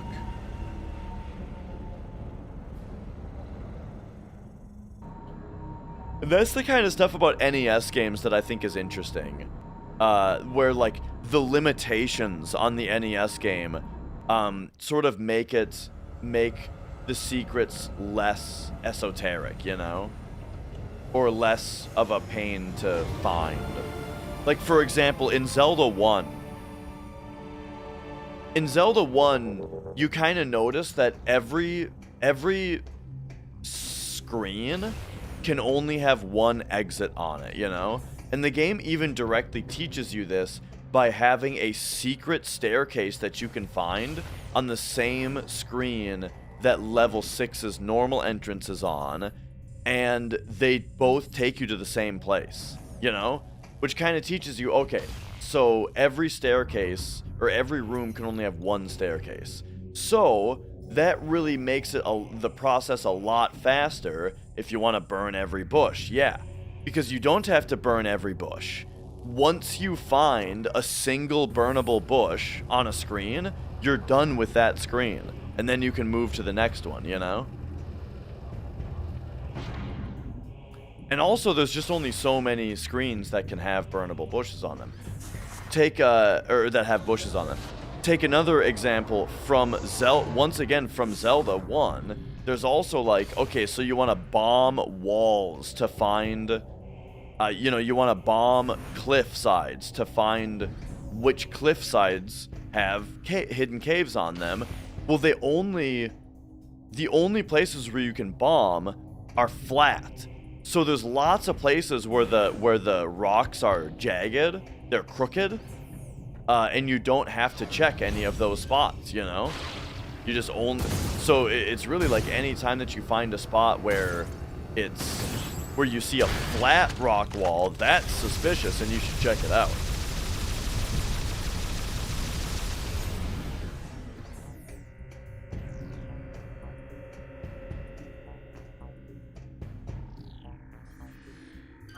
Alright, here we go. I've heard Prince of Persia Lost Crown is really good.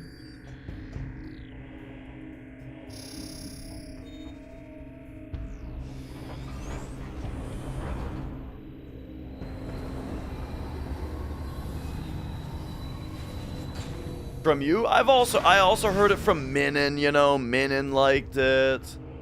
Probably someone else told me.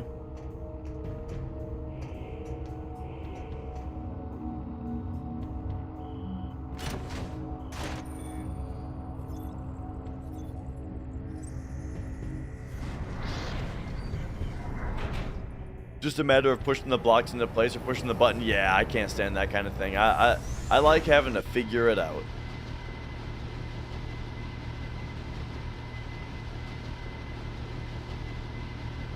Swonderland, I haven't talked to that guy in forever.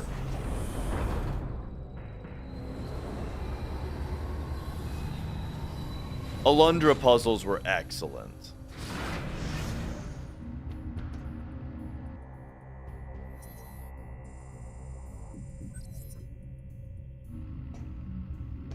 Alright, here we go. It's you? I mean, I kind of figured, based on that comment, if I had to guess.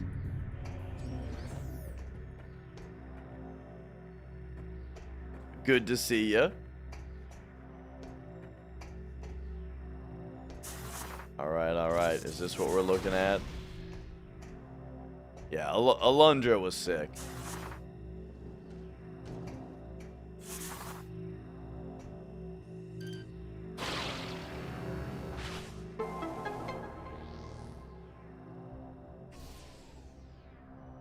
Oh, okay.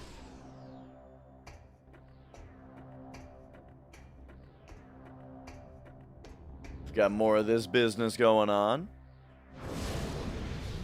Oh, another one of these. This is only the second time we've seen this.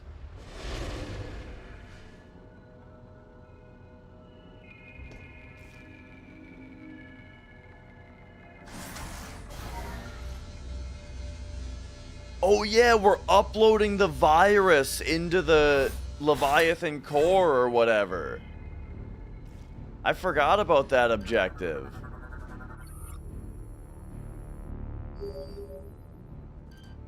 Samus, we have gained control control of the Leviathan. Now we'll be able to open a wormhole and warp to phase. It's time to end this. Warp to phase! Once you rendezvous with the fleet, we'll head straight into the belly of the beast. I look forward to fighting alongside you again, Samus. Godspeed. Alright, alright.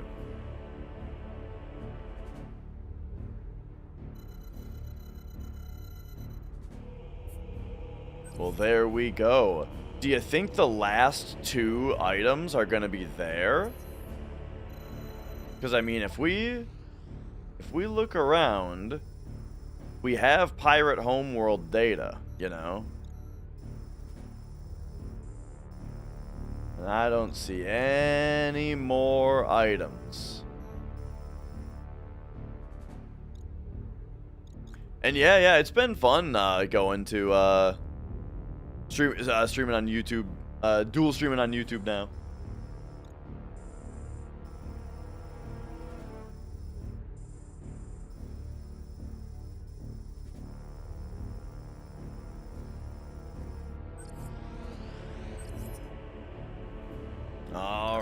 All right.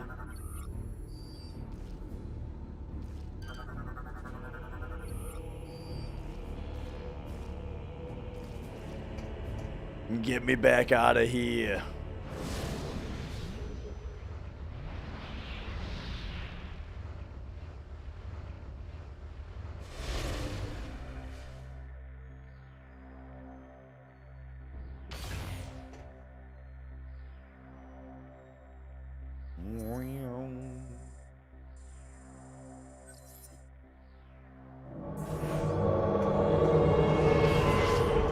Poison Curls, hello, how's it going? Take heed, Samus.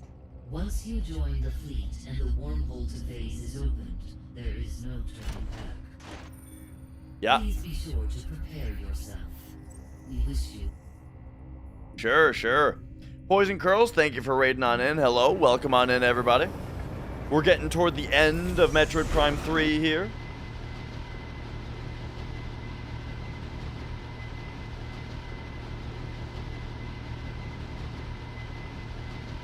Adventures of Lolo. I've only played a tiny bit of that. Tiny bit.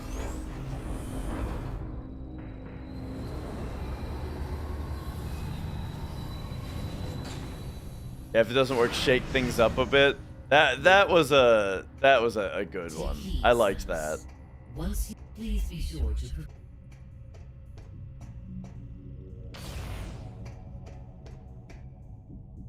Okay, so I think I'm satisfied in saying that that I got all of the items in Pirate Homeworld.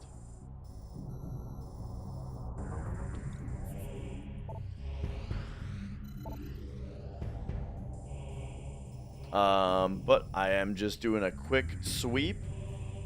Since we're at 98 pickups, you know, I kind of feel like the other 2 are on the Valhalla or something.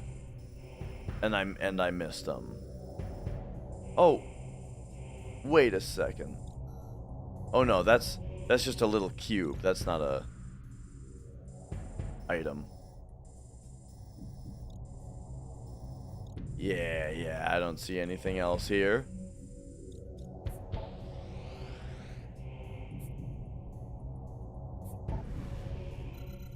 Okay, let's take a quick breeze through everything else and say, alright, so this, we see all 3 areas.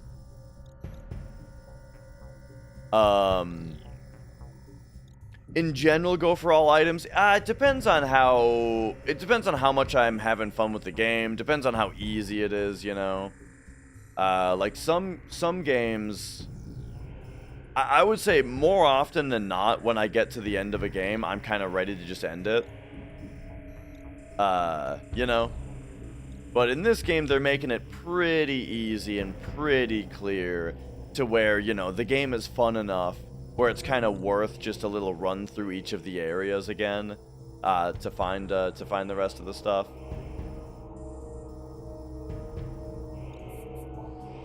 But in general, I think I very often just go, good enough.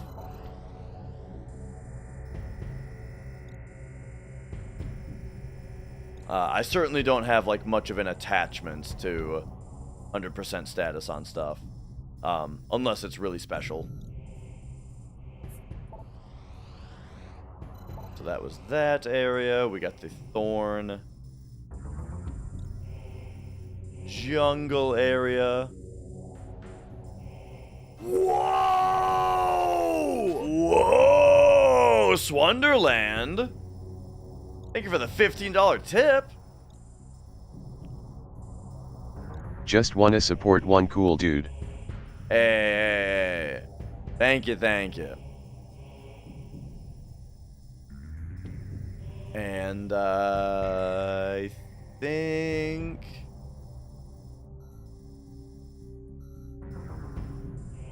oh yeah, like I mean there are definitely gameplay loops that that I'm into, for sure. You know, I've played like 2,000 hours of The Binding of Isaac.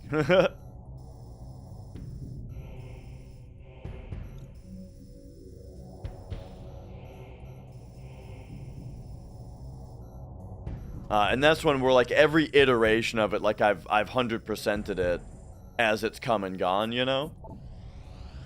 Okay, so that was those two. Like original Flash Isaac, I 100%ed. And then when Rebirth first came out. Nine Souls, I've seen people play it. We were talking about visually appealing games earlier today. That game looks really good visually. And from what I saw of the gameplay, it looked really good. You're a Sekiro fan, aren't you? Swonderland, I feel like I remember you really liking Sekiro. And from what I've heard, Nine Souls is like it's a Metroidvania, but it's for Sekiro fans.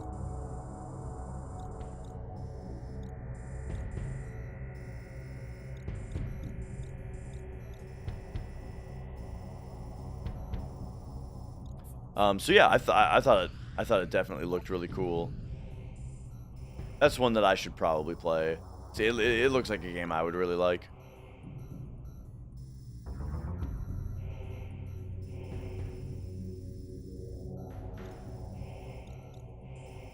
Yeah, I'm guessing I did a good job finding all of the dots. And the last two pickups are going to be either in the Valhalla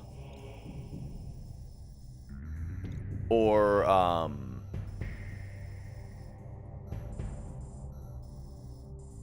in the final area. Man, I remember when I was younger, I was confused when I first got these like little X's all over the map. I didn't know what they meant.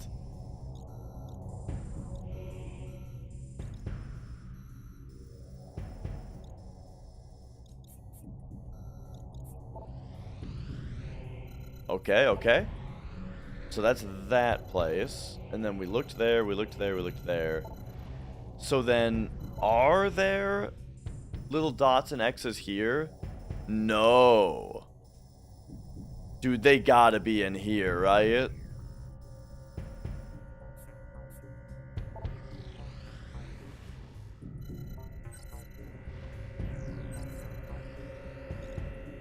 Related to what now?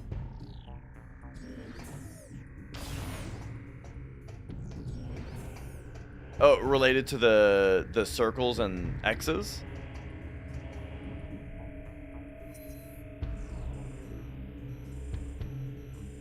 Oh, I mean, similarly to how I'm, you know, I mean, I don't know. I was just gonna go check out the Valhalla ship again. Because that place doesn't have the dots, and so if I missed anything, If I missed anything, it would be, you know, probably there. But also, they kind of told me, I don't think that there's going to be any items in the final place, because they basically told me that there won't be. You know, there's no going back kind of thing, you know?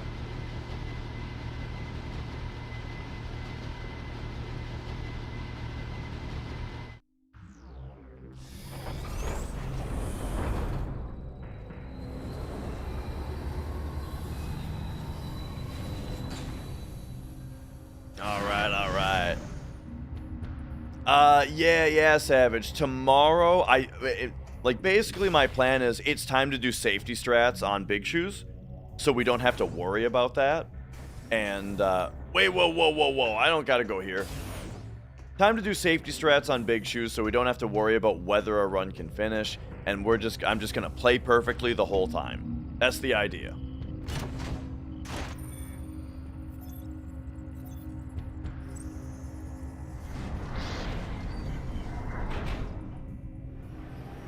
Take the item cell out of the notes? Well, I put it in the notes to make sure that we get it again.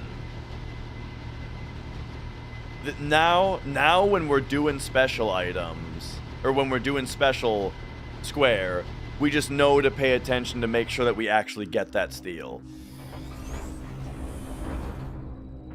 Because we have to get the circlet there, and so if we don't get the circlet, we put on the sneak glove and then force the circlet steal, which is what I did anyway. I just didn't know that I also had to do it on bolt armlet on the next guy, you know what I mean? All I had to do was know that I had to do that, and then on the next guy, steal from him as well. No pun intended.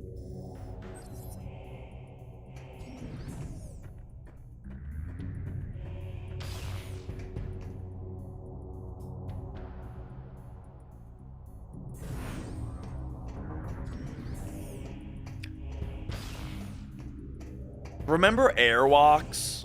Just speaking of shoes. That was a big thing. That's right. Yep. The Chocobo race is likely to go much better.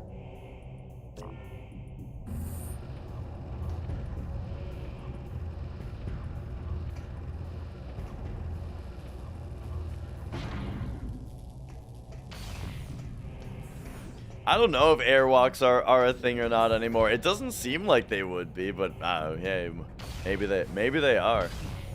I remember, like, the only time that I remember interacting with airwalks, if you can even call this interacting, is there was like a movie I saw where the character put some on. And I feel like it was like a Tarzan movie. Was there like a Tarzan movie where he gets a pair of airwalks at some point?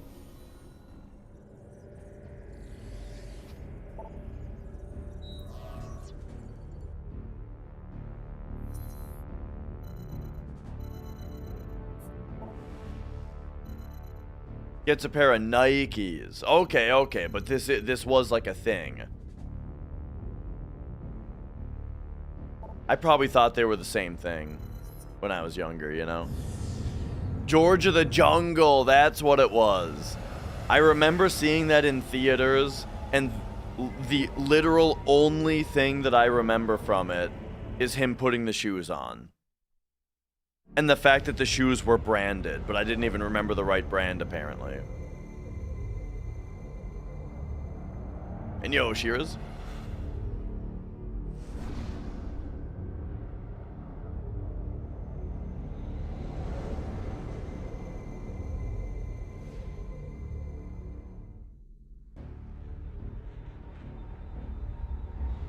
I had a Genesis slot and played Genesis games. What? What's in Iowa?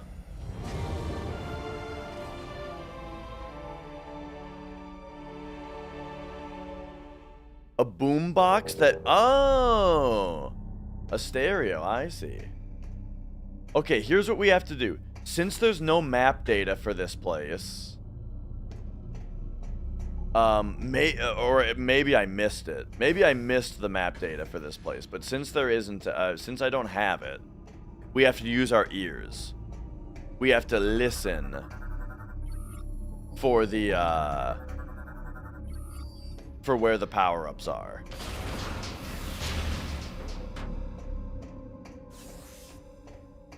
You know, they make like a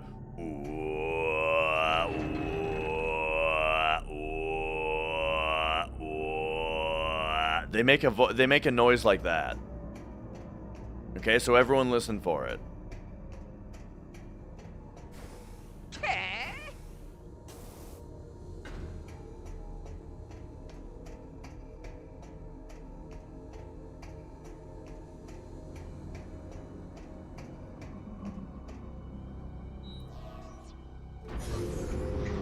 A PlayStation 2 TV.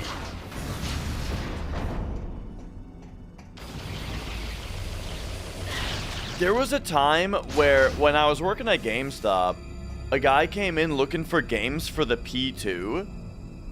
And, because he was asking, do we have games for the P2? And I was like, you mean PS2, right? He's like, I think it's P2. But I was like, all right, whatever. And so I showed him to the PS2 games. But he was like, no, I don't think this is right. I was like, oh, yeah? But like after a minute of trying to figure out what he was talking about, because I was like, I've never heard of a console called the P2 before, he went, you know, I've got a controller in my car. I'll go grab it. Or you know, would that help? And I'm like, oh yeah, just show me the controller. That'll help. So he goes out to his car, and he comes back, and sure enough, he's got a controller that says P2 on it. And it looks vaguely like a PlayStation controller, but it's like, the buttons are like 1, 2, 3, 4. And I'm like, I've never seen this controller before. Is this like a generic one? Or like, I don't know what this is. And he's like, well, the console is in the car too. You want to come look at it? And I was like, oh yeah, sure, okay. So I go out to his car, and the P2 is a console built into his car. It's like the car, it's like the back of the driver's seat had like a screen on it. And there was like a disc slot in the center console that you could put a disc into, and the car played games. And I'm like, oh, dude, I got no clue where you get games for this fucking thing.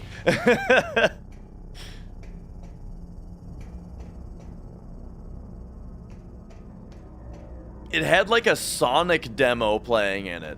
What I feel like what I remember was playing on the TV was like the title screen of Sonic the Hedgehog.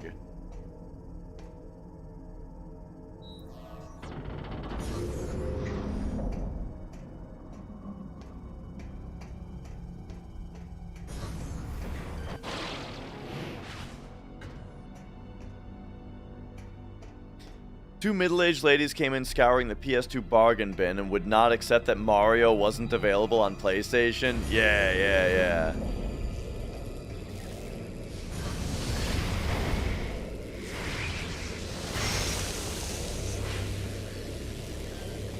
Well, you know what's funny about that is that now Halo is coming out on PlayStation. Not the good one, though. We're not... The good Halos aren't going to be on PlayStation.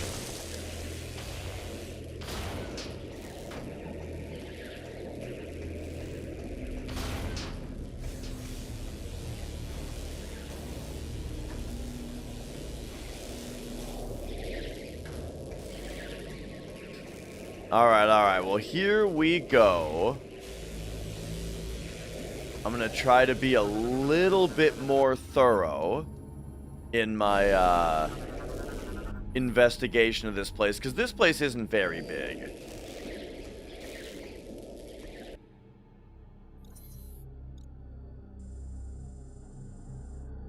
Gears of War on PlayStation is funny. Is there a Gears of War game that's on PlayStation now? No way.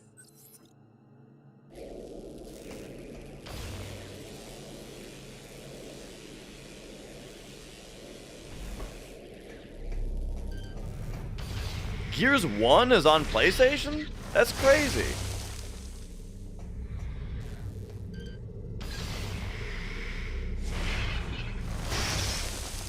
I think the price increase on Game Pass is definitely like bad. You know, of course it's worse that people have to pay more for them.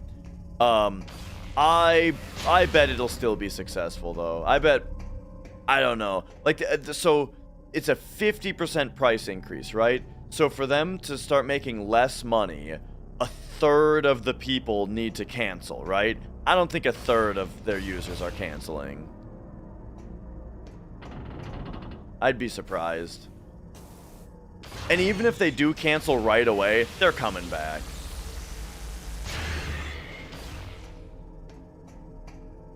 You know, the first time that a new game comes out that they want to play, and at the store it's $70 or $80, and then they think to themselves, boy, I could pay less than half of that to just get a month of Game Pass again to play it. You know? I think a lot of them will be back when that happens.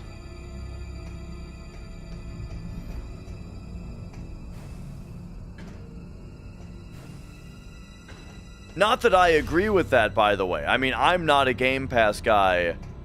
I'm not that type of gamer. I like to own games. You know, I play very few new games a year, so I have to buy very few games, you know, and so I'd rather just have them physical, play them at my own pace without worrying about, you know, having to keep up a subscription in order to keep up with them, you know.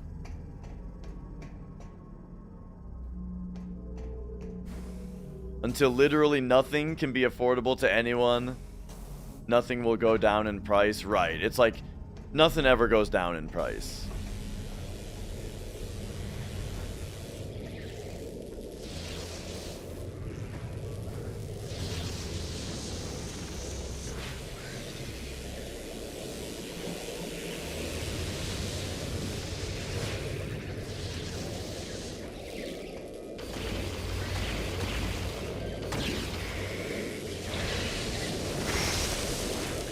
Alright, you know what?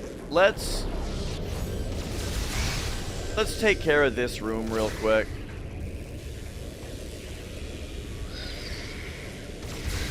Whoa!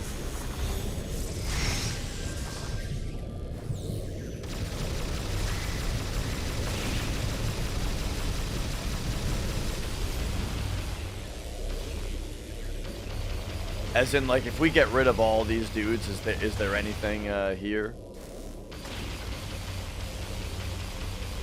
Oh boy. There we go.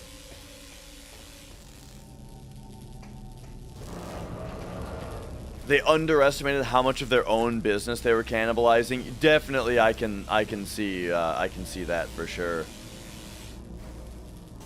They should be Mario Falling Sound. Like today's VOD right now, should you be able to oh yeah, here's the thing. The stream has been up for 34 hours. And so if you're looking for this VOD right now, Twitch probably will say it's from yesterday or maybe even 2 days ago. But it's a 34-hour long VOD, so it's that one.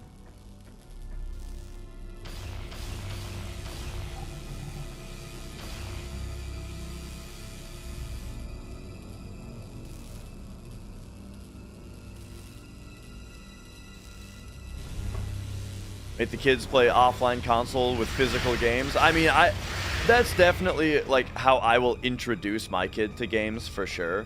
Is that like it's a toy? Here it is. It's you know, it's here. It's available. Here's the games that, you know, you put the game into the system and you play it, and it's a toy, right? Like for sure. That's how we're starting. And it'll be up to them to discover, right, other types of games from other kids, I'm sure. But that's the thing, though, is I do wonder if you set yourself up for failure with that, you know? Where, like, that way it makes it so that when the kid finds out about new games, when the kid finds out about Roblox, it'll be something unfamiliar and thus exciting to them, you know what I mean? Like, if you only show your kid old games, it's gonna make new games blow their mind when they see them. Instead of the new games being the norm, and then you show them old games, and maybe they'll be like, wow, those are particularly cool in this or that way.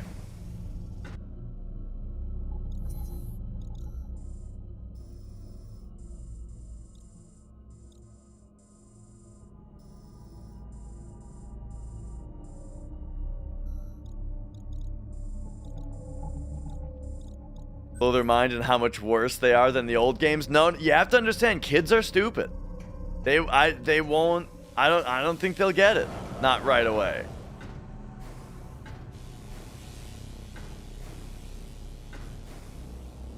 Or at least I worry about it, you know?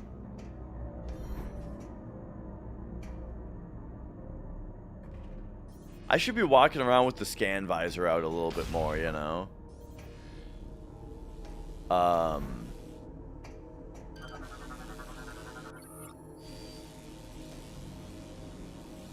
Googling something about Metroid Prime that I play is how you find out that Metroid Prime 4 released a week ago. I thought Metroid Prime 4 came out literally today.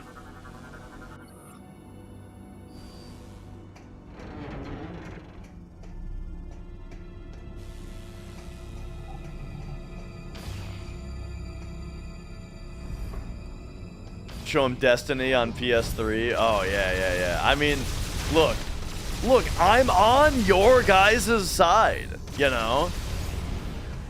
I'm just saying, I worry. I worry about setting up the kid to be really impressed by new games because they're different, you know? And kids love new things.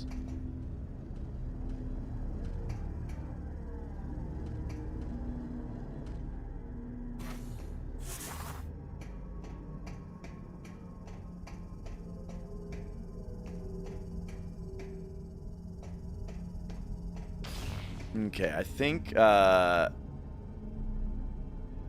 it came out today. Yeah. It did not come out April 12th. Or whatever.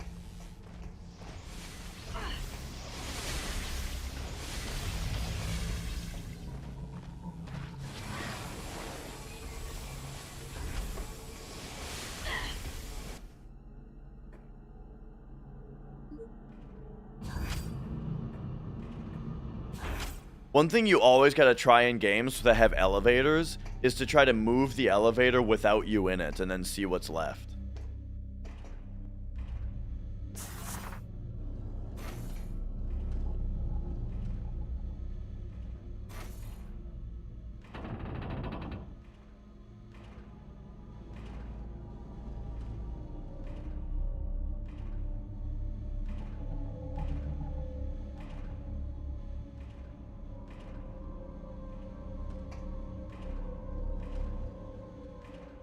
Trying to keep track of everything I'm doing here.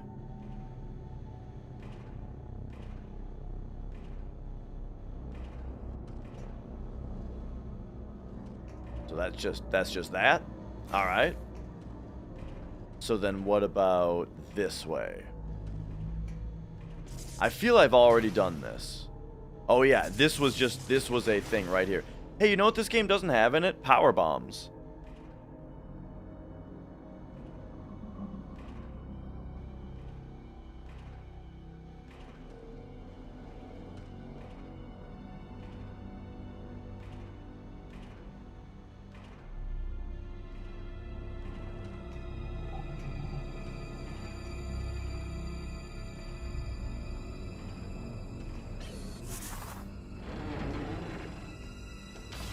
Okay, we have re-explored that room.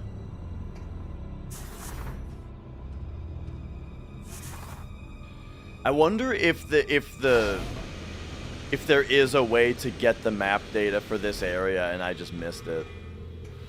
It like, whenever I have questions like this in games, both answers, I can convince myself of both answers, you know, always. Where it's like, you could say, of course there's a way to, of course you can get the map data. That's how they made the game. Every map has the map data that you can get. Or you could be like, well, the GFS Valhalla is like the scary place, right? That's all broken down. So no, this place doesn't have map data. You gotta find the stuff here, right? Both of those make perfect sense to me.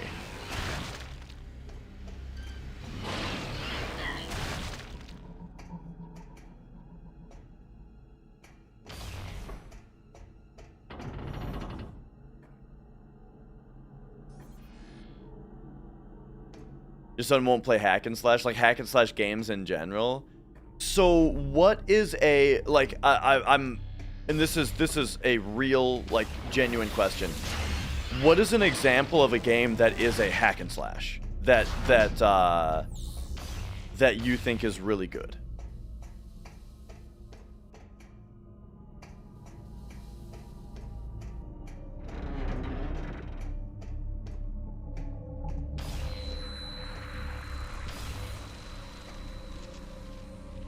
DMC and Bayonetta? Because here's the thing.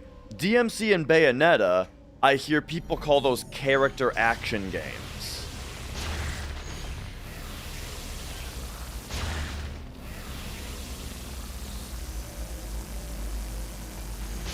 So that's why I ask.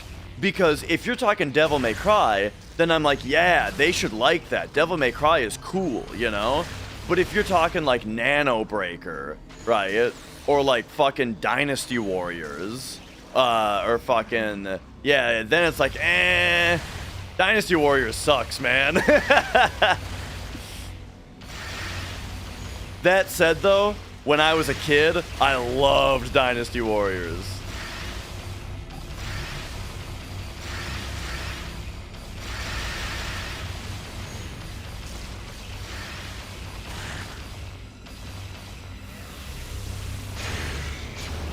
Okay, I'm starting to lose a little bit of track of what I'm doing.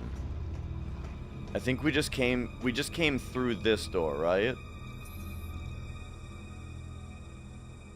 Yes, this is where we came from.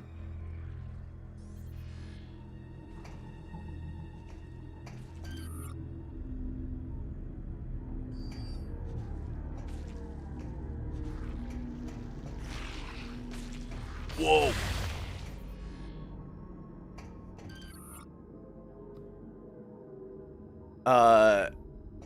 Yeah, Mortal Kombat Shaolin Monks, I remember getting, really good reviews and stuff when that came out. People really liked that game. Don't pursue Lu Bu.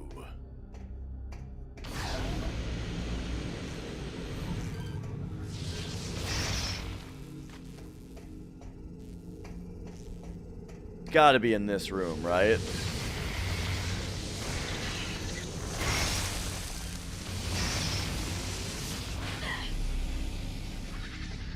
Oh.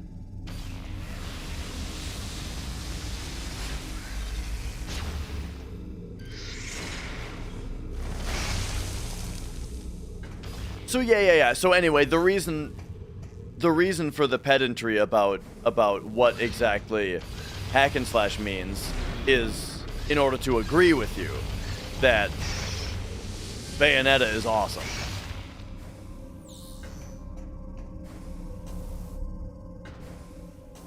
Yeah, dude, Dino Crisis. I just played through Dino Crisis for the first time like a year ago, a couple years ago. Really liked it.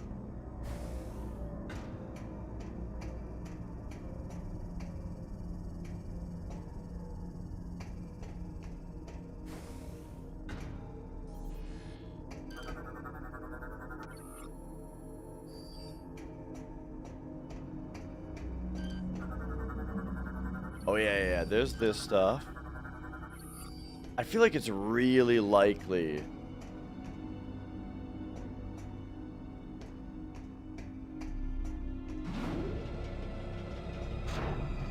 that like this room is where I missed something.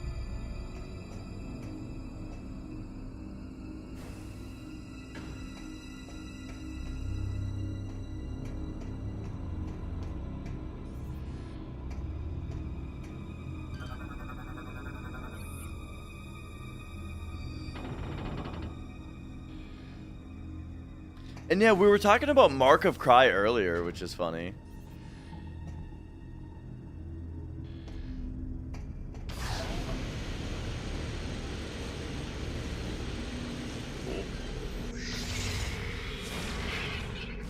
But yeah, also like God of War as well. The old God of Wars, I would also kind of put more into that character action territory, like Devil May Cry or Bayonetta.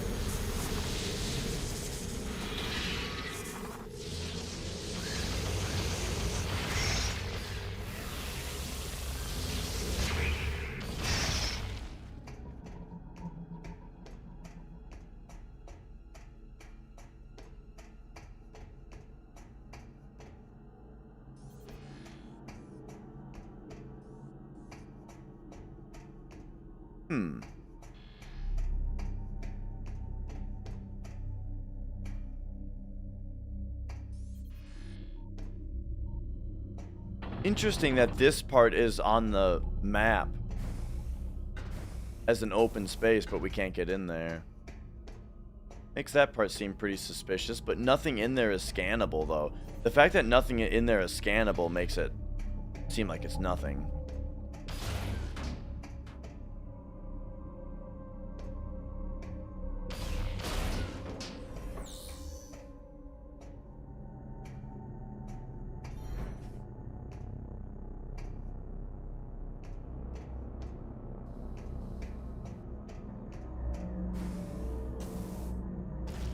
Okay, okay. Yo, Tilt. So here's where this thing is.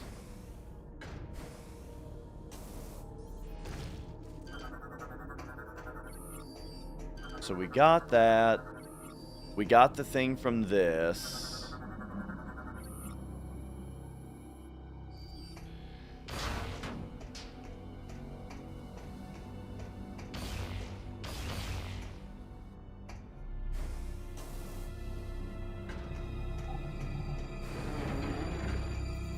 I feel I am not seeing anything more suspicious around here. So, alright, once again. Man, if there's 2 items here that I missed, I would have hoped to have found 1 by now.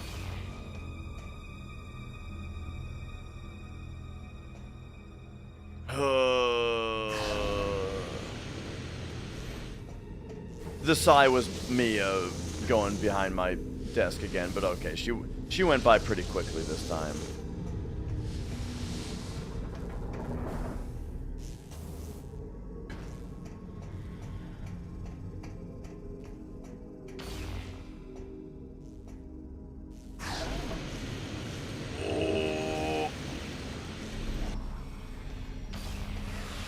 Googled hack and slash and saw Final Fantasy 16.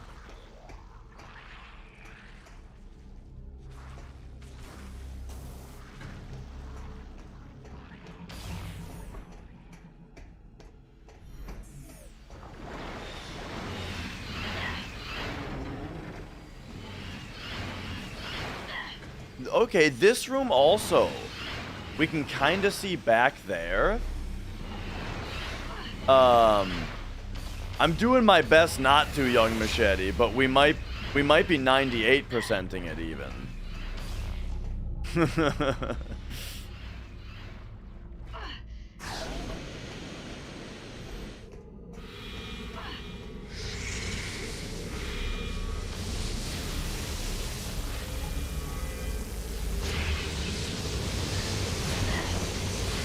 If we just do this.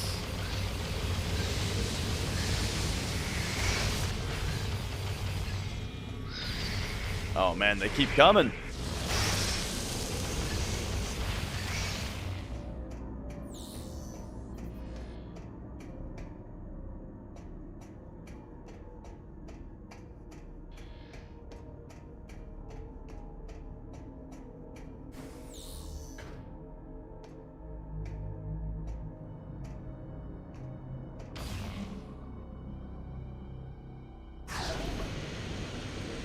think this is one of the last rooms.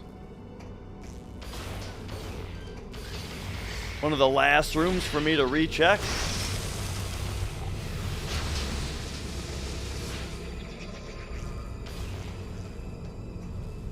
And it's whatever, it's got to be an E-tank is the thing too. Because I'm missing one E-tank.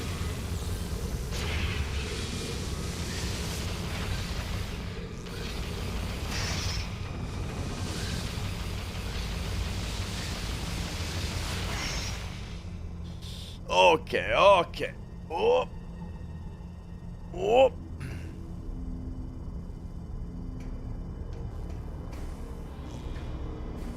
There's gotta be an E-tank in this room. Oh. Ay, ay, ay. Mia's been wanting to get into the utility room lately. I accidentally let her in there the other day. You know, I opened the door and she ran in. Now she's been wanting to go back in there. It's not a room for cats.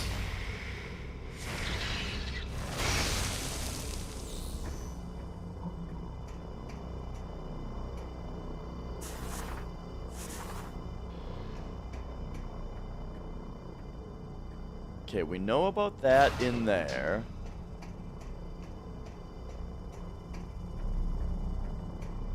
So yeah, I've been kind of relying on hearing the sound of a pickup.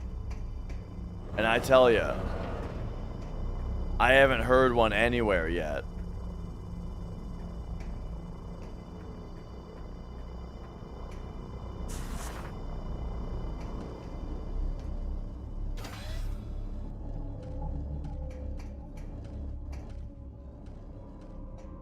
Alright, going through here is...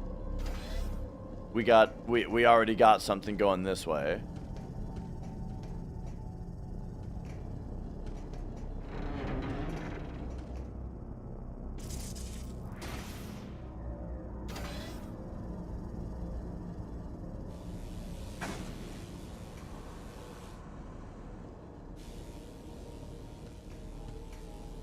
Oh yeah, you know what they say. Every cat owner knows nobody owns a cat.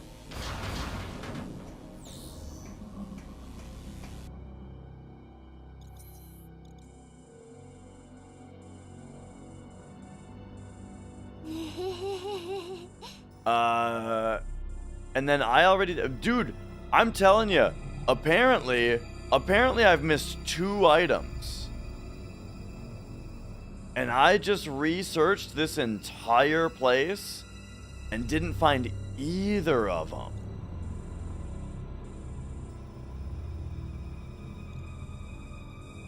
The fact that I got...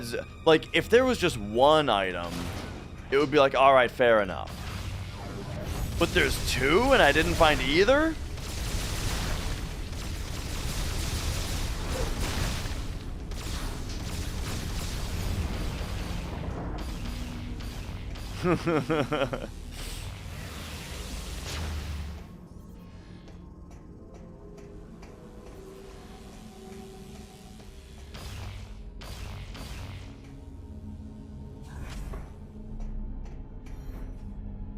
I'm not expecting there to be items later on because they said something like, there's no turning back once we go, or something, you know what I mean?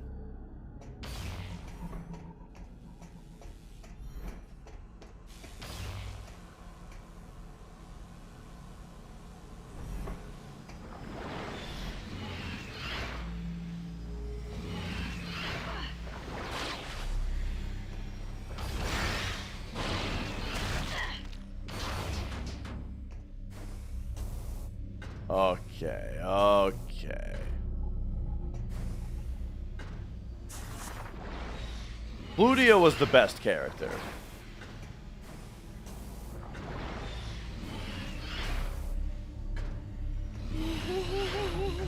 I finally, by the way, I finally started Hyperdimension Neptunia V2. Well, it's Mega Dimension Neptunia V2 on the Steam Deck. I'm playing V2R because the other one there was like it was said to not work on Steam Deck, and V2R does. I've only just begun it though.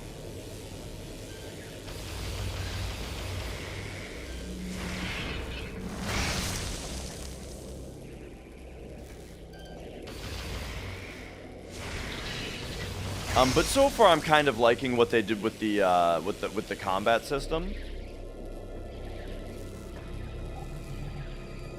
We'll see. We'll see how it goes.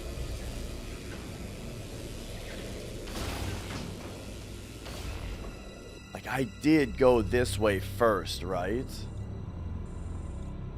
Yes, absolutely.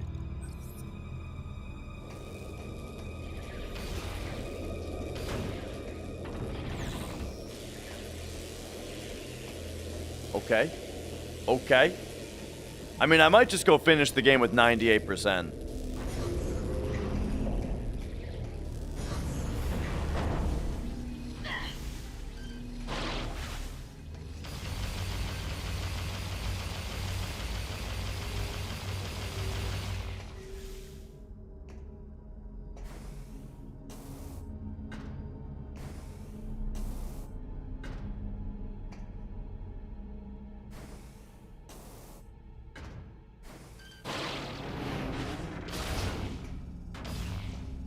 That's right, that's right. Every game we finish is going to be 1 less %. Tomorrow's Hundo run is going to be a 97.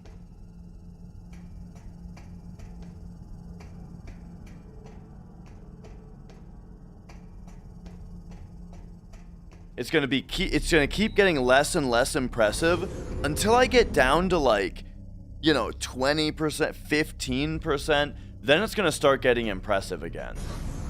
You know, that I'm even able to finish the games with such little stuff.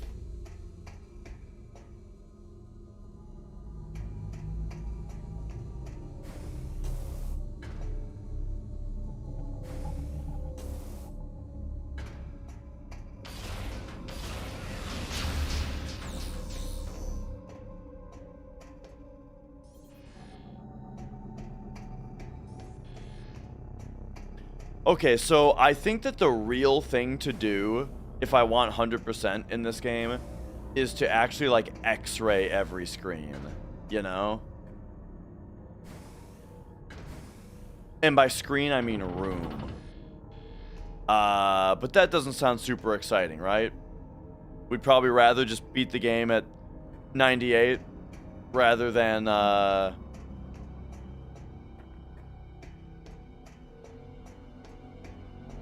have to go back through here and X-ray every room.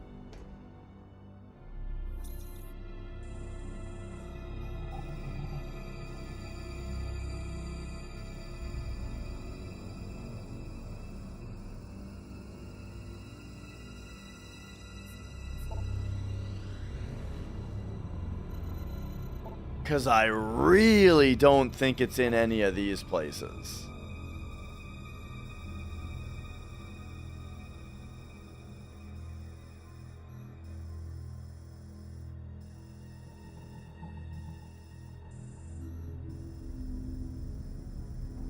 Alright. Sounds good, Cheers.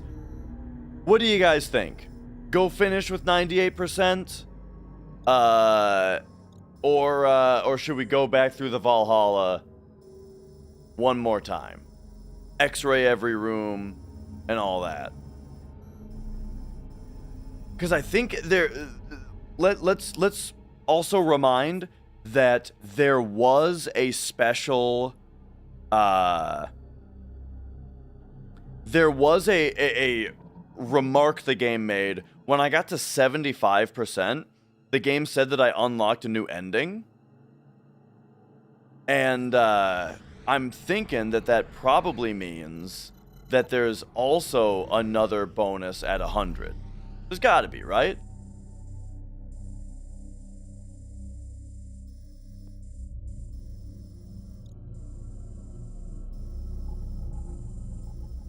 So first, just doing a sweep through the other maps, make sure it wasn't something somewhere else that I missed.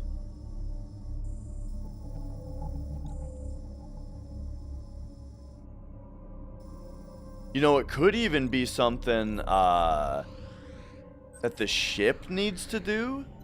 I haven't been looking in my other visors.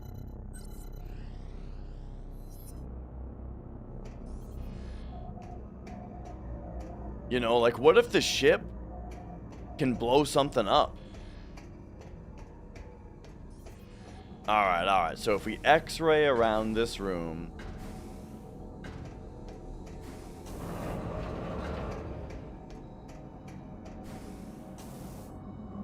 we see that there's nothing else. If we command visor around, we see nothing. The only thing is that I wish every game was a little bit more like Dark Souls, where because I haven't saved since the last time I defeated all these enemies, it would be nice if the enemies didn't respawn, you know?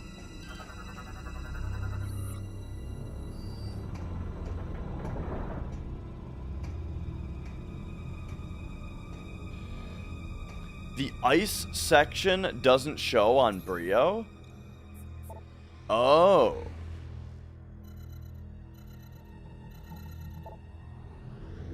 Oh, I know what you're talking about.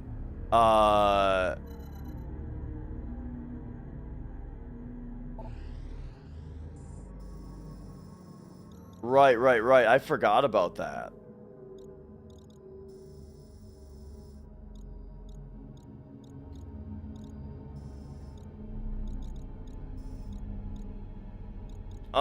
You know what? I think that that's a reasonable thing to say.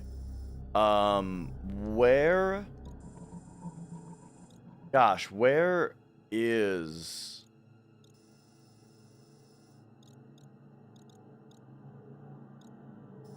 Dynamo? There's always a dynamo in Metroid Prime games.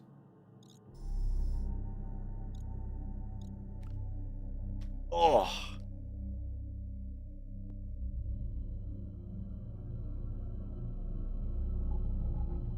Yeah. Oh, I know what you're saying. Right now what I'm looking for is where the teleporter is to it.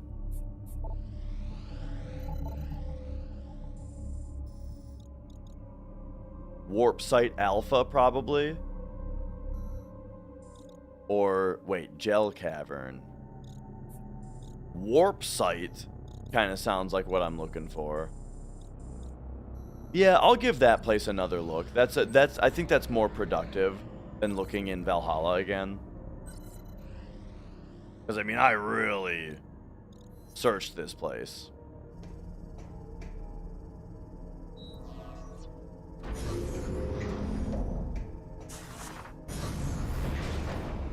Since it's 2 items that I'm missing, though, I think it's really likely that there's like 1 in each, you know?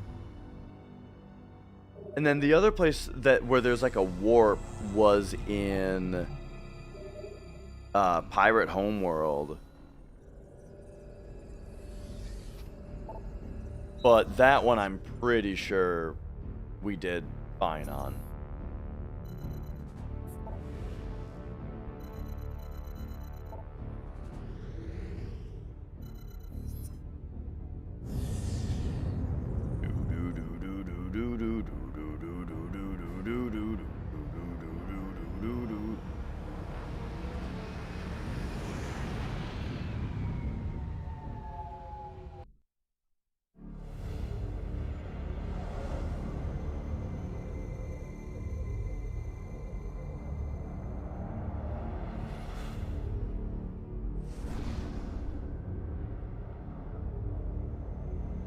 Man, I'm going a bit later than I expected today,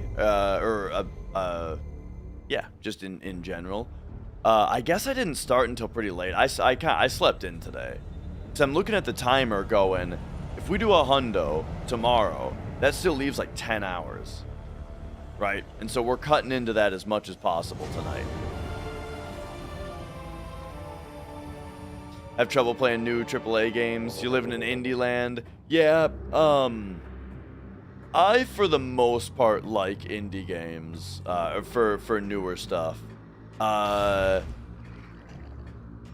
you played, as far as indie games go, are you into horror games at all? Have you played Tormented Souls 2?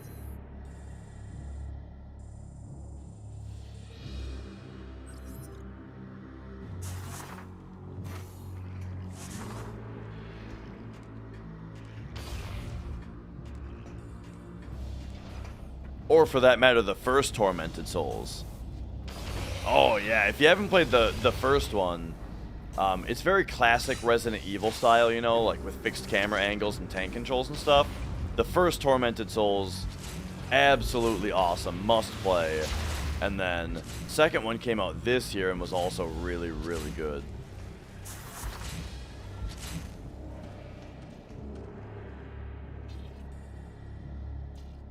Oh yeah, remember this? Oh yeah, I think it's a positive, because fixed camera angles are very artful, you know, like when they're done well, they're great.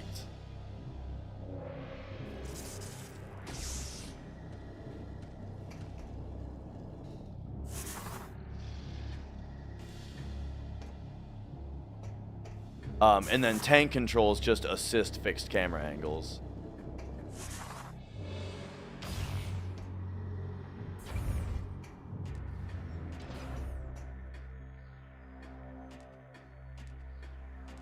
Alright, here's the warp. So I did remember where the warp was. Well, I mean, it's a big arrow on the map. But okay, yeah, let's give this place a check.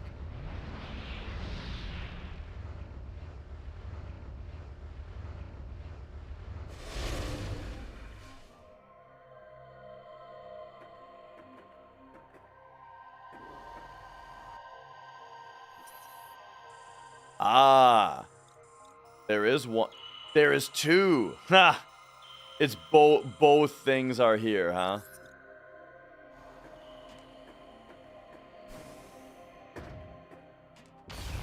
Man, I wish I had thought to come back here.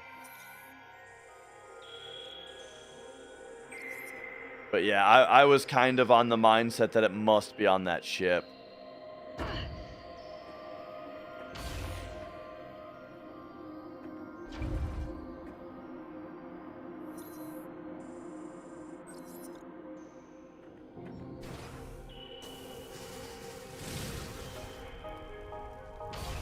Okay, okay.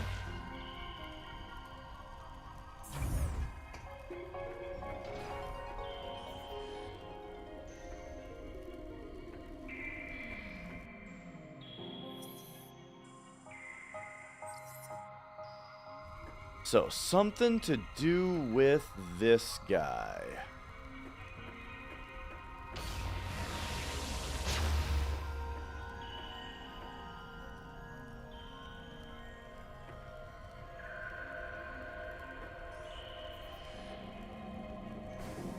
Oh, it's just like on his head. I see, I see.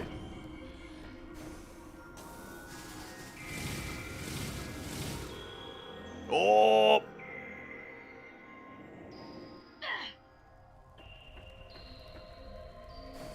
Wait, this was kind of stupid of me to not get in the first place. Cuz didn't I have to jump on the guy's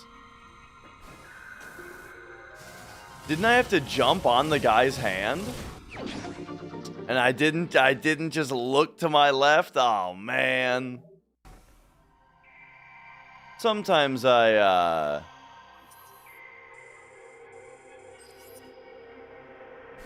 allow like a linear path to, you know. Sometimes I don't look around enough.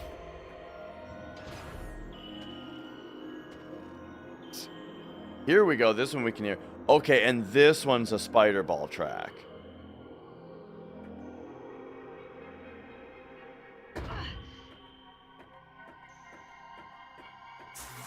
Here we go. The other thing besides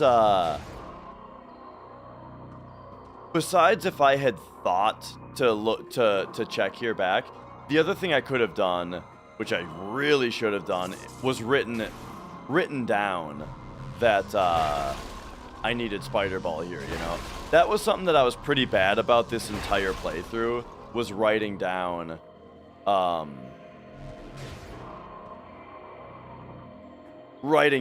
where, I needed things.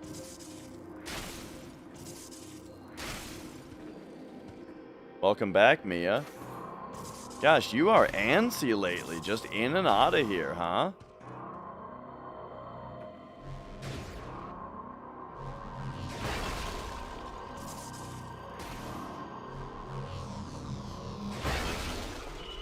You always think you'll just remember it. Yeah, yeah, yeah.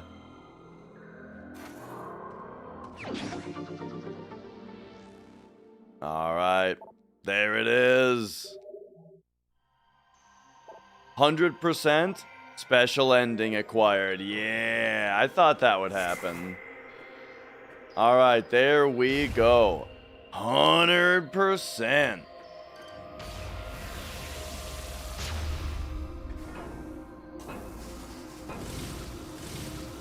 I guess there's like a time element to this one, you know?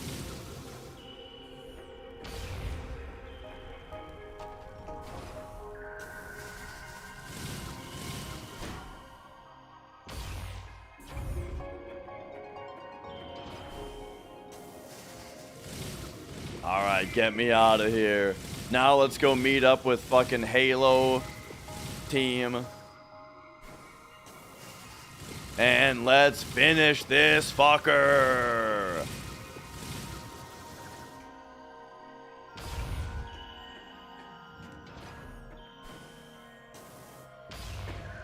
Alright, Metroid Prime 4. I'll definitely be taking notes from the start.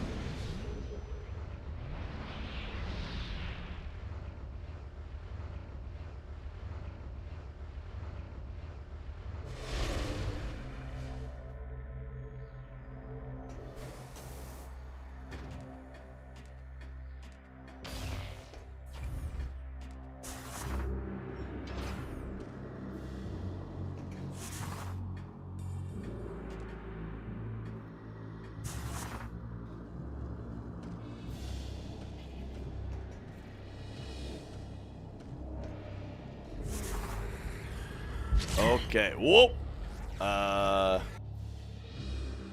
We're primed now, dude. We're primed for Prime 4. We're going that way.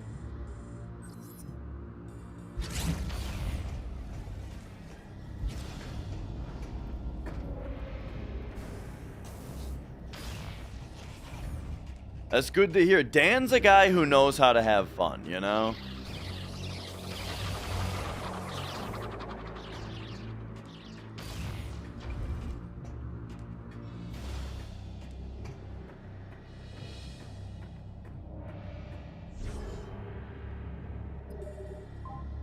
Alright.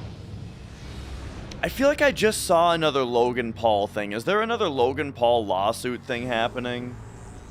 I haven't been on the internet much the last week because of, you know, the subathon. But I feel like I saw a YouTube thumbnail that might have been about that. Alright, here we go. We ready?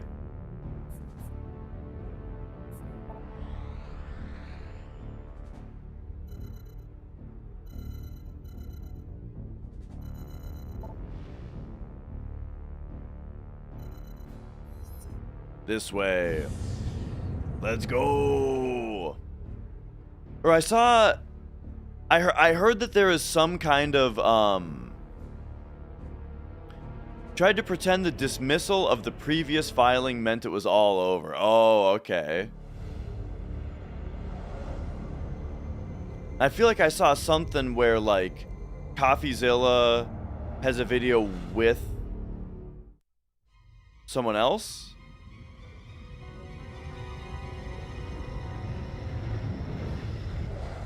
That sounded interesting. Part of me wants to say it was Carl Jobs, but I'm not sure if it's that. Thank you, Ensign. Leviathan Command, you are clear to fire the portal beam. Once the wormhole is open, order all ships to enter. Kit Boga, that's what it is. Yes, yes, yes. Maintain battle formation timeless.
I gotcha, I gotcha. I did see that there's a Carl video also, so yeah. I'll probably check that out.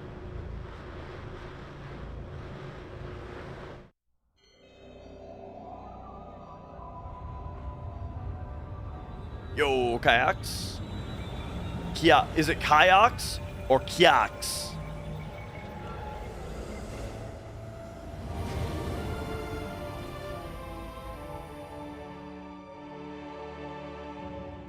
All right, here we go.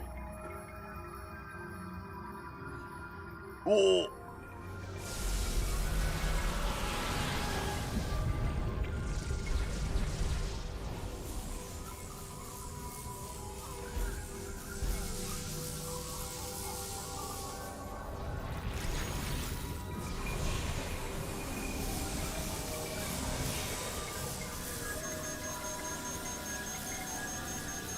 Oh, I'm pressing A.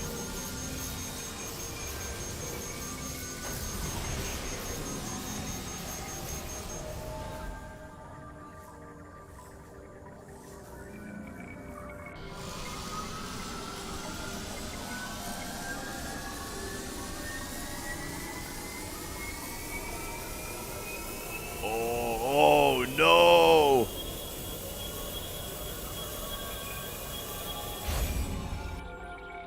Due to critical levels of internal phase-on corruption, the emergency vent override has been triggered by the PED suit. All acquired energy tanks have been vented to temporarily prevent total corruption. Hypermode weapons no longer require the extinguishing of an energy tank to use. You can now permanently use hypermode. This vent override can no longer be used. Damage as well as exposure to phase's atmosphere will continue to raise your phase-on level. It is shown as yellow on top of the HUD. Okay, okay. Alright, here we go.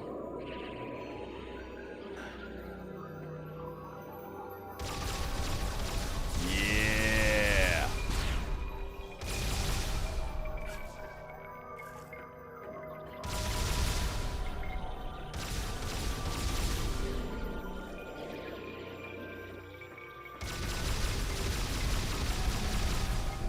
Sorry, Mia, I'll get into a position where you can drop into the crevice.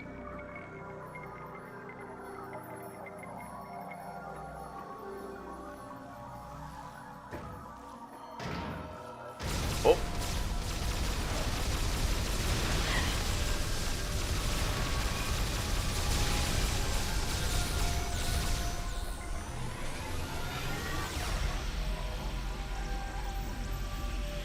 Oh, sure, sure. Alright, here's one of these. Boom. Get him.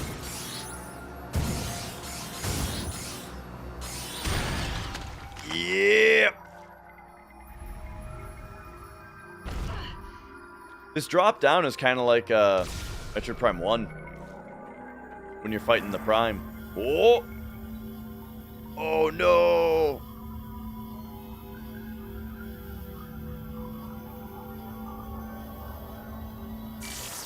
We just do this.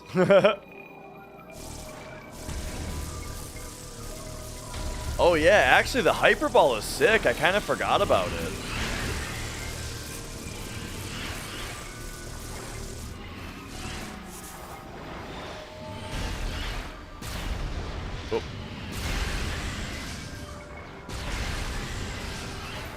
Probably a really good opportunity to use a bunch of phase-on missiles here now too, because since we're just at infinite, you know.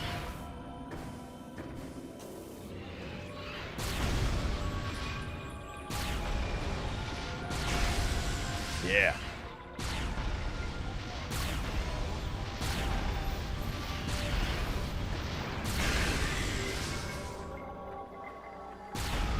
Whoops. The Samus being permanently, you know, permanently in hyper mode kind of reminds me also of like Dread, the end of Dread, you know.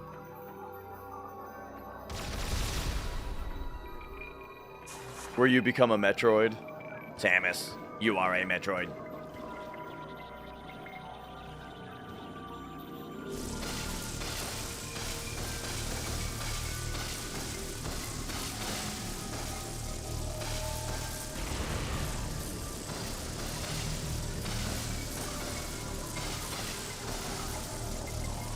I think Dread is the last, yeah.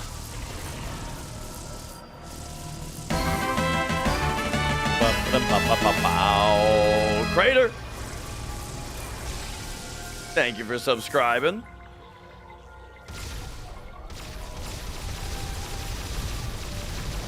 Yeah, I really enjoyed Dread overall. And the boss fights particularly I really enjoyed.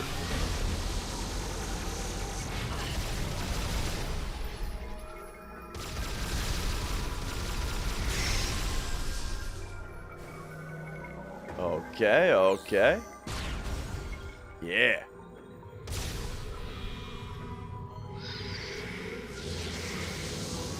Yeah, I've kind of talked about a lot of the things I didn't like about it as much, you know. Like, I wasn't super into the level design. I think the music was boring, but overall, really liked it. And yeah, the sequence break, that was very cool that they like specifically accounted for it in the game with like a bespoke cutscene or like kill. Reminds me a lot of the Zap, the Dragon kill in Super Metroid, you know.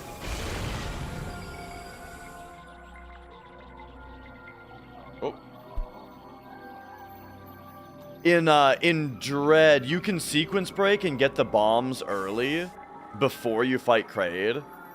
And then there's like a special cutscene. You can do like a special kill on Kraid if you do that. You have to like damage boost in order to do it. But you know, the devs put like a special thing in the game for it.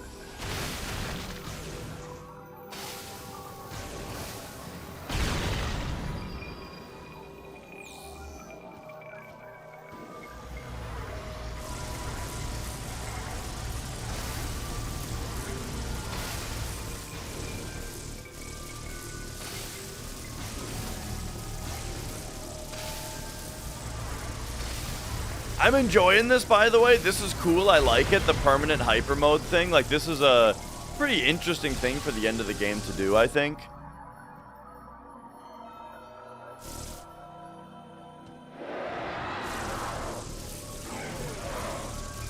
Oh, yeah. Get him. But it is also very, like, theme parky, you know? Theme park ride. So I'm just, you know, not a lot to commentate on.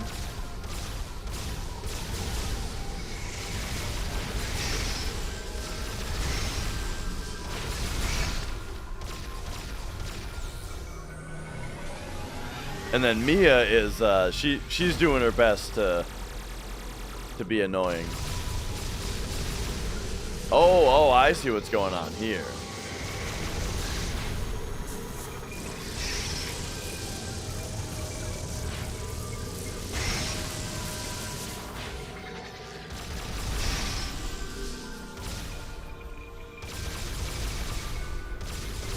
This is actually kind of fun because, like, eyeball door that you have to fight is also very, very classic Metroid, you know?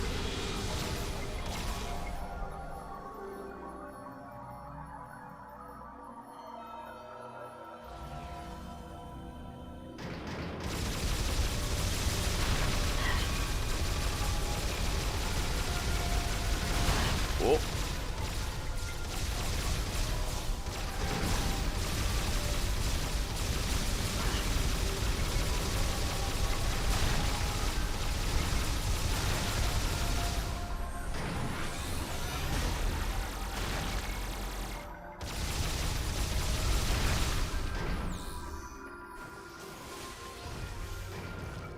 And this is where we came from? Yeah.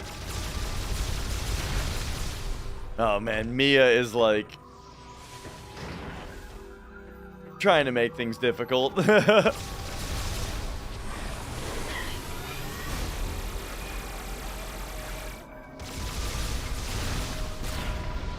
Oh, there we go.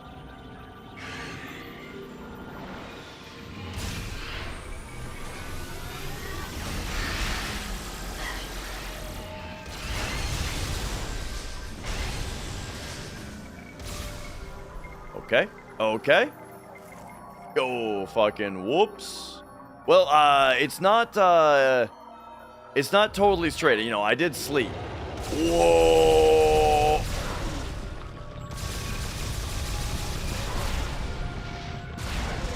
I mean, just blasting like this has to be more DPS than... Oh, he's getting closer, too. Dude, that was cool. I don't remember that at all. In fact, I pretty much don't remember this entire sequence, really. Having a permanent hyper mode sequence is vaguely familiar to me, but I don't really remember any of these particular rooms.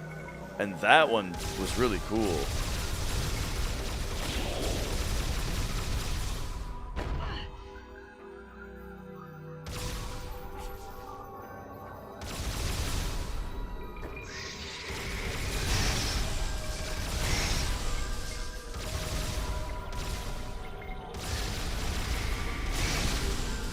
Look at this shit. Eh? Eh?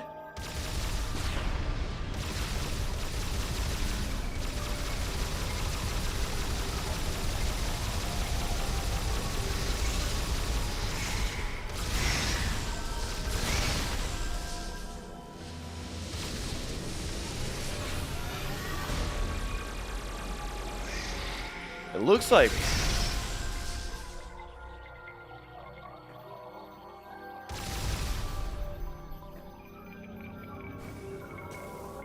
It's weird being able to pull that thing off. It looked like I was supposed to shoot the bug thing in there, but oh. Didn't seem to be responding that much. Mia, I can't have you doing this. How about you go over there? And then she's laying on my phone in my pocket. I gotta pull that out here. I'm in Central Time, so it's 8:22. All right.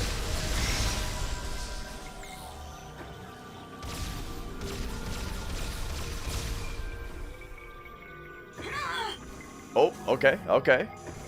Don't go down here. Oh, what the hell was that? That might have been me accidentally starting a screw attack.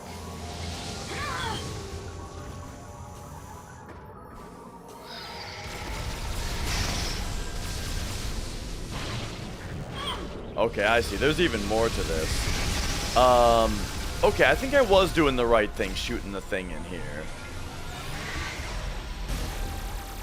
Yeah. There we go. That's about more what I was expecting.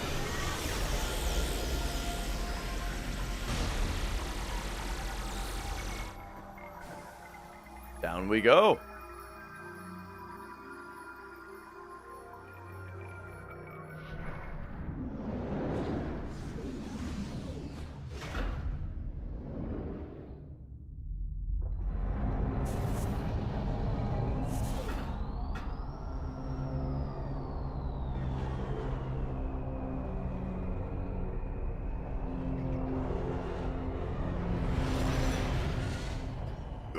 Samus, Dark Samus. And yeah, talking about like the canon of a series like Zelda, it's funny to me. Like I just never really cared. I just kind of play each game as its own thing for Zelda. Also, similarly like Castlevania, I never really cared about the like the continuity of the Castlevania canon, you know?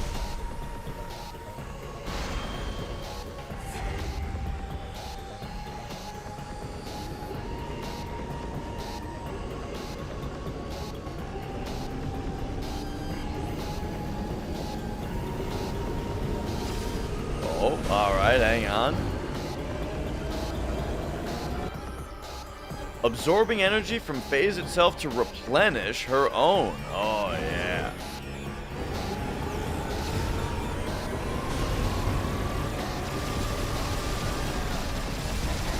Okay, so we probably got to bust up the pillars, yeah? Oh, but now there's new pillars.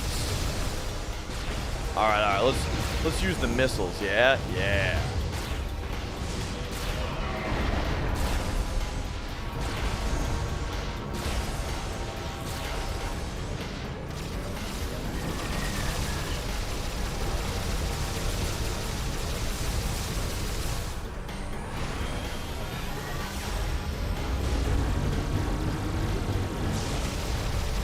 Yeah, she didn't get squat that time.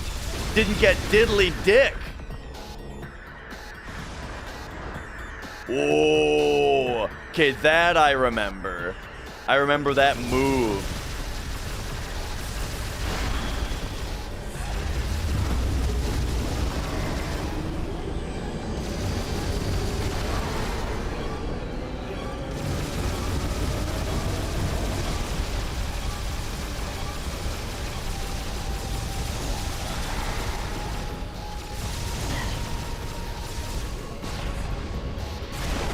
Yeah.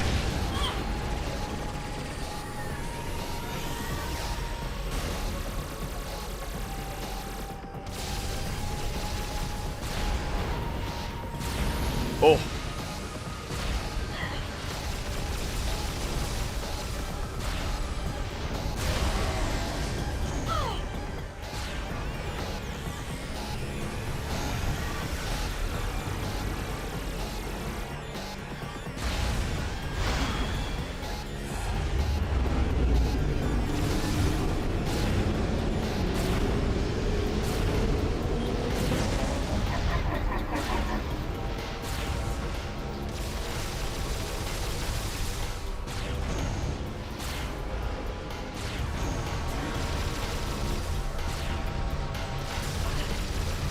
Okay. Sorry, I'm kind of focused on like reading all of these moves. I haven't been able to say much. This move is very silly, by the way.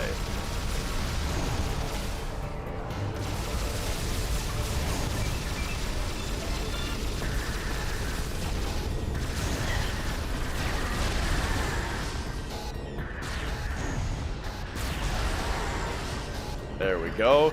Feels very good to hit her with the to bust them up with the missiles, you know? Oh yeah.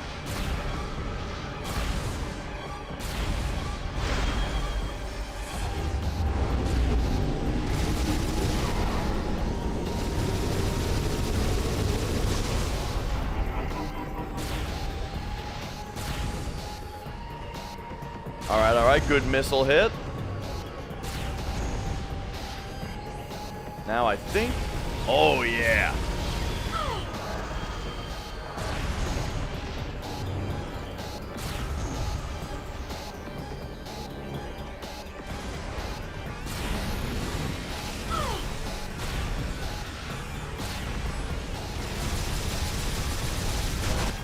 Nice.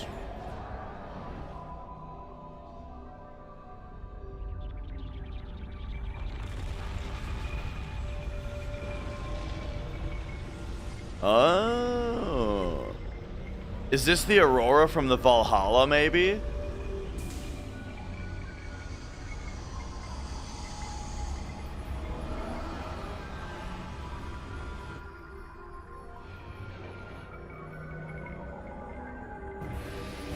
Yo. Yeah. All right. Let's give it a scan here. Hatch on its head protects core. Damage core to sever cables.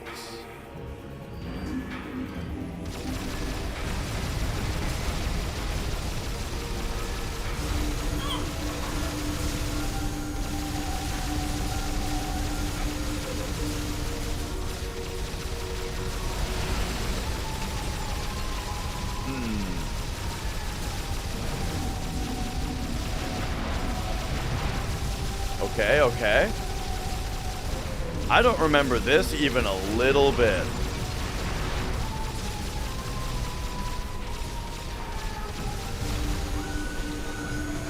Oh, but we are getting replenishments from the cables that, or from the things that came out. Oh no!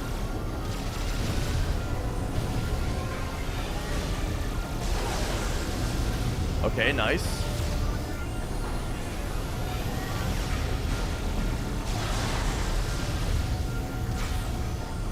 So Metroid Prime games, I think historically, and by this I mean 1 and 2, have had pretty tough last bosses.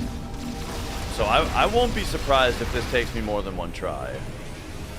But I am going to try to be proactive in grabbing the replenishments. I can't figure out how to hurt this thing.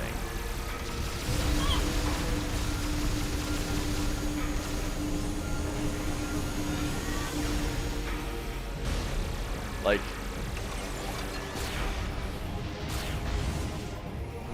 I mean, let me read this again.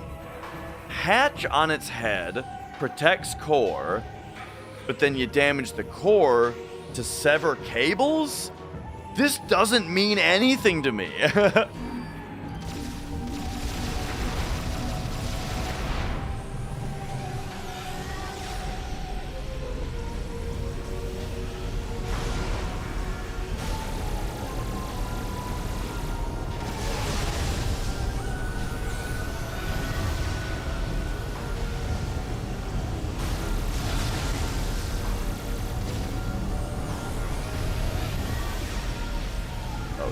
Okay.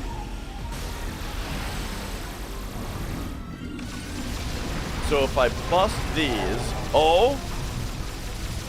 Okay, I got it to flash in pain one time.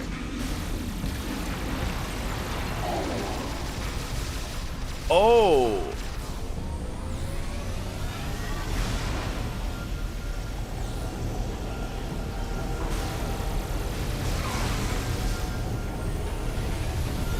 I may have just seen something partially helpful.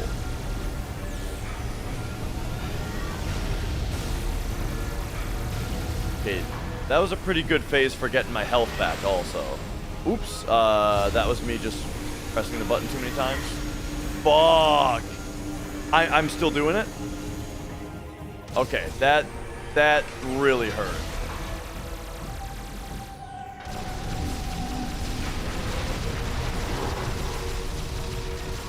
I'm not sure what I'm doing that it's responding to.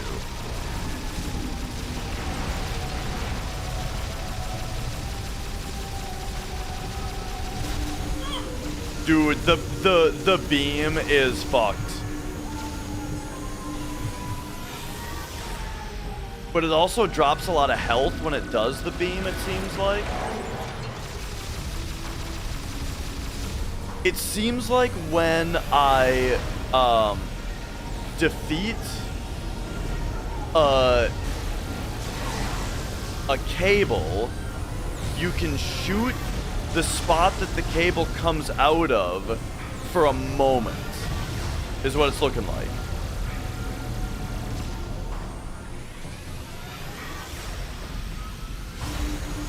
Oh no, getting hit by the purple is the worst. And like the pattern that the purple moves in is okay, there we go. We got it into a damage phase now.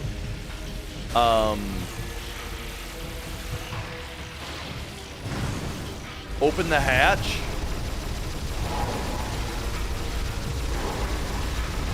Damage phase. Okay. If only I wasn't almost dead.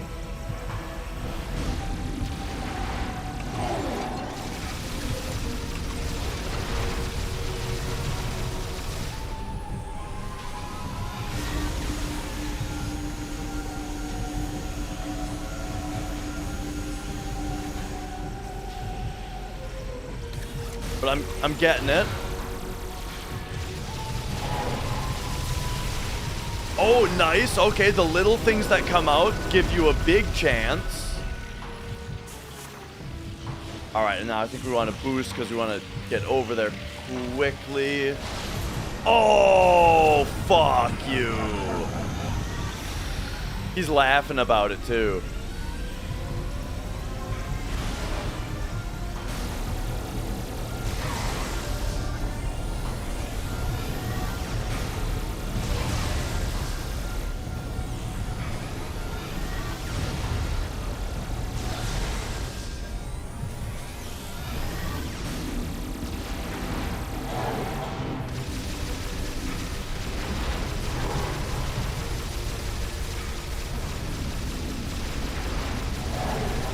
Okay, okay.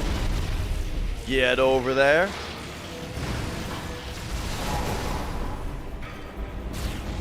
Oh.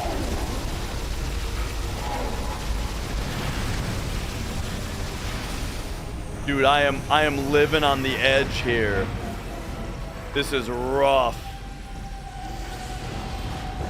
Oh no, now he's doing new things. He's doing new things and I have no health. Hopefully they're new things that give me healing opportunities.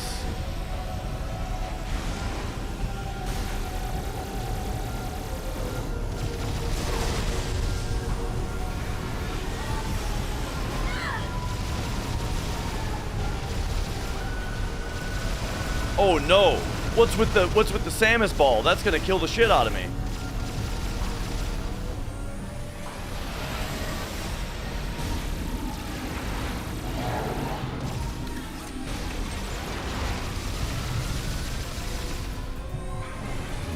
Okay, okay, suck that health in.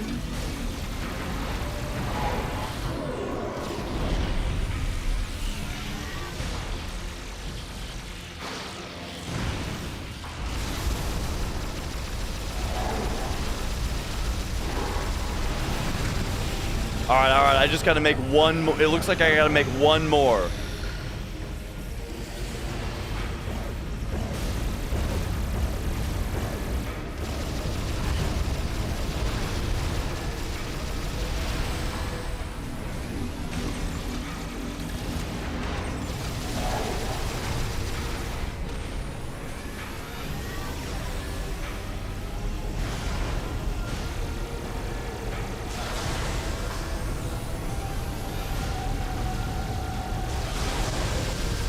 Samuses are good for healing. Oh, not the beam! I got purple beamed, dude. The purple beam always gets me. Okay, I gotta get the healing from those.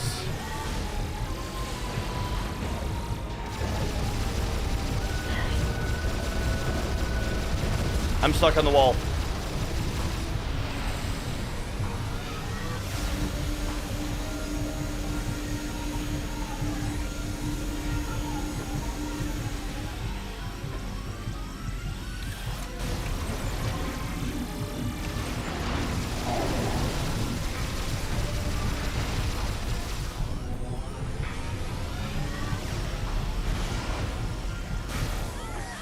I died. Ah, you gotta be kidding me, man. Fuck. So I totally would have gotten that. I totally would have gotten that first try if it weren't for the fact that if it weren't for that purple beam.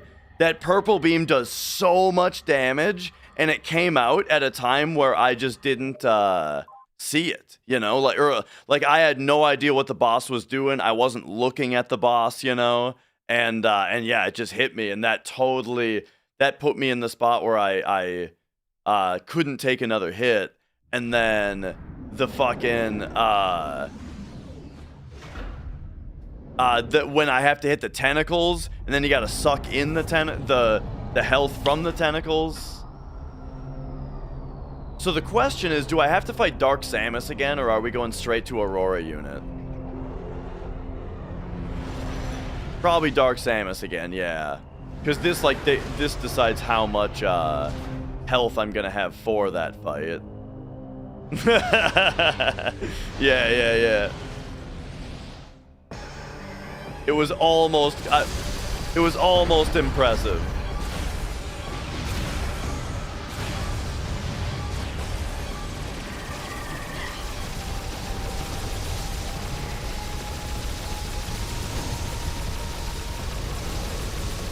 But nah, I mean, that's good. Like, I like, if I had beaten it first try, I would have thought that it was pretty sufficiently challenging. But I like having to do more than one attempt, you know? Like, I'm glad it was tricky enough to not just be a one-shot.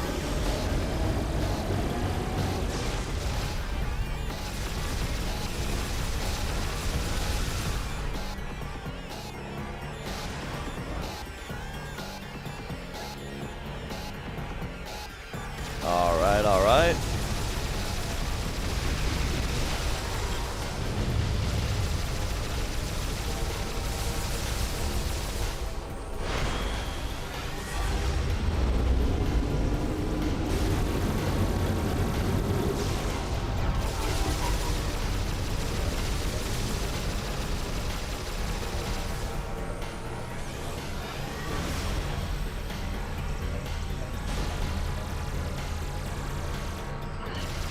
The yellow bar on top is like, it's my corruption level.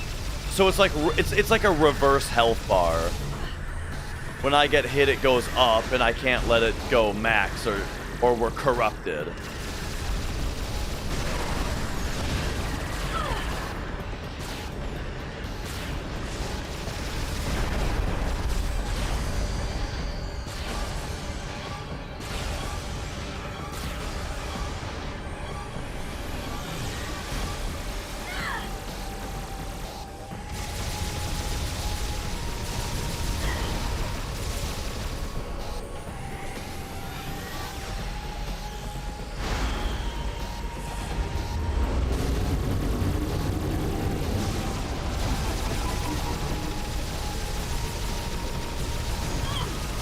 Man, are all of her twinsies, like, super strong? Or do I just keep accidentally picking the real one?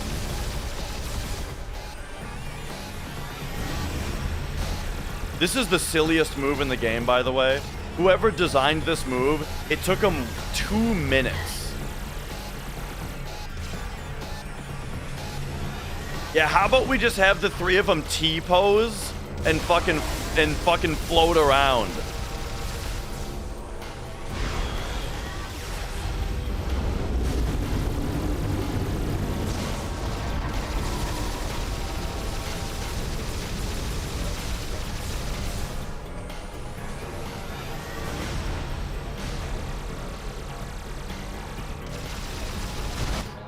Got him.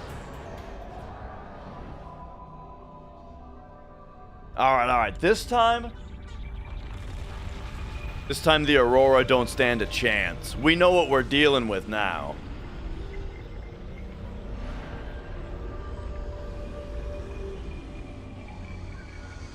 In Prime 4, you'll fight Dork Samus.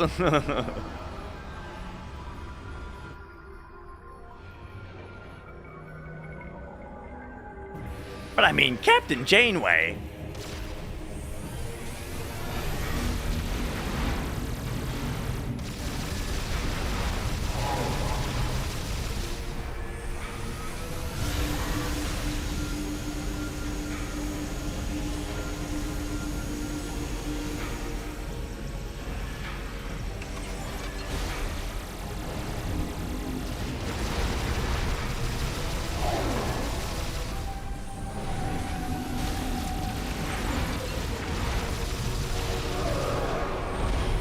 So I feel like the genuine strat is to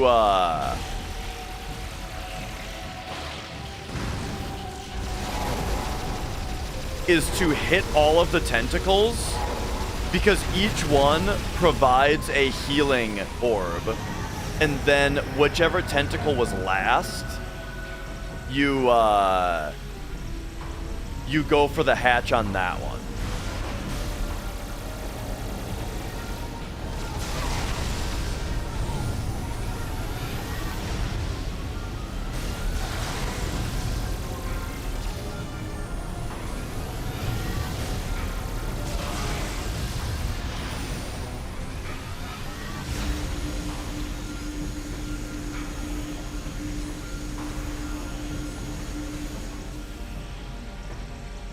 And I'm jumping with my ring finger because of how this has me holding the controller.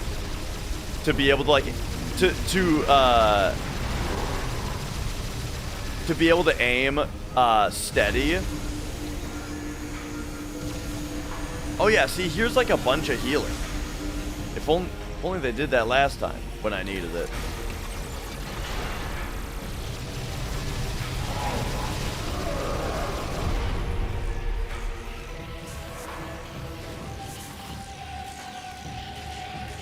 Come on.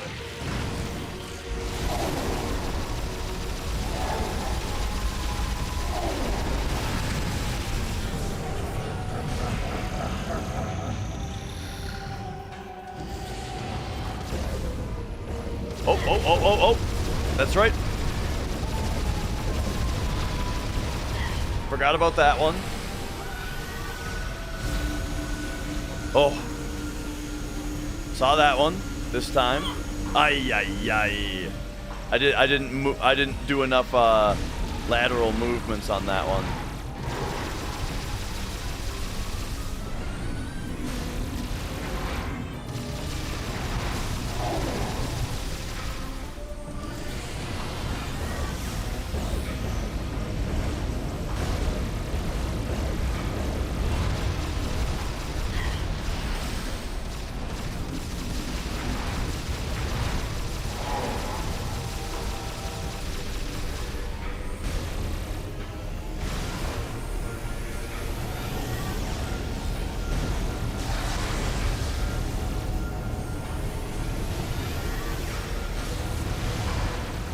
Oh.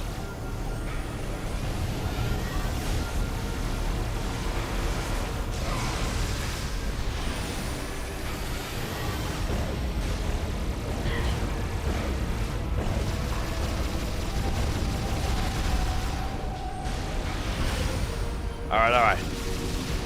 Tentacles. Oh my god, I didn't get a single hit on that one.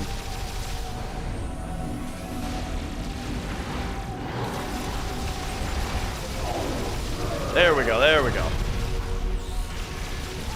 They gave me a pity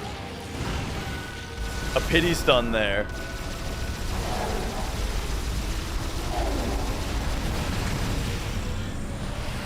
Okay, here we go. I did not pick it up yet. Ah!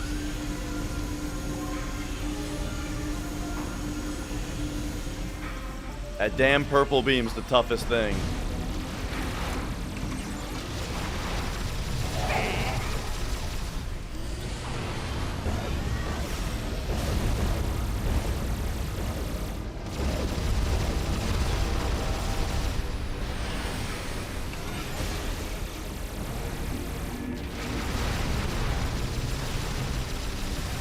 Man, I find it particularly hard to hit the ones on the left, I feel.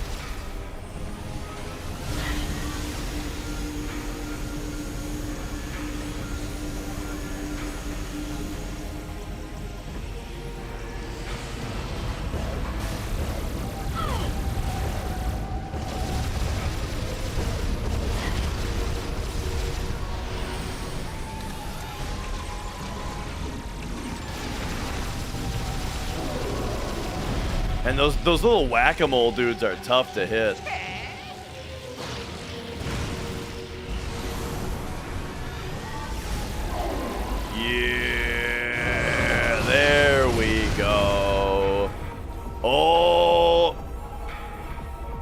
Phase 2 time?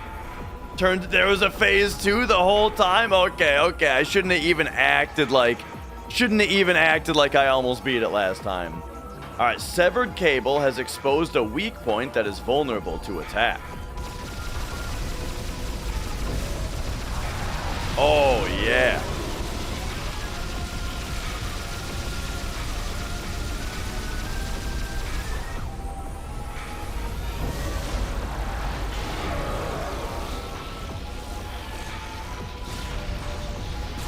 In with the missiles.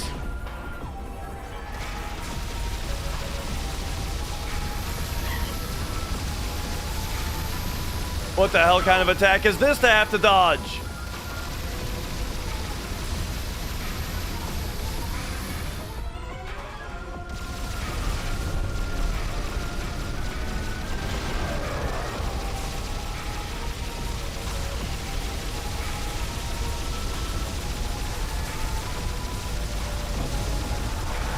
Yeah, oh, I got locked into a good rotation there, you know?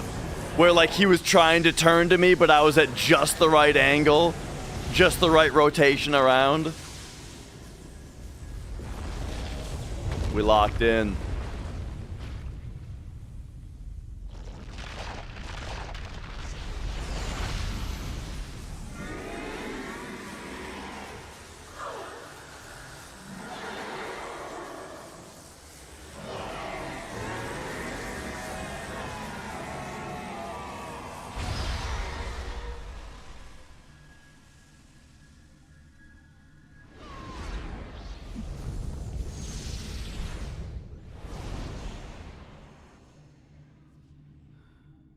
Ooh, all right.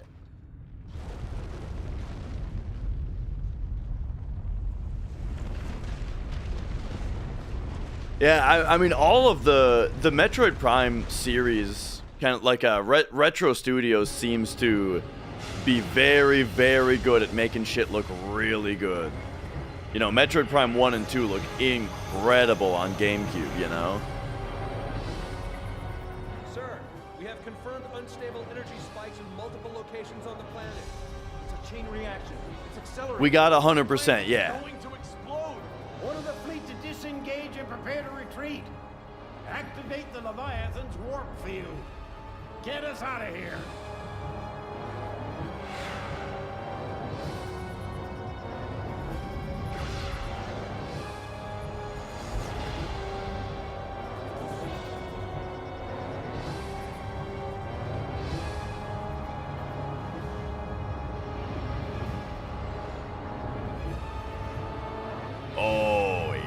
Oh yeah, I slept.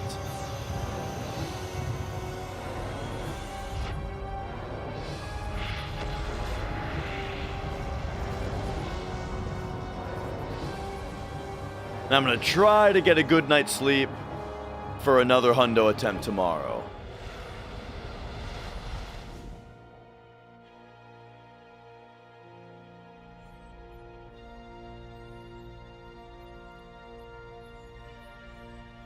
Damage reports coming in.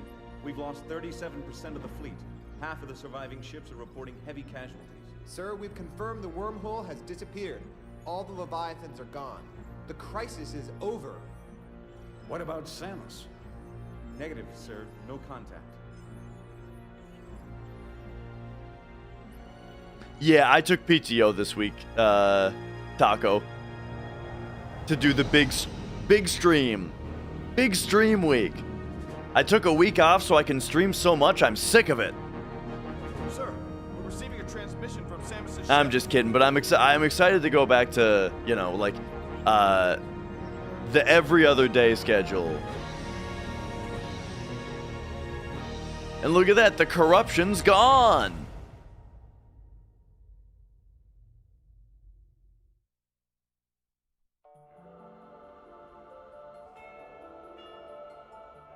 This looks like FMV for some reason. There's like artifacting. Man, this drives me nuts. If you're gonna use in-game assets, if you're gonna use in-engine assets, you know, in your cutscene, then don't pre-render it. It just makes it look artifacty and compressed. Even though the graphics you're showing are no better than the game's graphics. I guess they're doing like fades and stuff, like fade transitions.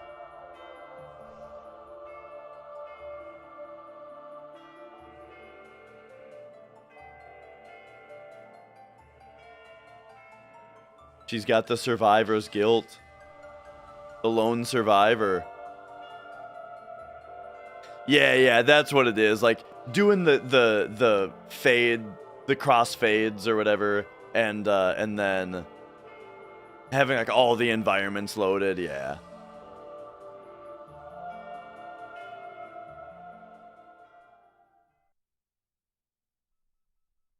Yeah. Have a good night, Rennie.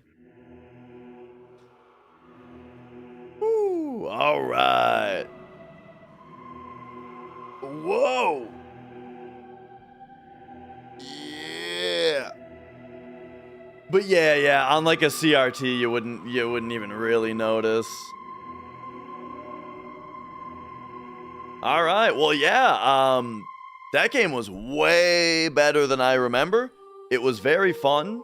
The Wii controls felt surprisingly great the whole time. You know, it's just like I was saying though, where it's like having a cat that's very active with your hands makes it a lot harder to play. And so it's funny to play a Wii game now, you know, where it's like I'm getting bothered. It's like I need to aim carefully and I'm getting bothered the whole time. I got to show you guys the stance I came up with though. The Wii remote claw grip. So instead of holding the controller like this, right? I was finding out that I can mash better if I put this finger up here. It's like putting pressure back here and right there holds the controller much stiffer for better aiming, you know? Like this aim while mashing is very wiggly. You see how much the tip is wiggling, right? But like this, it's like you can keep the tip much straighter, right? And then Samus Aran's arduous fight against Phazon. Excuse me? However, in the vast regions of space, this victory is just a twinkle of a star, spreading the light of hope through the darkness. Okay, anyway, and then in that last fight, in order to really keep, you know, locked in, I even put I was squeezing the tip with these two fingers like this, you know? So it was like palm control back here, you know, pinky holding tight to the base of the palm, these two fingers like this, and so that way I'm mashing like this, right, with these two fingers, and then I'm using my ring finger to jump. So that turned out to be the careful aim strat. I'd be curious to see people who are like really into this game. I'd be curious to see, you know, what their controller posture is like. The hideous gun accessories to play Darkside Chronicles? Me too. Do you mean the two-handed official Nintendo Zapper? Or did you get the I liked the pistol one. There was one that like Nyko made that was like a single-handed pistol, and then you could still hold the nunchuck in your other hand.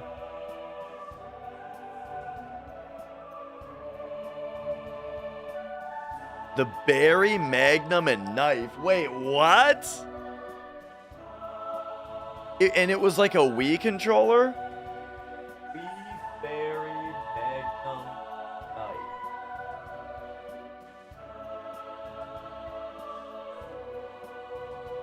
Wii knife peripheral.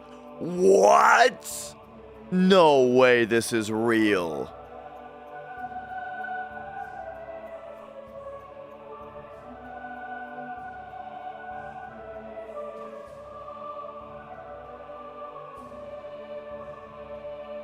This is the stupidest thing I've ever seen.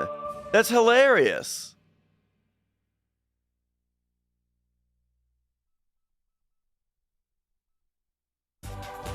That's funny, dude.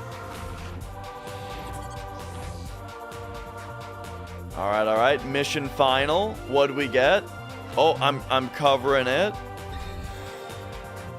100%. 1457. Hyper mode. We unlocked hyper mode. Or yeah. All right. Oh, is this our special ending now? This must be the special ending we got for Hundo. Oh, yeah.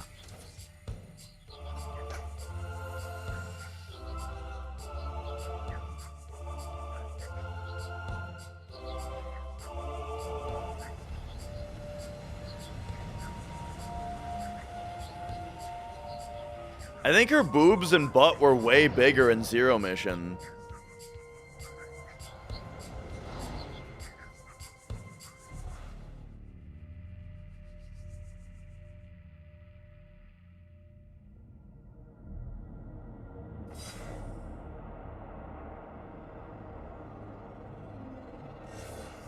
Oh, someone's following her. All right. Yeah, we'll take a shave there.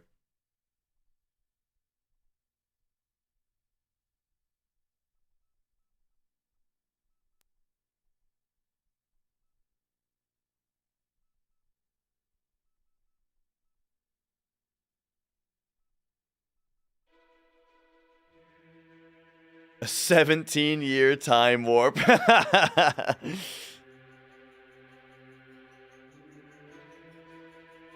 Oh, all right. Back to the start. Very nice. Well, that was Metroid Prime 3 Corruption on the Wii.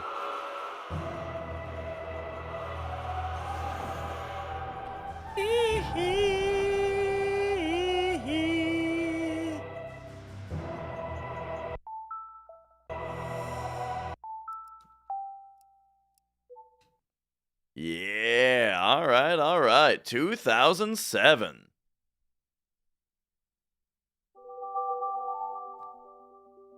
Oh, yeah. What do we got here? What's the... Oh, screenshot. Funny.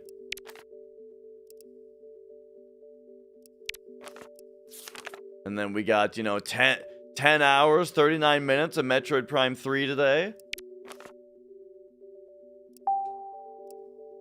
All right. Yeah, it's interesting. So the Wii clearly, this is a good circle, and it's definitely made for 16:9.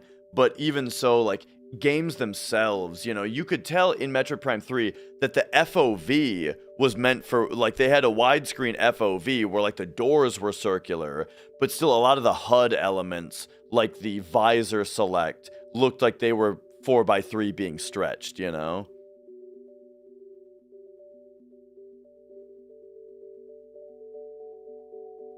But yeah, all right. Let's bring it back in, Yeah.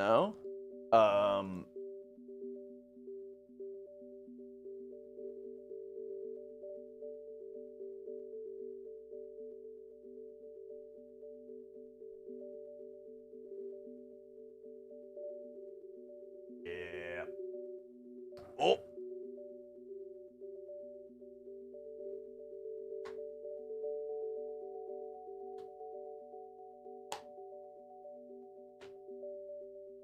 And okay.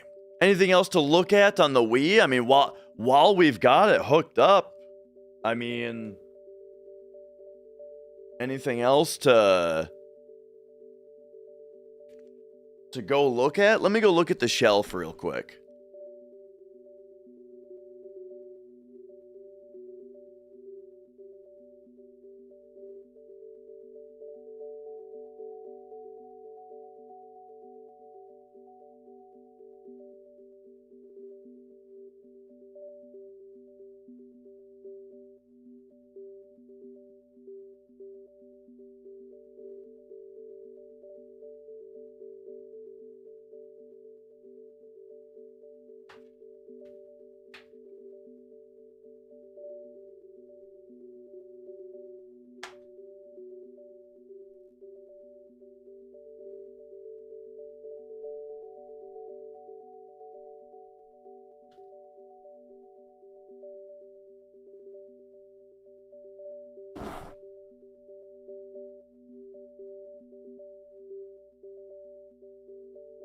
Little bonus content.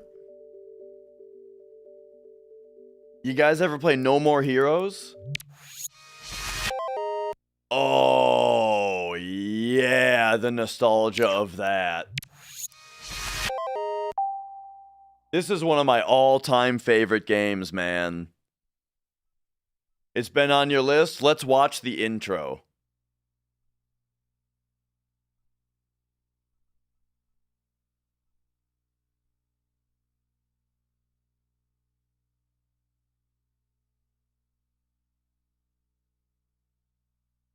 Oh, yeah, you have to press A on that.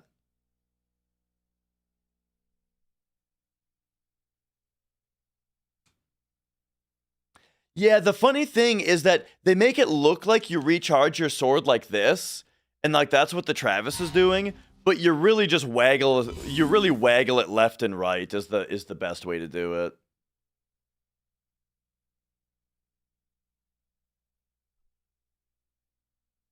I've always loved this loading where you can hit B and it bounces the logo, and if you mash B, you can like fly it up the screen.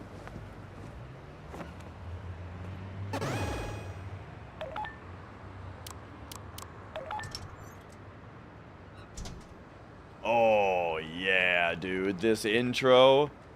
They just load you up right here for the intro.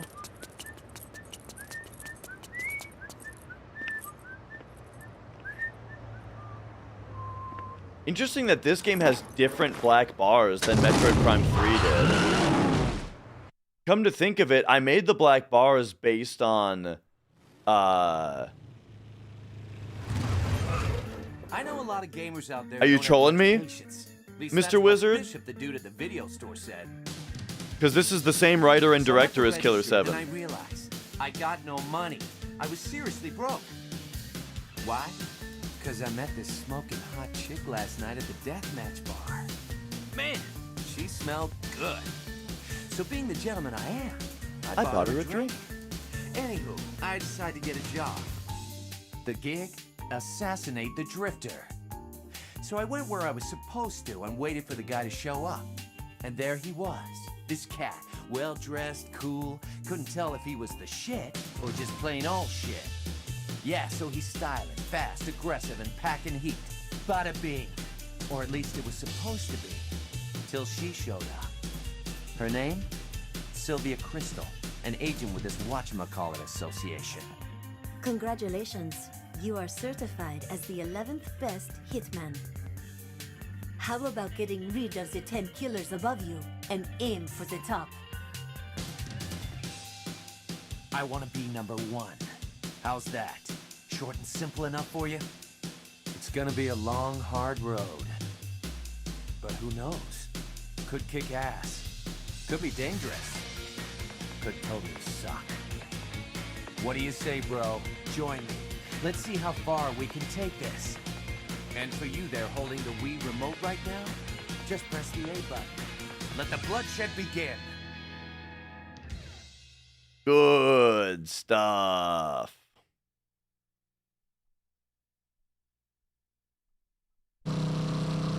Oh, yeah.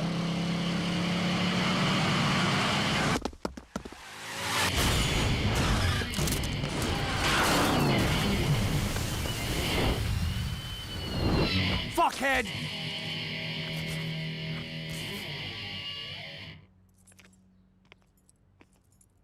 Yo, help me out here. Where's this death metal dude? Bad answer.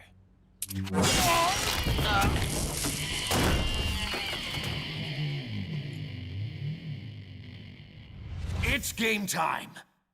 Oh, yeah. It's funny that in the intro he says press the A button, but you don't have to press the A button. It's just part of the... It's just part of the fucking...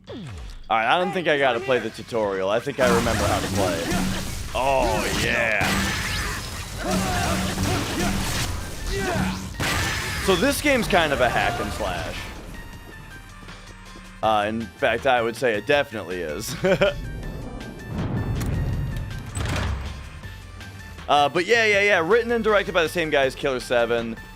This was his next game. It was like Killer 7 on GameCube. It came out in 2005, right? And then this was on Wii in like 2007 or 8.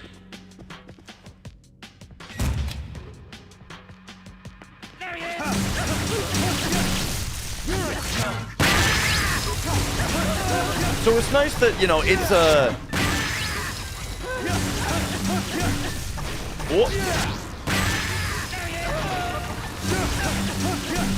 I haven't played Kingdom Hearts in so long that I couldn't tell you.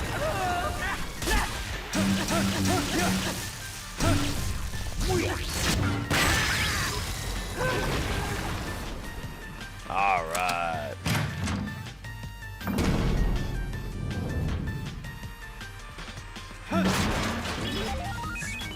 So I really love the way that this game just like throws you into the action right away, you know?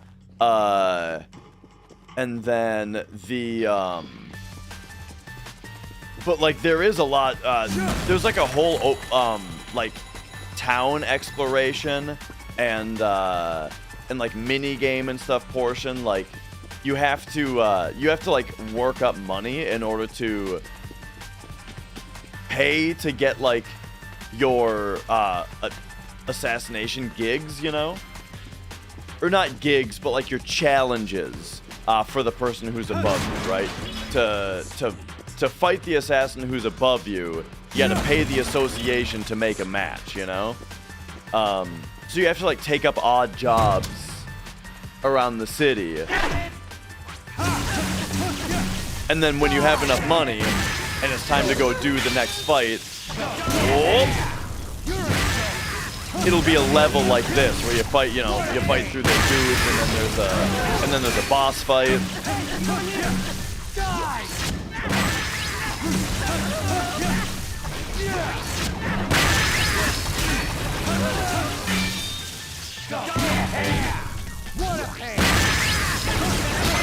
Oh, we got the cherry power.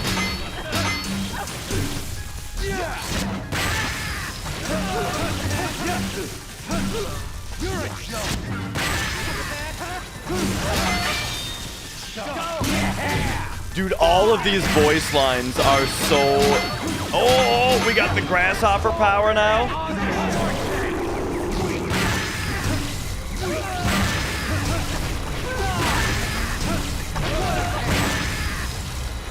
Yeah, is that everybody? Oh, nope.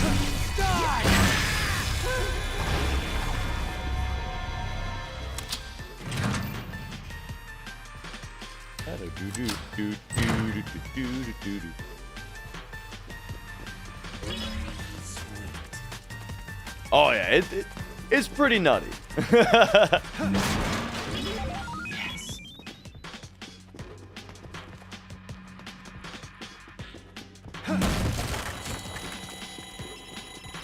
But yeah, really, kind of like what I was saying before.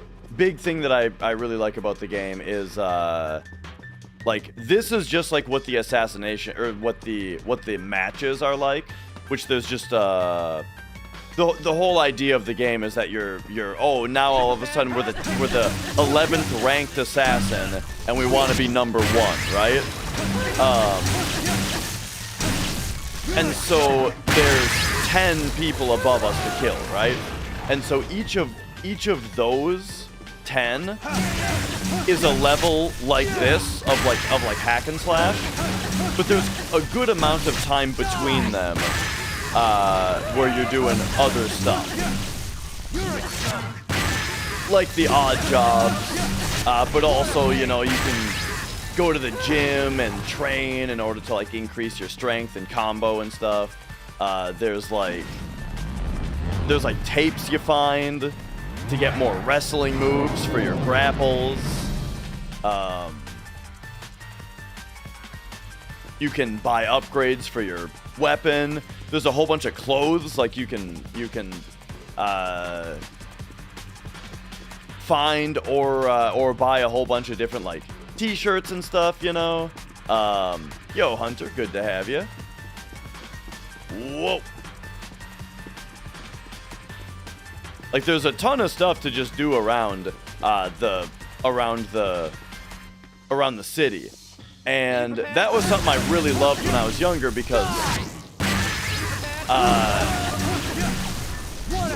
on the Wii there wasn't a lot of games like that on the Wii, you know, that had like a city with stuff to do in it around, you know.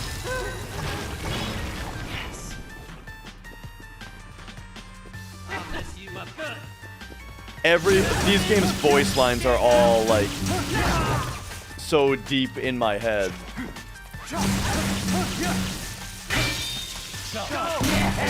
Are you prepared?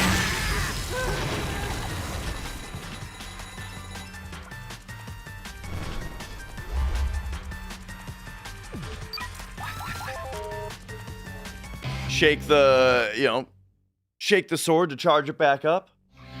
And then we got to get to the first boss here. First boss is great.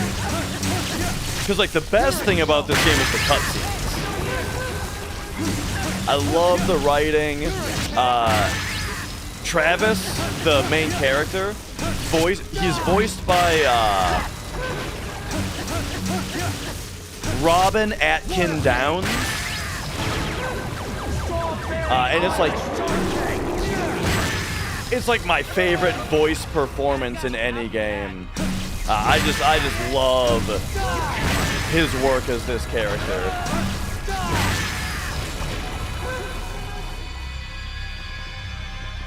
Anyone else?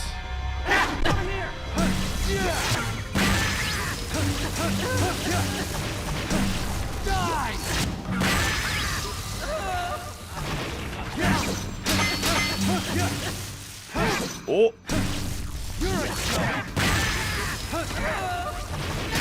I only just remembered that you can dodge roll with the D-pad.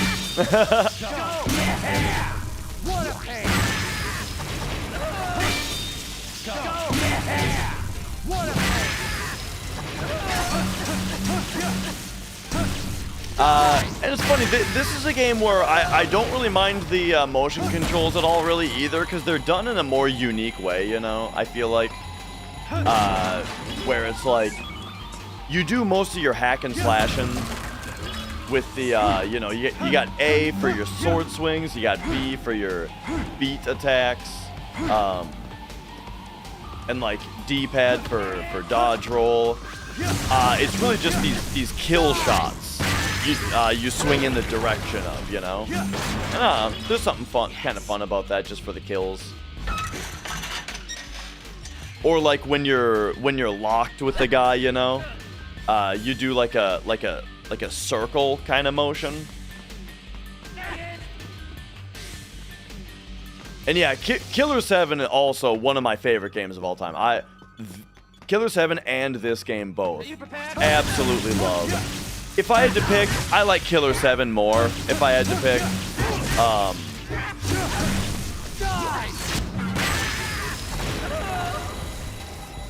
but both top tier.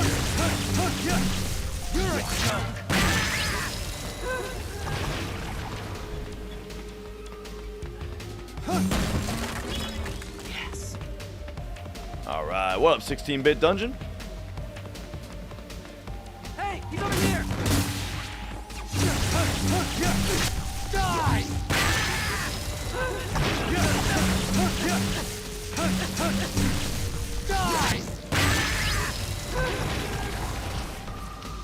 Yeah, you know, I kind of couldn't get into Killer is Dead myself. I tried it. And I mean, in some ways, it was kind of a mix of this and Killer 7, right? But, yeah, I wasn't so fond of that one. I tried to play it a couple times, and it never stuck with me.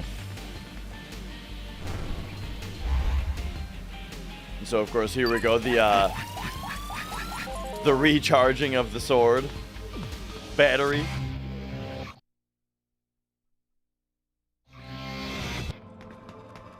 All right, we're almost there.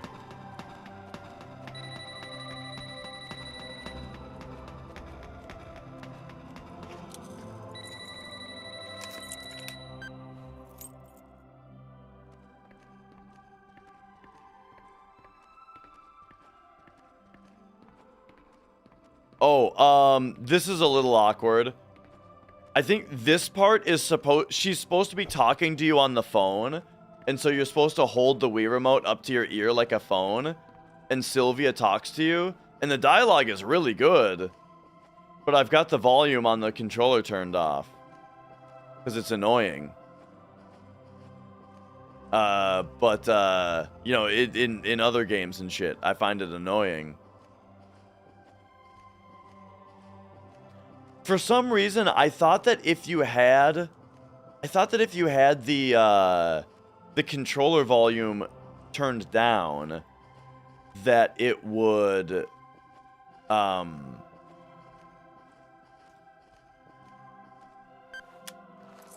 thought that it would just play the audio out of the regular speakers, because it is like that, right? Yeah.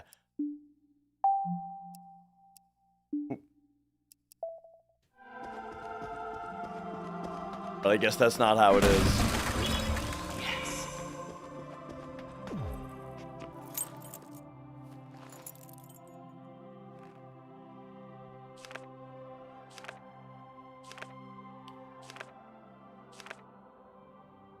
Oh, yeah, the front neck chancery drop.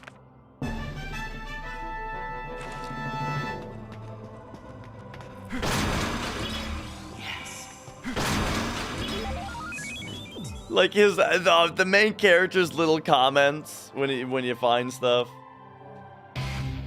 And then, did I go to the... Oh, no, here we go.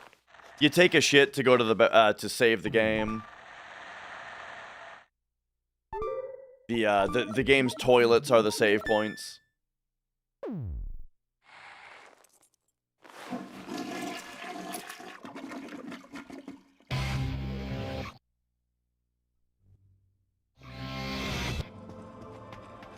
Oh, yeah. And now, cutscene time.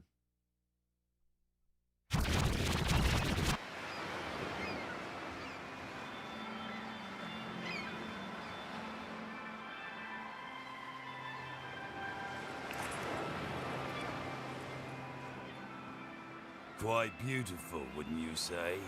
Paid for with the lives of many. When you have the strength to take life for yourself, that is true wealth. I am free of desire. So long as I have this scenery to look upon, I need nothing more. Please leave me be. You're the one leaving, in a body bag. I'll only say this once more. Leave here now! Huh. Me leave? You obviously don't know me. You don't get it, do you? Hey, you know what paradise is, right? Paradise? This is paradise. The place where dreams are fulfilled. Well, you've had your dream, old man. Time to wake up. This is no paradise. All right. Then what is it? A place to die. Huh. I'm glad you and I are on the same page here. So naive. You have no idea, do you? What a pity. You make an old man cry. Arrogant, crude little shits like you come around from time to time. Listen well, young one. The wall is high, higher than you will ever know.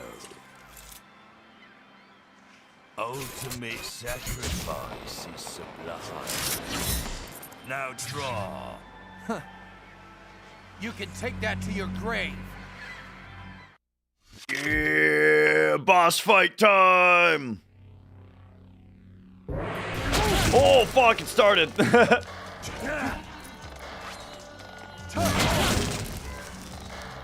This counts. I feel as if I'm looking at my future self. Mega boss, big-ass house, fast cars, dining in style with a world-class chef and a trusty nutritionist counting every calorie. A team of hot yoga instructors, nurses, maids, and loyal servants at my beck and call. On the weekends, tan babes knocking on my door every 2 hours. Every day, excitement and luxury. That'll get you everything in its right place.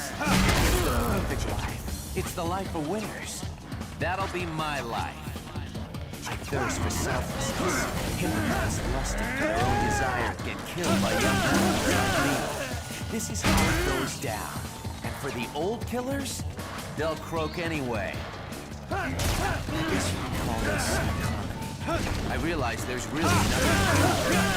But what else? Keep going. Maybe I should have been a little more careful before I jumped in. Oh, I was trying to stay out of his range there. I gotta find that exit to paradise. But I can't see it. Can't see anything. There's this sense of doom running down my spine like it's trying to suck the life out of me. I need to get rid of it before I bail. Oh! Deeper than my instincts is taunting me. Can't find the exit. Can't find the exit. Can't find the exit. Can't find the exit.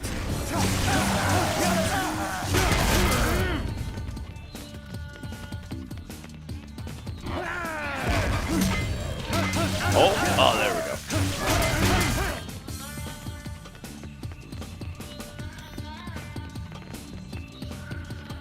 Oh yeah, the soundtrack is the same composer as Killer 7 also. Which Killer 7 has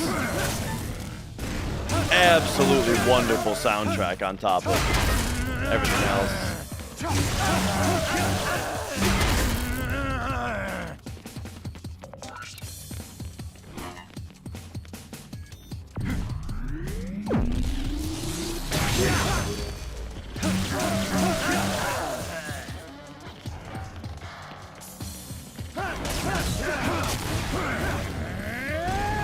It's funny, I've seen there's someone I know on Twitch, Adrian, who speedruns this game. And I've seen him do this fight a bunch of times super fast. But it's like, now that I'm here, I don't know what he did.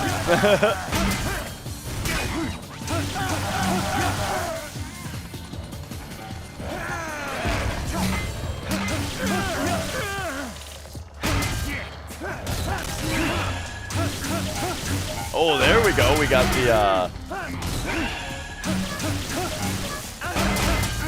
the quick dodge.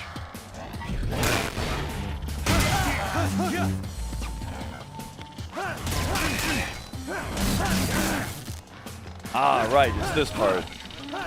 So we can tell that this is the real one because the blade of his sword is still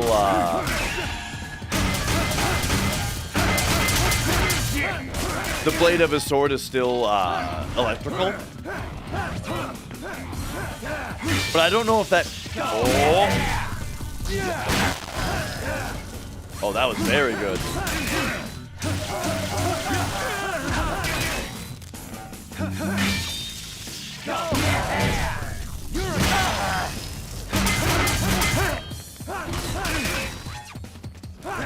It seems really good that we're triggering death hits on the fake ones with the real guy right here, because now he's getting hit by like the death hits.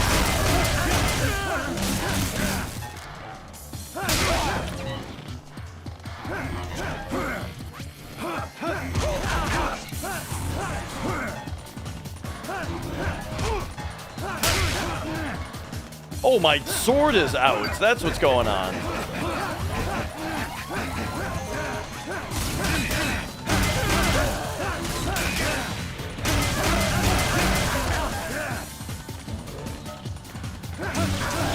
I knew something was super off there.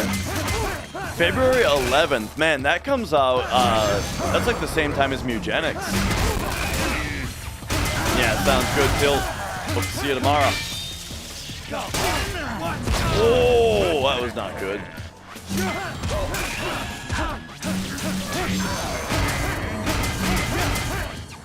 Alright, just me and you again.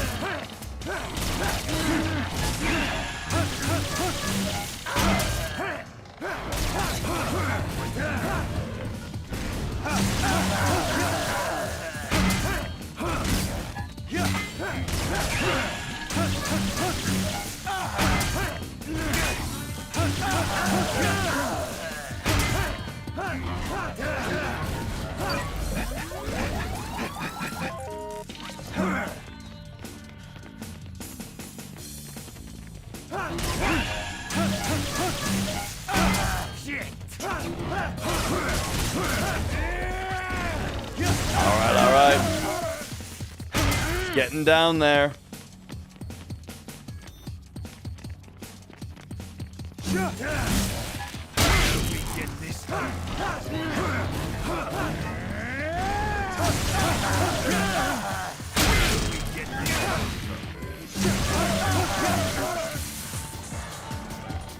There's not really a lot of play-by-play on what's happening in the battles, though. In this, it is a lot of, you know, just wait for an opening and hit him.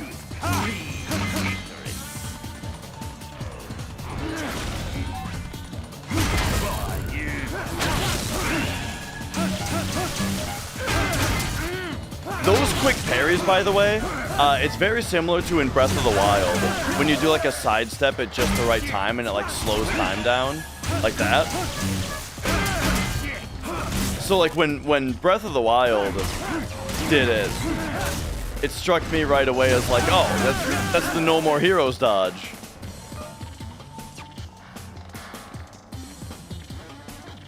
And yeah, you know what? I actually haven't played 3 yet. This one is like an all-time favorite. I only played through 2 once when it came out. And then, yeah, I haven't played 3.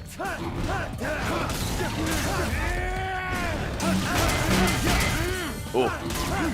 Almost there. There we go.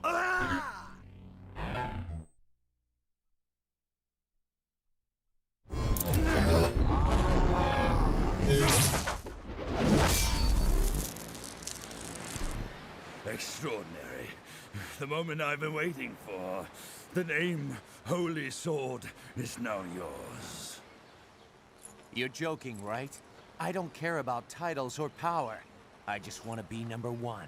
Then master the ways of the assassin. Here's your ticket to paradise, old man.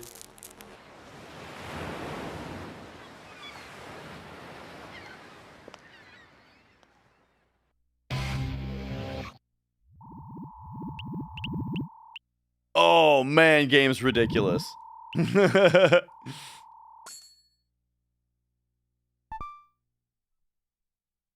Number 1, yeah, it's being the best.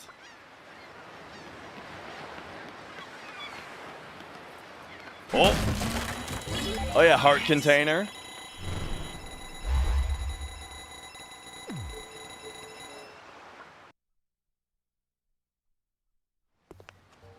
Nice kill, Travis. I didn't think you had it in you. It was rather exciting. Congratulations. You are now ranked 10th. 10th, huh? What? Do I get anything? How about some cash? That should help you pay the bills. I'm not feeling the sense of accomplishment that I should here. So I just gotta do this a few more times, right? If you so choose, yes. And you will keep your promise? There is nothing the Association cannot do. And if I refuse? As the 10th ranked assassin, You are now a target for those who want to replace you. Anytime, anywhere.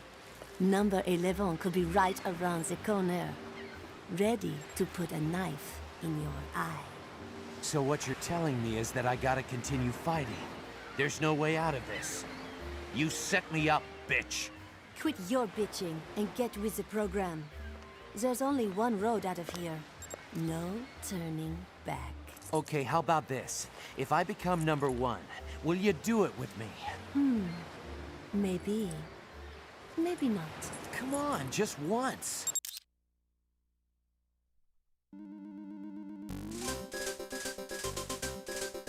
All this retro shit. I remember being seeming very uncommon at the time, right? That like a newer game would have all this this kind of stuff in it.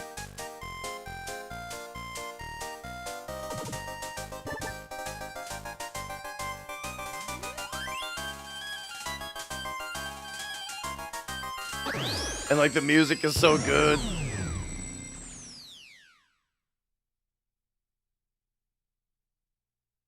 Oh yeah.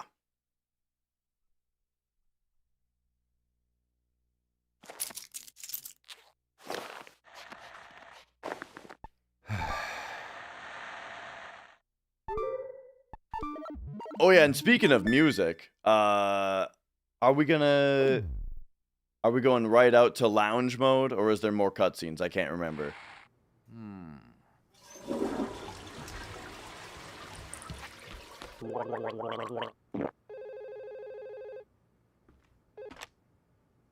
Am I ready? Anytime. Gotcha.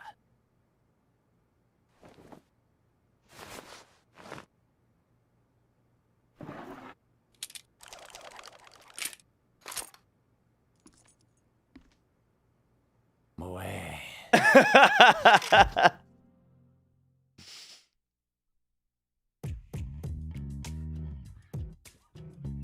Yeah, and then so here we get to like the actual gameplay loop with this jam.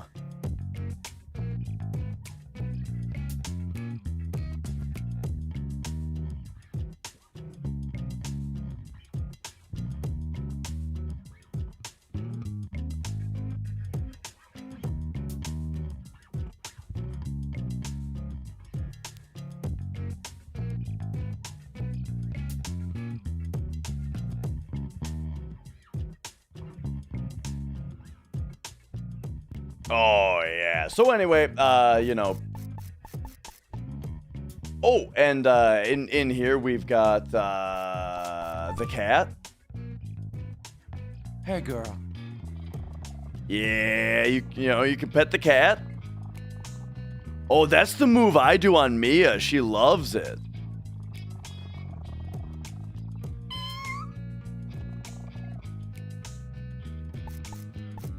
And it's true. It's true. 2007, this guy was ahead of his time, man. I think that's this scene over here. Yeah.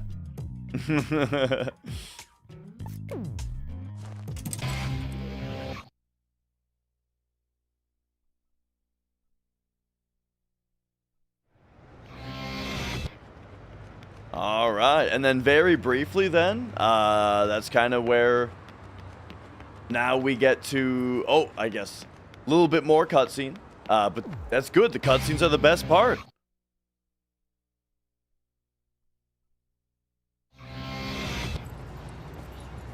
Huh? The next fight has been arranged. You don't have a lot of time, so I'll just tell you what you need to know. The 9th ranked assassin is currently Dr. Peace. A doctor?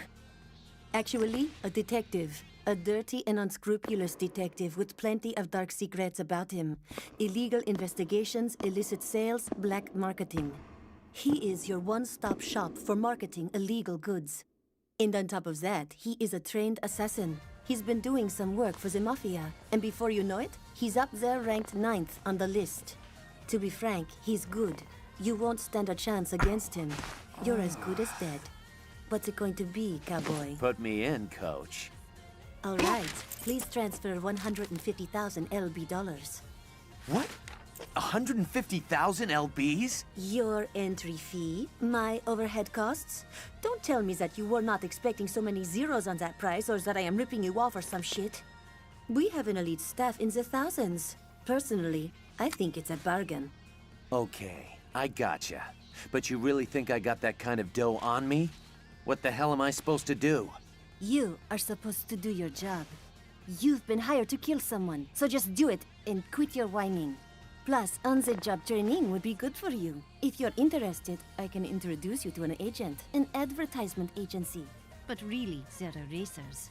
I'll tell you where it is later. I'm running late for my facial. Catch up later, okay? What? Ah! No!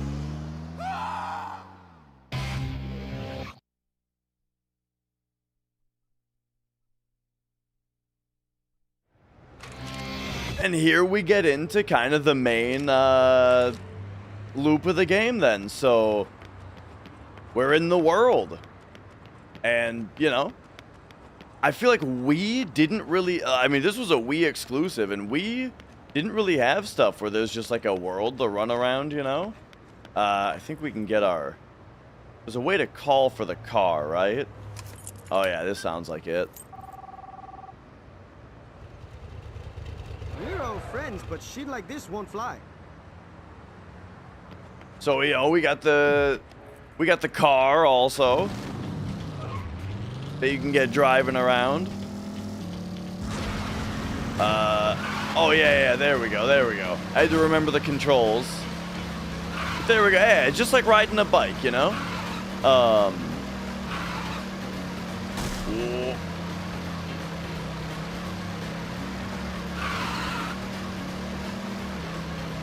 Yeah, I mean, so it was published by Ubisoft, actually. Isn't that crazy?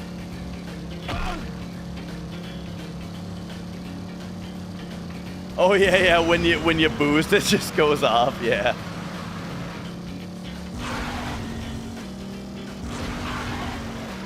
And so yeah, you can do like side quests in order to make money. Do like side assassination gigs in order to make money. Ultimately, then, when you have 150,000, is when you're able to unlock the next, like, you know, hack and slash go fight a boss level that, you know, advances the story and all that kind of stuff. Yeah, fun ass game, man. Just a great game. Cult classic for sure.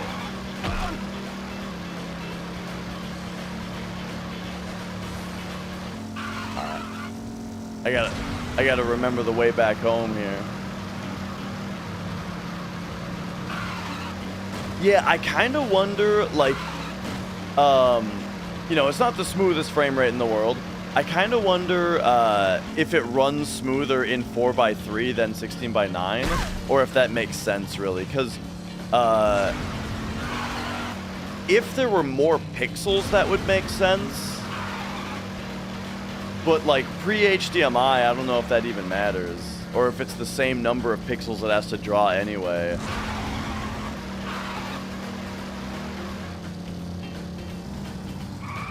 But I suppose there might be more objects on screen, though.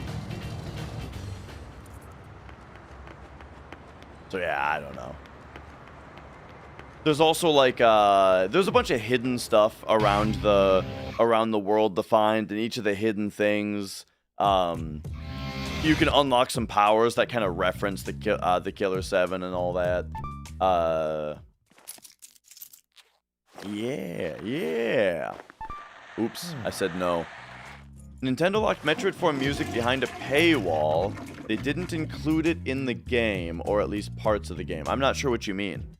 Like, I mean, do you mean like listening to the soundtrack?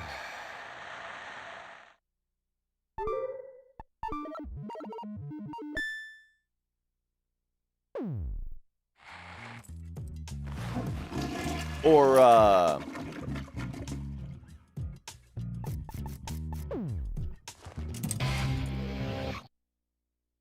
How big is this one? I mean, not that big, you know. When you're comparing it to Wii, the fact that it's a Wii game, it's above average, right? Or it's you know, kind of a sizable city. But I mean, compared to like a Grand Theft Auto, it's pretty tiny. You know, it's quite small. But yeah. And yeah, this it's a Wii game. It's for original Wii.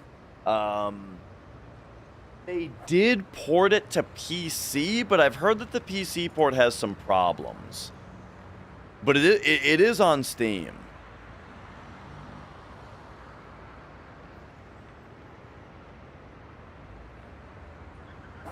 Oh, I got you. There's a part of the game that doesn't have music, but then you can play music like out of a music player. Gotcha. I mean, I'm gonna have to play Metroid Prime 4 myself to tell whether I think that music even adds to the atmosphere in that spot. However, if they're gonna give you the option to play music, then yeah, locking it behind Amiibo is stupid. I don't like the way that they lock stuff behind Amiibos. I wish Amiibos were cheaper and didn't do anything. You know what I mean? Like, Amiibos are expensive. They're cool figurines, but they're expensive so that they can do shit that I don't care about, you know? Like unlock features in games that I think is dumb. Or that I think are dumb. Anyway, you know? Like, oh, tap your Amiibo and get like armor in Breath of the Wild for free or something. It's like, I don't want that. I want armor that I earned in the game. You know what I mean? So I like Amiibos. And I have a bunch of them because I think that they look cool. But here's the thing that I do like. I do like how they work with Smash Bros. That's actually the reason that I got a bunch of Amiibos. I got a big box of them from Craigslist. Just a big box of Amiibos from Craigslist because I liked how you could fight them against each other in Smash Bros, you know? But yeah. So yeah, I'm not super fond of that stuff in general. PC version got a patch quite recently. That's good. That's good. So yeah, this game is on Steam. No More Heroes is. Hopefully that version is good, but I haven't played it. Definitely, though, the Wii version I think is better than the PlayStation 3 version, though. They ported it to PS3 later, and it doesn't really have... Something about the visuals really don't look the same. It doesn't look nearly as good. And they changed like how all like the kills look and stuff. But I mean, if you don't care about that, then the PS3 version's fine. But yeah. And yeah, I totally agree, Mr. Wizard. Like, yeah, exactly. You know, if they want you, so I'm having two conversations at once here, but yeah, like Metroid Prime 4, if they want you to be able to listen to music on the bike, then it should be in the game. And if they don't want you to listen to music on the bike, like it's meant to be quiet, well then have it be that way. You know what I mean? Yeah, having like features locked behind physical products, I think is dumb. But you know, I do at the very least think in general, like it could be worse, right? I think usually the way that Nintendo does the Amiibo stuff could be worse, but yeah, I think it's bad. I think it's dumb and bad in the first place. But yeah, all right. I think we are winding down the stream today. That was it. That was the Subathon Day 5. I'm going to be back as soon as I can. So I'm going to try to get a good night's sleep tonight. I'm going to try to be back tomorrow for another hundo run. Hopefully, everything goes perfectly tomorrow. Hopefully, everything just goes perfectly.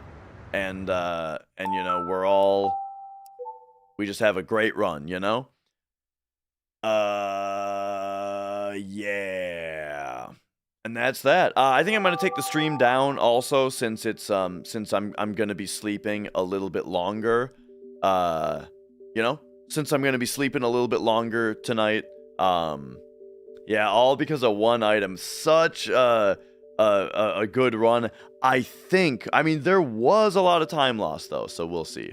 The notes are updated, Secret Shop cards. Yes, I updated the notes, and to make sure that we get the steal.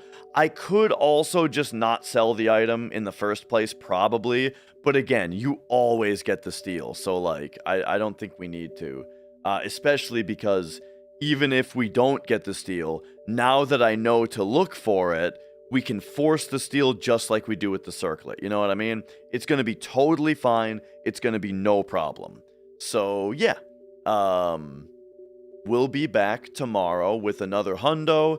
We're going to take this time down to 9 hours, 8 or 9 hours, and then that 8 or 9 hours is going to be done on Sunday. And there we go. And I do feel a great deal of relief also for we're getting the house refinancing. You're goddamn right. We're getting it set, you know. It's almost done.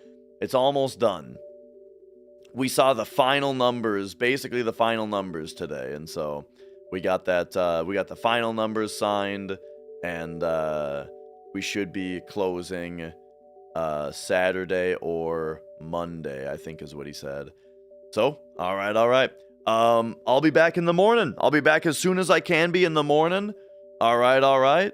And so first we say bye to YouTube, and then on Twitch we can go raid somebody. So, bye YouTube. Bye. See you tomorrow.